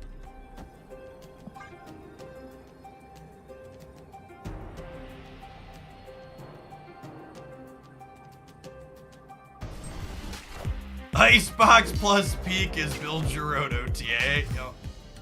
Accurate.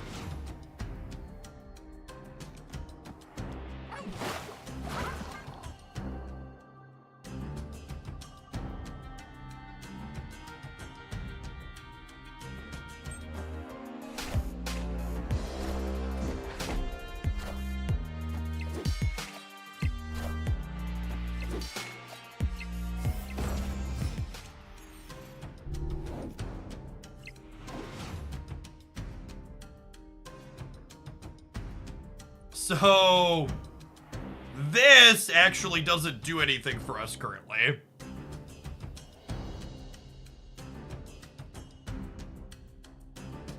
Because our deck is out of 1s.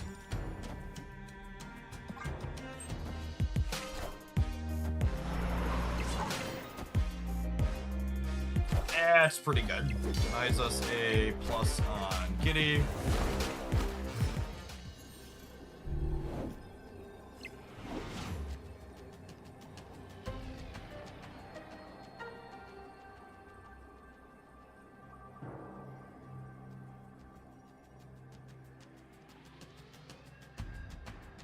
How many cards have they played out of their deck? 1, 2, 3. They had 5, 6 cards from their deck. I haven't drawn any big ones. There's a good chance they just like have a fat bomb this turn, right? I have priority, so Shang-Chi doesn't cut it. We just have to go.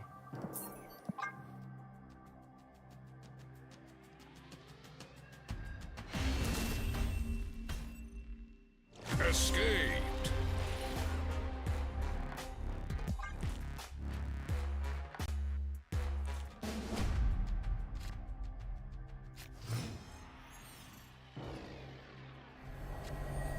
Does it Mind Stone draw from our opponent's deck with Weird World? I don't believe so. It says draw 1 drops from your deck.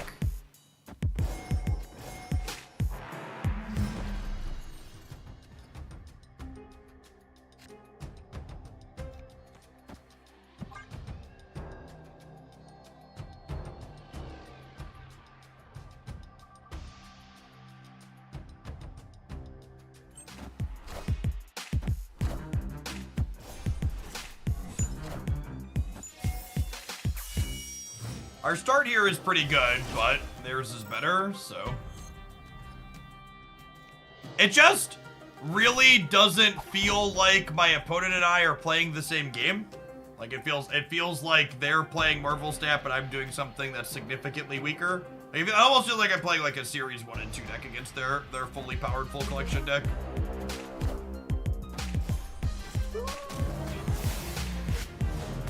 Friendly neighborhood Spider-Man here.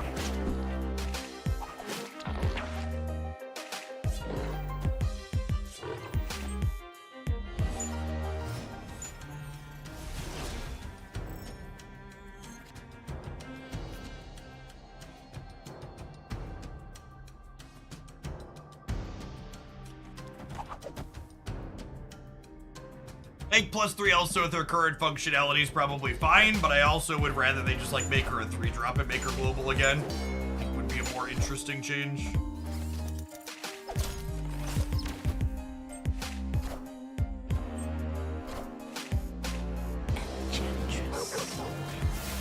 Those are just like actually the 2 best cards for them to pull out of my deck there, right? Or out of my hand. Like Silk would move, Shang would kill the Doc Ock, Spider-Man would jump, Jeff would let me move. Oh, it's unfortunate.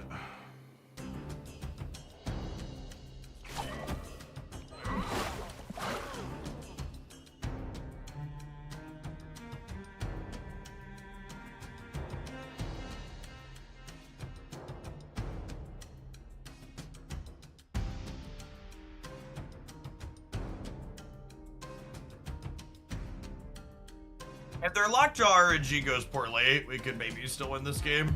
We'll see. Friendly neighborhood Spider-Man here.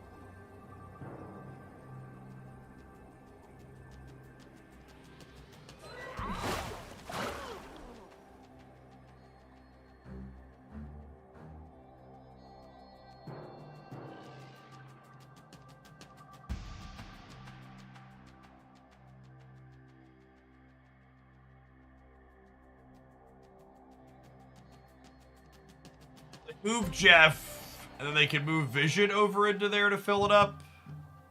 I guess I could do this.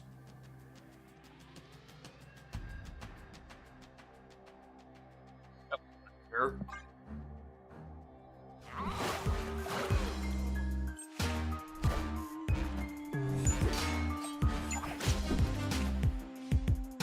Friendly neighborhood Spider-Man here.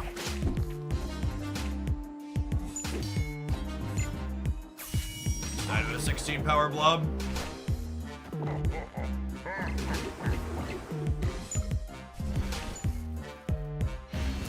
Oh! They forgot about Kraven! They forgot about Kraven. Shiggity Shrek. No, they moved because without the Kraven, they were good, I believe.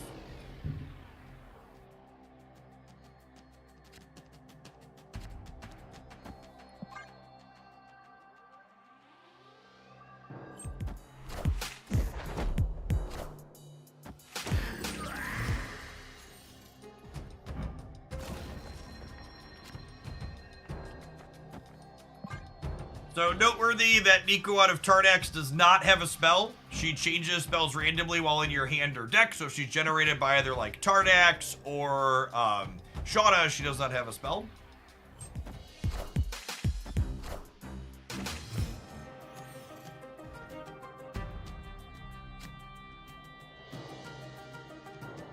Oh man, I messed up, chat. I should have moved this last turn, so if I drew Miles, I could go Miles Jeff. It's actually a pretty big mistake.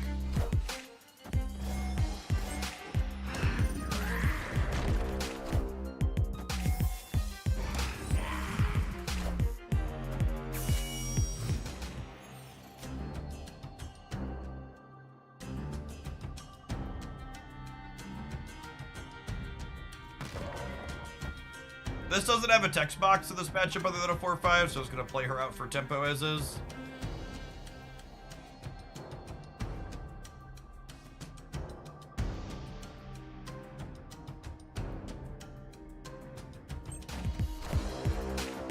I guess they might have like a dino.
I was gonna say it's noteworthy we gotta think about Killmonger here, but they have so many ones everywhere that's probably just not relevant.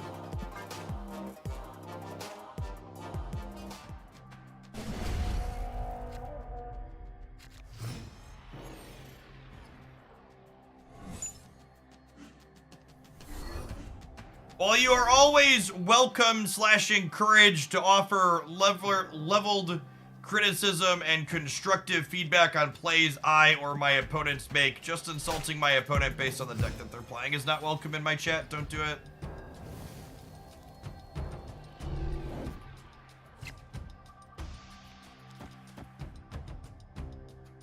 Oh, snap. You know they don't have Mind Stone now. To blast a couple of cards off their deck with this Hotel Inferno. Victory.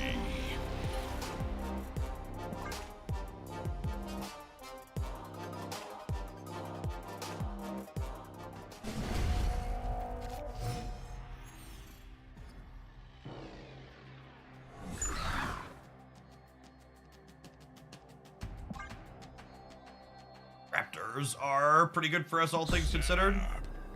I should wait to snap until I see if they have Mind Stone. This is a little premature. In any other matchup, I should snap here, but against the Thanos deck, I should wait and see if they have Mind Stone. Not punished.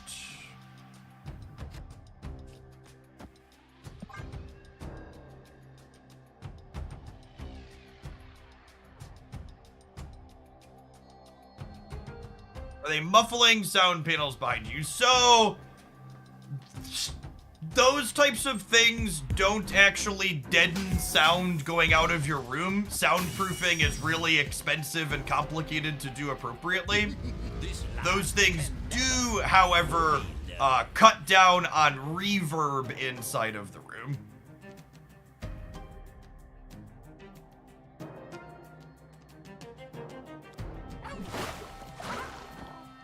Getting to have their Killmonger here is insane.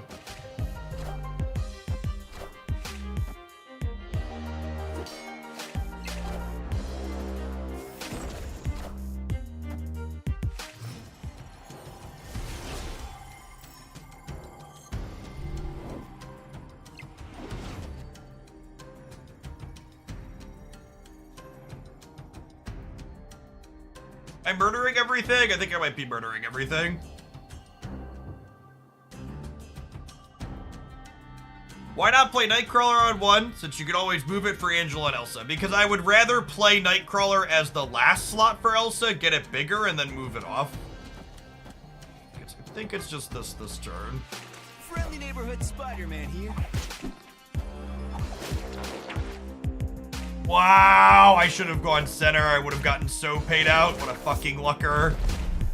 That's so unreal. That's gonna be an incredibly frustrating way to lose this game. Some bullshit.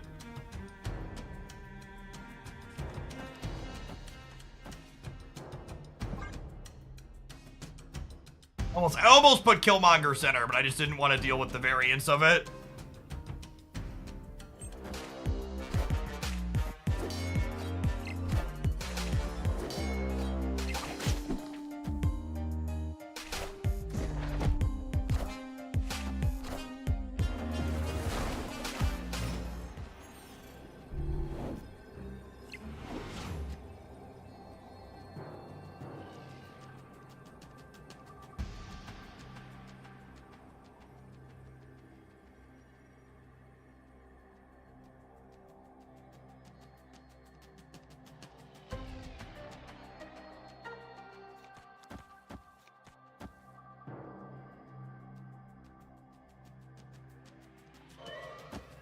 So it's 12, 15, 16, 17, 18.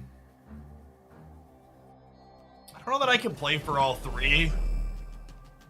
The Silk makes it so high variance to play for all three.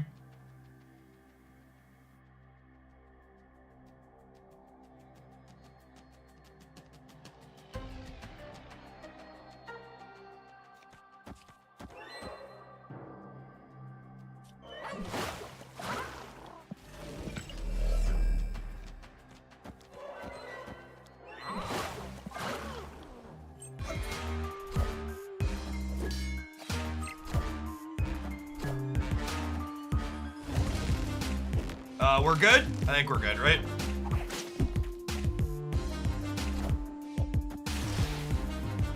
Them playing a singular thing makes it a bit easier. Victory.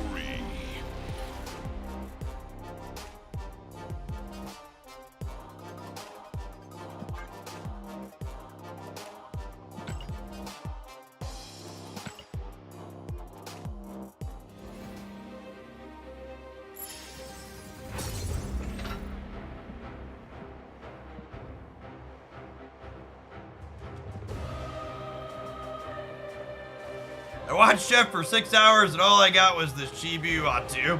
That reminds me, have I finished my drops? I think I have. Oh, did I? I think I have a thing telling me I'm eligible. Oh, look at that. Claim now. Look at that. Don't forget to claim your drops for your inventory, chat.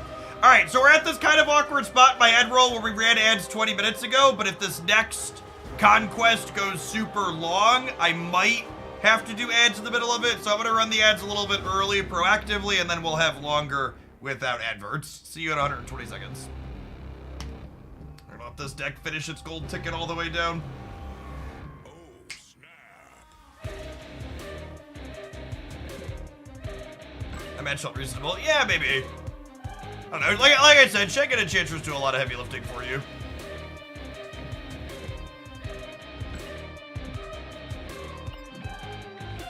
Cutting Magneto to make our 1-drops better is definitely the play.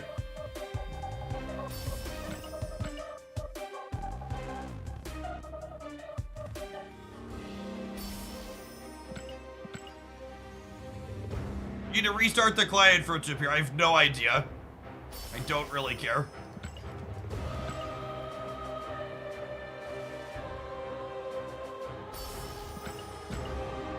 I'm pretty sure it doesn't send it instantly, so I'm not really interested in restarting the client and then still having it not be there. Rather sit here and claim my things over the next 30 seconds.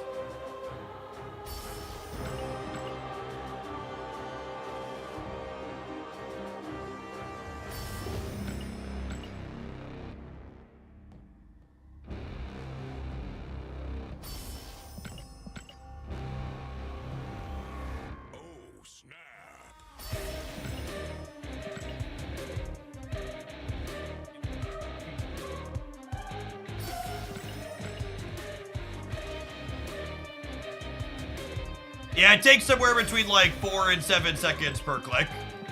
It is far, far too long. People ask me why I'm like sitting on my reserves. It's mostly just because I don't want to sit here and do this. I need to make a point to claim them while we're waiting on ad breaks more frequently. Usually I'm distracted talking to people or taking an actual break, but yeah, there's. Let's see here. I'm claimed up to 35, 414, and I'm at. Oh wait, I have 700, and that can't be. I have 700 collection levels worth of shit to claim. I have 700 collection levels worth of stuff to claim. I don't wanna.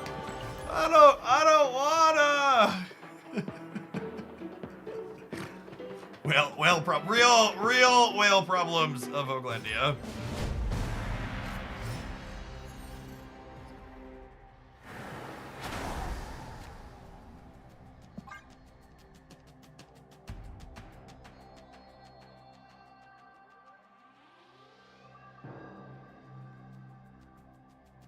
That's true. God bless the multi-upgrade. Before that, whaling would have been so long it wouldn't have been worthwhile to do.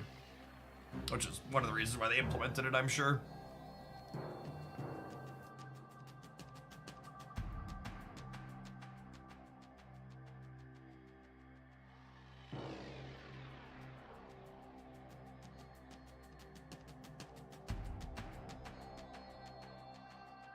Does every Spotlight variant come with an avatar now? Yes. Oh, not one of these. Well, I'm glad I ran the ad break preemptively if we're having someone that's full roping us on the first turn of the first game. This just in. We played around this at least.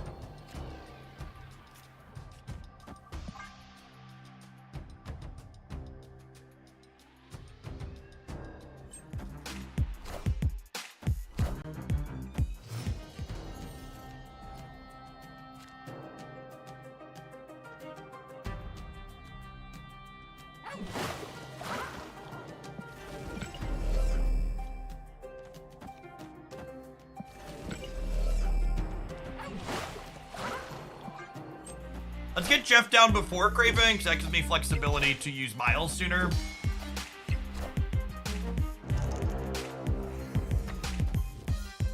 So average Gladiator deck is the Sarah deck. Things to think about.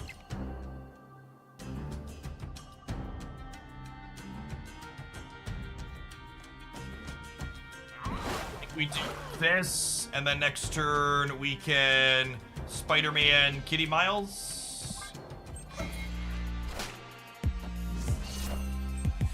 Looks like Loki.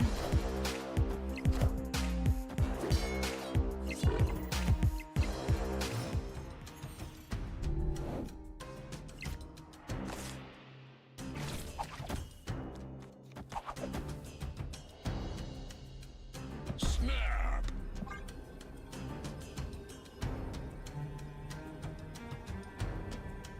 Still holding out hope for Stature and Black Bolt to get their nerf reverse. I think you're very silly and not familiar with the metrics, and you want them to reverse the nerf on Stature and Black Bolt. Well, the Stature Black Bolt decks have consistently had good metrics for the last little bit, even after they nerf them. So. Which very much do not expect them to change those cards.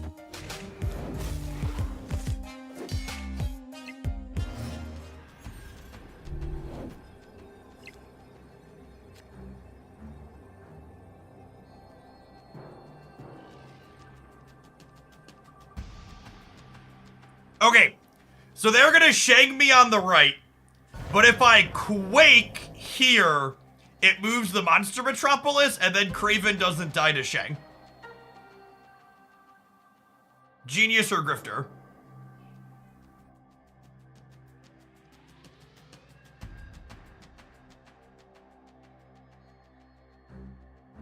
I think I'm gonna go with Genius. This puts us up to 17 here. I'll put Enchantress here for good measure. Ship it.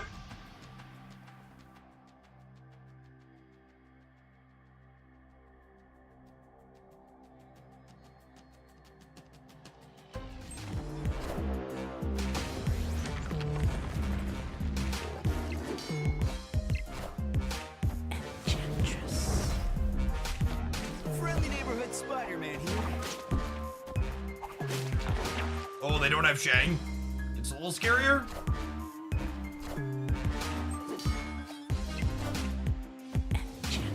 Wow, weak stay from them. Victory.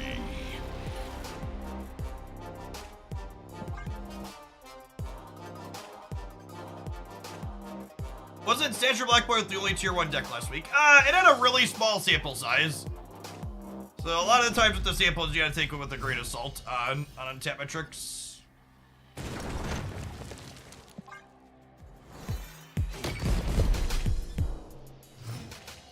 Angela? Angela? Angela? Kitty's not bad. Oh, snap.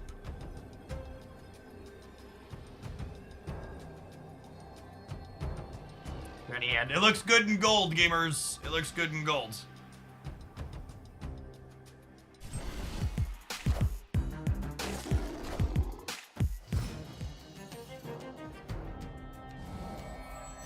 Alright, they have a Spider-Man, which probably means my Elsa is moving this turn.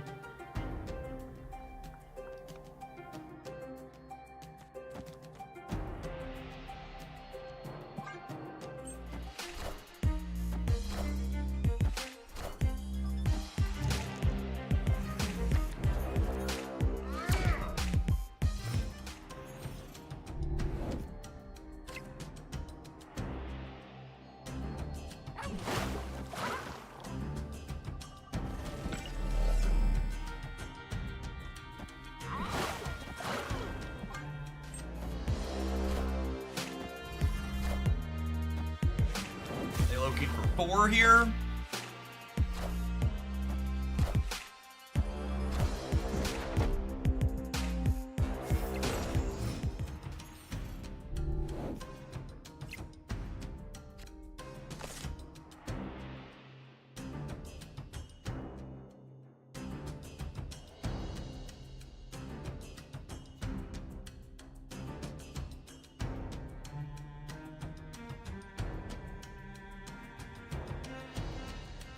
So, if I do this, it gives me a lot of numbers over here. However, it leaves them with the Quinjet bonus for next turn. That being said, my cards are all so cheap anyways that I think them having the Quinjet bonus is mostly negligible. Katie, thanks for the 14 months. Welcome back.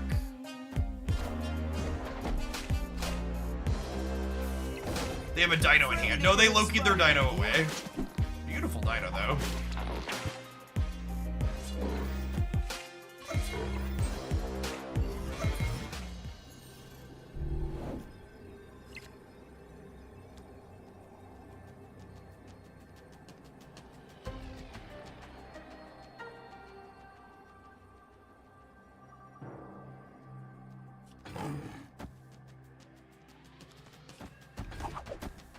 I just do this. This puts me to...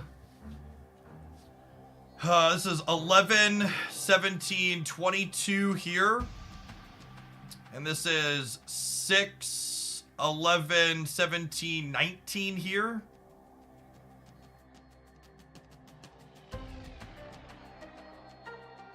Jeff and Miles Center. Yes, because they have priority. I was thinking I needed to deduct Shang. But this, they have priority. In.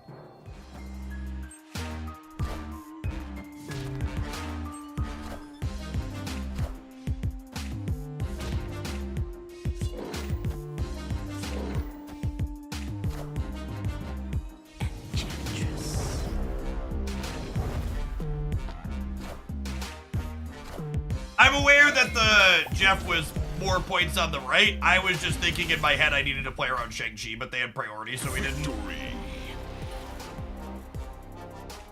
Just moving the Jeff put Craven to 10.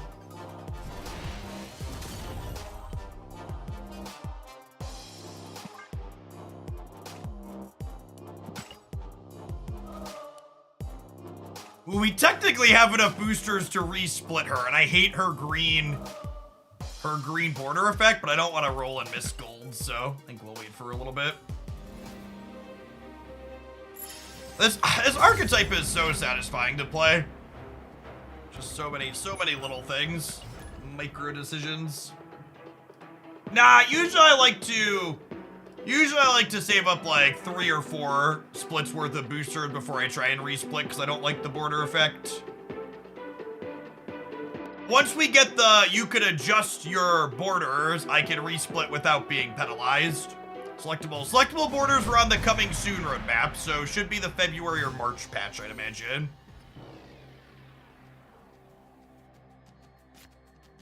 Do you think this is better than the Magneto Kingpin version? I mean, I don't think either of them are good, and you can follow your heart. I really personally have not liked the Magneto Kingpin deck. I've played it a few times, and every time I've played with or against it, it seemed aggressively mediocre.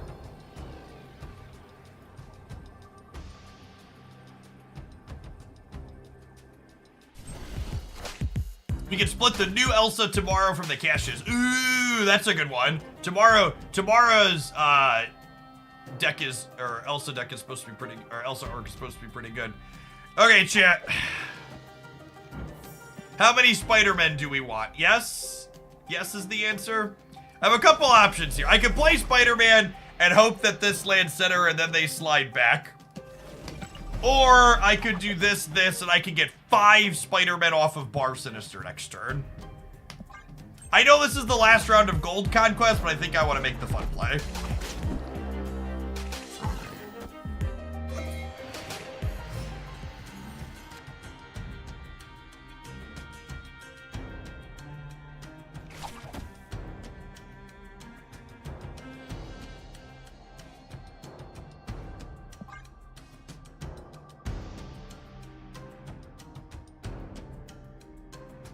Oh, spiders, no problem, something like that. Friendly neighborhood Spider-Man here. Is Elsa worth rolling for? No, Elsa's not currently a very competitive card. Oh, I guess this fills my board and then Craven doesn't slide. Awkward. Friendly neighborhood Spider-Man here.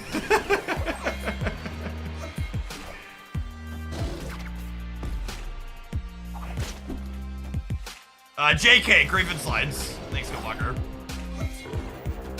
Appreciate you, bud.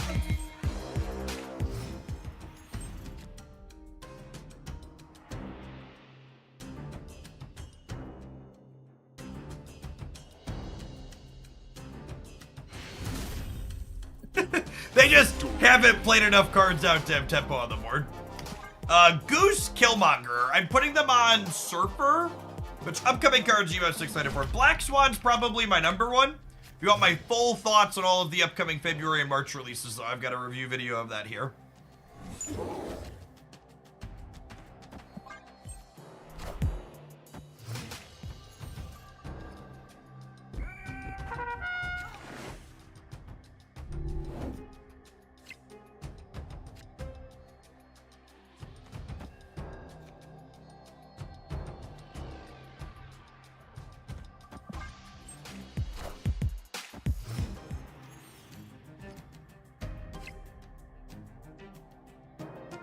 That could be good or bad. My mind's on them being Surfer and not Sarah, because Sarah doesn't usually play Goose. Wind, aid You're my hand. storming my Craven path.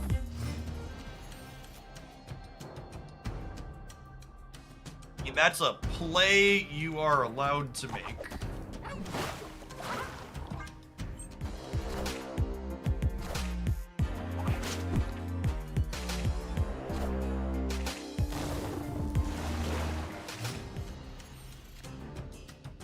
Snap.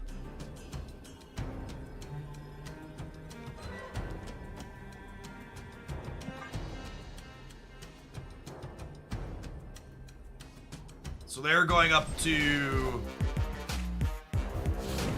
They didn't just play Sarah into my Mobius, right?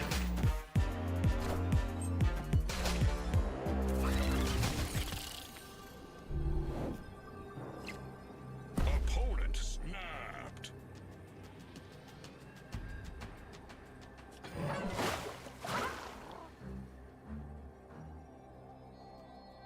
What am I not thinking about? What is that? What's a real Marvel Snap card that beats me here? They have like their own copy of Jeff plus Silver Surfer? Their own copy of Jeff would kick my Silk out.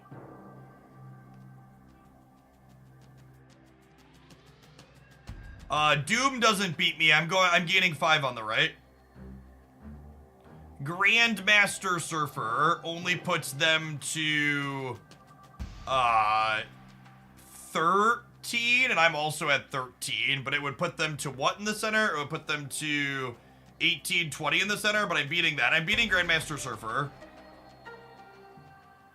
I lose to Jeff. It was a real card they could have.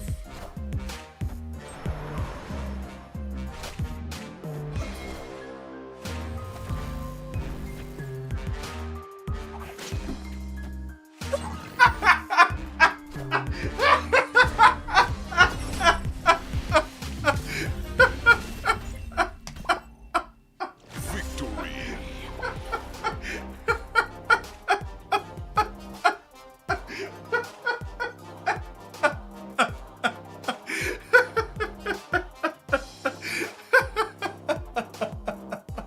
Oh, man. All right. For people that were looking away, and didn't see what happened, they boomer snapped me because of course they did. And they Polaris to pull Silk out, and then obviously Silk moved, so then Silk jumped back into Craven, so they ended up just giving Craven +2.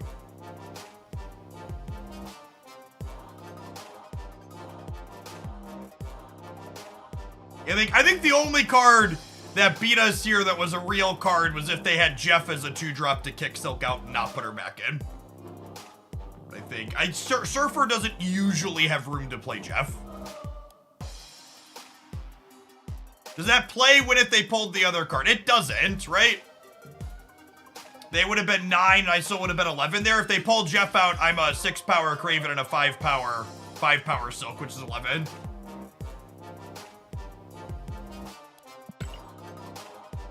Ah, yes, my 1111th Miles Morales booster.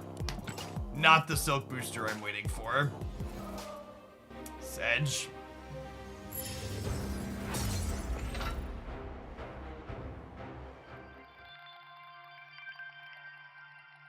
They could have pulled Kraven.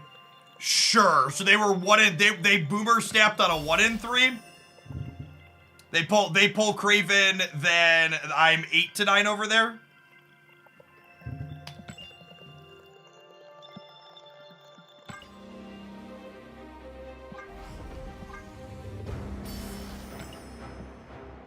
That was all the way to an infinity ticket with that one. All right, chat. Is that a second one in a row where we're gonna get rid of viewer deck and write little movers down and give it a title and keep it in the deck editor?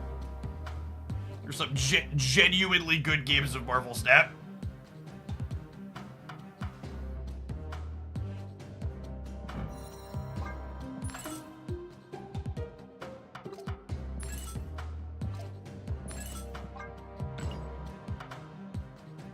She deserves a roll, chat. She got us an infinity ticket. Infinity. She deserves a roll as a treat.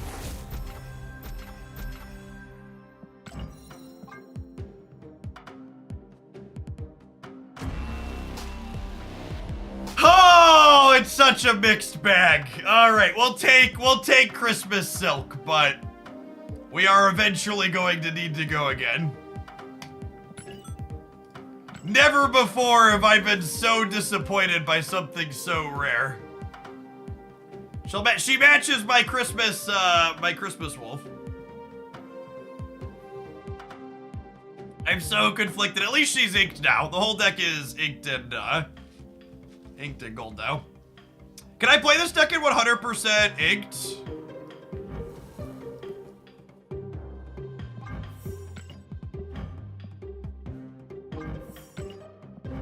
Ian. Oh, I don't have ink Jeff. Sedge. I have ink Jeff. I don't think Elsa either, I don't think, right? Yeah, I think we'll probably split her Spotlight variant that's coming tomorrow, digging for an inked or a better gold border than this green Toad Flare. I might split a different Silk next time we have enough boosters. So many good Silk variants. I like this one too. It's one that I'll probably work on having a gold and an inked for. All right, what do I want to wrap up with? We've still got 2,500 people in here, so I'm gonna stream for another little bit yet, even though we're solidly done with that one. We ran a deck all the way through, so that means it was probably pretty reasonable. Should we play a bad deck? This has been my bad deck of choice lately.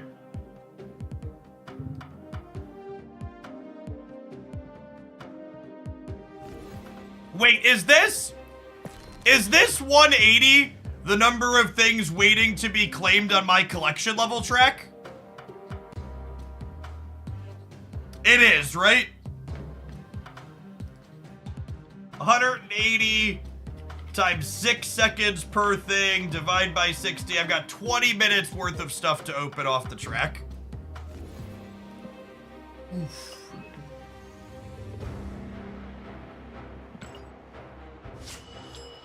A lot of clicks. It's a lot of clicks.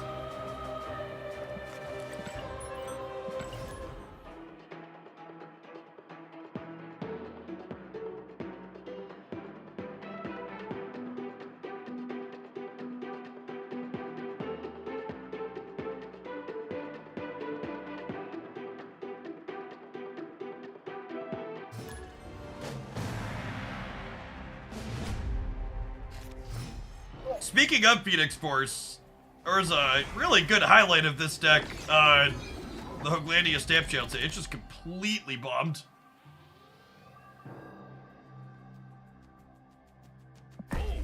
Easy snap. Not only were the proving grounds, but we got Nico Sack the Human Torch Draw 2 is lovely. Or multiple man. We'll see if we get any indication of what deck they're playing for the first turn. I think I go for multiple man in the dark.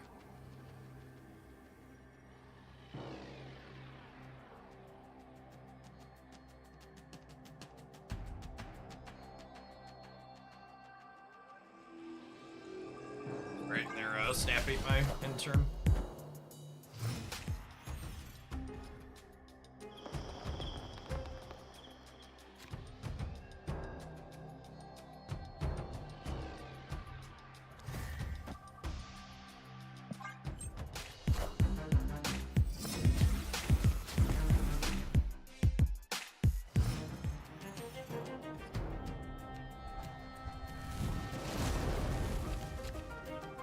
Shuri Grandmaster deck has been good for me. That's worth a resub, I'd say. Thanks for the Baker's Dozen 3-Ock. Glad you're having fun with it. I think with that draw, we just vibe, right? Just chill for a turn.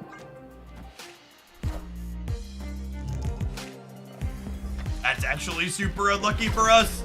That's honestly another thing that's made this archetype tough. This card becoming a format staple just, like, takes all of your things and turns them into coin flips. It's so annoying.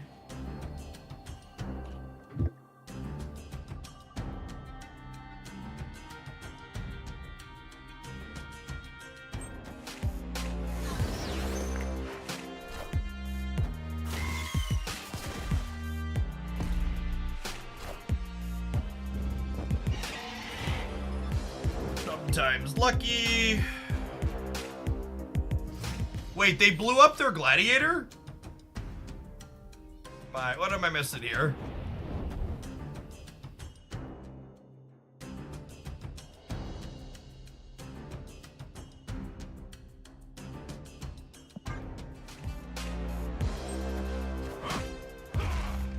They're just nulling? Yeah, maybe.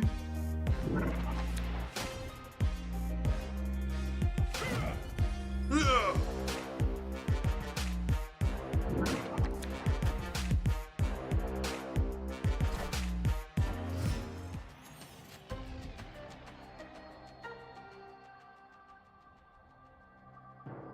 Flame on!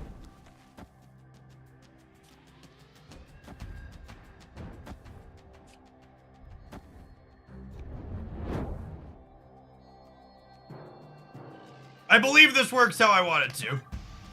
This is gonna eat, and then this is gonna snap onto this, and then it's gonna go back, and then some other stuff is gonna happen. If you move into a Hercules and then you use Ghost Spider to move Hercules, is proccing it. No, Hercules only procs once per turn. I should have a few 13 power men here.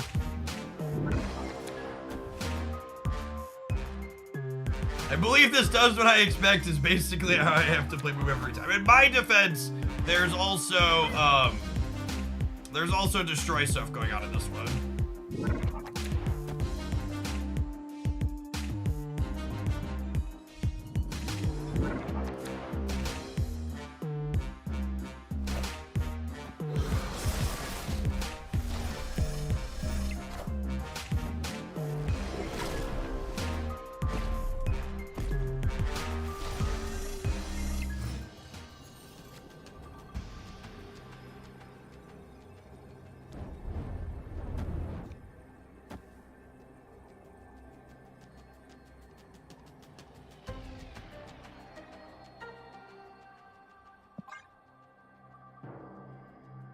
And then this snaps back to here. Hercules hits this into here, and then it snaps back into here, I think. I might end up with one open spot depending on how the Hercules 50-50 goes.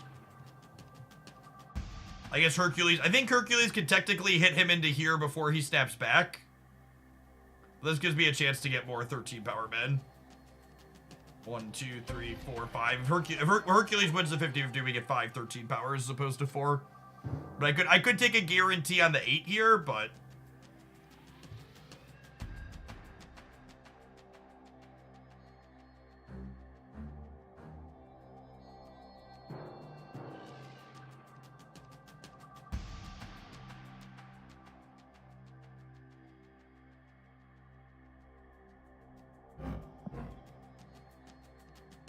yeah, I mean, take magic. I think the ultimate result for the edited channel is I think I'm probably just gonna stop posting highlights with old decks on there.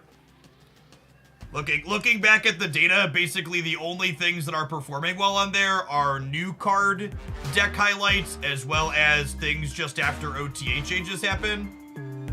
So I think realistically that channel's probably gonna cut back to like 3 to 4 videos a week from the 5 to 7 I've been doing.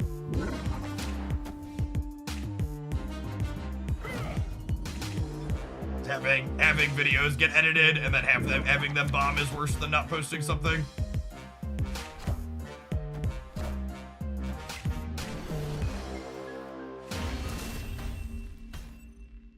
Victory. Did it. We did in fact end up with 13 power men.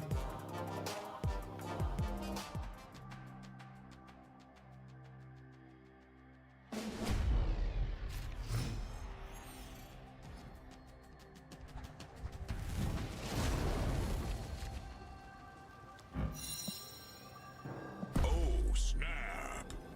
Opponent snapped.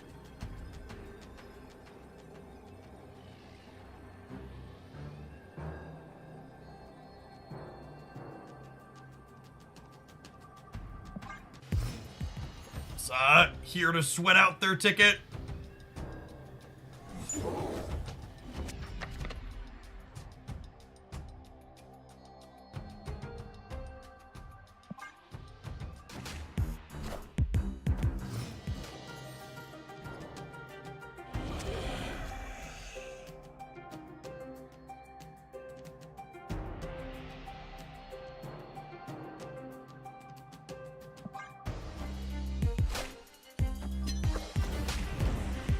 You think this is a different version of how we see Phoenix in the past, or is this the Phoenix deck now? This is pretty close to the older Phoenix decks that we've seen around.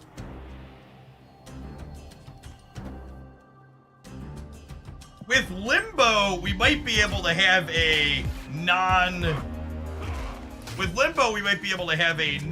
what's it called, game.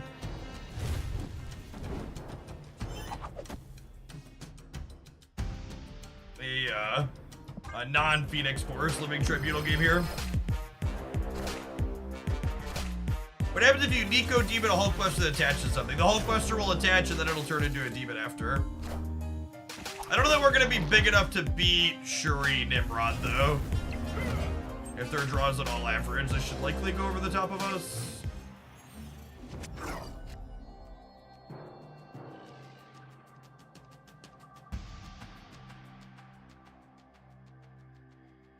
You used to seeing Phoenix with Shuri and Forge and Nimrod. Oh, the Shuri Nimrod build really hasn't had good benchmarks anywhere to be seen. Judgment.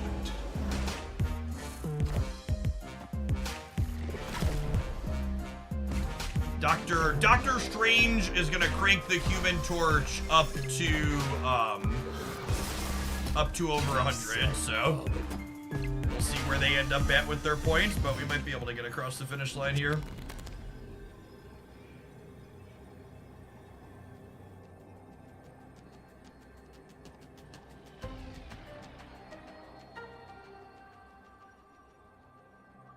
Wait a minute. Holy. This is actually fucking sick. So we go Nico. No, okay, wait, hold on. I have a 50-50.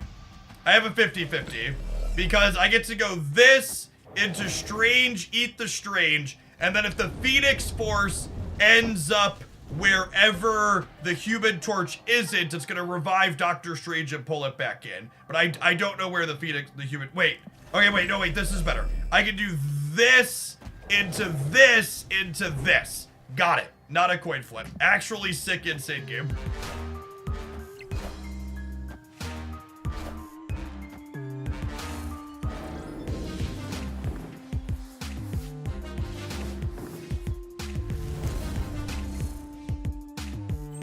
So the Human Torch is gonna be over 200 then. This is the first time I've ever Phoenix Forced to Doctor Strange.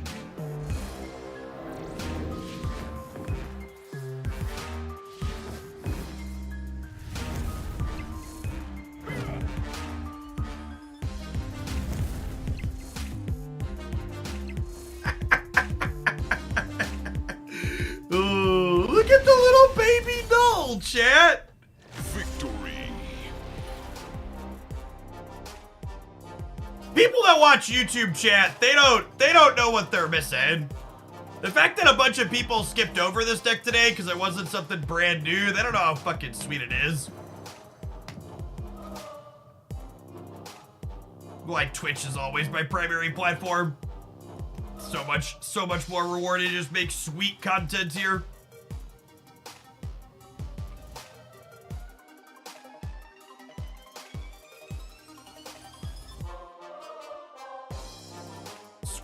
Screenshot that one.